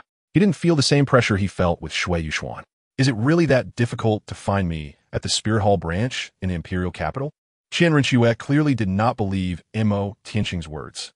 Her golden eyes sparkled brightly as she looked at Tianxing, seemingly oblivious to the ice and snow emperors beside him. And she sat down next to Xue'er. Xue'er was stunned, realizing at that moment that the other party came from the Spirit Hall. When did Tianxing have any connections with the Spirit Hall? She was completely in the dark. Not difficult at all. Tianxing smiled. He knew she would come. So going to the Spirit Hall branch to find her was unnecessary. I remember you saying your master is a stunning beauty. I wonder who she is? Renxue smiled sweetly, looking at the ice and snow emperors, her eyes sparkling with mischievousness. Xue'er fell silent, realizing that compared to the other party, she knew nothing about Tianxing. Of course, it's my snow, the ice emperor said with a smile, pushing the snow emperor forward, looking at Tianxing with a teasing expression. She wanted to see how this flower-scented big radish would handle things. If you're going to claim that Snow is your teacher for the sake of your beauties, then Snow is mine, and you can forever be Snow's little apprentice hum. Chapter 66. Tianxing. I won them all. You really are making a big deal out of this. Tianxing was rendered speechless by the Ice Emperor's sudden approach. Facing the gazes of Renxue and Xue'er, he felt there was nothing to hide. Xue'er is my lover, not my teacher. When the Snow Emperor heard this, her eyes sparkled as she looked at Tianxing. Upon hearing this, Xue'er's heart sank immediately. So how many people do you actually like? Renxue held Xue'er's hand, smiling as she looked at Tianxing. For her, the most important thing about liking someone is companionship. As for other superficial titles, they're external. She wanted to know what he truly thought in his heart. Upon hearing this, Xue'er also looked up at Tianxing. In this era, it is normal for men to have multiple wives and concubines, but her identity as a princess might instead become a shackle that limits her. She wanted to know what her position was in Tianxing's heart. If he truly had feelings for her, she would be willing to give up her identity as a princess. I don't want to disappoint anyone. Tianxing looked seriously at Renxue and Xue'er. He spoke frankly about matters of the heart. He was neither a saint nor a fool. Xue'er had intentions for him, but he had been avoiding it mainly because of her identity as a princess. Agreeing to her would mean choosing a side, which was also the reason for his avoidance. Renxue regarded him as her only confidant, and the words she had said back then had struck at her soft spot. For a girl who dares to love and hate, hesitation is the greatest harm. When Xue'er heard this, her dim eyes regained their sparkle as she looked at Tianxing. Tianxing met her gaze, his eyes sparkling. Xue'er's pretty face immediately turned bright red as she lowered her head. This was more like it. Renxue slightly nodded, looking at Tianxing with her legs crossed. My grandfather wants to see you, but I wonder when this busy person has time? Daoliu. When Tianxing heard this news, his heart skipped a beat. That was the pinnacle of humanity, one of the three great limit Douluos of the world, known as invincible in the sky, the earthly representative of the angel god. Before heading to the icy plains, he truly didn't dare to confront the current limit Dou, fearing he would be seen through. And if he were mistaken for a soul beast and killed, it would be disastrous. However, now he had two unparalleled powerhouses, the Ice Emperor and the Snow Emperor, by his side, so dealing with a limit Douluo was not a problem. Her grandfather? Xue'er was also somewhat surprised. Did she plan to introduce him to her family so soon? She always felt that this girl beside her was very familiar, as if they had spent a long time together, but there was no trace of this person in her memory, which puzzled her greatly. Of course, if she knew that the Renxue beside her was actually the Prince Xue'er, who had been playing her younger brother for the past decade, she would be quite astonished. Let's postpone it. I still have some matters to handle, Tianxing said, not refusing. Renxue showed some surprise in her eyes, not expecting this guy to actually agree. The last time they met, he was accompanied by Douluo, and it wasn't like he and T figured out her background. At the very least, he should know what level her grandfather was. She knew Tianxing was not foolish. He must have his own methods and means sufficient to deal with that situation. You're not planning to leave again, are you? When Renxue heard him say he had matters to attend to, she had an inexplicable premonition. At that moment, Xue'er also looked up at Tianxing. Her eyes filled with hope. I'll be back to stay for a while, not so soon, and I'll take my sister to play in the capital for a few days. Tianxing chuckled awkwardly. Being noticed by the other party made him feel that the days ahead might be a bit torturous. Your sister? Renxue and Xue'er immediately focused their gazes on Xiao Wu. Although Xiao Wu was quite displeased with her brother's flirtatious behavior, she still liked the beautiful older sister. And after getting to know her a bit, they naturally hit it off easily. When she learned the names of these two human sisters, her gaze towards her brother changed to something a bit strange. Not only Xiao Wu, but even Tianming Iceworm, him.Qian, and the Ice Emperor looked at him.Tianxing with unfriendly eyes. Snow Emperor, Renxue, Xue'er. So, you have a special fondness for the character Xue'er? Tianxing felt innocent about their questioning gazes. It was truly an accident. There's no need to say much about the Snow Empress. Xue'er's last name is originally Xue'er. It just so happened that Renxue's name also contains the character Xue'er. So, all of this is really just a coincidence. Tianxing planned to stay in the Heaven-Dou Imperial City for a while, taking Xiao Wu around to have some fun. Xue'er, as the princess of the Heaven-Dou Empire, naturally took on the role of host, responsible for planning attractions and routes to guide them. Renxue also left behind her duties at the Spirit Hall branch to join them. As for the identity of the crown prince in the palace, a substitute was sent in, claiming he was sick and warned outsiders that it was contagious. If they didn't want to die, they should refrain from visiting. Of course, this was just an exaggerated statement. Tianxing finally returned, and she didn't want to deal with those trivial matters. The most excited and curious were Xiao Wu and Qian, while Tianming Bink and was also very interested in the imperial capital of the human empire, finding everything novel. The Snow Empress preferred peace and quiet and initially didn't want to participate, but Xiao Wu insisted on dragging her along, even throwing in a parting shot. My brother is quite the flirt. If Sister Snow doesn't go with him, who knows if he will be fooling around outside. Compared to the other two, Xiao Wu was closer to the Snow Empress. As for the reason, they were both soul beasts, so there was no need for pretense in their interactions. The problem was that when Xiao Wu said these words, Tianxing was present and couldn't help but feel speechless, realizing that Xiao Wu really enjoyed teasing her brother. Although he may have been a bit of flirt, he believed he had only made a mistake that all men in the world make, enjoying his youth and not letting his heart go to waste. In principle, there was nothing wrong with that. The news of Tianxing's return naturally spread quickly. The red-robed archbishop of the Wuhuan branch of the Tiandou Empire received the news from the princess Renxue, instructing him not to disturb her unless necessary. This left him somewhat speechless, but there was nothing he could say. The princess's status was above his. Douluo happened to be in the imperial capital as well and was just looking to get together with that little rascal. Ning Rongrong from the Seven Treasure Glazed Tile School learned that Brother Mo had returned to the imperial capital and immediately pulled her father to go see him. Brother Mo had been away for over a month, and now he was finally back. The Blue Lightning Tyrant Dragon family was even more concerned. They had gone several times only to come up empty-handed, and they still had not seen any sign of Tianxing. Now that there was a stir, they naturally would not miss the chance to let that kid recognize his roots. Chapter 67. Let me tell you a secret. First update. Please add to favorites. Tianxing and his companions appeared in the imperial capital. Xue'er walked in front with Xiao Wu, while Yi Huangying followed closely beside them.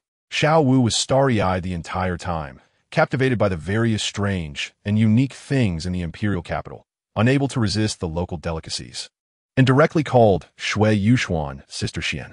The Ice Emperor walked in the center with the Snow Emperor, while the Dream Ice Silkworm followed beside the Ice Emperor, dragging along Qian. Tianxing and Renxue walked side by side at the back.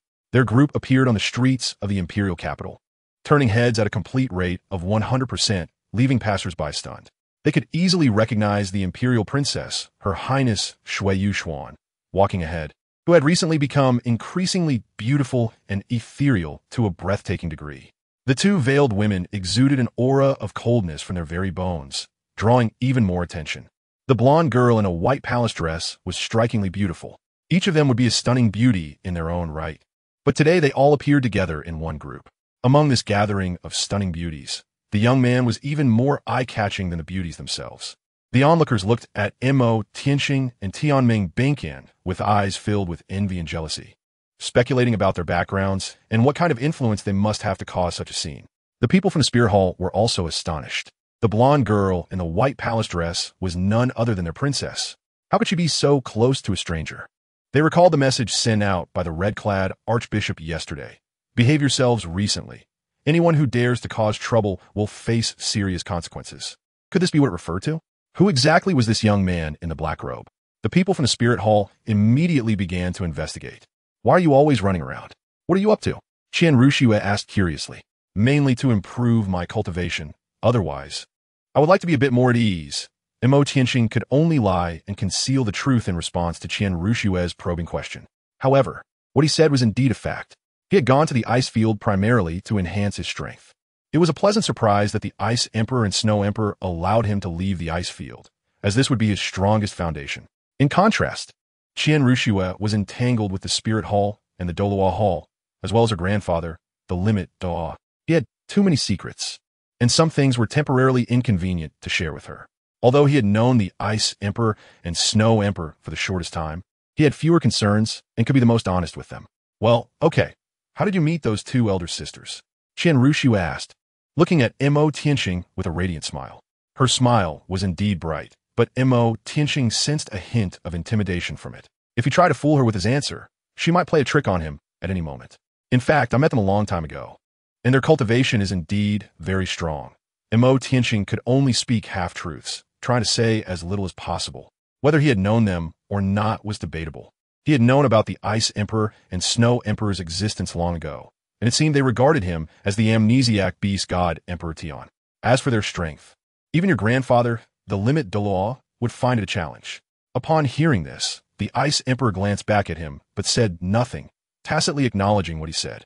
Renxue naturally noticed the Ice Emperor's action and likely guessed the situation. If Tianxing were indeed a 10,000-year soul beast reincarnated, then the identities of these two aloof sisters were undoubtedly extraordinary, and they might also be soul beasts reincarnated. Tianxing said that they are very strong. Most of them have already become extraordinary powerhouses. This is somewhat reassuring. At least he won't have any safety issues. Renxue smiled gently and leaned close to Tianxing's ear. I'll tell you a secret. I'm actually Prince Xue'er. Tianxing couldn't help but laugh upon hearing this. You knew it a long time ago, didn't you? Renxue snorted lightly. Tianxing turned his head to look at her, a calm smile on his face. I've always said that I'm very sensitive to the bright aura around you. No matter what you become, I can recognize you. Then I can't escape, can I? Renxue smiled as she looked at him. Tianxing suddenly leaned closer to her and whispered in her ear, "Where do you want to run to?" Huh, damn it. He actually got involved with the princess? The members of the Spirit Hall, lurking in the shadows, were wide-eyed. Then they saw Tianxing smiling as he whispered something to the princess, flirting and expressing affection. Don't stop me, I want to kill that guy. One young talent couldn't hold back any longer and wanted to interfere, but was immediately tackled by a few companions behind him, with a piece of cloth stuffed in his mouth. Everyone behave. Anyone who dares to cause trouble will be killed. The team leader snorted coldly, then continued to watch the princess and their movements. Meanwhile, he was considering whether to inform His Holiness the Pope about this. He wondered what expression His Holiness would have upon learning that the princess was in love. No way, you know my secret, you have to tell me yours. Renxue showed a look of being at a disadvantage, wanting Tianxing to confess something. I like you the moment I saw you, Tianxing smiled. Back in the Sunset Forest? Was it lust at first sight? Renxue initially wanted to pry for information, but since Tianxing brought it up, she could accept it. Weren't you also attracted to me at first sight? Tianxing raised his other hand and pinched her cheek. The Ice Emperor, holding the Snow Emperor's arm, completely ignored what was happening behind them. The more outrageous Tianxing acted, the better. He wanted to ensure that Xue'er had no other thoughts. Xue'er could only belong to him. Although the Snow Emperor didn't show her emotions, she could deceive everyone, but the emptiness she felt inside was something only she understood. Kid, what else with the big commotion today? A hoarse voice suddenly came from behind Tianxing, full of energy. Tianxing and Renxue immediately stopped and turned back, only to see Douluo walking towards them with great spirit. It seemed that the poison in this old man was almost resolved. At that moment, the Ice Emperor also noticed the commotion behind and turned back with the Snow Emperor. It was a good thing they turned back. Otherwise, they might have scared Douluo's soul out of his body. He stopped in his tracks, frozen in place. His green-scale, serpent emperor martial soul trembled, and the innate martial soul suppression reached its peak, making even him, the host, feel an immense impact, as if an unparalleled, ferocious beast was standing before him. Of course, if he knew that there were indeed two ferocious beasts with humanity standing in front of him, he might not have used the word as if. This martial soul suppression was even more terrifying than when he faced the true form of this little brat's master last time. Among their group, There were individuals with extreme poison-type beast martial souls, even more terrifying than his green-scale serpent emperor. If the Ice Emperor knew his thoughts, she would probably laugh herself to death. Her poison had dissipated, yet the other party's martial soul still feared her. Why was that? Chapter 68. The mighty Yuanjin makes his appearance. Douluo was completely frozen in place. Tianxing glanced at the Ice Emperor, and she then retracted the invisible aura she was emitting. Douluo immediately felt the pressure from the martial soul vanish, and he let out a long sigh of relief, looking up at Tianxing and his group as if searching for something. Senior Douluo, long time no see. Tianxing said with a smile as he looked at Douluo. In front of the Ice Emperor, with a cultivation of 400,000 years. Douluo's 92nd level of cultivation indeed seemed a bit lacking. Good boy. It feels like your cultivation has improved a lot in just over a month. Douluo stepped forward and patted Tianxing on the shoulder, laughing heartily. Senior Douluo, Xue'er said respectfully upon seeing Douluo, giving a slight bow. Xiao Wu and Qian were a bit nervous. The aura emitted by this green-eyed old man was definitely from a title Douluo at the 9th ring. Their cultivation levels were still not high enough, and they feared being discovered by him. The Dream Eye Silkworm was not to be underestimated either. Long before the other party appeared, it had already activated its special spiritual domain to help shield the auras of the two little ones. Among them, Xiao Wu had consumed the fragrance of a Qian immortal product, which could to some extent mask her own spirit beast aura. As for the Ice Emperor and Snow Emperor, if they could see through anything, it would be strange. Did they really think the two rulers of the ice field were easy to deal with? Renxue looked at Douluo with great interest. Last time she met Tianxing, he had brought Douluo to stabilize the situation.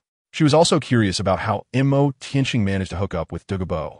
Douluo casually scanned the crowd and found nothing unusual, but instead, Renxue was sizing him up. Your aura seems even more vigorous than before, senior. Tianxing said with a smile. Douluo was a bit surprised in his heart. He had almost resolved the toxins in his body, and his cultivation had also improved, successfully breaking through from level 91 to level 92.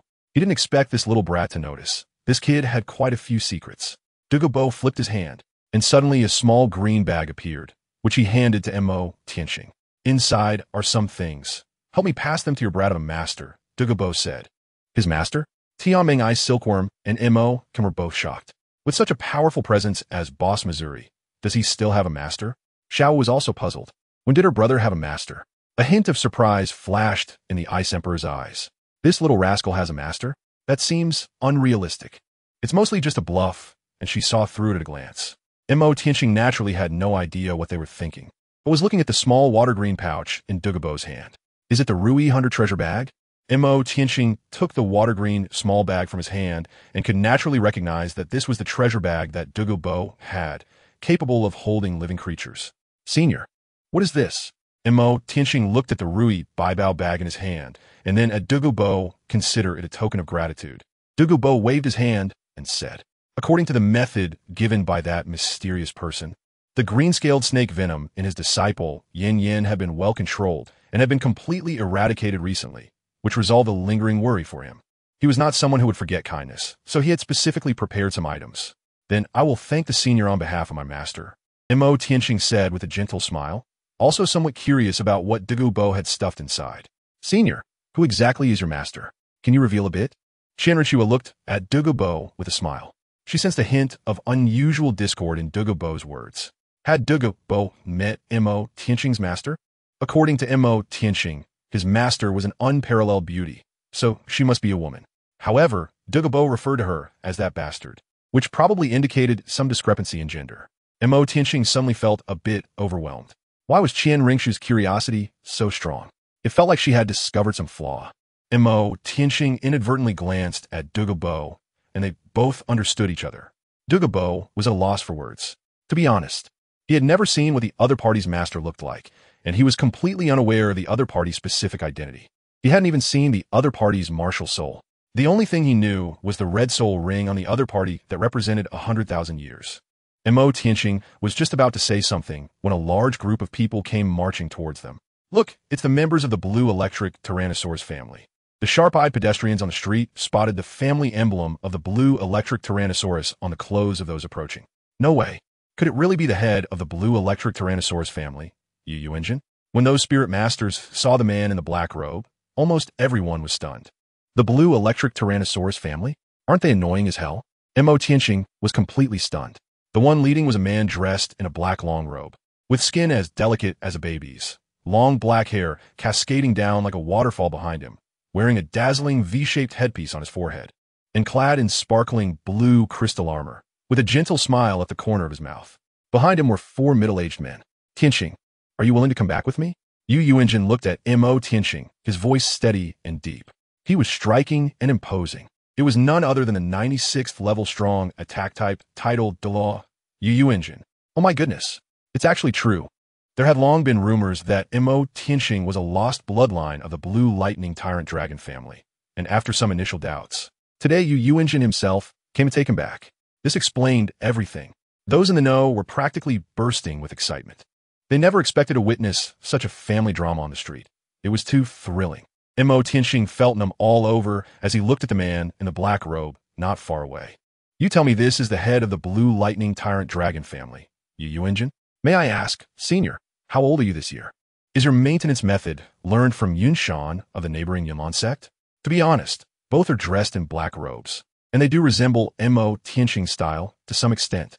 He originally thought that the head of the Blue Lightning Tyrant Dragon family would have a hairstyle and face like Qian from Honor of Kings. But the result completely shattered his worldview.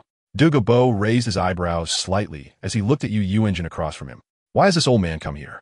Renxue was also staring at him, but remained calm. If Tianxing is indeed a member of the Blue Lightning Tyrant Dragon family, with clear roots and human lineage, then fine, just take him to see Grandpa. If he is a soul beast reincarnated, then the Blue Lightning Tyrant Dragon family would be the ancestors, which would be self-defeating. No matter what, she was not flustered. Xiao Wu and the others looked confused, wondering who this person was and why he wanted her brother to go back with him. The Ice Emperor and Snow Emperor fiercely stared at Xue'er, finally encountering a human powerhouse who was somewhat presentable. Chapter 69, Beat Him. First update, please save, Tianxing. Are you willing to return with me? Xue'er spoke, his cold gaze fixed on Tianxing ahead. Tianxing's face darkened instantly. It's not over yet, is it? Now even the family head is personally involved. This family must have some issues. Can't they investigate properly? The head of the Yu family probably has the wrong person. Tianxing slightly shook his head and said. The people present first looked at Xue'er's appearance, then at Tianxing's clothing and looks. You say it's not you, but the audience feels it looks quite similar. Even Douluo couldn't help but click his tongue, finding it somewhat plausible. The style and temperament matched even more closely, and he was starting to have doubts. Xue'er sighed slightly, his gaze deeply fixed on Tianxing. Child, as long as you are willing to come back, everything can be discussed. Xue'er raised his wrist, and the second in command, Qian, handed over a rectangular black jade box. Xue'er took the jade box and opened the lid directly, and suddenly, a brilliant light burst forth. Inside the jade box lay a piece of arm bone that resembled black crystal, emitting a strong wave of soul power. Douluo was also somewhat surprised. Is this a 10,000-year soul bone? Tianxing's gaze slightly narrowed, and he naturally recognized that the soul bone inside the black jade box was the 50,000-year quality right arm soul bone that was originally auctioned off by the Blue Lightning Tyrant Dragon family, possessing extremely powerful attack-type soul skills. He never expected that they could resist the temptation of a 10,000-year soul bone and not absorb it, leaving it until now. But to show it off at this moment, isn't that courting death? Tianxing's gaze fell upon the Ice and Snow Emperors. The moment the soul bone appeared, both the Ice Emperor and Snow Emperor felt a shift in their aura. The Ice Emperor immediately flashed and appeared right in front of Xue'er, delivering a palm strike. With terrifying icy power howling towards him, Xue'er suddenly sensed a tremendous threat and instinctively retracted the soul bone into his sleeve with his left hand, while his right arm transformed into a dragon claw to protect his head. The Ice Emperor's slender jade palm crashed down on the dragon claw, causing the floor tiles beneath Xue'er to explode. The resulting frost mist sent Xue'er flying backward, crashing into his clansmen.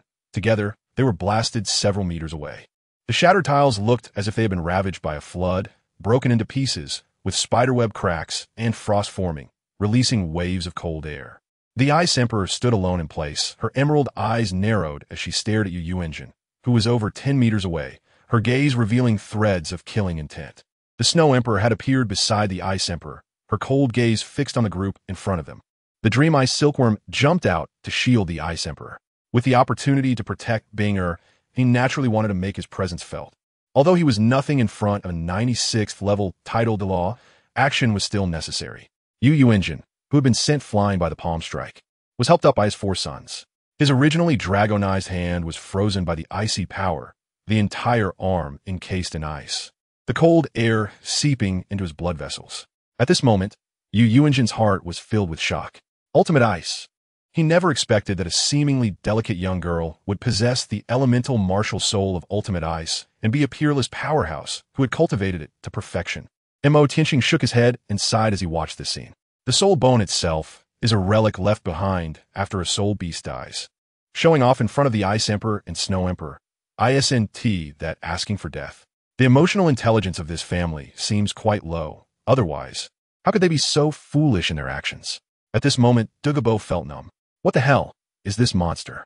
That is a rank 96 title Daoliu of the assault system, with a blue lightning tyrant dragon martial soul, and the leader of one of the top 3 sects.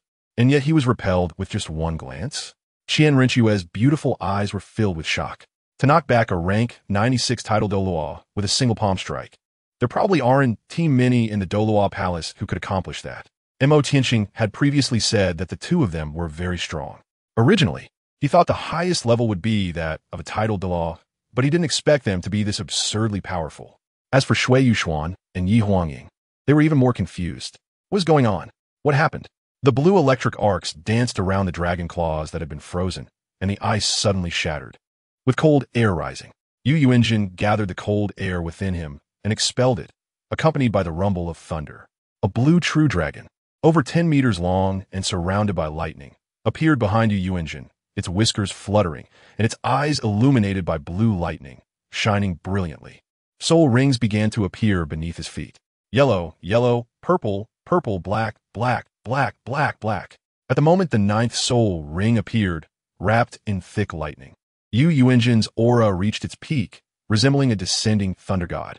His eyes emitted dazzling electric light, fixed firmly on the Ice Emperor across from him. Who exactly are you? Do you still dare to act fierce? The temperature around the Snow Emperor dropped rapidly, with howling winds and snow. Her gaze was cold and inorganic. Looking at Xue'er was like looking at a dead person. She immediately raised her palm. Tianxing was startled by this scene. He was very familiar with the starting move of one of the Snow Empress's 3 ultimate skills, the Emperor's Palm, Great Cold without snow. With this slap, even a level 99 limit Daoliu would struggle, let alone the level 96 Xue'er, who would probably be slapped to death by the Snow Empress. This would not be good for the public image. Tianxing immediately crossed in front of the Snow Emperor, exuding a strong dark attribute. Behind him, a fierce and rugged black giant dragon suddenly appeared, its golden eyes flashing with a cold glimmer. Golden-eyed Black Dragon King. As Tianxing's martial soul emerged, the vast dragon might immediately spread out like waves, causing the weaker members of the blue lightning tyrant dragon family to have their bodies come into close contact with the ground. Those with 7 or 8 rings became stiff, trembling uncontrollably, unable to lift their heads under the terrifying pressure on their martial souls. The blue electro dragon behind Xue'er also shivered slightly when faced with the aura of the golden-eyed Black Dragon King, lowering its proud head and coiling behind him. Xue'er was completely stunned. How could this be? His blue lightning tyrant dragon was a top-tier beast martial soul. How could it be suppressed by the other party in terms of martial souls? And they both belonged to the dragon category. Could it be that the quality of the other party's martial soul was even higher than his? How could that be possible? Seeing that Xue'er was not moving and that the Snow Empress did not make a move either, Tianxing finally breathed a sigh of relief, while also feeling somewhat embarrassed as he looked at Xue'er. Consider yourself lucky. If the Snow Empress had made a move, you might have already become a lifeless ice sculpture by now. Palace Master, what has caused you to be so furious? A calm voice came from not far away. Ningfengji wore a gentle smile, holding Ning Rongrong's hand, followed by Sword Daoliu and Bon Daoliu, walking towards Tianxing. Chapter 70. The matter concludes, refined version. Tianxing looked at Ningfengji and his group slowly approaching, suddenly feeling that their arrival was indeed timely. At this moment, Xue'er's gaze also fell on Ningfengji, his expression somewhat complicated. Although both were leaders of the top 3 sects, their strengths were indeed worlds apart. Ning Fengji's cultivation was only at the 7th ring, level 79, but his sect had 2 titled Douluo elders, making their overall strength still surpass that of the blue electric Tyrannosaurus family. As soon as the 7 treasure glazed tile sect members appeared, the atmosphere on the scene immediately became somewhat tense. Ning Rongrong saw that him.Qian and Xue'er were both present, and she couldn't help but feel overjoyed, promptly letting go of her father's hand. Big brother Mo, Rongrong misses you so much. Ning Rongrong happily bounced towards him.Qian. Xiao Wu's gaze suddenly turned somewhat surprised as she looked at the little girl dressed like a princess, and she immediately positioned herself in front of her brother, glaring at her with a vigilant expression. Who are you? This is my brother. Ning Rongrong was blocked by Xiao Wu and immediately pouted in anger, feeling quite dissatisfied. him.Qian didn't expect that the first encounter between these 2 little guys would be in such a scene, with both of them sulking at each other. Xiao Wu, this is Rongrong. him.Qian smiled and patted Xiao Wu's head, then looked at Ning Rongrong. This is my sister. Brother Mo's sister? Ning Rongrong kareshuli etamine Tiao Wu. Sniffing the air and noticing a faint scent on her, Xiao Wu glared at her, clearly feeling something was off. The other party wanted to compete for her brother. No way. Xue'er looked at Ning Fengji, as well as Sword Douluo and Bone Douluo, in addition to Dugabo and those 2 mysterious young women, truly feeling helpless. He could only sigh helplessly and silently withdraw his own martial soul. him.Qian, seeing the situation, retracted his golden-eye black dragon king martial soul back in his body and stood in front of the Snow Empress, their gazes meeting. He raised his hand to help her tidy up her disheveled hair, reassuring her that it was all right. The Snow Empress's ears turned slightly red as she silently retracted her ice breath, deciding to let it go. Ning Fengji walked up to Xue'er. This isn't a place for conversation. Let's find somewhere else to talk. Xue'er glanced at the increasing crowd of onlookers and realized this wasn't the right place to speak. He looked sideways at him.Qian before leaving with Ning Fengji and the others. Inside the luxurious private room, the space was quite large, with a crystal chandelier hanging from the ceiling, emitting a soft light. him.Qian looked at the Xue'er opposite him with some speechlessness. Let me reiterate, I am really not a member of your blue electric Tyrannosaurus family. If you really have blood relatives in the outside world, you should seek them out as soon as possible, instead of constantly bothering me, him.Qian said clearly, his gaze somewhat distant. This is because Yu Xiaojiang was expelled from the blue electric Tyrannosaurus family.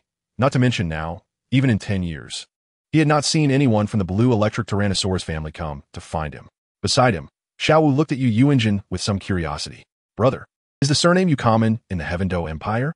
Xiao Wu turned to him.Qian and whispered in his ear.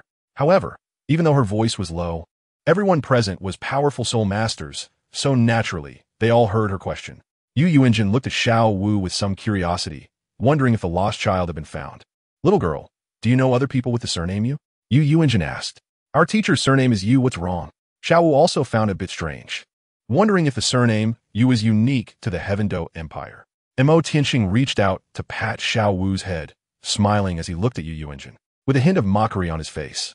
Xue'er raised an eyebrow, feeling an uneasy premonition in his heart, but still asked, what's your teacher's name? It seems like the full name of my teacher is Yu Xiaojiang. As soon as the name Yu Xiaojiang was mentioned, the faces of the members of the blue lightning tyrant dragon family turned pale, and Xue'er raised his eyebrow. The expressions of Ning Fengji and the others also became somewhat strange. Xiao Wu, with her exceptional perception, could naturally see the unusual expressions on everyone's faces. It seemed that everyone present knew her teacher's name. Xiao Wu immediately recalled what her brother had said when he first met their teacher. Just as she was about to ask something, her brother pressed down on her head. Being sensible, she immediately stopped asking. Xue'er sighed, turned to leave with his clan members, and before he left, he cast a deep look at him.Qian, his gaze sweeping over the ice and snow emperors, showing some wariness.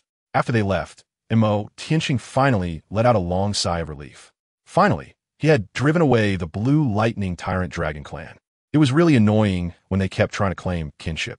Brother, is our teacher well known? Why does it feel like everyone knows him?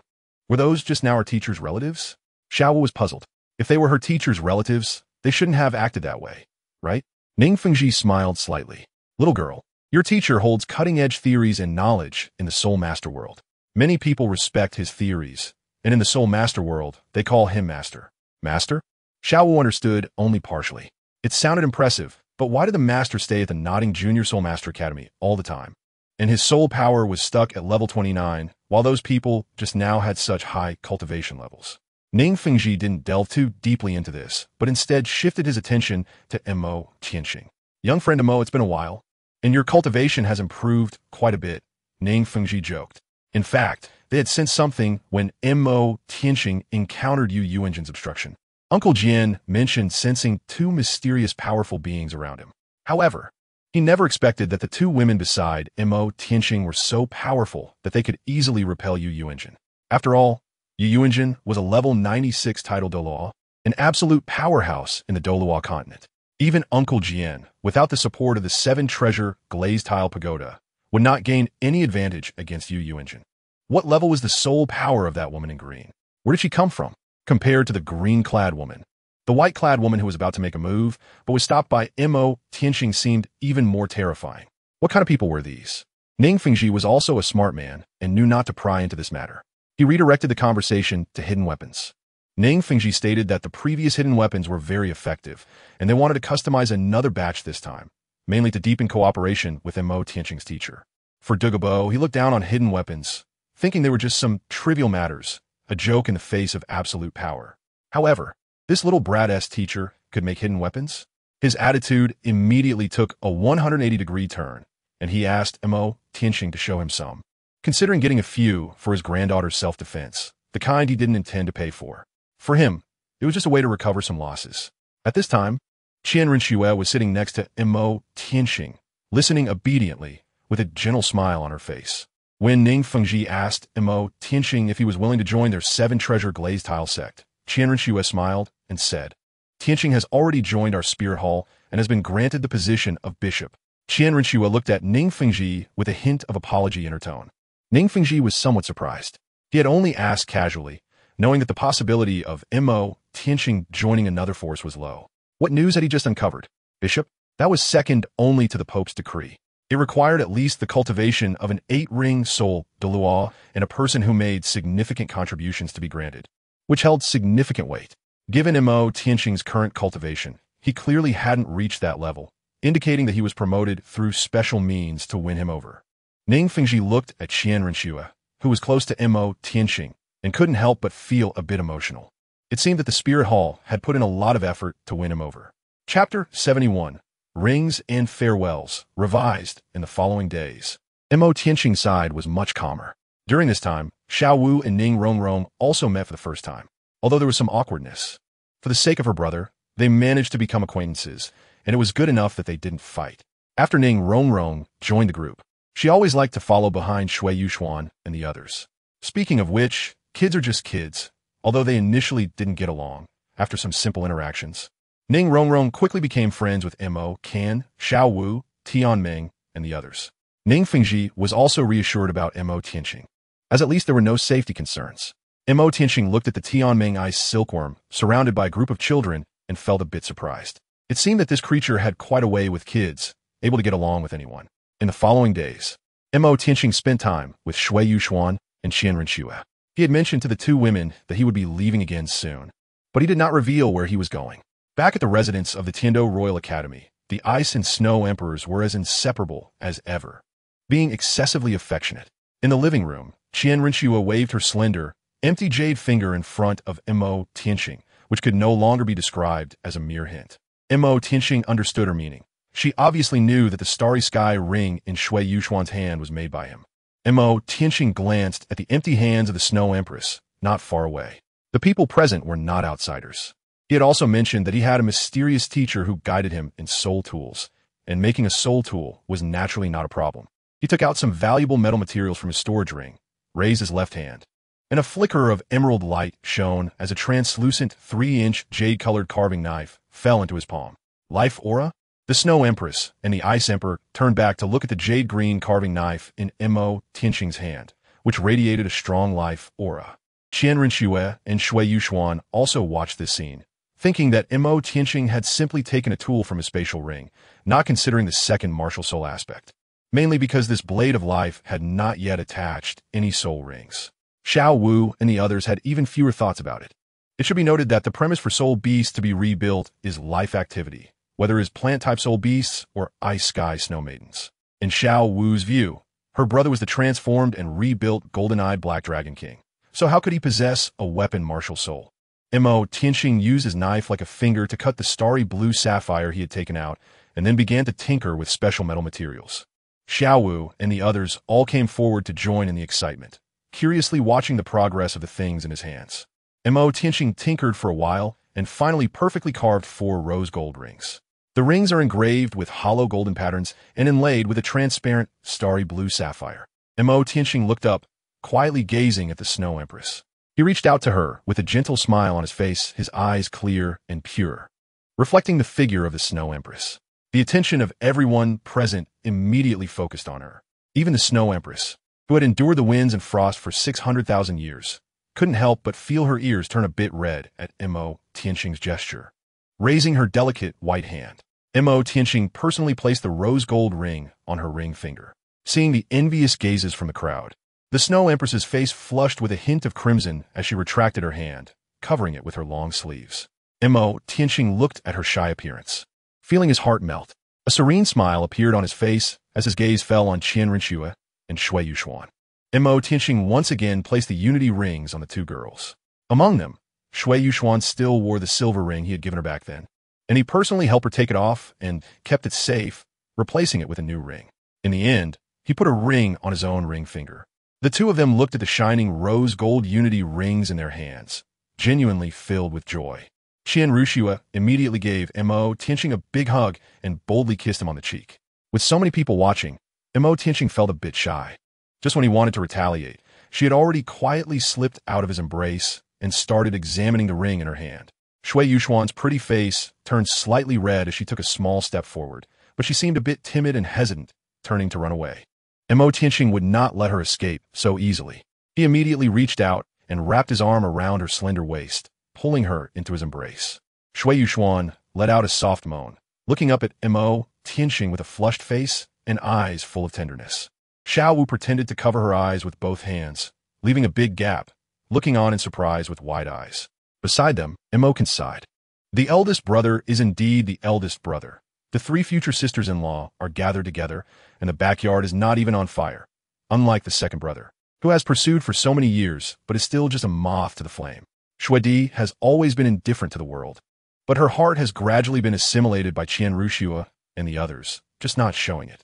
Happy times are always short-lived, and in the blink of an eye, they have quietly slipped away. As night fell, at the Yi family, Yi Huangying sat at her desk writing a personal letter. During the writing process, gray lines filled with a deathly aura gradually spread across her arm. She clutched her chest tightly, as if enduring some immense pain, her face showing a pained and struggling expression drenched in sweat. After a long time, the gray lines on her body gradually retreated, and she seemed to have lost all her strength, collapsing onto the ground. After a while, she slowly got up again and continued writing, though her hand holding the pen trembled slightly. When she finished writing, she sat there in a daze, looking at the silver ring with a starry blue sapphire that she held between her fingers, her eyes flashing with hesitation and struggle. In the end, she made some kind of decision, slowly removing the ring and wrapping it together with the letter. She donned a black robe and disappeared into the moonlit darkness with the letter. The capital city was still brightly lit under the night sky. Yi Huangying, wrapped in her black robe, found a small beggar in a corner and gave him 3 gold soul coins to help deliver the letter to the Tianxing Royal Academy, to a person named Tianxing. After doing all this, Yi Huangying took off and landed on the eaves of the street, with the moon shining softly above. For mysterious figures in black robes appear behind her, emanating a heavy aura of gray death. "Let's go," said the tall figure leading them, his voice hoarse and grating. Yi Huangying gazed towards the direction of the Tianxing Royal Academy, a hint of reluctance in her eyes, but in the end, she turned away in solitude, leaving with the 4 mysterious figures in black robes. "I hope you just think I'm willful and left without saying goodbye. We will never meet again in this lifetime, nor do I wish for us to meet again. I hope the storm comes a little later and dawn remains. I hope you all can be well. Take good care of you, Xuan, and thank you for your fairy grass." Chapter 72, Abyss Dimension, Dark Age, Revised. In the early morning, Tianxing received a letter. The student delivering it said it was brought by a small beggar. Tianxing found it strange. Who would specifically write him a letter? Filled with doubts, he returned to the living room, where everyone was present, their gazes drawn to the letter in him.Qian's hand. When he opened the envelope, a silver glimmering object fell out. Luckily, he was quick enough to catch it before it hit the ground. When he opened his palm, he was momentarily stunned. It was a delicate silver ring, set with a starry blue gemstone. Wasn't this the silver ring that Sister Yuxuan used to wear? Renxue looked at Xue'er with a strange expression. Xue'er's face changed, and she immediately took the ring from him.Qian's hand, while also pulling out another identical ring from her pocket. Her ring was in her hand. This one belonged to Xue'er. She took the letter from Tianxing's hand and quickly skimmed through its content. After reading the letter, her face turned pale, her expression a bit dazed, and her hand holding the letter immediately dropped. What happened? Tianxing took the letter from her and quickly browsed its contents. After a moment, he frowned slightly. Yi Huangying had left, preparing to go out for training? She was just a food-type soul master. What could she train in outside? Oscar had been out for 5 years to gain strength and earn the recognition of the 7 treasure glazed tile school. What was she going out to train for? What was she pursuing? Everything seemed somewhat strange, giving off an inexplicable feeling. Just then, the Snow Emperor stepped forward. Her brows slightly furrowed as she looked at the letter in him.Qian's hand. The letter bore a lingering aura of the abyss. The abyss. Him.Qian suddenly thought of the abyss plane that would be brought forth by someone tens of thousands of years later. That place is similar to a minor divine realm, capable of accommodating the existence of deities and possesses god-level powerhouses, at least much more advanced than the Douluo world. However, isn't that a disaster that is supposed to erupt tens of thousands of years later? Why would it appear in this era? Also, how does the Snow Empress know about the abyss? What is her connection to Yi Huangying? Him.Qian was filled with doubts at this moment. When the Ice Emperor heard this news, he was instantly shocked, as if he had seen something terrible. The abyss? What kind of place was that? He and Renxue felt somewhat bewildered and confused. The powerful mental strength of the Snow Emperor immediately spread across the entire region, and he flew out of the house. Following that extremely faint aura, Him.Qian and the others immediately followed, while Xue'er was extremely anxious. Xiao Yezi was clearly in danger, and the abyss mentioned by Sister Xue'er was obviously not a good omen. The Snow Emperor and the Ice Emperor traced the aura all the way and finally found the little beggar who had delivered the letter. At that moment, the little beggar was hiding in a corner, devouring a meat bun, clearly starving from before, even though the bun was dirted by his ragged clothes. He didn't care at all. When he suddenly saw a group of figures appear before him, he instinctively hid the remaining money and stuffed the unfinished meat bun into his mouth, desperately swallowing, stepping back out of instinct, worried they would snatch his food. Who gave you this letter?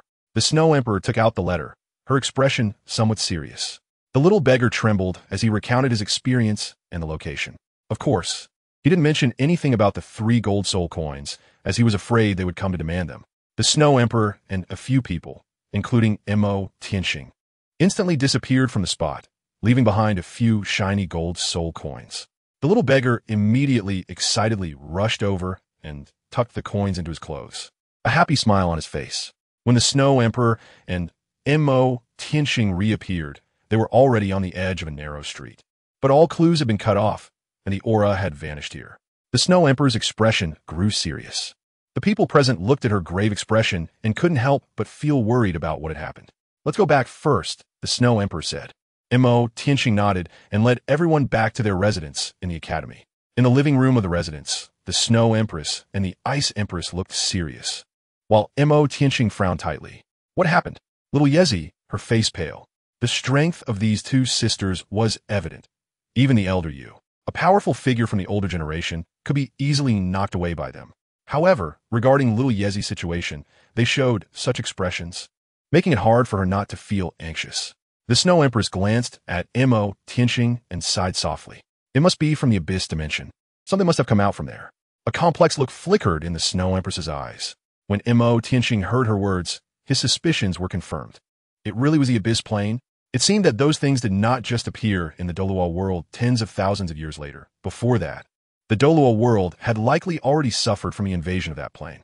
The Ice Emperor had only a vague understanding of this. She had heard that it was an absolute disaster. Even the gods would be anxious and jumpy in its presence, considering there were 2 normal humans present. The Ice Emperor recounted the history of that era in a legendary tone. It is said that over 300,000 years ago, when humanity had not yet risen in this world. There was once a plane that connected with the Douluo world. Another plane? Renxue was also stunned when she heard this news. She had heard her grandfather say that after becoming a god, one would go to another world, or rather, the divine realm. Since there was a divine realm connected to the Douluo world, it was reasonable to think there were other worlds as well. Xue'er was very worried about Yi Huangying's safety. She found the Ice Emperor's words confusing, but she could tell this was not a good thing. Otherwise, their expressions would not be so serious. The Ice Emperor nodded slightly, yes. That abyss plane was similar to the divine realm, with a total of 108 layers of abyss. Each layer was connected by spatial passages, and each layer housed an emperor. Their cultivation levels were roughly at the level of a tidal Douluo at the 9-ring level. The higher the layer of the abyss, the stronger the ruler's cultivation. In that abyss plane, there were not a few who could rival the peak of a 99th level ultimate Douluo. There were also powerful beings that surpassed ultimate Douluo, standing at the demigod level. The Ice Emperor sighed. Ultimate Douluo? Demigod?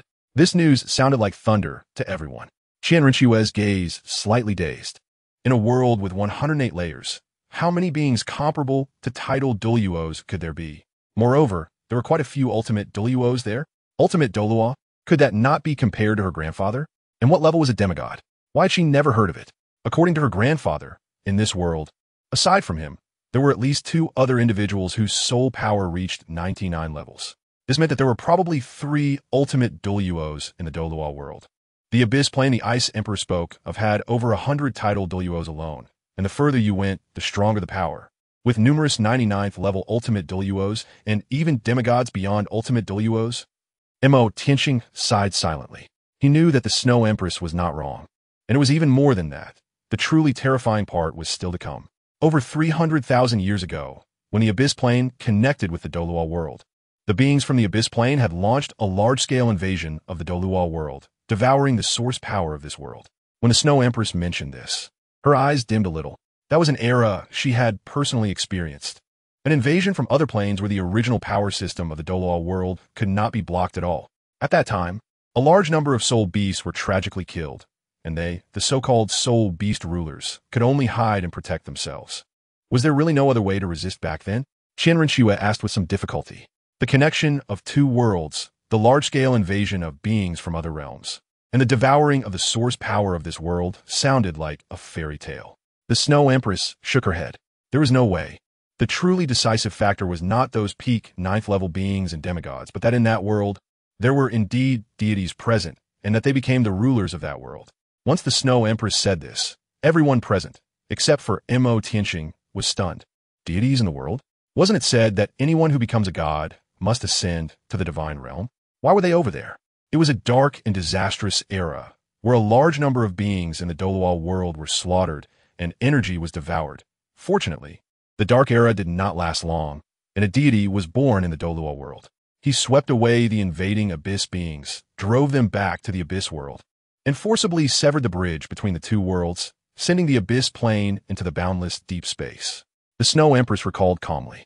The sea god born in that era had a relatively gentle temperament. He did not target the soul beasts. After he arrived at the appointed time, he ascended to the divine realm. How long did that disaster last? Renxue asked this question, which was indeed a bit too heavy. The Snow Empress looked at her. 1,000 years.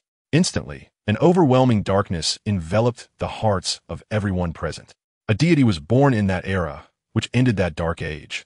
And now, if that abyss plane were to come again, how would they respond? Xue'er felt the darkness before her eyes.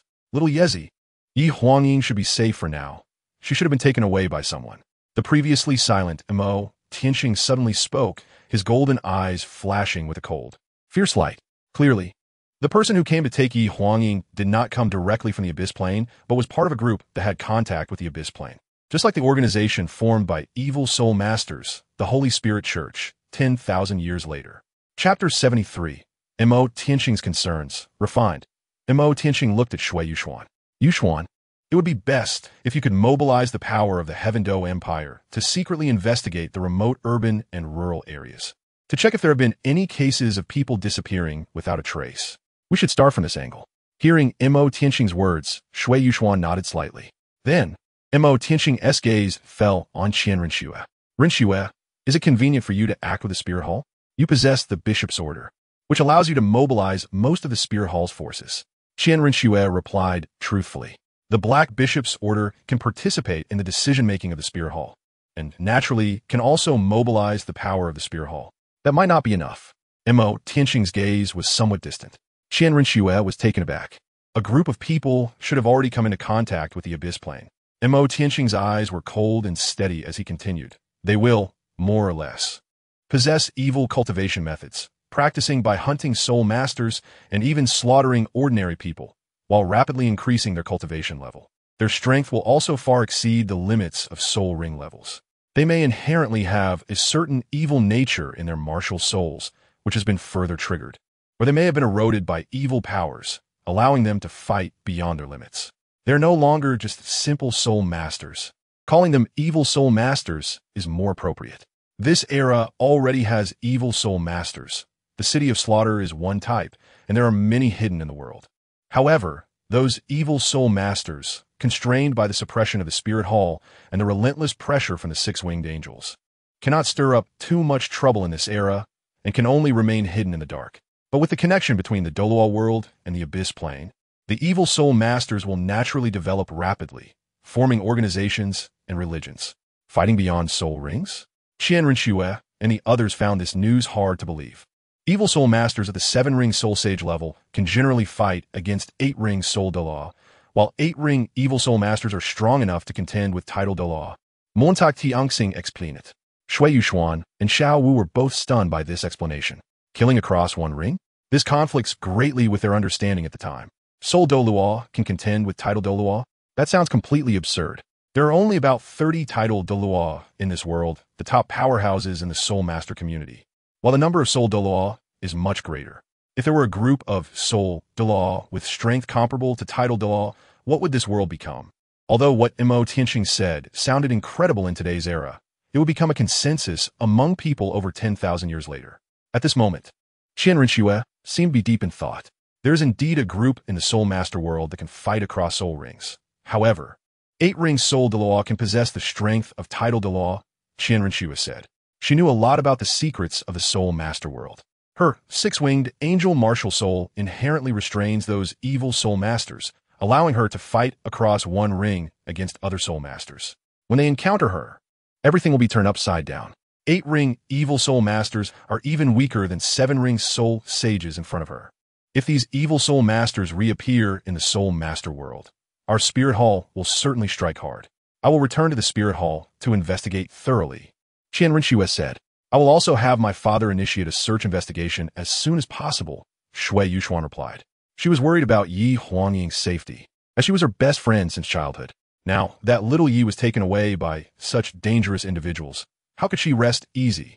After this matter, Xue'er and Renxue left first. Although they were reluctant to part with Tianxing, the events unfolding were urgent, and it was best to relay the information and initiate investigations as soon as possible. Xue'er returned to the Heaven Dou Palace to find her father, the Snow Knight Emperor. Renxue set off back to the Spirit Hall to report the shocking news and discuss it with her grandfather. After sending the two women off, Tianxing felt uneasy. The evil soul masters lurking in the Douluo world posed little threat to him. They were just a bunch of flies. With the Ice Emperor and Snow Emperor joining forces, even 9-ring title level evil soul masters and the 9th level beings from the Abyss Plane would perish. Once the investigation was clear, he would directly eliminate those evil soul master organizations to prevent future troubles. What he truly worried about were the deities lurking in the Dark Plane and the Crimson Mother that nurtured them. The Abyss Plane was different from the Douluo world. The Abyss could accommodate the existence of deities, while the deities of Douluo could only ascend to the divine realm. From another perspective, the Abyss Plane was more advanced than the Douluo world, akin to a minor divine realm. Although the Abyss Plane had not yet given birth to a God King level powerhouse, there were still God level powerhouses. If the current era were to come into contact with the Abyss Plane without divine realm intervention, given the high-end combat power of the current Douluo world, title Douluo, in front of God level powerhouses, they are merely ants, easily crushed. Limit Douluo? At most, they are outstanding individuals below God level, and they can be killed without negotiation. Even a super fierce beast like the Snow Emperor, who has cultivated for nearly 700,000 years, would be powerless in front of God-level powerhouses. Unless they become gods, They are all younger brothers. Just comparing the top-tier combat power, the Douluo world is like an egg that would shatter upon contact. If viewed along a normal timeline, without external interference, in the next few years, 3 individuals could inherit divine positions and become new deities in the Douluo world. The leaders of the Abyss Plane are not foolish. They already possess god-level powerhouses, so how could they allow you to safely complete the divine test and ascend to godhood, even if one achieves a divine position? The god-level powerhouses of the Abyss Plane are not something a newly born deity can contend with. Moreover, if the divine realm above the Douluo world intervenes, him.Qian's position would also be awkward. It should be noted that the group in the divine realm who calls themselves deities has never truly regarded soul beasts.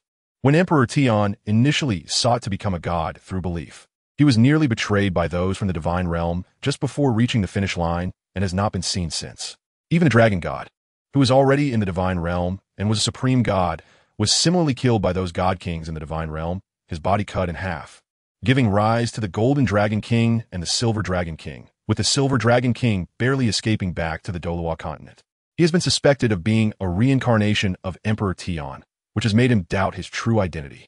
Once the divine realm intervenes, it would be difficult for him to explain his stance with the golden-eyed Black Dragon King. His soul beast faction might be the first to be targeted by the deities, and with the erosion from the Abyss Plane, he would truly be caught in a two-front struggle, leading to a direct failure. Tianxing smiled bitterly. This world has truly put him on hell mode. If he cannot rise quickly, he won't be able to protect anyone around him. All of this is due to the emergence of the Abyss Plane, which has turned the originally favorable situation of the Douluo world into a complete mess. Tianxing took a deep breath to calm himself down. Perhaps there was still a way. The Douluo world was not without trump cards to counter. The first thing Tianxing thought of was the Silver Dragon King that was retrieved from the divine realm. At this moment, the Silver Dragon King should still be sleeping deep within the Star Dou forest. Although she is gravely injured, if they can harness her divine power, there may still be a chance against the Abyss Plane. At the same time, he must quickly improve his cultivation. Only by mastering powerful strength can he protect the people around him. Everything must be accelerated. Going to the Spirit Hall to meet Bibi Dong has become inevitable. He also needs to allocate his efforts to combat the evil Soul Master organization and bring Yi Huangying back. Tianxing took a sharp breath. All these things piled up on him made his scalp tingle. Brother? Xiao Wu slightly tugged at his sleeve, looking at him with a worried expression. Tianxing finally came to his senses. Everyone was looking at him. He raised his hand and placed it on Xiao Wu's head, smiling gently. Don't worry. Even if the sky falls, your brother will protect you. Let's go back to the Star Dou Great Forest. Xiao nodded slightly. Okay. Chapter 74. Return to the Star Dou Great Forest. Revised. Heaven Dou Palace.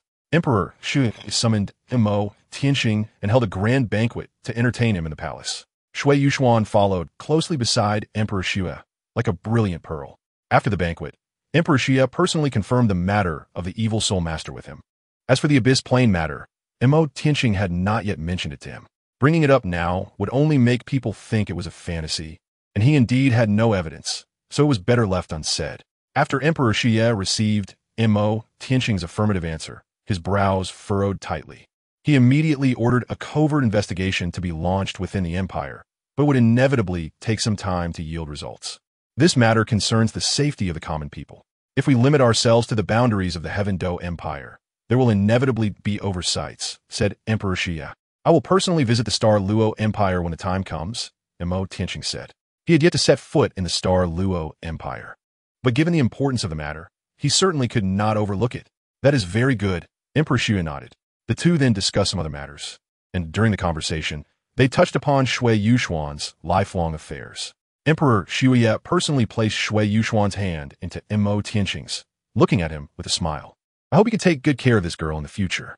Xue'er did not expect her father to suddenly do this, and her pretty face turned red immediately. Tianxing held Xue'er's hand and nodded solemnly. Your Majesty, please rest assured, I will treat Yuxuan sincerely. The Snow Knight Emperor nodded in satisfaction. He could see that Tianxing had great potential. Although he had already allied with the Spirit Hall, it was not absolute. Currently, his daughter had developed feelings for him, and he decided to take advantage of the situation and lend a helping hand. He hoped that in the future, when Tianxing took charge of the Spirit Hall, he would show more consideration and leniency towards the Heaven Dou Empire. The next morning, Tianxing was preparing to return to the Star Dou forest with Snow Emperor and the others, and Snow Yuxuan personally sent them to the outskirts of Tiandou City. In front of the city gate, Tianxing gently embraced Snow Yuxuan to bid farewell. "I will be back soon. Wait for me. Although Snow Yuxuan felt a bit reluctant, she still gently released her embrace, wiped away the tears at the corners of her eyes, and forced a smile. "I will wait for you to come back." Tianxing nodded silently. This feeling weighed heavily in his heart. This promise, no matter what, he would fulfill it. In the spirit city, at the Pope's palace, Bibi Dong, sitting on the Pope's throne, looked at the messages sent back from the Heavenly Dou branch, noting the close relationship between the princess and Tianxing. As for how close, the letter did not dare to elaborate too clearly. The letter emphasized the two mysterious young women beside Tianxing, whose strength was extraordinary, capable of easily sending the head of the Blue Lightning Tyrant Dragon clan, Xue'er, flying, leaving him unable to stand. Judging by the techniques used by the woman in green, it was highly likely that she possessed an ultimate ice-type, ultimate martial soul. This news startled Bibi Dong. Even on the entire Douluo Continent, Xue'er's strength was among the top tier. To be able to easily repel him, the opponent's cultivation level was likely at the level of a super Douluo, either at level 97 or even 98. And this was just the woman who had made a move. The other woman in white had not made a move from start to finish. But based on her protective actions towards the woman in green, their strengths were likely not far apart, probably similar, or even stronger. Where do they come from? Why are they appearing beside Tianxing? What is Tianxing's background? Bibi Dong was perplexed. First, there was a soul engineer cannon that could threaten soul masters. And now, he was accompanied by two unparalleled powerhouses, even making her daughter bow down to him. What secrets were hidden behind Tianxing? It seemed she needed to find a time to meet him. Just then, a knight hurriedly entered from outside the hall, kneeling on one knee in the center of the red carpet. "Reporting to your holiness, the princess requests an audience." A hint of surprise flashed in Bibi Dong's eyes, and she immediately ordered to summon her. Moments later, Renxue arrived at the center of the Pope's palace. She looked at her biological mother, the current Pope of the Spear Hall. Bibi Dong waved her hand, and the knights on both sides of the Pope's palace exited in an orderly manner. After a moment, the vast Pope's palace was left with only Bibi Dong and Renxue.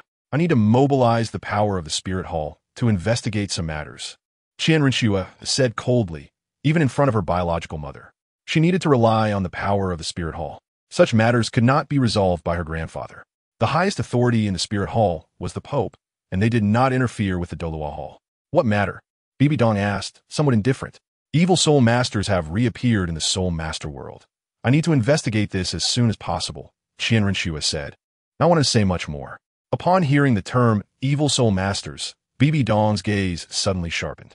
Meanwhile, on the other side, deep in the Star Dou forest, at the Star Lake, the originally calm green lake surface suddenly surged with waves as a massive blue serpent emerged from the water, its lantern-sized eyes intently gazing towards the west. It was the sky blue bull python, a soul beast over 10,000 years old from the Star Dou forest. At this moment, a titan giant ape, towering like a small mountain, looked towards the western forest. "Sister Xiao Wu?" "It's actually Sister Xiao Wu who has returned." The titan giant ape sensed Xiao Wu's aura and immediately rushed towards the western forest. Not only was it Sister Xiao Wu, but it also sensed its elder brother's presence.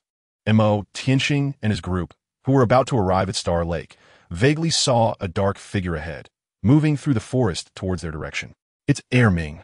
Ming has come to pick us up," Xiao Wu exclaimed excitedly upon seeing the black figure. The titan giant ape quickly traversed the ancient forest and soon arrived. "Sister Xiao Wu, elder brother." The titan giant ape smiled happily upon seeing Xiao Wu safe and sound. "Ming, long time no see." Xiao Wu joyfully leapt onto the massive palm extended by the titan giant ape, which gently placed her on shoulder. The titan giant ape then turned its gaze towards Tianxing below. "Elder brother, you have returned." Tianxing nodded slightly. The Ice Emperor looked at the titan great ape in front of him, feeling a bit skeptical and comparing it to the titan snow demon king from the extreme north in his mind, feeling that it was somewhat smaller and shorter. Compared to the 200,000-year-old titan snow demon king, the titan great ape was indeed smaller in size. The titan great ape naturally noticed the ice and snow emperors and could vaguely sense the powerful soul beast aura and cold energy from them. There was no doubt. It couldn't provoke them. Its gaze shifted to Tianming Ice Silkworm and him.Qian. The aura around Tianming Ice Silkworm was very rich, while the aura of the boy in black was somewhat familiar. him.Qian glared at the Titan giant ape. "What are you looking at? Be careful, or I'll have my big brother beat you up." After saying this, he immediately ran behind him.Tianxing to hide, clearly lacking confidence. Xiaowu couldn't help but giggle upon hearing this. "You were the one who was chased by us to that 1,000-year-old 9th rank king ginseng." The Titan giant ape suddenly remembered and nodded slightly. It seemed that it had already allied with the big brother, so it naturally wouldn't take action against him. Their group then headed toward Star Lake. Xiaowu sat on the shoulder of the Titan giant ape, looking out and seeing the massive figure looming over Star Lake, with large bull-like horns and lantern-sized green eyes gazing in their direction. Xiaowu excitedly waved, "Daming, I'm back." A majestic roar echoed from Star Lake. Chapter 75, Transformation. The Sword of Living Beings, revised, Star Dou Forest, Star Lake. When the Titan giant ape and the sky blue bull python learned of the identities of the Ice Emperor and the Snow Emperor, they were both dumbfounded. The Ice Emperor and Snow Emperor from the extreme north, one with a cultivation surpassing 400,000 years and the other reaching 690,000 years, were both super fierce beasts. From the Ice and Snow Emperors, they learned that even if they initially did not choose the path of transformation and recultivation, once their cultivation reached a certain level, spirit beasts could also transform into human forms. Of course, this was merely a transformation in form. In essence, they remained spirit beasts. Tianxing exchanged the 10,000-year ice marrow he scavenged from the heavenly dream ice silkworm for the piece of life gold at the bottom of the lake. His second martial soul is composed of life gold itself and can undergo transformation by devouring life gold. To be honest, the life blade, which is the size of a 3-inch carving knife, is indeed too small. As a weapon martial soul, its lethality is very limited, mainly focusing on life healing. If he could use the piece of life gold at the bottom of the lake to transform it into the life sword, it would likely become a god-level martial soul comparable to the golden-eyed Black Dragon King. At that time, when he chooses additional soul rings, his second martial soul will undergo a tremendous change, and his own strength will achieve a qualitative leap. The heavenly blue bull python readily agreed to him.Tianxing's trade request. It immediately coiled out a piece of green metal, half a person's height, from the Star Lake, exuding a rich breath of life, with a green halo illuminating the surroundings of the Star Lake. The life gold radiated a green light, slowly floating in front of him.Tianxing. him.Tianxing took out a large piece of 10,000-year ice marrow column from a storage ring and handed it back to the Tianxing Neo Python. The piece of 10,000-year ice marrow was 7 meters long and over a meter in diameter, exuding a rich aura and cold breath. The Tianxing Neo Python gladly accepted it, knowing that him.Tianxing had a small knife made of living gold in his hand, which was essentially even superior to the living gold he possessed. That piece of living gold was merely a means for him to cultivate using the life energy within the metal. However, the energy conversion rate of this form was indeed low, and the living gold would be more beneficial to him.Tianxing. On the other hand, the 10,000-year ice marrow would provide even better enhancement to his own cultivation, so he was naturally willing to exchange it. When him.Qian saw that piece of soul gold, his eyes went wide. He had secretly snuck into the bottom of the Star Lake for this very piece of soul gold, thinking that if he could chip off a small piece, it would be a huge profit. However, the sleeping sky blue bull python woke up at the most inopportune moment and caught him right away. Xiaowu and the other two chased him relentlessly, forcing him to flee north. The Ice Emperor and Snow Emperor were also somewhat surprised to see such a large piece of soul gold. This special metal, which contains immense energy, was highly attractive to them as they could use the life force within it for cultivation, although the efficiency would be relatively low. In terms of assisting cultivation effects, the Eternal Ice Marrow was superior. However, Soul Gold had an additional advantage over Eternal Ice Marrow. It could be used to forge divine artifacts, while Eternal Ice Marrow could only aid in cultivation. him.Tianxing looked at the enormous spirit gold that appeared before him, a smile spreading across his face. He had now reached a cultivation level of 70,000 years with the golden-eyed Black Dragon King martial soul, achieving the rank of an 8-ring soul Daoliu.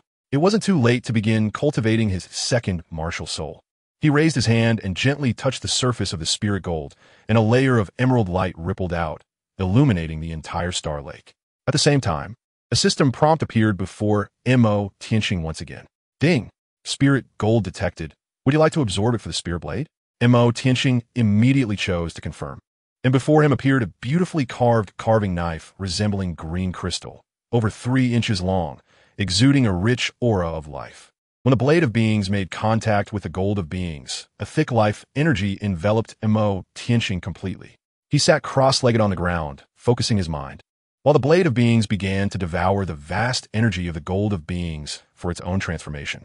The entire star lake radiated a rich life aura, making it impossible for him.Qian to absorb it all, so those present took the opportunity to cultivate.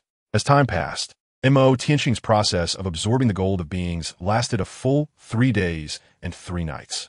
The blade of beings, originally only over 3 inches long, had now transformed into a 3-foot-long sword after consuming a large amount of gold of beings, making it more fitting to call it the Sword of Beings.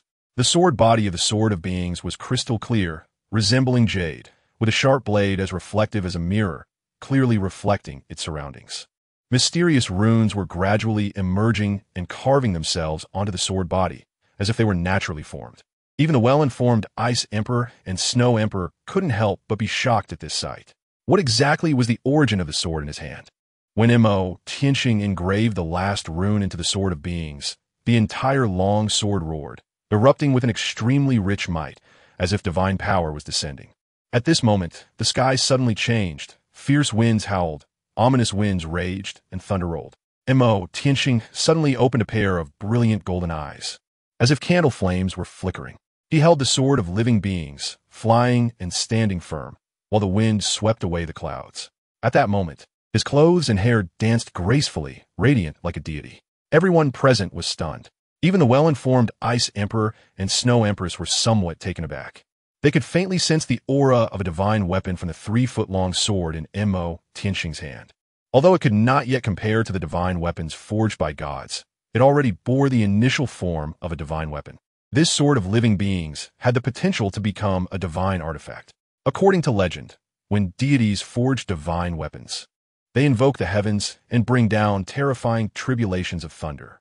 The moment the long sword in him.Qian's hand took shape, a rich emerald green divine light, accompanied by 4 emerald green, jade-like soul rings emerged on his divine sword, radiating a brilliant divine aura. The appearance of the 4 soul rings caused a change in the color of the heavens and the earth. Although no true heavenly tribulation descended, it was undoubtedly the initial form of a divine artifact, though its quality had not yet reached the level of a divine weapon. Had he forged a semi-divine artifact? Ding! Your second martial soul, Blade of Living Beings, has successfully transformed into the Sword of Living Beings. The dark clouds and gloomy winds of the heavens gradually dissipated, and him.Qian held in his hand a 3-foot-long sword that seemed to be forged from jade. Divine artifact prototype, Sword of Living Beings. His second martial soul successfully evolved from a top-tier martial soul to a true divine-level weapon martial soul. At the same time, he immediately sensed the 4 special emerald green soul rings that came with the transformation of the Sword of Living Beings. The Sword of Living Beings governs life, and although it did not grant him killing-type soul rings, it endowed him with 4 powerful divine skills: Life Deprivation, Life Curse, Healing Divine Light, and Life Domain. Life Deprivation can directly strip the life force of all beings, replenishing his own life energy. Life Curse applies a negative effect to enemies that continuously drains their vitality, weakening them. Healing Divine Light can regenerate severed limbs and replenish the life force of others. Life Domain allows him to control all living beings, harnessing and manipulating their life force for his own use. The effects of Life Domain are incredibly strong, as the controlled beings are not limited to plants, animals, soul beasts, or humans. Although it is a divine skill that governs life attributes, it gives him.Qian a sense of being an evil soul master. him.Qian retracted the Sword of Living Beings into his body and immediately felt the surging life energy within him, like the veins of a towering giant tree nourishing his internal organs and limbs. At the same time, him.Qian could sense the life energy of all beings within 10,000 meters. This was the life domain associated with the Sword of Living Beings, able to perceive the insignificant blue-silver grass, ancient woods, soul beasts, and even the Ice Emperor and Snow Emperor right before him. Of course, before his cultivation reached a higher level, it was naturally impossible for him to affect such unparalleled powerhouses as the Ice Emperor and Snow Emperor. Once his cultivation stepped into the realm of 100,000, he would be nearly invincible wherever there were living beings. Chapter 76. The Sleeping Place of Guyu Na, revised. Tianxing looked at their surprised expressions and smiled gently. What's wrong? That green long sword just now is a divine weapon? The Ice Emperor was also unsure how to describe it. Calling it a divine weapon felt wrong. It wasn't at that level yet. But to say it wasn't a divine weapon also seemed incorrect, as it had already begun to take on the characteristics of one. However, isn't it said that only gods can forge divine weapons? Could it be that this guy has become a god? That would be even more absurd. If he had that ability, he wouldn't have been outmaneuvered by the divine realm 20,000 years ago. In the Ice Emperor's view, Tianxing was like the reincarnation of the Emperor Tian. Him.Qian and the others were also very curious. What exactly was that green long sword that the boss forged earlier, which was able to cause changes in the world? Xue'er fell into deep thought. Why did the 4 rings attached to that green divine sword look so much like soul rings? Or rather, did that green divine sword have properties similar to a martial soul? However, her brother was clearly the reincarnation of the golden-eyed Black Dragon King. How could he possibly possess a weapon martial soul? Xue'er was also puzzled. That is my martial soul. Tianxing flipped his left hand, and the sword of living beings reappeared in his grasp, exuding a rich aura of life. As Tianxing focused his thoughts for crystal clear, jade green soul rings appeared on the sword of living beings, alternating in shimmering colors. Not only Xue'er, but even the Ice Emperor and Snow Emperor, as well as the Tianxing Yopong, felt somewhat astonished. Martial soul? Just a twin martial soul. However, this second martial soul is not innate, Tianxing explained with a smile. It seemed that the master had not told Xue'er that there existed twin martial souls in this world. However, his twin martial soul was not something that came naturally. It was something chosen later. Not innate. Are there innate and acquired distinctions for martial souls? Xue'er was somewhat surprised, looking at the divine sword in her brother's hand, which was enveloped by 4 jade green soul rings that clearly did not belong to the normal soul ring system. Tianxing nodded slightly. He did not explain the specific reason in detail, but directly released his domain of life. The blue-silver grass on the ground quickly grew and entangled around Xue'er's ankles under Tianxing's mental control. Xue'er was taken aback, lifted her foot, and discovered that the blue-silver grass was quite resilient, seemingly enhanced in some way. Can my brother still control the blue-silver grass? Logically, only those whose martial soul is blue-silver grass could control it. But my brother's martial soul is clearly a tool martial soul, not just the blue-silver grass. Tianxing smiled slightly, and suddenly, the blue-silver grass under Xue'er's feet began to wither in patches. A branch from the ancient tree behind her extended and gently wrapped around her waist, lifting her 3 feet off the ground. Is this the domain that governs life? The Snow Empress suddenly spoke, her tone revealing a hint of surprise. She could vaguely sense that they were in some invisible domain, but that domain blended seamlessly with the surrounding environment and did not target them. Exactly right. Tianxing smeeded. After receiving Tianxing's answer, the Snow Empress felt relieved. Governing the life attribute, that must be the exclusive rule of the god of life. If he can continue on this path of life, he is very likely to gain the favor of the god of life, achieve the position of the god of life, and break the shackles of soul beasts without divine protection. However, with the abyss plane connecting with the Douluo world, the peace of this world may not last long. There is no need for Xue'er to worry too much about the abyss plane. Tianxing could naturally see the Snow Empress's concern and smiled slightly. The Snow Empress looked up at him in confusion. Do you have a way? The abyss plane really has deities residing there. Even the sea god, who just became a god 300,000 years ago, did not dare to dive deep into the abyss for a fight, ultimately only severing the passage between the 2 planes. Now, the sea god has long ascended to the divine realm, and there are no deities left in the Douluo world. Even if human deities are born in this era, it would still be a disaster for them, the super soul beasts. One cannot simply pray that the new deities will be friendly to soul beasts. Such thoughts are unrealistic. The soul beast clan is not without gods. Let us go. I'll take you to explore other places in the core area. Tianxing said with a smile. As his domain of life expanded, he vaguely sensed a faint life aura deep in a certain region to the north of the Star Lake. That life aura was well concealed. To others, it appeared to be mere weeds or the life aura of ancient trees. But within his domain of life, the subtle differences were naturally hard to escape his perception. Xue'er found it a bit strange. The Star Lake is the core area of the Star Dou forest. which is also the most suitable place for soul beasts to inhabit and cultivate. Having been here for 100,000 years, she naturally knew that this was the so-called core area from the outside world. Could there be other special regions in the Star Dou forest? However, since her brother wanted to check out other places, she had no objections. The Titan giant ape and the sky blue bull python exchanged glances, also somewhat puzzled. Their thoughts were the same as Xiao Wu's. They were curious about what Tianxing meant. The Ice Emperor and Snow Empress knew a bit more. It had been nearly 200,000 years since Qian disappeared, and there were some geographical differences between the former core area and the current one. Moreover, this guy in front of them was very likely Qian reincarnated, the former ruler of the Star Dou forest, so he must know more. Thus, Tianxing led the group towards the north of the Star Lake.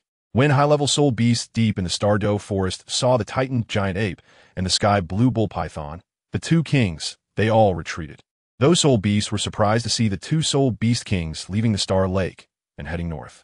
It made them wonder if something had happened in the northern part of the forest that warranted both kings to investigate. The Titan giant ape and the sky blue bull python obediently followed behind Tianxing, accompanied by Xiao Wu, the Snow Empress, and the others. Tianxing has been mingling in the core area of the Star Dou forest for quite a few years now. The high-level soul beasts to the north are naturally familiar with him. After all, he is not someone these little creatures can provoke. They can only hide away and sneak a peek from a distance. Tianxing led everyone along the northern shore of Star Lake for about 20 kilometers, stopping deep in a dense forest. The Titan giant ape and the sky blue bull python looked a bit puzzled. Have we arrived? Is there something wrong here? The Ice Emperor and the Snow Emperor also released their domains to sense everything around, but they still found nothing. Of course, if one had to say there was something special about this place, it wouldn't be entirely inaccurate. From a high vantage point, one might vaguely notice that the trees in this entire area are taller, forming an extremely large circular formation, with this spot being the center of that circle. Tianxing's life domain envelopes this area and continually expands downward. When he delves about 1,000 meters underground, his life domain disappears, or rather, it is eroded by the surrounding silver elemental barrier below. Beneath this area, there is a special silver space, shaped like a silvery dragon cocoon, isolating all external perception and exploration. Tianxing knew that he had found the Silver Dragon King, Guiyuna, who was healing and sleeping deep within the Star Dou forest. Chapter 77, Challenging Guiyuna, edited. Tianxing took advantage of the characteristics of the life domain, using it as a bridge to transmit information to the silver dragon cocoon underground. That information was like a stone dropping into a lake, instantly stirring up a reaction from the silver giant cocoon, causing ripples to appear on its surface. Subsequently, a brilliant silver light surged from deep underground, breaking through the surface in an instant and soaring into the sky. Everyone felt an unparalleled aura and immense pressure, quickly retreating. Even the Snow Empress, with her 690,000 years of cultivation, sensed a tremendous threat and retreated alongside the Ice Emperor. Only Tianxing remained standing in place, emanating a strong dark aura, his eyes shimmering with golden light, his face as imposing as an emperor. The silver energy directly penetrated the clouds of the 9 heavens, stirring up a vast storm, forming a blue vacuum zone in the sky. Within the silver column of light emerged a huge and robust silver dragon, with massive wings spread wide, blocking out the sun. Its body was covered in semicircular scales that shimmered with a silver sheen, its neck long and elegant with prominent horns, and its eyes sparkling like dazzling daylight. The moment it descended, an extreme dragon might suddenly spread out, sweeping across all directions like a hurricane. The Titan giant ape and the azure bull python felt as if they were facing a deity, their souls trembling, and they knelt on the ground under the overwhelming and terrifying dragon pressure. The Ice Emperor and Snow Empress had already shielded Xiao Wu, Tianming, and him.Qian behind them when they retreated, their faces serious as they looked at the hundreds of meters tall silver dragon. The dark energy behind Tianxing gathered on its own, and the phantom of the golden-eyed black dragon king emerged, lowering its proud head in front of the silver giant dragon. "Welcome, master." Tianxing's expression changed, and he turned to look at the self-moving golden-eyed black dragon king behind him, his pupils suddenly constricting. "Emperor Tian, I said that if there is nothing important, do not disturb me while I recover." The silver dragon king's dragon head looked down at the guest below, its massive dragon body causing the surrounding void to distort. With 9 elements swirling around it, resembling brilliant divine rings. Tianxing instantly realized what was going on. His golden-eyed black dragon king martial soul was actually the beast god Emperor Qian he had been searching for. The ice and snow emperors were stunned by this scene. For them, even if Tianxing was not Emperor Qian, he had an intricate connection with him. What was happening now? Moreover, when did Emperor Qian have a master? The true body of Emperor Qian, the golden-eyed black dragon king, was already a pure-blooded true dragon, yet was bowing down to the silver giant dragon before it. When a silver giant dragon appeared, it was as if the elements of the entire space had been ignited, with the 9 major elements becoming 100 times more intense than before. Even the ultimate ice they practiced was severely affected. They had already reached an extremely high level in the power system, to the point of being considered peerless experts. But in front of this silver giant dragon, they were overwhelmed by a sense of helpless fear. The only beings that could exert such an oppressive feeling on them were probably deities. Could this silver giant dragon be a deity? A god born from their spirit beasts?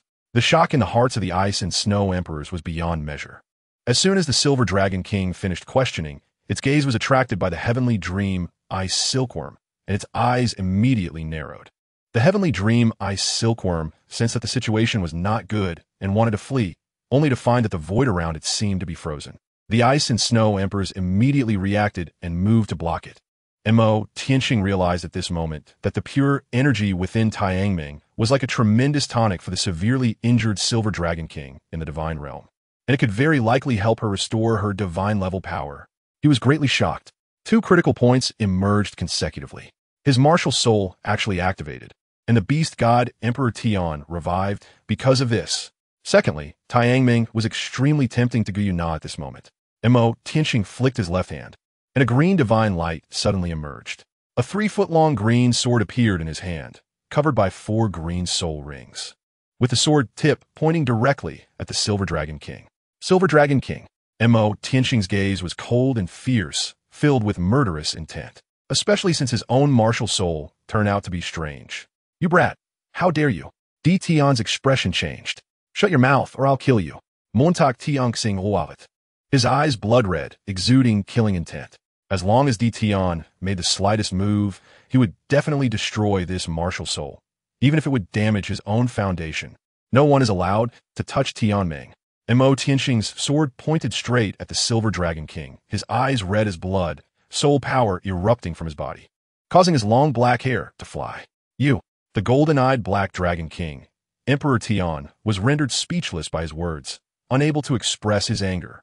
He was currently relying on his soul to be attached to the opponent's martial soul, and once the other party abandoned their martial soul, he would likely be crippled as well. Tianming Ice Silkworm was deeply moved by Tianxing's words, almost brought to tears by his brother's loyalty. The Snow Empress silently appeared beside Tianxing, confronting the proud Silver Dragon King. The Silver Dragon King looked down coldly at the human ant in front of him who dared to provoke him, a flash of fierce, killing intent flickering in his eyes. "If you dare to move against him, today will be your death day, Silver Dragon King," Tianxing said coldly. He had never expected today's events. Unsure of how Emperor Qian had manifested through his martial soul, there was also a critical point. Why would the Silver Dragon King help him? Dominating the ice plains, even persuading the ice and snow emperors to protect him, had led to his subconscious assumption that all soul beasts would support him. However, he subconsciously overlooked the reason for his dominance among soul beasts. He was suspected to be the beast god, Emperor Qian.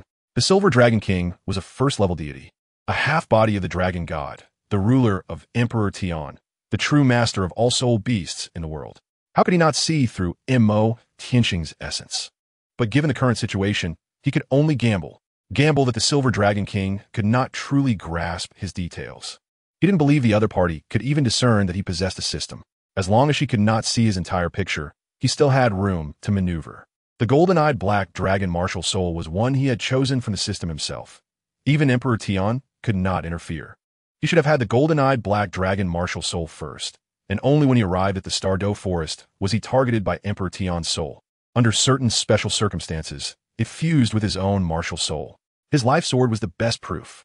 He knew the Silver Dragon King's past, the structure of the divine realm, and grasped the direction of the overall situation. Perhaps he could make a gamble.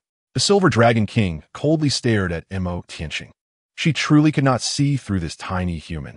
The opponent possessed a prototype of an artifact with a very strong life attribute and could directly call her true identity. It was evident that the opponent had countless connections with the divine realm. This human was very likely under the command of the goddess of life, or had received her favor. If she directly eliminated him now, it was almost certain that she would be locked onto by the divine realm, revealing her hiding place. Currently, even if a first-level deity was sent from the divine realm, it would be enough to eliminate her. The Silver Dragon King's gaze flickered, and then she decisively struck. Am I someone a mere human like you can threaten? Chapter 78, brutally beating the Silver Dragon King, refined version. Guyu Na decisively struck. Am I someone a mere human like you can threaten? The enormous silver dragon claw, wrapped in elemental power, tore through the void, freezing the space around him.Qian and the Snow Empress in an instant. The sharp dragon claw directly striking towards him.Qian, clearly intended to kill. The Snow Empress's sky-blue eyes burst with fierce light, and under her full eruption, the space around her made the sound of shattering mirrors as she broke free from the spatial shackles. The moment she broke free, the Snow Empress crossed in front of him.Qian, unleashing a layer of cold breath that rapidly expanded outward. The flowers, trees, and grass touched by the cold breath were instantly covered in frost, while snowflakes slowly fell from the sky, crystal clear, their brilliance even overshadowing the sun above. That was the Snow Empress's exclusive domain. Emperor Han-Tian's snow dance, illuminating the sun within the Snow Empress's domain. She moved lightly like a snow fairy, her hair dancing, her palms white as jade, wrapped in the extreme cold of frost power. That was one of her 3 ultimate skills, capable of freezing everything, the great snow without cold.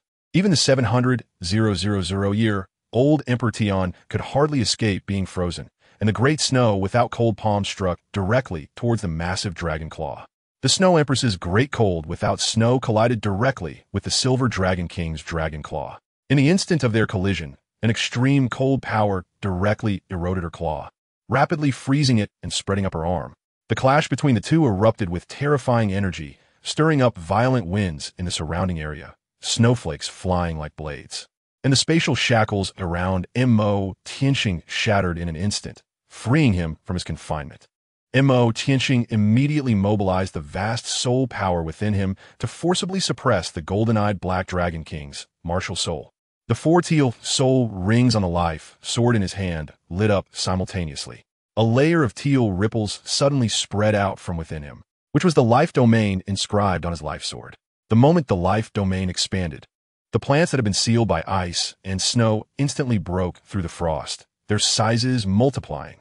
Life deprivation, life curse, healing divine light. him.Qian's skills had yet to be unleashed when the frost on the Silver Dragon King's claws shattered with a resounding crash. The Snow Empress's expression darkened, completely filled with despair. Being frozen was merely an illusion. The opponent controlled elements that included ice. No matter how domineering her great snow unfrozen was, it couldn't freeze a deity who inherently controlled ice elements. It was akin to trying to drown a fish with water. The terrifying force surged towards the Snow Empress's abdomen. him.Qian's pupils suddenly contracted. The Ice Emperor rushed forward with quick steps, his eyes filled with panic. No, the Silver Dragon Claw directly struck the Snow Emperor's abdomen, sending him flying like a kite with a broken string, trailing a series of blood blossoms. him.Qian and the Ice Emperor rushed forward at high speed to greet. him.Qian's eyes were blood red at this moment, almost bursting with rage. The sword of living beings in his hand trembled slightly, and he was on the verge of madness. The Snow Emperor had suffered a heavy blow because of his incompetence. Just then, a familiar system notification sound rang in his ears again. Ding! Detected that the host has encountered an enemy beyond expectations. Would you like to consume a quarter of your life to perform a cultivation leap? him.Qian seemed to grasp a lifeline at this moment and decisively chose to confirm. Ding! Adjusting your cultivation level. Suddenly, an energy bar appeared in front of him, reaching 100%. Ding! Cultivation adjustment successful. The following permissions have been granted to you. him.Qian suddenly felt a surge of immense power rising within him, instantly filling his limbs and bones. He exuded an overwhelming life force, and his speed surged dramatically, appearing almost instantaneously behind the Snow Empress, wrapping his arms around her. The Snow Empress's face was pale as she looked up at him.Qian's anxious expression. while the immense life force continuously flowed into her body. The two of them were engulfed by the rich life energy, resembling a sun radiating dark green divine light in midair. At that moment, the Ice Emperor arrived. The fatal injury that the Snow Empress had suffered was quickly healed by the vast life force that him.Qian infused into her, but she still appeared very weak. Her face pale, though she was no longer in serious danger.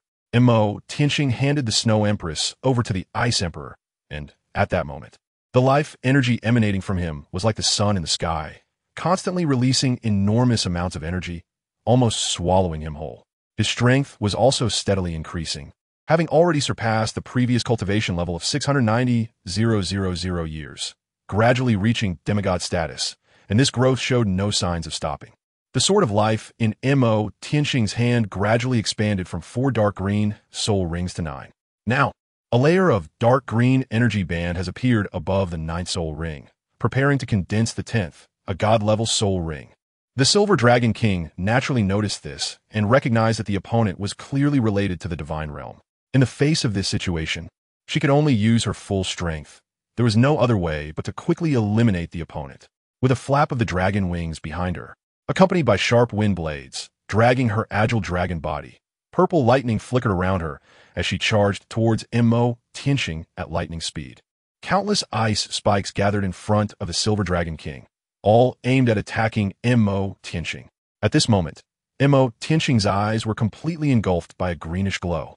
Faced with the Silver Dragon King's attack, he raised his hand and swung the Sword of Living Beings, unleashing a super sword chi that swept across the heavens and the earth, directly splitting the ice spikes in two and causing them to explode in the void. The Silver Dragon King was also taken aback, but she charged forward without hesitation. Although she did not know what method her opponent had used to rapidly elevate their power to the divine level, she understood that this was the best time to eliminate him, before he stepped into the divine level. When her figure appeared in front of him.Qian, she swung her dragon wings behind her like crossed blades, intending to slay him on the spot. What she did not expect was that her dragon wings were actually blocked by his sword, and the world fell silent. The Silver Dragon King's eyes were filled with shock.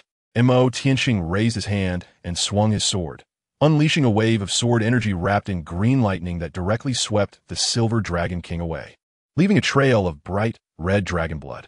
The Silver Dragon King was utterly stunned, unable to comprehend what had just happened.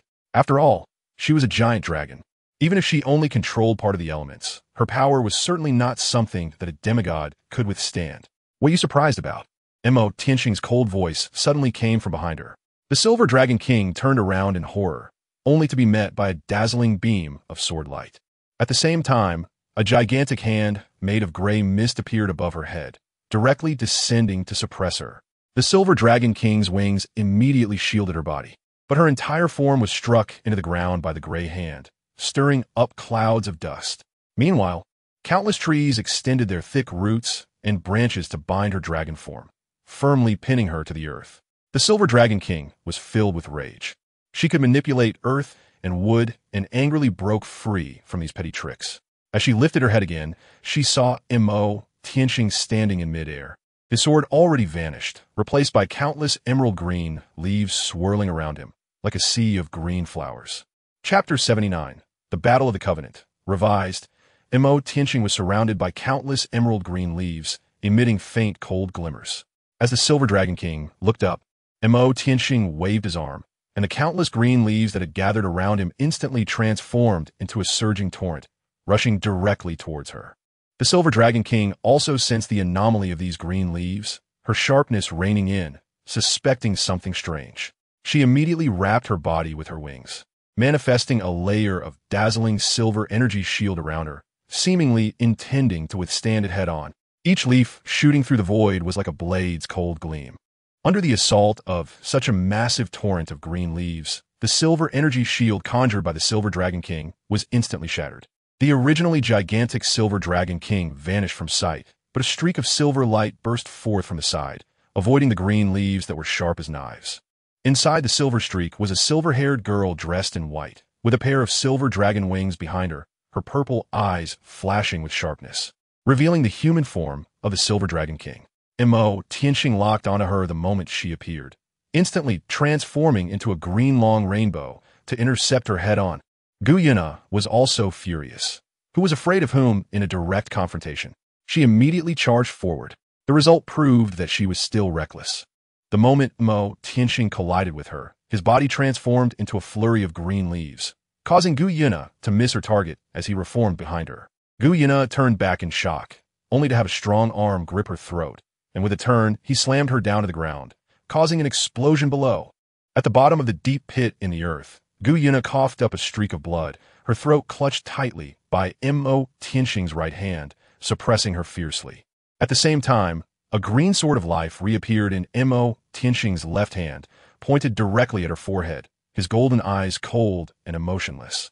If it weren't for the fact that she had injured her own source and her physical strength had plummeted, how could she allow this insignificant ant to suppress her? Don't move. Moving means death.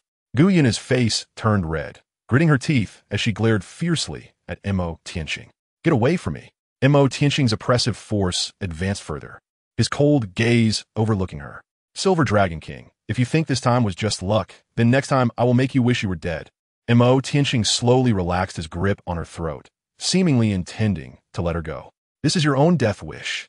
Gu Yuna was just about to launch a fierce counterattack against Tianxing when suddenly, a dazzling light of divine soul shot out from his forehead, directly breaking into her sea of consciousness at such a close distance.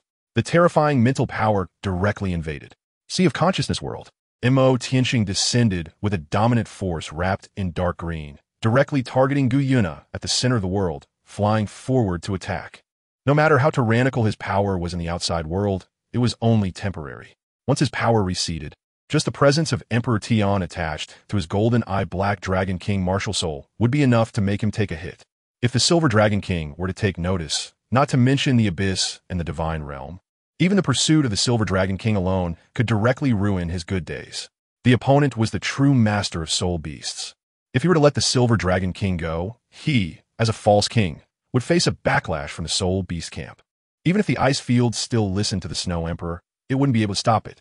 By then, he would have to face the combined forces of the Abyss, the Divine Realm, and the Soul Beasts, effectively turning a good hand dealt by fate into a complete mess. Note, in opposing the Divine Realm, everyone around him, including the Snow Emperor, Xiao Wu, and Tianming, would suffer, making it almost impossible to choose to join the Divine Realm. Therefore, he had to control the Silver Dragon King and take command of the Soul Beast lineage at all costs. Gu Yuna, who had been silent in the sea of consciousness, suddenly opened her eyes. Faced with the sudden attack on her consciousness by Tianxing, she was both shocked and angry, and immediately engaged him in a fierce showdown in the sea of consciousness. Tianxing was willing to burn his soul power to control Gu Yuna. The sword of living beings he possessed granted him a special spell that allowed him to contract with other beings, and he wouldn't stop until she submitted. Only absolute violence could make the enemy yield. The power of the rule runes surrounding Tianxing condensed into dozens of chains of order that shot out, entangling Gu Yuna in the void. At the same time, a contract formed from initial runes was outlined in the void, with every character radiating mysterious laws. Either submit or die. Tianxing said coldly. What a joke. You, an ant, dare to think a dragon will submit? Gu Yuna sneered, determined to fight to the death with her opponent. Even if she were to die, she would never become a servant.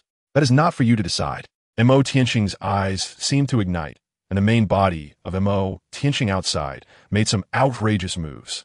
Naturally, Gu Yuna in the sea of consciousness felt it and instantly broke down, losing her mental defenses in an instant. You, Tianxing suddenly appeared in front of Gu Yuna, and a mysterious order chain extended from the contract, serving as a bridge that connected Tianxing and Gu Yuna, forcibly binding the contract. Even though he knew the probability of success was not high, he had no other choice. The other party would never willingly form a contract with him, and while he could still suppress her, the more aggressive he was, the better. The contract runes gradually lit up, and when Gu Yuna regained consciousness, she was filled with rage. Emperor Tian, if you don't make a move now, when will you? As Tianxing's back erupted with surging dark energy, it coalesced in the void into a cold, stern man draped in a black robe, with long black horns on his head. His golden dragon eyes shone brilliantly. It was indeed the golden-eyed Black Dragon King, Tian. He had entered alongside Tianxing's soul. Qian's claws transformed into dragon-like appendages, radiating a terrifying aura of black power, showcasing one of his ultimate skills, the Dragon God Claw. It lunged directly towards Tianxing's head. With 700,000 years of cultivation, the golden-eyed Black Dragon King launched a full-force attack, aiming to catch Tianxing off guard. "I've been waiting for you." Tianxing's eyes were fierce and sharp, and he swiftly struck with a palm. With such an ancient monster attached to the golden-eyed Black Dragon King martial soul, how could he not have a hint of vigilance? Tianxing's palm was like jade, striking out with a single blow, directly colliding with Emperor Tian's Dragon God Claw. When the two clashed, a terrifying energy field erupted, painting the entire sea of consciousness world in shades of black and green, and Emperor Tian was directly blasted away. Tianxing sneered coldly. In the face of the current god-level power system, what is Emperor Tian? At the same time, he had been continuously locking and suppressing Guiyuna. Now that the contract was nearing its end, you should just accept your fate. Tianxing suddenly realized that Guiyuna was looking at him with a cold smile. He felt a sudden tightness in his heart, sensing that something was off, but the other party did not struggle anymore. It was then that he noticed that the master-servant contract between them had been unknowingly reversed and altered. In other words, once the contract was established, he would be the one being restrained by her. Guiyuna looked at Tianxing coldly. As a deity who controls elements and order, it was not difficult for her to alter the master-servant contract. Chapter 80, The Upper Hand in Psychological Warfare, revised. Tianxing looked at the master-servant contract that had been modified and was about to be finalized, and he directly tore it up and threw it away. Guiyuna watched the contract turn to ashes and realized that the other party was not so easy to control. Tianxing, realizing that this method was ineffective, decided to resort to brute force until the opponent submitted. His aggressive attacks split the void, and even Guiyuna could not fully withstand them. At this moment, she was heavily injured, and her soul had suffered severe damage in the divine realm, which had yet to recover. The moment she could not quickly resolve the battle, it was destined for her to fall into a disadvantage. As Guiyuna was retreating step by step, the dark power behind Tianxing surged uncontrollably, rapidly condensing into a massive golden-eyed Black Dragon King, its eyes flashing with fierce light. That was the beast god Emperor Tian, who had entered the world of consciousness alongside Tianxing's martial soul. Tianxing's cold glance revealed the sword of living beings in his palm, and with a swift slash, the emerald-green sword light pierced through the void. Tian, horrified, unleashed the Dragon God Claw in an attempt to resist. The emerald-green sword light swept by, directly severing his right arm that was executing the Dragon God Claw, which quickly dissipated into soul power. Tian hurriedly supported his right arm and retreated to create distance, staring at Tianxing with a face full of shock. Tianxing held the sword of living beings, coldly overlooking him. Tian, who resided in his martial soul, how could he not be vigilant? Or rather, he had been waiting for a long time. Tian, who was originally catching his breath, suddenly saw three swirling green sword energies, like windmills, attacking him directly, sealing off the space around him. They aimed to cut him down.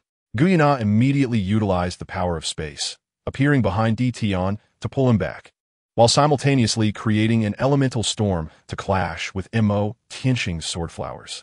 Unfortunately, her actions were still a beat too slow. The three interwoven green sword energies cut a deep wound at Tian's waist, exposing bone and causing blood to pour out. Guiyuna, carrying the heavily injured Tian, retreated repeatedly. At this moment, Tian's face was pale. How could the disparity in power between them be so great? Tianxing no longer wasted words and charged forward again, clearly intending to slay both of them together. The battle between the two sides reignited, and even though Emperor Tian was a demigod, he couldn't help in this fight. In the realm of consciousness, Guiyuna was being pushed back step by step, while Tianxing hovered above like a deity. He knew that his advantage was only temporary, merely because Guiyuna was severely injured and not at her best. If it came down to a life-and-death struggle, Guiyuna definitely had the ability to trade blows with him at her limit. His previous claims of wanting the other party to submit were just psychological warfare. His true goal was to confront the abyss through cooperation. By raising the stakes to a level the other party couldn't accept from the start, he could achieve his expected goals when both parties retreated during negotiations, which is known as the broken window theory. If you want to continue fighting, I will accompany you to the end, even if it means burning my soul. we'll just end up in a mutually destructive situation, him.Qian said coldly while hovering in the high sky of the consciousness realm, holding the sword of living beings. Below, Xue'er gritted her teeth, her fists cracking, with flames of anger burning in her eyes. However, her current state indeed did not allow her to continue fighting unless she was truly willing to perish together. What do you mean? Xue'er stared coldly at him. If we keep fighting like this, it will only lead to mutual destruction.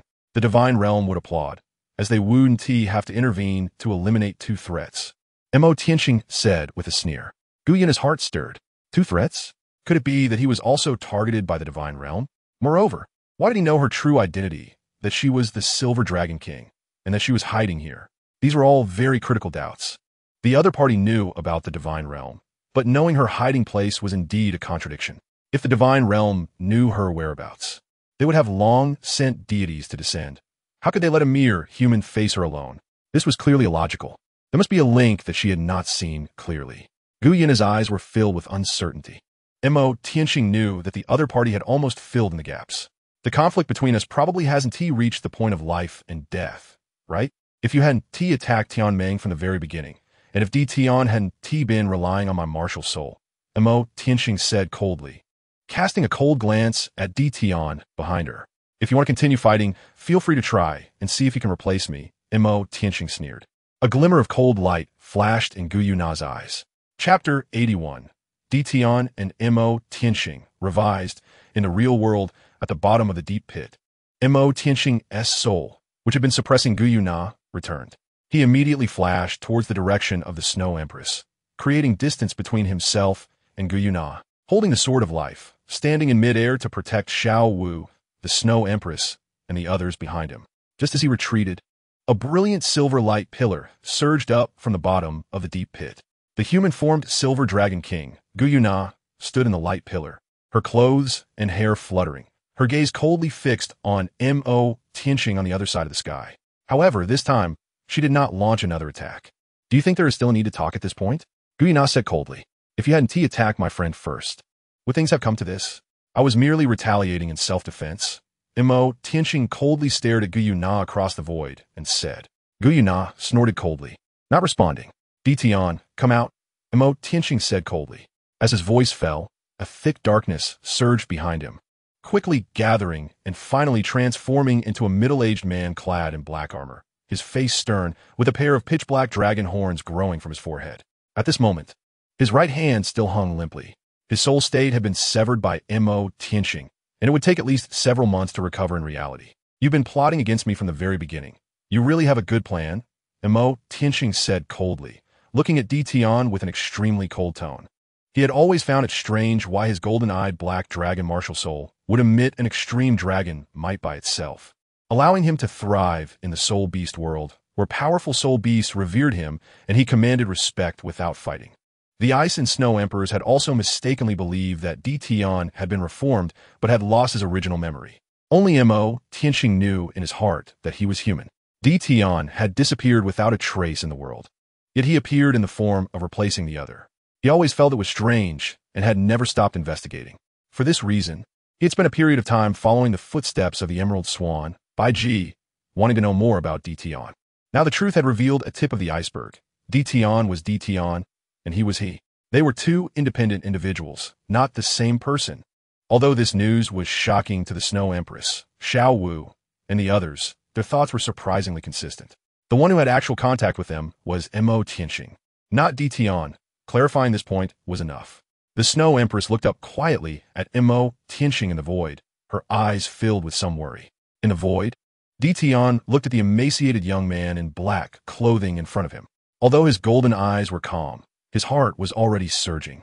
200,000 years ago, he was supposed to embark on the path to godhood in the Star Dou forest, but at a critical moment, he was interfered with by the divine realm, leading to his failure and death. He never expected that deep within the Star Dou forest lay a supreme existence who used special means to preserve his soul consciousness. That person was the Silver Dragon King, who had hidden deep in the Star Dou forest after escaping from the divine realm.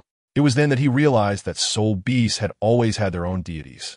From a Silver Dragon King, he learned that the dragon god of the divine realm had been plotted against by the God King and ultimately committed suicide. with his body splitting to give rise to the Golden Dragon King and the Silver Dragon King. She had escaped back to Douluo Continent during the chaos in the Divine Realm and had hidden deep in the Star Dou forest, also taking action to save herself. Since then, he had served the Silver Dragon King as his master. The Silver Dragon King told him that one day she would lead the Soul Beast tribe to counterattack the Divine Realm and reclaim the glory belonging to the Dragon God. At that time, he had secretly resolved that he would follow his master to the Divine Realm and restore the glory of the dragon race. Since then, he had fallen into a long slumber. The reason for his early awakening was mainly due to sensing the presence of a kin in the Star Dou forest. When he followed the aura to the Star Lake, he discovered it was a human boy who had intruded into the Star Dou forest, and that boy possessed the golden-eyed black dragon martial soul. He immediately thought of the path of soul beasts being reformed, intending to fuse with the boy's martial soul in a soul state. Thus, he fell into slumber again, planning to seize control of the boy's body when he grew up. However, he never expected that the boy's rise would be so astonishing.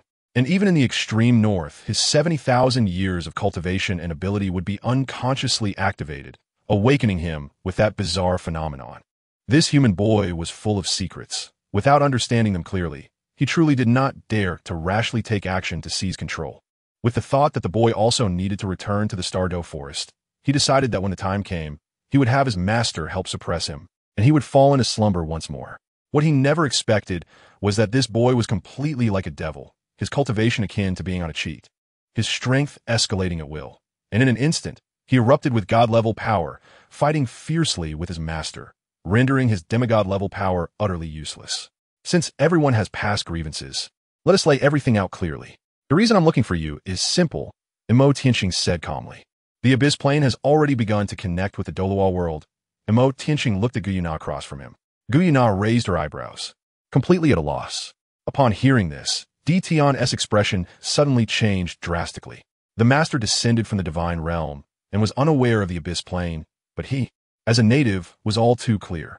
300,000 years ago, that ultimate catastrophe came from an invasion from another plane. A level 1 god from the Abyss Plane, commanding several deities, intended to invade the Douluo world. The power system of the Douluo world alone was insufficient to resist it. At that time, the Divine Realm would most likely send enforcers to the Douluo world, which was something neither of us wanted to see, him.Qian said calmly. Upon hearing this, Guyuna's face turned frosty, and she turned to make eye contact with Tian, her gaze filled with a hint of inquiry. Tian nodded slightly with difficulty. After receiving Tian's confirmation, Guyuna's expression gradually became serious. That plane had a level 1 deity.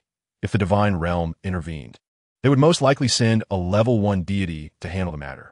If she and T suffered severe injuries, relying on her power that surpassed a level 1 deity, she would naturally have no fear. But right now, her power was barely at the god level, and she couldn't even defeat this madman in front of her. If she were to face a level 1 deity from the Divine Realm now, the outcome was predictable. What do you want? Guyuna coldly looked at him, her eyes filled with frost. The power system the other party was using was clearly of the life rule type, and knowing of her existence. He was most likely also a visitor from the Divine Realm, or rather, a representative of a deity on the human plane. But the meaning behind his earlier words was clear. Neither of us wants to see the Divine Realm descend. I have old grievances with the Divine Realm. This matter has nothing to do with you. him.Qian has started fabricating things that are completely untrue. The main issue is that even if he honestly confesses and claims that he has nothing to do with the Divine Realm and that he won't leak any secrets, Guyuna still wouldn't believe him. Instead, it only provokes a desire in her to kill him, to silence him. Even if he tells the truth, the other party wouldn't believe him. So it's better to say something she might be more willing to believe and accept, that there are old grievances with the Divine Realm. He throws out this key information, and the rest she has to fill in with her own imagination. A flicker of emotion passes through Guyuna's eyes. It's unclear what she's thinking. With the invasion from another dimension, those who claim to be just from the Divine Realm will likely send first-level divine enforcers to this world. And at that time, she will be at risk of exposing her identity. Why should I believe you? Guyuna questions. Who knows if what he says about having grievances with the Divine Realm is true or just a temporary measure to stall her? him.Qian coldly glanced at the other party. Whether you believe it or not is of no concern to me. This statement directly silenced Guyuna, who originally wanted to hear how the other party would explain, but their attitude was even more aggressive than hers. Sigh. who let her be in a weak position now. Even if the other party really had connections to the divine realm, they could still escape with people. She wanted to stop them, but felt powerless. What do you plan to do? Guyuna asked, her tone softening somewhat. To cut off the passage between the Abyss Dimension and the Douluo world in advance. To prevent their invasion before the divine realm notices, him.Qian calmly replied. He didn't want the Douluo world to become a battlefield for the two major dimensions. Although he was not a savior, he also could not allow the safety of the world to be neglected. Chapter 82. I give you two choices, revised. I come here with no ill intentions, just want to cooperate with you. Who would have thought that as soon as you woke up, you would want to harm my friends and hurt my loved one? him.Qian said coldly, without any politeness. Guyuna lowered her head, remaining silent. him.Qian's eyes quietly gazed at her, not speaking again. Both sides fell into a dead silence, with only the fierce wind howling across the vast expanse of heaven and earth. Where is the location where the abyssal plane connects with this world? And how can I be sure you're not just fooling me? Guyuna said calmly, looking coldly at him.Qian. This situation was the most unfavorable for her. If what the other party said about the abyssal plane invasion was true, then her current condition was indeed very dire. She had been in a state of recovery from serious injuries, initially thinking it was prey coming to her door, only to encounter a tough opponent. During the earlier battle, her old wounds had not healed and new injuries were added, making the current situation very tricky. Now, facing the current predicament, it seemed that she could only cooperate and compromise. Felt a sense of relief upon hearing her words. He was genuinely worried that Guyuna would stubbornly continue to resist him, but it seemed that there was still hope for cooperation. It's simple to confirm. Just follow us to investigate together, said. However, Guyuna fell silent again. She was currently in a weakened state, and it didn't seem like a normal person's decision to leave with them. For your injury, I happen to have a celestial herb here that might provide you with some help, said as he took a vibrant, fiery red celestial herb from his small world and tossed it to Guyuna. Guyuna looked at the mysterious herb flying towards her and immediately raised her hand to channel her wind power to catch it, suspending it in her palm. It was a completely red celestial herb, filled with a rich fire elemental aura, trembling and soft, composed of red leaves, with the top of the leaves resembling a rooster's comb and the leaf veins being crimson golden. This was the phoenix coxcomb herb that had planted in his small world. The phoenix coxcomb herb has strong restorative properties for vitality and is infused with a rich fire element, making it especially suitable for fire-type martial souls.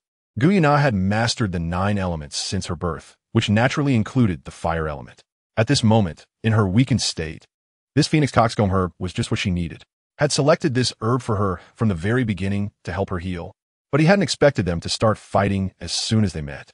Guyuna could feel the immense and pure fire elemental energy contained within the herb in her hand. It was indeed very useful for her at that moment. him.Qian looked at the temporarily resolved matters concerning Guyuna before turning his gaze toward Tian. Although I don't know how you merged with my first martial soul, you now have 2 paths to choose from, him.Qian said coldly, looking at Tian. First, become my soul spirit. I will ensure that you have complete self-awareness, and our lives will be intertwined, sharing life and death. When I return to the divine position, you will naturally be able to break free from the soul spirit state and become an independent level 3 deity. Second, sever an arm and separate yourself from my martial soul. him.Qian's voice was calm, but he raised his head and fixed his gaze on Tian. He had already been polite enough considering Guyuna's face. Otherwise, merely the act of betrayal would not have been as simple as severing an arm. A super fierce beast with its own consciousness for 700,000 years posed a tremendous threat if left by his side. He couldn't predict when it might cause trouble. It should be noted that his current divine-level power was only temporary. Once his power waned, he would be unable to suppress Tian, who had 700,000 years of cultivation, and it would definitely be more harmful than beneficial. If Tian was willing to become his soul spirit and integrate with the host, he could naturally feel at ease. If Tian was unwilling, even if it meant severing the golden-eyed Black Dragon King martial soul, he would still have to isolate the potentially rebellious Tian from himself. This was his bottom line, and he had not made overly excessive demands out of consideration for Guyuna. Upon hearing the 2 paths pointed out by him.Qian, a cold light flashed in Tian's eyes. He immediately raised his left hand and brought it down onto his dangling right arm, directly tearing it off, blood gushing out. This scene stunned him.Qian and the others. How ruthless! Was this the man who once stirred the soul beast world and was known as the beast god among all soul beasts? Even the Ice Emperor frowned at this scene. A person who could be so ruthless to himself would only be more terrifying in dealing with enemies.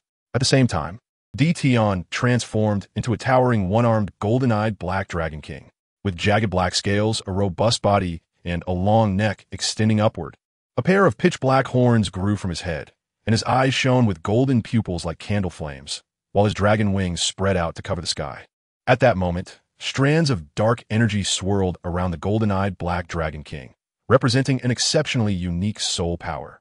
Those soul substances reassembled in the void, ultimately transforming into a translucent, intermittent human form of Qian, his face cold and expressionless, with his right arm empty. Guiyuna immediately split off a portion of her original power to stabilize his soul state. Tianxing quietly watched this scene, looking at the strong Qian, feeling nothing but regret inside. In fact, he still hoped that Qian would choose the first path. As a soul spirit with 700,000 years of cultivation, Qian could significantly enhance his overall strength and eliminate the concerns about his existence. Unfortunately, Qian had always been proud. He had never yielded even in the face of human deities. Becoming someone else's soul spirit and placing hope on humans would mean he would no longer be himself. Before the Silver Dragon King appeared, he was the hope of all soul beasts. If even he, the leader of the soul beasts, bowed his head, there would be no hope left for their lineage. He was not only living for himself. Currently, his soul state was extremely weak, as his soul was already fused with Tianxing's martial soul. Forcibly separating it now would naturally cause great damage, leaving him in a feeble state. Qian's figure flickered, his vitality weak, and he flew straight back to Guiyuna's side. Guiyuna divided a portion of her source power to stabilize his soul state, enveloping Qian in silver source power that continuously nourished his frail soul. Qian slightly bowed to her, filled with guilt, when his master was in crisis. He hadn't been able to help at all, and instead needed his master to use her source power to save him once again. Guiyuna simply shook her head gently, signaling him not to feel guilty. In her heart, Qian, the beast god, had already done well. He just had bad luck to encounter a monster like Tianxing. Chapter 83. Reflection. Refined. Qian temporarily fell into a deep sleep, and Guiyuna agreed to cooperate, finally bringing things to a conclusion. The divine power within Tianxing quickly receded as the threat was eliminated. Guiyuna merely glanced at the changes in Tianxing's power, showing no surprise and having no intention to take action again. The other party harbored secrets. He was most likely a deity who had fallen from the divine position and was now undergoing recultivation. Generally, how could deities in the divine realm fall for no reason? This was probably also the source of his claim of having old grievances with the divine realm. For deities, even if they fall to a mortal body, regaining their former divine power within a short period is not a difficult task. It involves extreme sublimation, which requires a certain cost. As for whether he was previously a second-level deity or a first-level deity, she could not ascertain.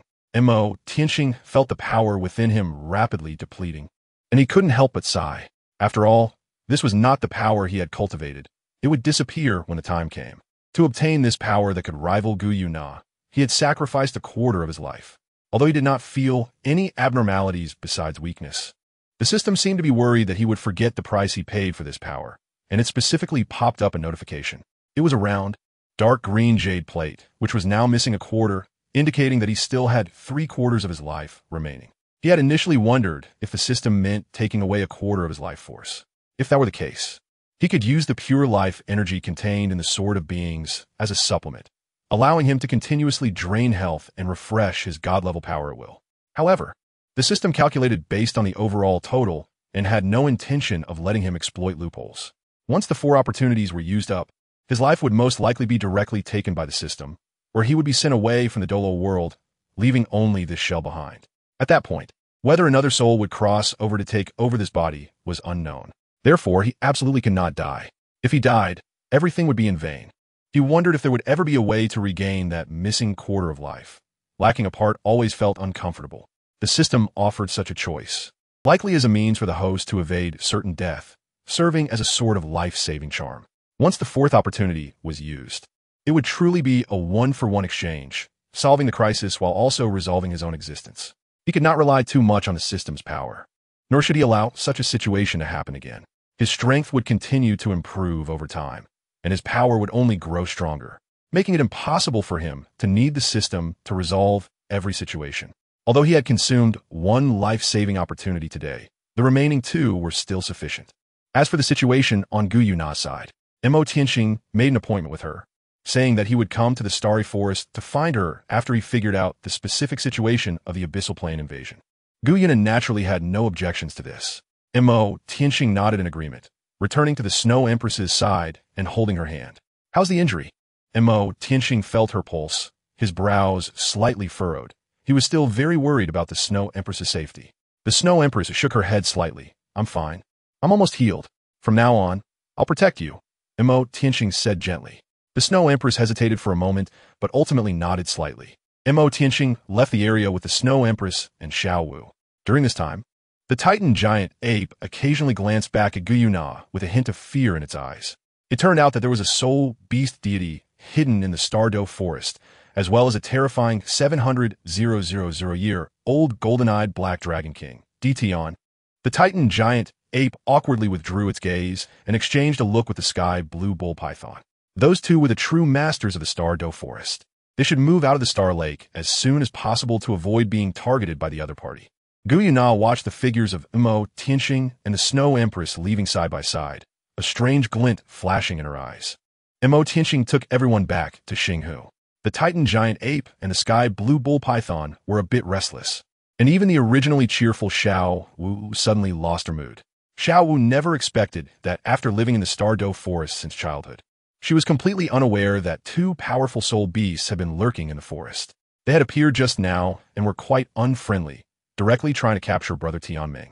If it weren't for her brother being there, even the Ice Emperor and Snow Emperor wouldn't have been able to stop that Silver Dragon King. Tianming was also wiping his sweat, feeling quite emotional. The Star Dou forest was too dangerous. This trip felt like walking through the gates of hell. If it weren't for Lao Da's intervention, he would have long been a meal for someone else. As for him.Qian, he also breathed a sigh of relief. The pressure from that female Tyrannosaurus was too strong. It was almost suffocating.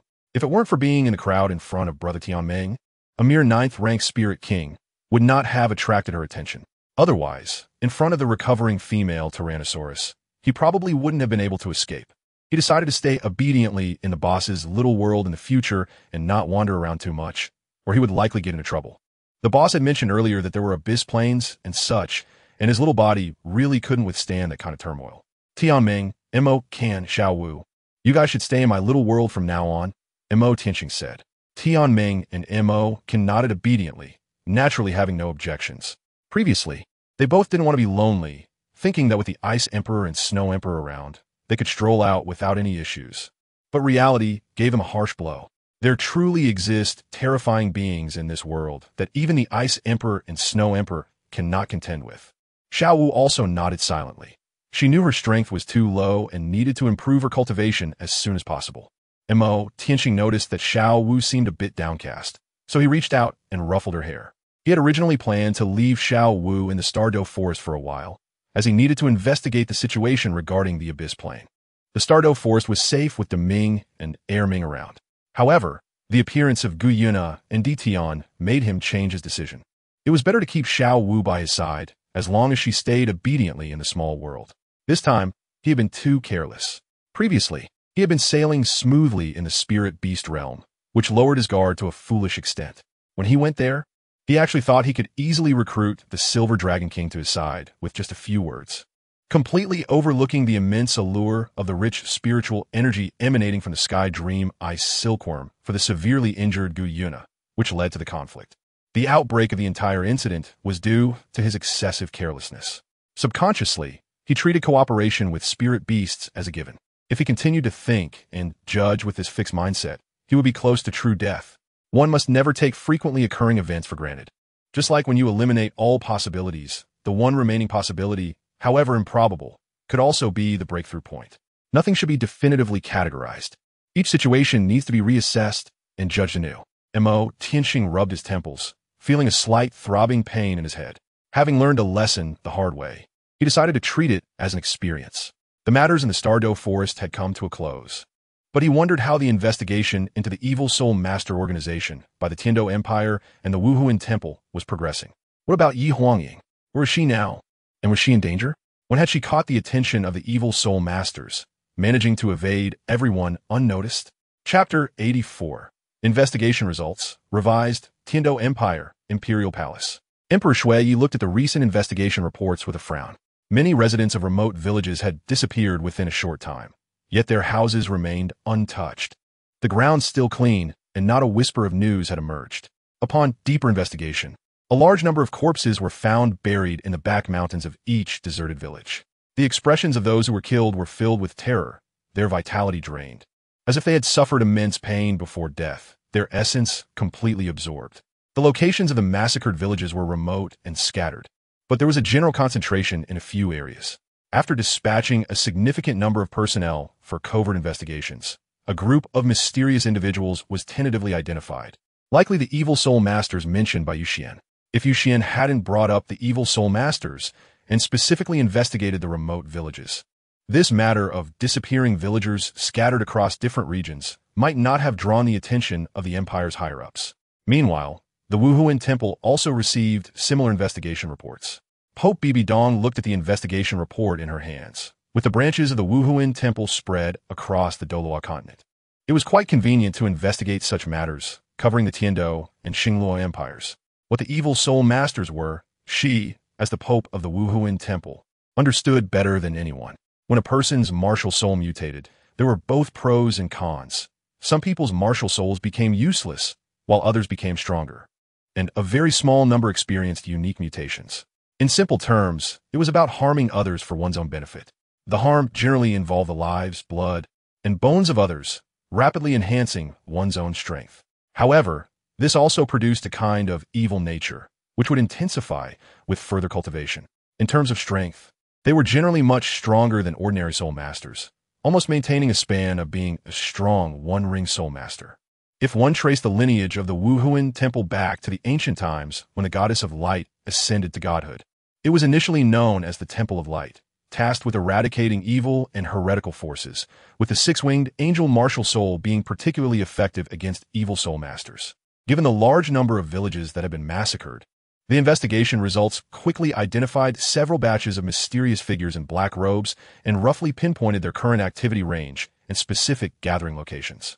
This batch of evil soul masters was high in number and precision, displaying strong organizational skills, likely having escaped from the city of slaughter. A cold glint flashed in Bibi Dong's eyes. It seemed necessary to have a serious talk with the Lord of Slaughter in the city of slaughter. If he intended to meddle in the affairs of the continent, she wouldn't mind letting him know what divine punishment was. She immediately ordered someone to inform Renxue that she would handle this matter entirely, implying that she should not interfere. The main concern was that she had not yet grasped the levels of the escaped evil soul masters. If a titled Dou-level evil soul master appeared, the situation would become very tricky and require a professional team to address. At that moment, Renxue was also at the Wuhuan headquarters. When she received this news, she was somewhat surprised, her thoughts racing. She would handle entirely? Renxue could naturally discern the underlying meaning of her words. Was she worried about her acting rashly? Concerned for her safety? A faint smile appeared on Renxue's face. Outside the Douluo Palace, she wore a flowing white dress, overlooking the entire Wuhuan city. The gentle breeze brushed through her golden hair, making her enchanting. She looked up towards the direction of the sunset forest, wondering how he was doing now. Suddenly, she seemed to recall something, took out the rare mushroom from the rose gold ring, held it in her palm, and gently sniffed its fragrant petals. Before her eyes, the familiar figure seemed to smile at her, and she smiled back. Tianxing was leading the Ice Emperor and Snow Emperor to the Spirit Hall City. As for Xiao Wu, Tianming, and him.Qian, they were sent to a small world for training. Training beside Tianming and the Ice Silkworm. Their cultivation was progressing quite rapidly. The reason was simple. The Spirit Hall and Douluo Hall were the highest sacred places on the Douluo Continent, and in the Douluo Hall, there was the 99th level limit Douluo Qian Daoliu presiding over it. Given their cultivation levels, it would be difficult for them not to be seen through. As for the Ice Emperor, Tianxing actually wanted her to stay in the small world as well. In terms of strength, he believed the Ice Emperor could match the limit Douluo evenly, and even have the upper hand in physical power. However, when it came to concealing her aura, the terrifying insight of the six-winged angel martial soul might be able to see through her soul beast's essence. But when Tianxing brought it up, the Ice Emperor refused to go in, saying, Do you think you're funny? To put it simply, I just don't want to be bothered by Tianxing and the Ice Silkworm. It's hard to finally get some peace, and you want me to go in there? The Ice Emperor's aura concealment ability was still quite good. The Snow Emperor interjected, to be honest, any soul beast that is cultivated for 400,000 years is not simple. The six-winged angel martial soul is a top-tier divine martial soul among human martial souls, and they are also emperors among pure-blooded clans in the soul beast realm. Since the Snow Emperor spoke up, him.Qian had nothing more to say and naturally accepted it.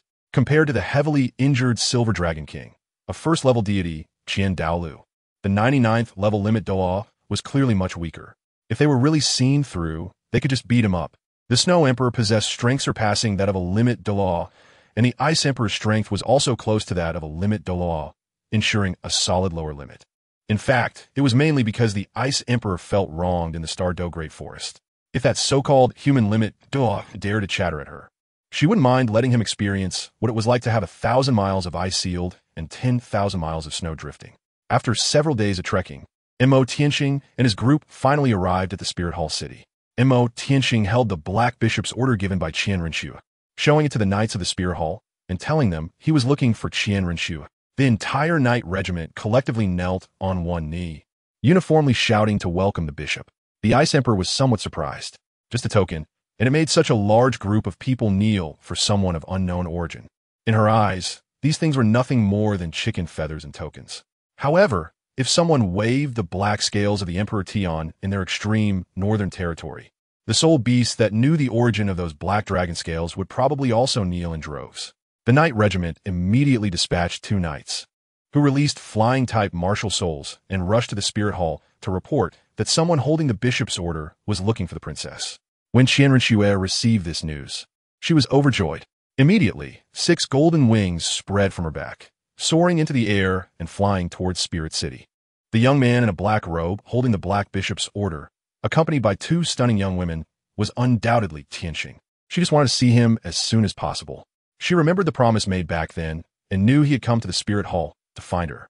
Chapter 85. The Lord of Slaughter and Bibi Dong, revised, in the city of Slaughter, the upper court.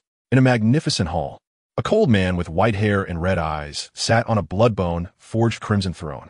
He was dressed in a blood-red robe, exuding a strong aura of killing intent, resembling a Xue'er in the world. A crisp knocking sound came from outside the door, and the silver-haired man in blood attire suddenly opened his blood-colored eyes, looking at the door. Guomin. As soon as his voice fell, a girl dressed in a black-maid outfit pushed the door open, followed by an extraordinarily beautiful woman wearing gorgeous clothing, a crown, and holding a crystal scepter. The man on the blood throne rested his cheek on one hand, raising his eyes to look at the elegant woman approaching. "You have come. It seems you guessed I would come." The noble woman holding the crystal scepter said coldly. The blood-clothed man slightly gestured, and the black maid voluntarily retreated, leaving only the 2 of them. "What brings the Pope here in person?" The Lord of Slaughter looked at the noble woman in front of him with great interest. This person was none other than the current Pope of the Spirit Hall, Bibi Dong. He sensed her presence the moment she arrived in the city of Slaughter. After all, there is a certain perception among the holders of the god of Slaughter domain. Bibi Dong, an absolute powerhouse who completed 100 battles in the past 20 years and was granted the title of God of Slaughter, was a distinguished guest in the city of Slaughter. She successfully traversed the Hell Road back in the day and obtained the god of Slaughter domain, allowing her to enter and exit the city of Slaughter freely. However, he was also somewhat puzzled. The city of Slaughter and the Spirit Hall had always kept to themselves. Now, the other party came aggressively to the city of Slaughter looking for him. Could it be that the kid from the Spirit Hall was killed in the city of Slaughter, and she specifically came to seek an explanation? However, the city of Slaughter was still his territory. Anyone who dared to enter must be prepared for death. Did this Pope think she could play around? "I believe you already know why I am here," Bibi Dong said coldly.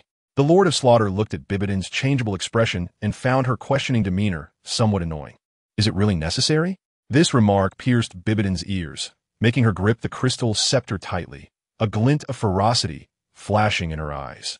The Lord of Slaughter has become increasingly audacious, daring to reach into the outside world. Does he truly treat the contract signed back then as a joke? Or does he think the Spirit Hall he governs is incapable? Are they all released by your tacit approval? Bibi Dong said coldly, daring to openly unleash the bloodthirsty maniacs of the city of Slaughter into the outside world to kill indiscriminately, This has already crossed the line. The Lord of Slaughter frowned slightly, feeling that something was amiss, sensing that there was something wrong. However, the combatants in the killing arena were indeed arranged by him.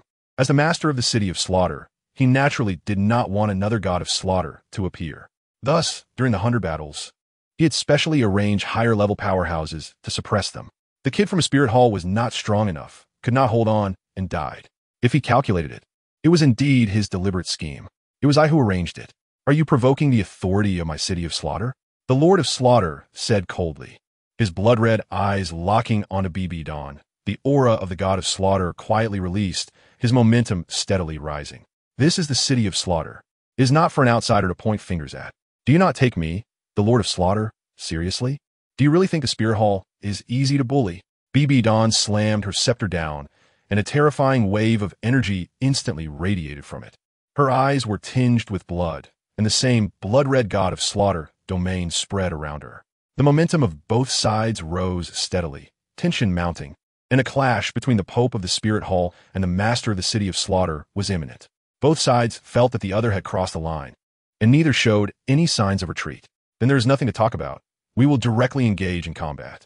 Since you refuse to recall them, do not blame me for being ruthless. Anyone who crosses the line will be killed without mercy. Bibi Dong's voice was cold as ice, like a pronouncement of judgment. The Lord of Slaughter felt increasingly uneasy. Are those who kill your Spirit Hall's people in the City of Slaughter also considered crossing the line? Recall? Recall what? Wait a minute. The Lord of Slaughter frowned, sensing that something was off. Is there a misunderstanding here? Besides your City of Slaughter, where else could such organized and disciplined evil soul masters appear?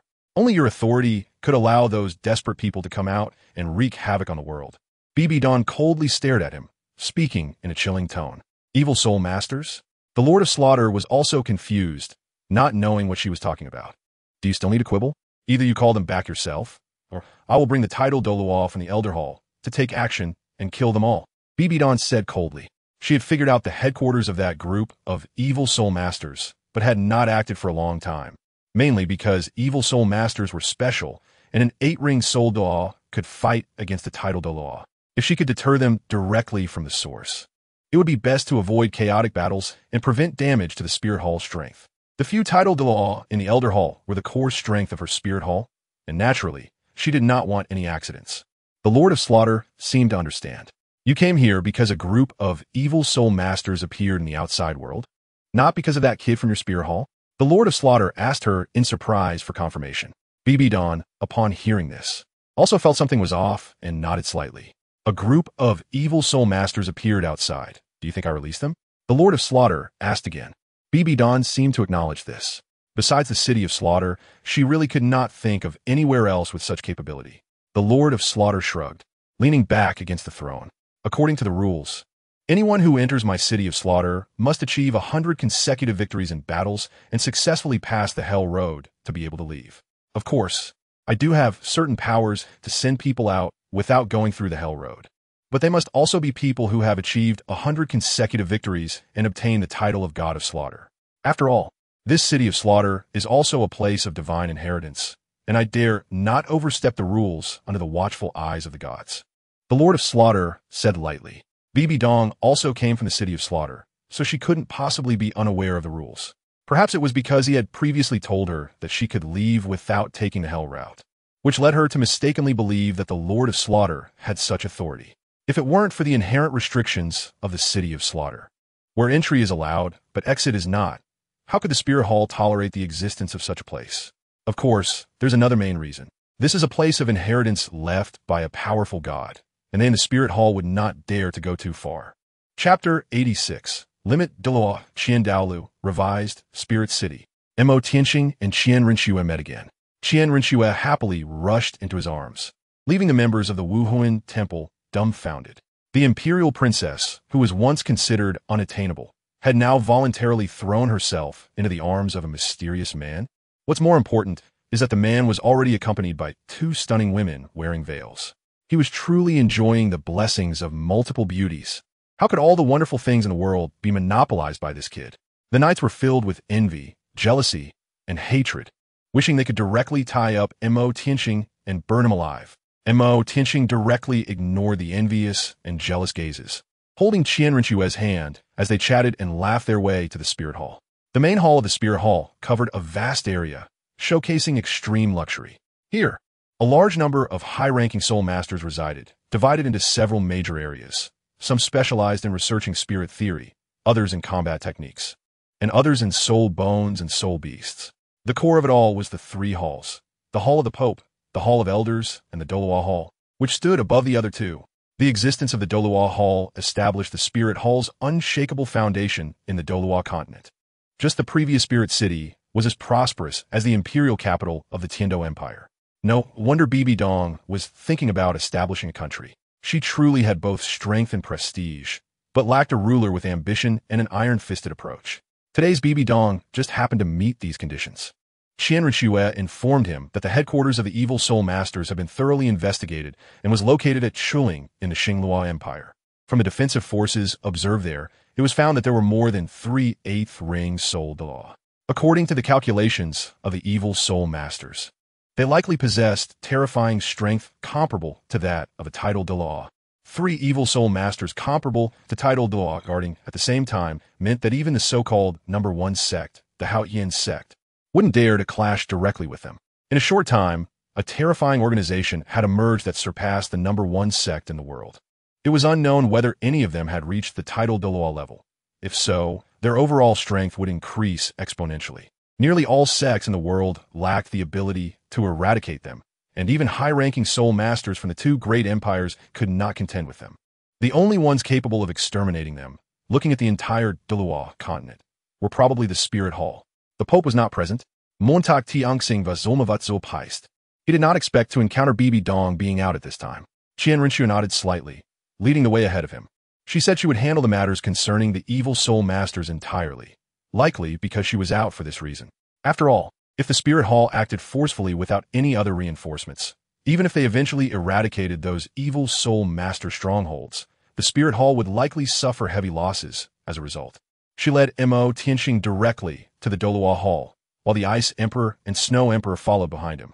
On the way, they encountered Daoliu and Daoliu, who curiously looked at him.Qian. Their gazes attracted by the Ice Emperor and Snow Emperor behind him, showing some wariness. It was not that they saw through their true nature, but earlier in the Tianxing imperial capital, it had been reported that the mysterious woman in green had easily sent the master of the Blue Lightning Tyrant Dragon clan, Xue'er, flying with a single palm strike. It was known that Xue'er was a level 96 powerful attack-type titled Daoliu, and if she could easily repel him, her soul power was likely at level 97 or even 98. From the intelligence reports, the opponent still possessed a terrifying strength with a top-tier spirit like Extreme Ice. As for the woman in white, her strength was at least comparable to that, if not even stronger. The Spirit Hall had long conducted investigations into the identities of the two, only to find a blank slate. They seemed to have descended from the heavens, appearing out of nowhere without leaving any trace. Now, these 2 mysterious women appeared alongside Tianxing in the Spirit Hall, and it was no wonder they were wary. However, upon learning that they were going to the Douluo Hall to find the grand offering, Daoliu, the 2 exchanged glances, both able to see surprise in each other's eyes, and no longer inquiring further. Although they were not fond of interacting with the grand offering, they were very confident in his absolute strength, which was nearly invincible in the world. Renxue led Tianxing around the Hall of the Pope, taking the side mountain path to the Douluo Hall at the summit. Tianxing looked at the Douluo Palace carved out of the mountain rock, feeling quite shocked. The moment he stepped into the Douluo Palace, he was immediately enveloped by a powerful spiritual force. At the same time, Xue'er and Bing also sensed the strong aura within the hall, as well as the 6-winged angel statue in the center of the hall, which contained a hint of an ancient deity's presence. "Grandpa, I brought Tianxing with me." Renxue excitedly led Tianxing deeper into the palace. At the end of the hall, beneath the 6-winged angel statue, stood an old man dressed in a white robe embroidered with golden patterns, with long white hair and beard, a kind face, and a spirited demeanor, wearing a benevolent smile. He was none other than the grand offering of the Douluo Palace, the pinnacle of human combat power. The limit Daoliu, who had reached the 99th level of soul power. "Xue'er has arrived." Daoliu smiled peacefully upon seeing Renxue and the others. His gaze fell on the 3 outsiders. The young man in the black robe, whom his granddaughter was holding, was obviously the Tianxing she talked about all day.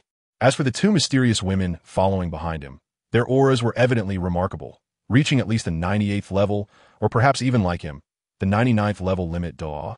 Moreover, both of them were following the path of extreme ice. In this world, any human who could reach this level had to spend a significant amount of time toiling away to attain such heights. Not only had they managed to cultivate to this extent, but they also maintained a youthful appearance. This reminded him of the high priest of Sea God Island, who retained eternal youth. These two women were most likely divine envoys, perhaps inheritors of an unseen frost deity. Interesting. Daoliu looked at the two of them, just smiling slightly without showing any malice. Although they had the advantage in numbers, this place was not just the Douluo Palace. It was also a place of inheritance from the angel deities. Inside the Douluo Palace, he had absolute control and naturally did not fear outsiders. Tianxing, this is my grandpa whom I told you about. Renxue brought him.Qian before Daoliu, her face adorned with a serene smile. Hello, senior. Him.Qian slightly bowed to Daoliu upon seeing him. Daoliu looked at him and nodded with satisfaction. At such a young age, to have such achievements indeed. Talents emerge in every generation, each leading the way for hundreds of years. The future world belongs to you young people. Chapter 87. Daoliu's Test. Revise. While praising him.Qian, Daoliu gently patted his shoulder, releasing a wave of soul power from his shoulder. Him.Qian suddenly felt a wave of pressure descend upon him. Do these old men all enjoy playing this game? He felt somewhat speechless in his heart. Why did the older generation always like to test others? The pressure released by Daoliu was not strong, roughly within the range that a sole emperor of the sixth ring could bear. The force was quite gentle, more of a test to gauge the limits of his endurance. Him.Qian turned a blind eye to this. Renxue could naturally see that her grandfather was testing Tianxing. She had initially praised Tianxing a bit too much, which made her grandfather curious about his potential, so it was inevitable that he would want to test him upon meeting. However, she believed that her grandfather knew his limits and wouldn't deliberately make things difficult for him. Daoliu discovered that the soul power pressure he released had no effect on him.Qian at all. It should be known that the pressure he just released was enough to make even a six-ring soul emperor struggle.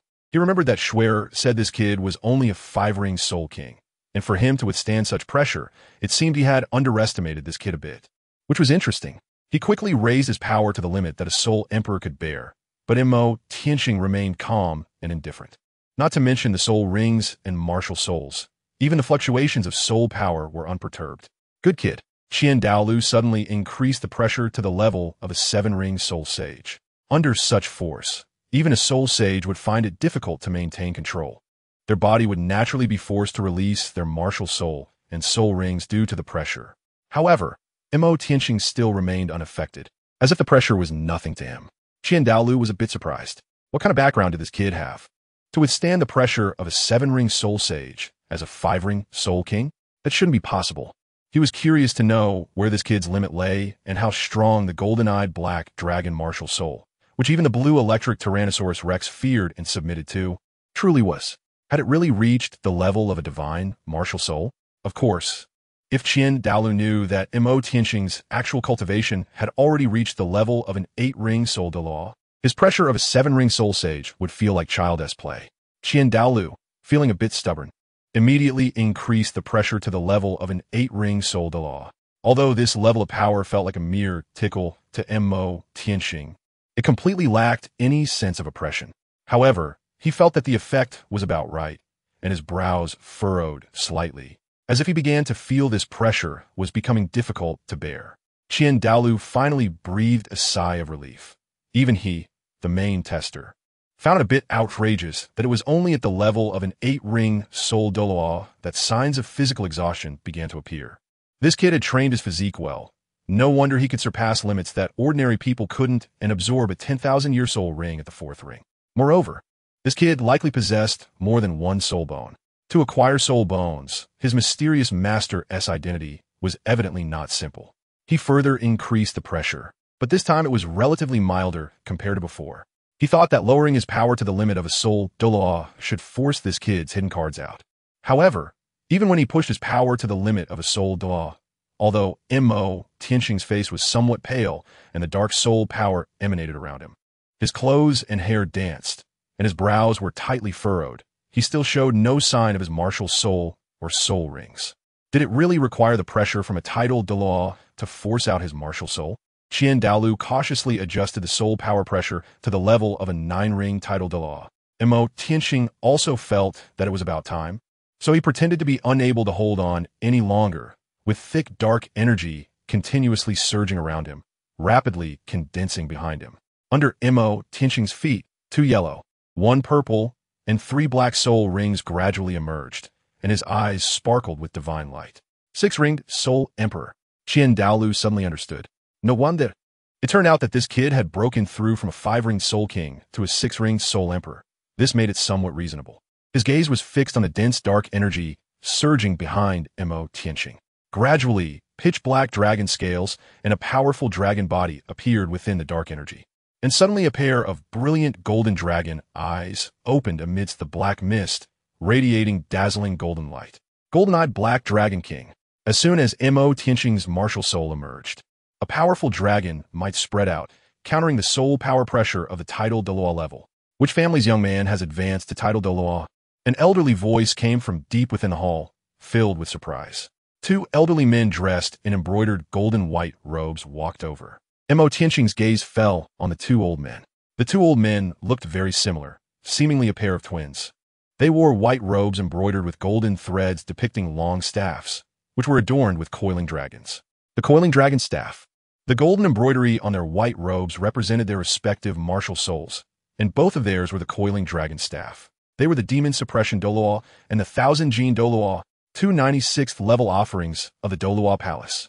Tianxing immediately recognized the identities of the 2 worshippers.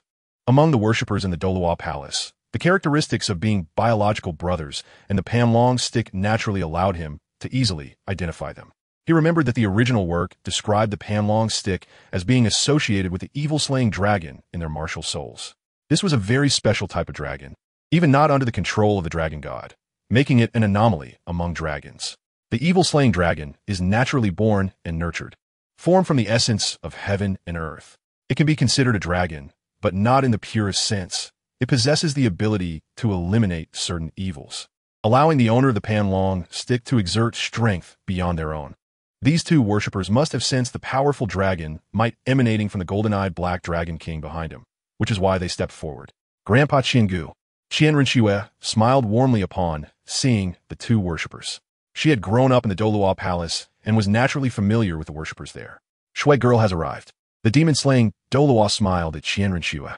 The gaze of the Qianjun Daoliu fell on the golden-eyed Black Dragon King martial soul behind Tianxing, and he was quite wary of the evil-slaying dragon attached to the Panlong stick. The demon-slaying Daoliu also sensed this and turned his gaze to Tianxing. 6-ring Soul Emperor? This surprised him. He had originally thought it was some dragon martial soul user who had broken through to title Daoliu, but unexpectedly, the one who stirred the evil-slaying dragon in their martial souls was this kid. The Black Dragon martial soul behind him was unusual. Is he the kid that Xue'er mentioned? Both the demon-slaying Daoliu and Qianjun Daoliu walked toward Tianxing, their eyes flickering with surprise. At the same time, the 2 worshippers also noticed the Ice Emperor and Snow Emperor beside Tianxing, somewhat surprised by their unparalleled beauty. However, they were both seasoned beings and vaguely sensed a threat from the Ice Emperor and Snow Emperor. Clearly, these 2 women were not simple. They were likely 2 extraordinary powerhouses, and their cultivation should be above theirs. Chapter 88. The Land of Divine Inheritance. Revised. Have you ever had a master? Are you interested in taking us as your masters? The demon-slaying Daoliu looked at Tianxing with a friendly smile. This kid was already a 6-ring Soul Emperor at such a young age and possessed a special Black Dragon martial soul, so his potential was undoubtedly immense, and he was eager to take him as a disciple. Their martial souls and the dragon race could relate in some way, allowing them to provide some cultivation guidance. I already have a teacher, Tianxing replied coldly. Daoliu smiled and stroked his beard as he looked at the 2 brothers, slowly retracting the pressure enveloping Tianxing, and patted him on the shoulder a few times. Truly a formidable younger generation, achieving such a level at such a young age. Your future achievements may very well surpass mine. The demon-slaying Daoliu and Qianjun Daoliu were somewhat shocked upon hearing this. This kid actually received such praise from the Grand Worshipper. even stating that he could potentially become an existence surpassing the Grand Worshipper at his level. The Grand Worshipper was a level 99 limit Douluo, surpassing level 99, ascending to godhood. Did this kid have the potential to become a god? Senior, you flatter me. When Renxue heard her grandfather praise him.Qian like this, she naturally felt exceptionally bright. Have you obtained the inheritance of a deity? Daoliu asked. Upon hearing this, the Ice Emperor and Snow Emperor's eyes brightened slightly. Inheritance of a deity? It seems this human knows quite a bit. The expressions of the demon slaying Douluo and Qian also became somewhat serious at this moment. Matters concerning deities were naturally of great importance. The Douluo Palace was one of the places of divine inheritance in this world and was even a primary level divine inheritance. Tianxing did not expect Daoliu to ask him this right off the bat. Wasn't this topic a bit too fast-paced? He indeed did not have a clear divine inheritance at the moment, but he held the heart of the sea god, which was the inheritance of the sea god. There was also the god of slaughter domain from the city of slaughter, which was the key to the inheritance of the Xue'er god. However, these pieces of information were naturally not something he could easily reveal. Tianxing shook his head gently. I do know of a place, the land of divine inheritance. You might consider venturing there, Daoliu said. Grandpa Renxue frowned slightly, feeling a bit worried. The temptation of the land of divine inheritance is so great that even a titled Douluo cannot resist it. The dangers are self-evident. 9 times out of 10, one would die on the way. Naturally, she didn't want Tianxing to take this risk, at least not until he was ready to know about it. Tianxing was also somewhat surprised. He didn't expect Daoliu to be so kind as to point the way for him. It is known that for those titled Douluo from the outside world, clues to the location of the divine inheritance are extremely precious, representing a glimmer of opportunity and hope for becoming a god. Some titled Douluo have spent their entire lives searching for the divine inheritance without any leads. Please guide me. Senior, Tianxing said respectfully. In my youth, I once teamed up with companions to cross the sea and reached an island called Sea God Island, which holds a sea goddess inheritance. Daoliu recalled the glorious years of the past, and the scenes of Sea God Island were still vivid in his mind. Now, everything has changed, and he wondered how she was doing. Sea God inheritance, Sea God Island? The Ice Emperor and Snow Emperor exchanged glances, a hint of doubt flashing in their eyes. They suddenly recalled that 30,000 years ago, the deity who quelled the chaos in the abyssal plain was indeed the sea god. His divine inheritance location, far across the ocean? Hearing this, Renxue felt that the ocean was certainly dangerous. As a land soul master, Tianxing would be like a rootless floating weed in the ocean, truly facing unpredictable life and death. She looked at Tianxing with some concern, not wanting him to take such a risk. Tianxing nodded slightly, thanking the senior for the guidance. If you visit Sea God Island in the future, please send my regards to the high priest. Daoliu let out a long sigh, wondering if she's doing well now. Tianxing recalled the past about Daoliu upon hearing the words. It seemed that in the original work, Daoliu, Tianxing, and Poseidon knew each other in their youth. Both Daoliu and Tianxing had pursued Poseidon, who promised to marry whoever became a god first. At that time, Daoliu was already the representative of the god of light. Although he was granted divine power by the god of light, he was destined to never become a god in his lifetime. Tianxing, who was in his prime back then, did not have this burden, and it was clear that Poseidon chose him. He could sense Poseidon's underlying meaning and quietly withdrew, never stepping foot on Sea God Island again. Moreover, Tianxing also remembered that Daoliu had made a vow with Tianxing not to invade the gates of him.Qian sect.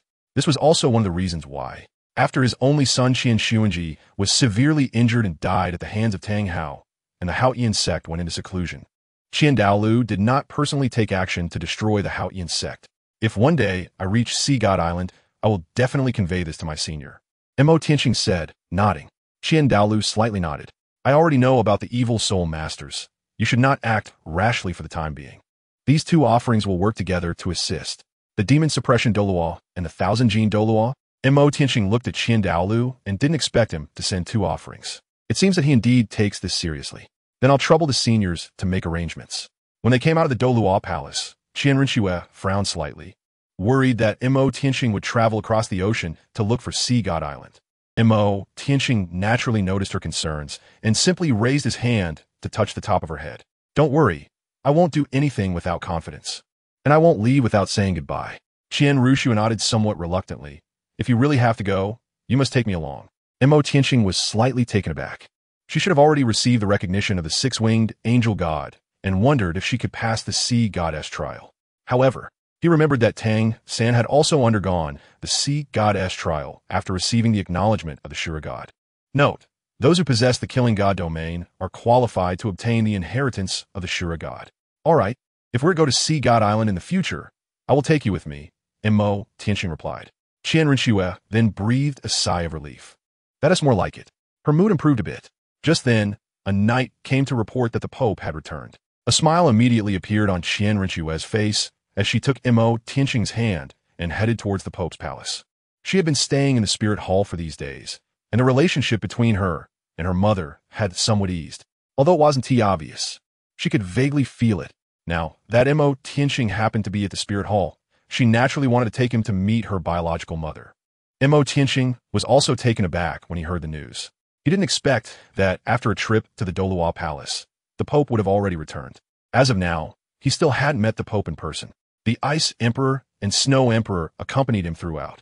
Who the Pope was and what she didn't matter to them. In the Pope's hall, Bibi Dong sat elegantly on the Pope's throne, holding a crystal scepter and contemplating the matters concerning evil soul masters. They didn't come from the Slaughter City. Where did they come from? At that moment, someone reported that the princess had brought Tianxing and the others to pay their respects. Bibi Dong nodded slightly. Soon after, the heavy doors of the Pope's hall were slowly pushed open, and 4 figures stepped inside. Bibi Dong looked up. Chapter 89. A secret letter from the Spirit Hall. Pope's Hall. Tianxing looked at Bibi Dong, who was sitting on the Pope's throne with her legs crossed. A hint of surprise flashed in his eyes. Bibi Dong was indeed stunningly beautiful. As the Pope, she possessed the fierce authority of a ruler, exuding both nobility and elegance while also embodying a woman's charm and tenderness. Her skin was fair and firm, making her appear to be in her late 20s. Bibi Dong raised her head to look at Tianxing. Was he the boy who auctioned the soul guide back then? She couldn't discern his specific cultivation level from his aura, indicating that he must be carrying something that concealed his soul power. Her gaze then shifted to the Ice Emperor and Snow Emperor, where she could vaguely sense a strong, icy breath. Bibi Dong had some knowledge of the Ice Emperor, who wore a green dress and had twin ponytails. In fact, when she had attacked Yuanjin in the imperial capital of the Tiando Empire, she had already attracted the attention of various major powers. They all speculated that she possessed at least level 97 soul power, making her a super Douluo with ultimate ice abilities. Even within the Spirit Hall, she was considered a transcendent existence of worship level.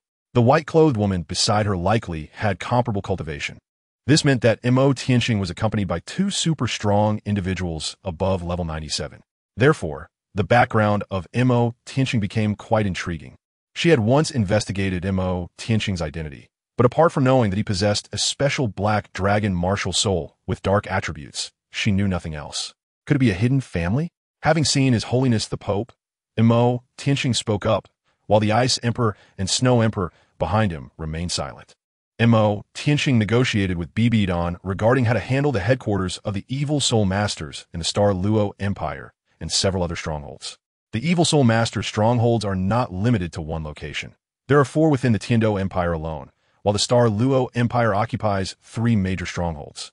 Among them, to the north of the Star Dou Empire, there's a mountain range called Qiwu Ridge, which gathers a large number of elite Evil Soul Masters. The number of strong individuals among them is several times that of other strongholds, and powerful Evil Soul Masters guard the area around the mountain, suspected to be their headquarters.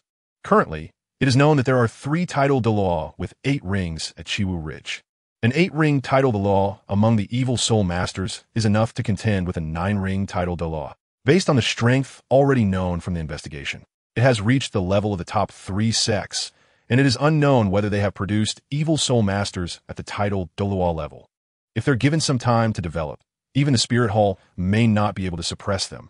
Tianxing and Bibi Dong share the same thoughts, conveying this message to the major forces of the 2 empires, planning to unite these forces and take action at the same time to eliminate the 7 major Evil Soul Master strongholds on the Douluo Continent.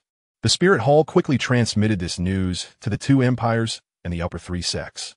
Emperor Xue'er received a secret letter from Tianxing sent by the Spirit Hall, which detailed the 4 major strongholds of the Evil Soul Masters in the Heaven Dou Empire and proposed a solution. The letter mentioned a plan for the royal family of the Heaven Dou Empire, the Seven Treasure Glazed Tile School, the Blue Lightning Tyrant Dragon Clan, and the Spirit Halls branch to simultaneously launch a devastating strike against the evil Soul Master strongholds, with the hope of eliminating them in one go and preventing future troubles. At the end of the letter, he sent his regards to Xue'er, emphasizing that she should not participate in this operation and that he would handle the matter concerning Yi Huangying.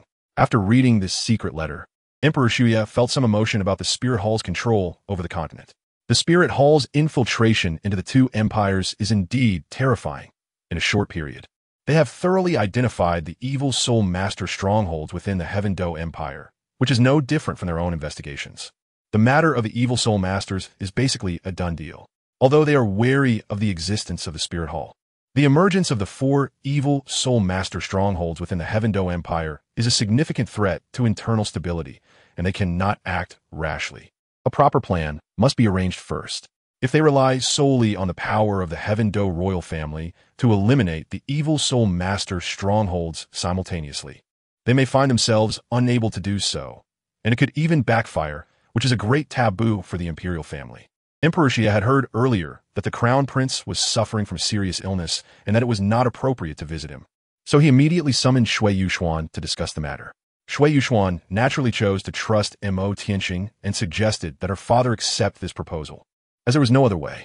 Xue'er also knew that the evil Soul Masters were just a precursor, and the real disaster came from the power of the Abyss Plane behind these evil Soul Masters.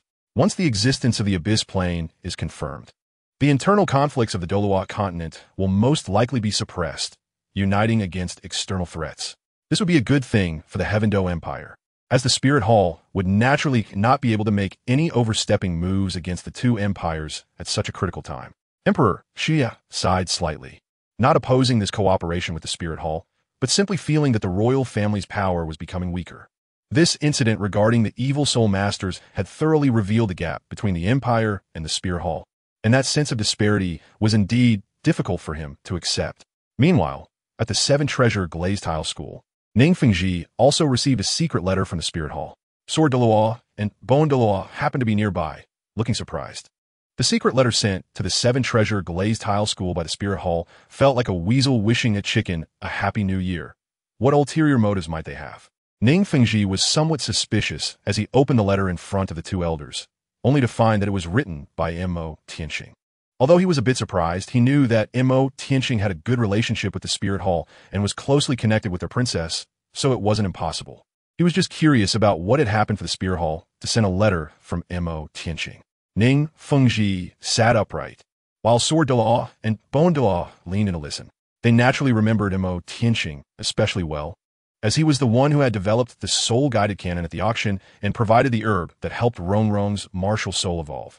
And he had a good relationship with Douluo, also accompanied by 2 powerful, mysterious women.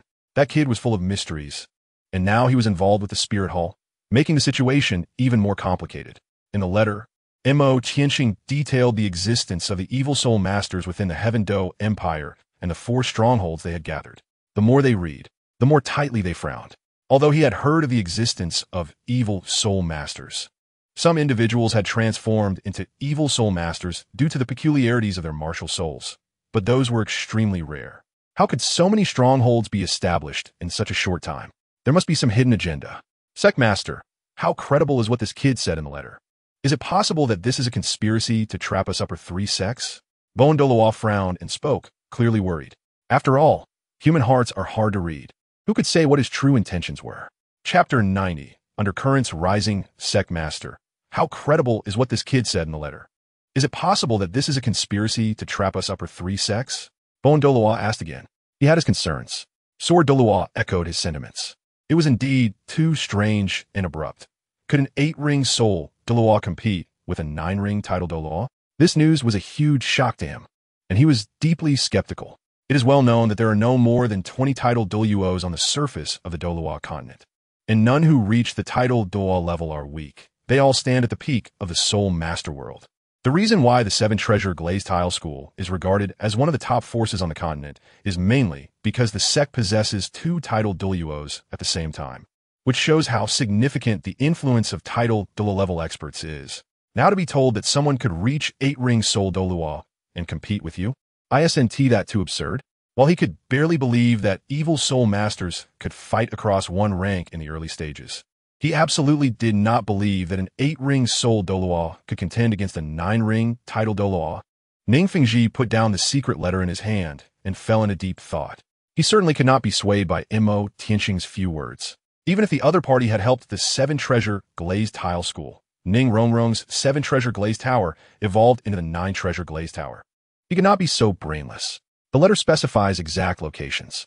We can send someone to investigate, and we'll know whether it's true or not. There's no need to rush to a decision, Ningfengji said. Sword Douluo and Bone Douluo nodded slightly. Indeed, there was no other way. Regardless of whether this matter is true or false, or even a conspiracy of the Spirit Hall, it is not a good thing. The 7-treasure glazed tile school has now been caught up in it.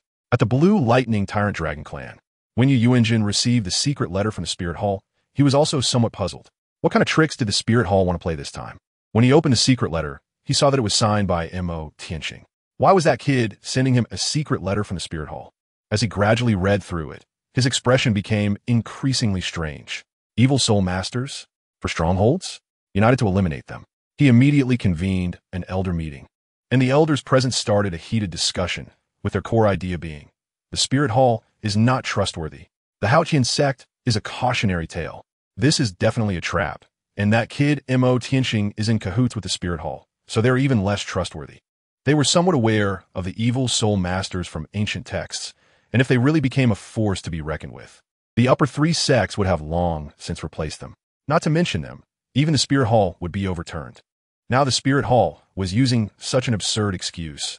It was truly ridiculous. Yuanjin also found it absurd and felt a headache coming on. The truth or falsehood could be verified. They just needed to see how the royal family in the Heaven Dou Empire would react. Yuanjin rubbed his temples and ordered, "What is going on? Just a bunch of nonsense." The Emperor of the Star Dou Empire also received a secret letter from the Spirit Hall, sealed with the Pope's stamp. However, after reading it, the Star Dou Emperor found it equally absurd. Their Star Dou Empire was a superpower, unlike the silly royal family of the Heaven Dou Empire, whose imperial strength relied entirely on the support of the 7 major sections. The royal family of the Star Dou Empire was like a fierce tiger on the mountain, firmly holding real power in their hands. You from a Spirit Hall tell me that a significant stronghold of evil soul masters has emerged right under my nose. And there are 3 of them? Impossible. Absolutely impossible. What a joke. Investigate this. The Star Dou Emperor sent people to investigate the locations of the evil soul masters as conveyed by the Spirit Hall. Soon, the news came back, and it was true. The Qiwu Ridge to the north of the empire was occupied by a group of mysterious black-robed individuals, making it impossible to delve deeper. This news left the Star Dou Emperor somewhat baffled. Could it be that the Spirit Hall was playing tricks? It's not out of the question, but he didn't dare to test it easily. If it were true, even if the possibility was small, he could easily alert the enemy and disrupt his plans. He heard that the Spirit Hall had also conveyed this news to the Heaven Dou Empire, where their power was also significant. If this was a conspiracy by the Spirit Hall, they probably wouldn't dare to simultaneously act against all first-rate forces on the continent unless they could eliminate their strong ones at specific points. If they truly had such means, they would have already swept away both empires. The Star Dou Emperor fell into deep thought. Although he held a skeptical attitude, he still sent someone to the Spirit City to participate in the invitation for this operation, wanting to know the specific situation. Tianxing remained in the Spirit Hall primarily to mediate the powers of the 2 great empires. Since he could leverage the energy of various top-tier forces, there was no need for him to handle everything personally. There were as many as 7 strongholds of the evil soul masters, and with the forces he currently had, he could at most conduct a pinpoint strike on one location, leaving the other strongholds unattended. Once he alerted the enemy, it would only cause those evil soul masters to scatter and hide among the common people, posing an even greater threat. Moreover, even if he spoke the truth about the existence from the Abyss Plane, no one would believe him. It would be better to let them investigate for themselves and witness it firsthand, which would be more convincing. In the future, when facing the invasion from the Abyss Plane, their support from these top forces would be indispensable, so Tianxing was also preparing in advance. At the same time, he requested some special metal materials from Renxue within the Spirit Hall and asked her to help him find a secret chamber. Renxue roughly understood what he intended to do and naturally complied with his request. Tianxing began to use a miniature version of the Sword of Living Beings in the secret chamber, engraving the core formation of the soul guidance cannon on these metal materials. This time, he wasn't just working on a 5th-level soul guidance cannon. He felt that it was time for the technology from 10,000 years in the future to shine, especially when facing the base of the evil soul masters. If implemented well, this could effectively aid in combating the abyss dimension in the future. With his current strength and influence, he was also capable of protecting himself and would not be restricted by the Spirit Hall. In the Star Dou Empire at Red Mist Ridge, 3 mysterious figures in black robes patrolled the surrounding mountains. They had heard that the group that went out had completed a blood soul orb, and they could gain the power granted by their master, possibly allowing them to directly advance to Soul Emperor. Yes, it was a pity that we still could not expose ourselves. We had to be careful whenever we acted. If we could conduct large-scale slaughter, the process of refining the blood soul orb would definitely be faster, and we could present it to our master to rapidly enhance our own cultivation with the power granted by him. I really want to quickly become a Soul Emperor. At that time, I could even contend with a Soul Sage. Unfortunately, our ability to inherit the master's power is too weak. Unlike the Holy Maiden brought back by the elders from the him.Dou Empire, whose speed of cultivation improvement is truly terrifying. In less than half a month, she advanced from a 4-ring Soul Master to a 6-ring Soul Emperor. The black-robed figures were discussing among themselves. They did not notice that not far away, a pitch-black crow was listening intently from a tree branch, its eyes flashing with an unusual gleam before taking off into the sky. Chapter 91. Combat Plan in the Spear Hall. Within the conference hall, the major figures who controlled the fate of the continent gathered together. Ning Fengji, the leader of the 7 Treasure Glazed Tile School.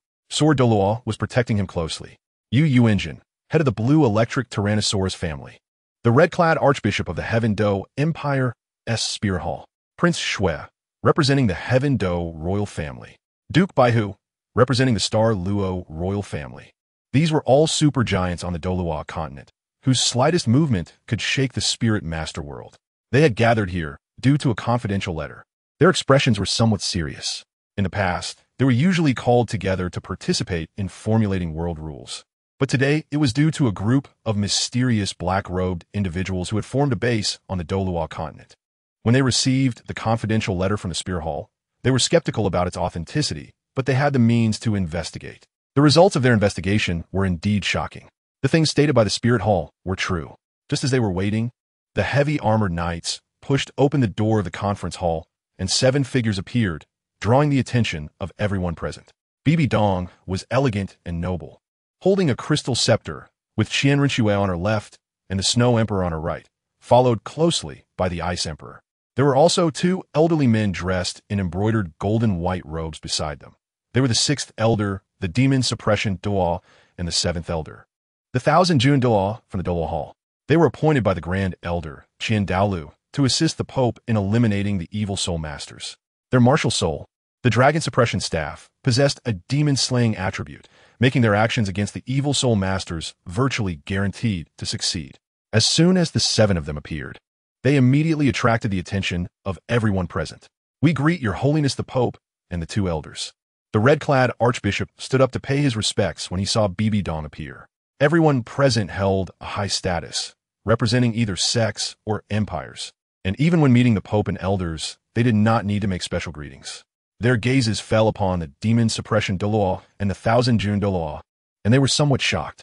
The Demon Suppression Douluo and the Thousand June Douluo were famous for many years, renowned as Title Douluo at level 96, ranking among the revered elders.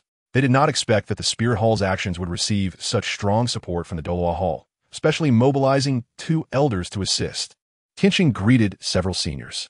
Tianxing looked around at the people present. Ning Fengji smiled and nodded slightly at Tianxing, expressing his fondness for him. The red-clad Archbishop from the him.Dou Empire's Spirit Hall offered Tianxing a friendly smile. He knew that Tianxing had already joined the Spear Hall and was granted the Black Archbishop's order, holding an equal status to him in the Spear Hall. This young man had achieved so much at a young age and was close to the royal princess. It was likely they would end up together, and he would surely accomplish great things in the future, so it was prudent to establish a good relationship with him in advance. Having lived so long, he had a sharp eye. Anyone who could rise to the position of Archbishop was no simple person. When Yu Yuanjin saw Tianxing, His expression became somewhat strange, especially when he noticed the Ice Emperor beside him, his face stiffening slightly. Prince Xue'er merely cast a cold glance at him without speaking. Naturally, he had a poor impression of this person who bullied his grandson. He did not know what kind of charm this young man had cast on Qian and his brother to make them side with him. Duke Baihu was a handsome and tall middle-aged man, dressed in a white fur coat, with long golden hair cascading down his back and a stern expression. His gaze fell on Tianxing, filled with confusion. None of those seated here were simple.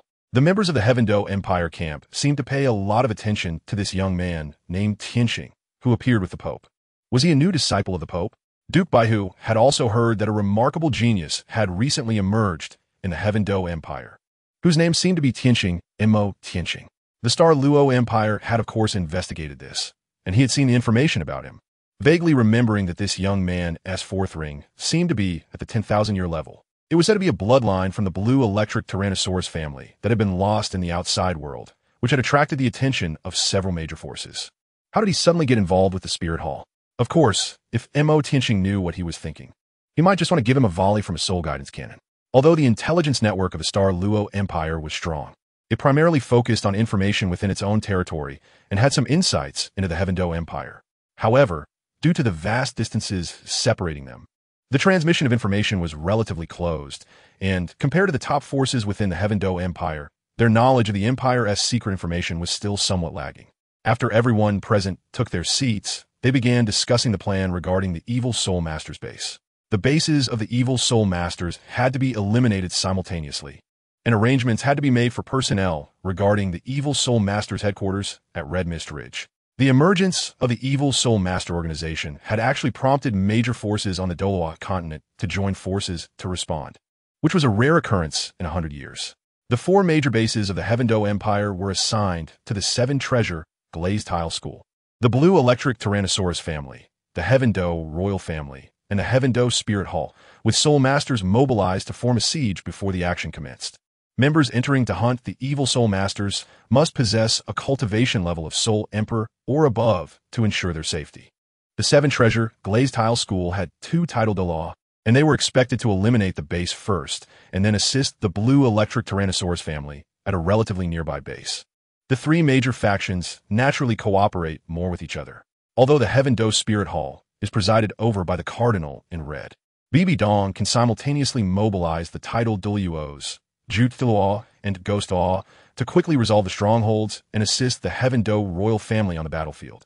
After all, the Heaven Dou Empire's royal family can only send 1 title de law to hold the fort. Among the 3 major strongholds within the Star Dou Empire, the Duke of the White Tiger and the Star Dou royal family can handle them. But the real main battlefield is at the headquarters of the Evil Spirit Masters in Xue'er. It has already been confirmed that there are 3 8-ring soul Daoliuos there, but they possess terrifying strength comparable to titled Daoliuos. This is only on the surface. How many soul Daoliuos are actually among them? Have any Evil Spirit Masters reached the level of titled Daoliuos? These remain unknown. Moreover, according to the latest intelligence from Xue'er, there are vague mentions of the Holy Maiden, the Master, and the Blood Soul Pearl. The Duke of the White Tiger supports his chin with both hands, his expression calm. They are clearly a disciplined organization of soul masters, and the master they refer to is likely their leader. While the Holy Maiden should be the most gifted among the Evil Spirit Masters, the future successor of their leader. Chapter 92, The Bronze Masked Man.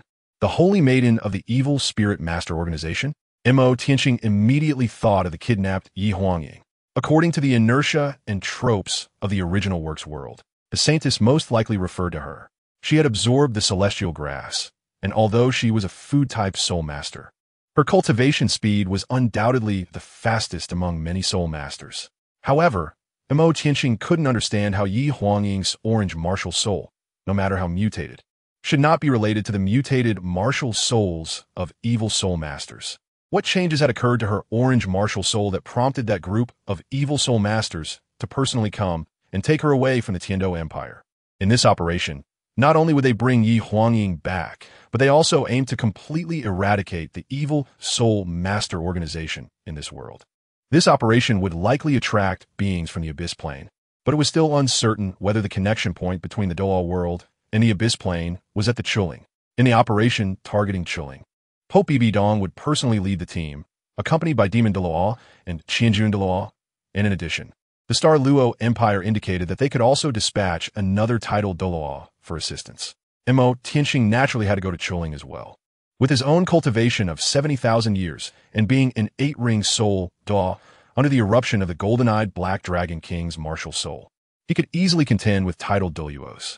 His second martial soul transformed from the blade of living beings into the sword of living beings, adding 4 dark green life soul rings and possessing a life domain, making him practically indestructible, with overall strength definitely surpassing an average title Douluo.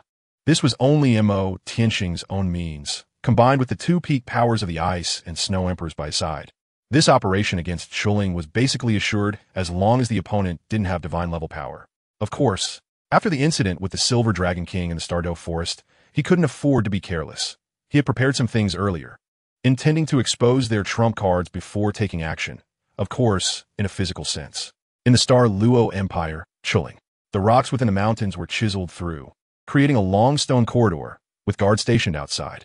The walls of the corridor were lit by candlelight, and a sturdy middle-aged man was accompanied by 3 mysterious figures in black robes as they entered the corridor, with the dim candlelight illuminating their path ahead. At the end of the corridor stood a heavy stone door. The 2 black-robed guards at the stone door saw the middle-aged man at the forefront and respectfully addressed him as Left Protector. The middle-aged man showed no reaction, merely taking out a black special token from his bosom and pressing it into a groove on the stone door. A beam of light immediately illuminated the seam of the stone door, which slowly opened. The black-robed man led the 3 black-robed figures straight inside. Behind the stone door was a bright underground world, a spacious platform embedded with numerous luminous stones, illuminating the area as if it were daytime. Upon closer inspection, the wide platform was inscribed with patterns resembling formations, extremely unique. The Left Protector walked deeper into the brightly lit platform, while the 3 black-robed figures remained stationed there. Deep within the bright platform stood a black silhouette. The Left Protector immediately knelt on one knee, addressing him as Master. The black-robed figure slowly turned around, revealing a bronze mask on his face. How did the matter go? Reporting to the Master, we have gathered 124 blood soul pearls. In addition, I have another extremely important matter to report. Oh, the man with the bronze mask showed some suspicion. What is it? According to internal news from the Star Luo Empire, our headquarters has been exposed, the Left Protector stated. The black-robed man with the bronze mask paused slightly, then burst into laughter, looking up to the sky as if he had heard something very funny, laughing wildly and recklessly. After a long while, he lowered his head to look at the kneeling Left Protector. Do you think the power of the Star Luo Empire's royal family can stop us? No. The Left Protector's voice trembled slightly. He was merely stating facts. The exposure of their location was indeed a serious matter. Then what do you think? If the Star Luo Empire really takes action against us, what are their chances of winning? The bronze-masked man sneered. 3-7. The Left Protector struggled to swallow.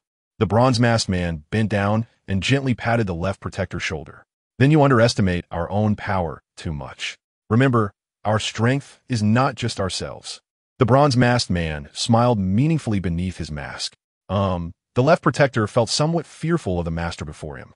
He had conveyed the news, and how the Master decided was beyond his control. Since the Star Luo royal family already knows of our existence and our headquarters, we no longer need to hide. During this time, instruct people to infuse more Blood Soul Pearl shells.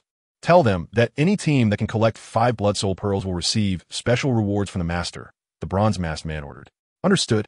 The Left Protector quickly took his leave after receiving the order. The bronze-masked man watched the departing Left Protector and couldn't help but curse him as useless. However, it was a time when manpower was needed, and he couldn't find a replacement for now. Star Luo Empire?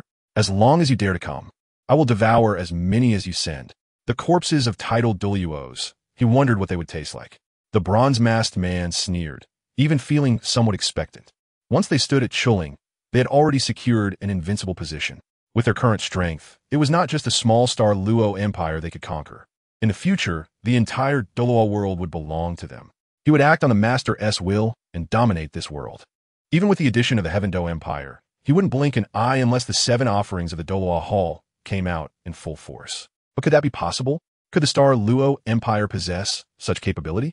Thus, Continuing to fill the blood soul pearl shells and bringing forth the Master's avatar was the most important task.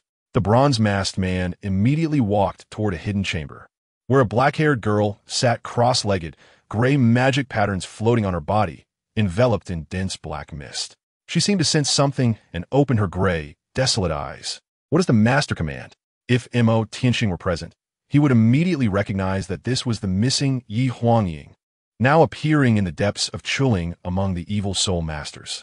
The master plans to send you to that plane for training. There, your power can be better developed. The bronze-masked man said, to leave this world and go to that abyss plane. Yi Huangying Fronet. Chapter 93. Action begins on a mountain peak 5,000 meters away from Chuling. Him.Qian was currently setting up a level 9 fixed soul-guided cannon at the top of the mountain, using a metal platform to secure the nearly half-human-tall level 9 soul-guided cannon. The power of the level 9 fixed soul-guided cannon was astonishing. A single shot could flatten the entire Chuling, with an explosive force that could cover a radius of 100 miles. Once this thing was fired, not to mention Soul Douluo, even title Douluo would perish, and even a limit Douluo would be heavily injured from this shot. This was definitely the best means for precise elimination. Him.Qian mainly considered the need to capture the leader of the evil soul masters and clarify matters regarding the abyss dimension, while also worrying about Yi Huangying's safety. He kept this level 9 fixed soul-guided cannon as a backup and was determined not to use it unless absolutely necessary. Although the Ice Emperor and Snow Emperor were unsure of the purpose of this device, they were somewhat curious. They knew that Him.Qian had spent quite some time tinkering with this iron lump. Renxue had seen the level 5 soul-guided cannon that Him.Qian had created before, which had enough power to take down a typical Soul King, and that one was only palm-sized. Now, this soul-guided cannon was half a person's height, and its power was undoubtedly even greater. At this moment, the demon slayer Douluo and the 1,000 Jun Douluo descended from the sky, curiously looking at the precision iron platform that Him.Qian had set up with a half-person-high iron lump in the middle that resembled an egg, but with a tail that looked like an arrow's fletching, made of iron. Kid, what on earth are you messing with? The demon slayer Douluo approached, curiously examining the iron lump, unable to comprehend what it was, having never seen anything like it before. He raised his hand and tapped the iron shell, producing a dull echo. Seeing this scene almost scared Renxue to death, and she hurriedly stepped forward to stop him. You can't just slap this thing. It could explode. Him.Qian smiled beside him and said it was no big deal. The level 9 fixed soul guide cannon was equipped with an anti-misfire device, so it couldn't be easily detonated by just a few taps from the opponent. This was my backup plan. Him.Qian only smiled mysteriously. There were many powerful individuals participating in the extermination of the evil soul master headquarters, with the weakest among them being a 6-ring soul emperor. Among the main forces in this operation were 6 titled Douluo-level powerhouses: the Demon Suppression Douluo, the 1,000 Jun Douluo, Pope Bibi Dong, Duke White Tiger, Ice Emperor, and Snow Emperor. This operation would be personally led by Pope Bibi Dong, who would coordinate everything. Him.Qian proposed to Pope Bibi Dong that he, along with the Ice Emperor and Snow Emperor, would infiltrate the depths of the evil soul master headquarters first, opening a breach from the inside to launch a pincer attack from both sides. The main reason was that Yi Huangying was likely the so-called Holy Maiden within the headquarters of Chuling, and he needed to rescue her first before launching a cleanup operation to avoid friendly fire. Duke White Tiger frowned upon hearing this, feeling that it was inappropriate and completely reckless, potentially costing the lives of 2 titled Daoliuos. It was simply absurd. How could he agree to such a plan? At such a critical moment in the operation to eliminate the evil soul masters, how could he allow Him.Qian to act recklessly? Even if those 2 titled Daoliuos were there to protect him, it was unacceptable to disrupt the original plan. If this matter were to occur in the Star Dou Empire's army, he would have already dealt with Him.Qian through military law. Of course, he said this without knowing the cultivation levels of the Ice Emperor and Snow Emperor, merely assuming they were ordinary titled Daoliuos, speculating that they were likely there specifically to protect Him.Qian, serving as elders of his backing force. Him.Qian remained silent, just watching Pope Bibi Dong. He understood the gravity of the situation. If he wasn't confident, he wouldn't act recklessly. Pope Bibi Dong nodded slightly, as a sign of consent. Duke White Tiger was immediately filled with anger. Renxue also wanted to act alongside him, but was stopped by Him.Qian. He couldn't be sure what dangers awaited them deep in Xue'er Ridge, so he naturally couldn't let her take that risk. Moreover, The Pope wouldn't allow her to participate in this operation, even though she had already become a six-ring soul emperor at this moment. Watching the three of them leave, Renxue's eyes dimmed a bit, hoping he could return safely. Duke White Tiger, on the other hand, looked on with indifference, clearly displeased with that kid. Outside Qiwu Ridge, ever since the location of the headquarters was exposed, the surrounding protective forces had increased several-fold, with patrols constantly monitoring the outer edges of Qiwu Ridge. The strength of the patrolling evil soul masters had also escalated from ordinary 5-ring soul kings to a batch of 6-ring soul emperors, always organized in teams of 3, with 3 teams forming a larger squad, conducting cross-patrols around the mountains every day. Boss, internal news says that our headquarters has been exposed. Why don't we relocate? Why stay here? Asked a patrolling figure in a black robe, clearly puzzled. Hey, why are you worrying about this? We have a plethora of powerful beings here. What does the Star Dou royal family count for? You should know, those guardians are comparable to titled Daoliuos, and with our leader's unfathomable cultivation level. Even if the Star Dou Empire takes it seriously and sends titled Daoliuos over, they would still die. His subordinate teased. This is likely the leader's plan to lure them into a trap and take down some big shots, the squad leader said solemnly. They indeed possess the strength to contend with the Star Dou royal family, and even if they held their ground here, they were not afraid. The leader remained unmoved even after learning that the headquarters had been exposed, likely wanting to ensnare big fish, such as titled Daoliuos. We just need to guard our posts well, the squad leader stated, just as he and 2 subordinates took off, leaping into the air. The flowers and grass beneath them silently extended their vines, wrapping around their ankles and quickly spreading up their bodies, immobilizing them in place. Enemy attack? The 3 soul emperors immediately reacted, trying to break free from the vine's restraint to release a signal flare. In the darkness, 3 shadowy figures appeared, striking their necks with one hand and instantly eliminating them. The vines quickly retreated. The 3 figures revealed themselves, with Tianxing holding the Sword of Beasts, followed by the Ice and Snow Emperors. Tianxing searched the black-robed men and found special identity tokens on them. The 3 of them immediately changed into black robes. At the same time, they activated their first soul skill, Mirror Flower Watermoon. He simulated the appearance of the Ice and Snow Emperors to resemble the little brother who had just been knocked unconscious, while he disguised himself as the team leader. The aura emanating from the 3 of them was identical to that of the original 3 evil soul masters. Remember to coordinate with my actions, Tianxing said. The Ice and Snow Emperors nodded slightly, and Tianxing led the 2 women towards the entrance of Choling. Chapter 94. Right, Protector? Tianxing brought the Ice Emperor and Snow Emperor to the entrance of Qiwu Ridge, where 2 men in black robes were stationed. He directly took out his black iron token. Long live the Master. This was something Tianxing had figured out when he arrived at this place, using the domain of life to understand their codes and procedures. He had been secretly observing the news from those patrolling teams earlier. The 2 black robe guards, upon seeing the identity token and the corresponding code, naturally let the 3 of them pass without hesitation. Tianxing immediately led the Ice and Snow Emperors into the narrow stone corridor, following the dim candlelight deeper into the mountain. The 3 of them ventured further in until they reached the end of the passage. There, 2 men in black robes stood tall, and from their aura, it was clear they were 2 7-ringed soul saints. The 7-ringed soul saints of the evil soul master sect possessed strength sufficient to rival an ordinary 8-ringed soul Douluo. To think that such high-level combatants were merely assigned to guard duty, how many powerful evil soul masters could be hidden within their ranks? When the 2 men saw Tianxing and the others appear, they immediately shouted orders. Still coming back? There's a second password for this place. How would he know it? Tianxing immediately raised his head, his golden eyes shimmering with brilliant golden light, exuding a strong aura of darkness. He planned to directly summon the golden-eyed Black Dragon King Martial Soul to eliminate the 2 gatekeepers. What he didn't expect was that the 2 7-ring soul saints directly knelt on one knee. Welcome, right, Protector? Right, Protector? Tianxing was also taken aback. Was this just a case of a blind cat stumbling upon a dead rat, being mistakenly identified by these 2 guys, or were these 2 deliberately trying to trick him? Tianxing felt in his heart as he looked at the groove above the tightly sealed stone door, which clearly did not match the black iron token in his hand. Based on the shape of the groove he sensed, he molded the black iron token in his sleeve to correspond to that shape and pressed it against the token. Although the stone door did not change, Tianxing's physical strength was no less than that of an adult golden-eyed black dragon.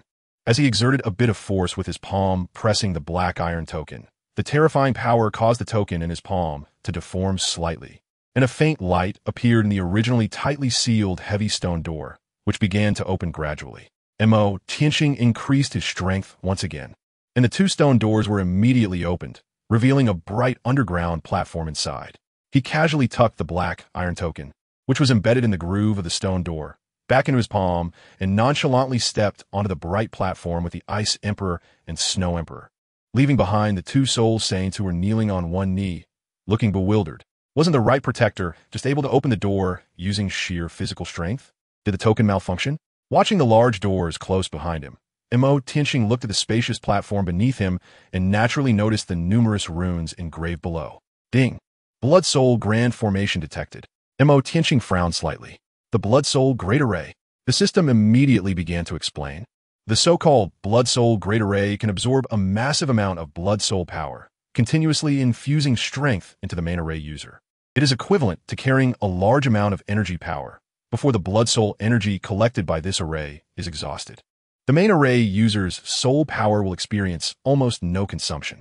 This thing is clearly not something those evil soul masters can create on their own, but rather comes from the Abyss Plane, something granted by the so-called Lord for the purpose of preaching. No wonder they're using the lives of ordinary people to refine Blood Soul orbs. It turns out they're supplying the Blood Soul Great Array. Tianxing's eyes flashed with a fierce light. This thing must be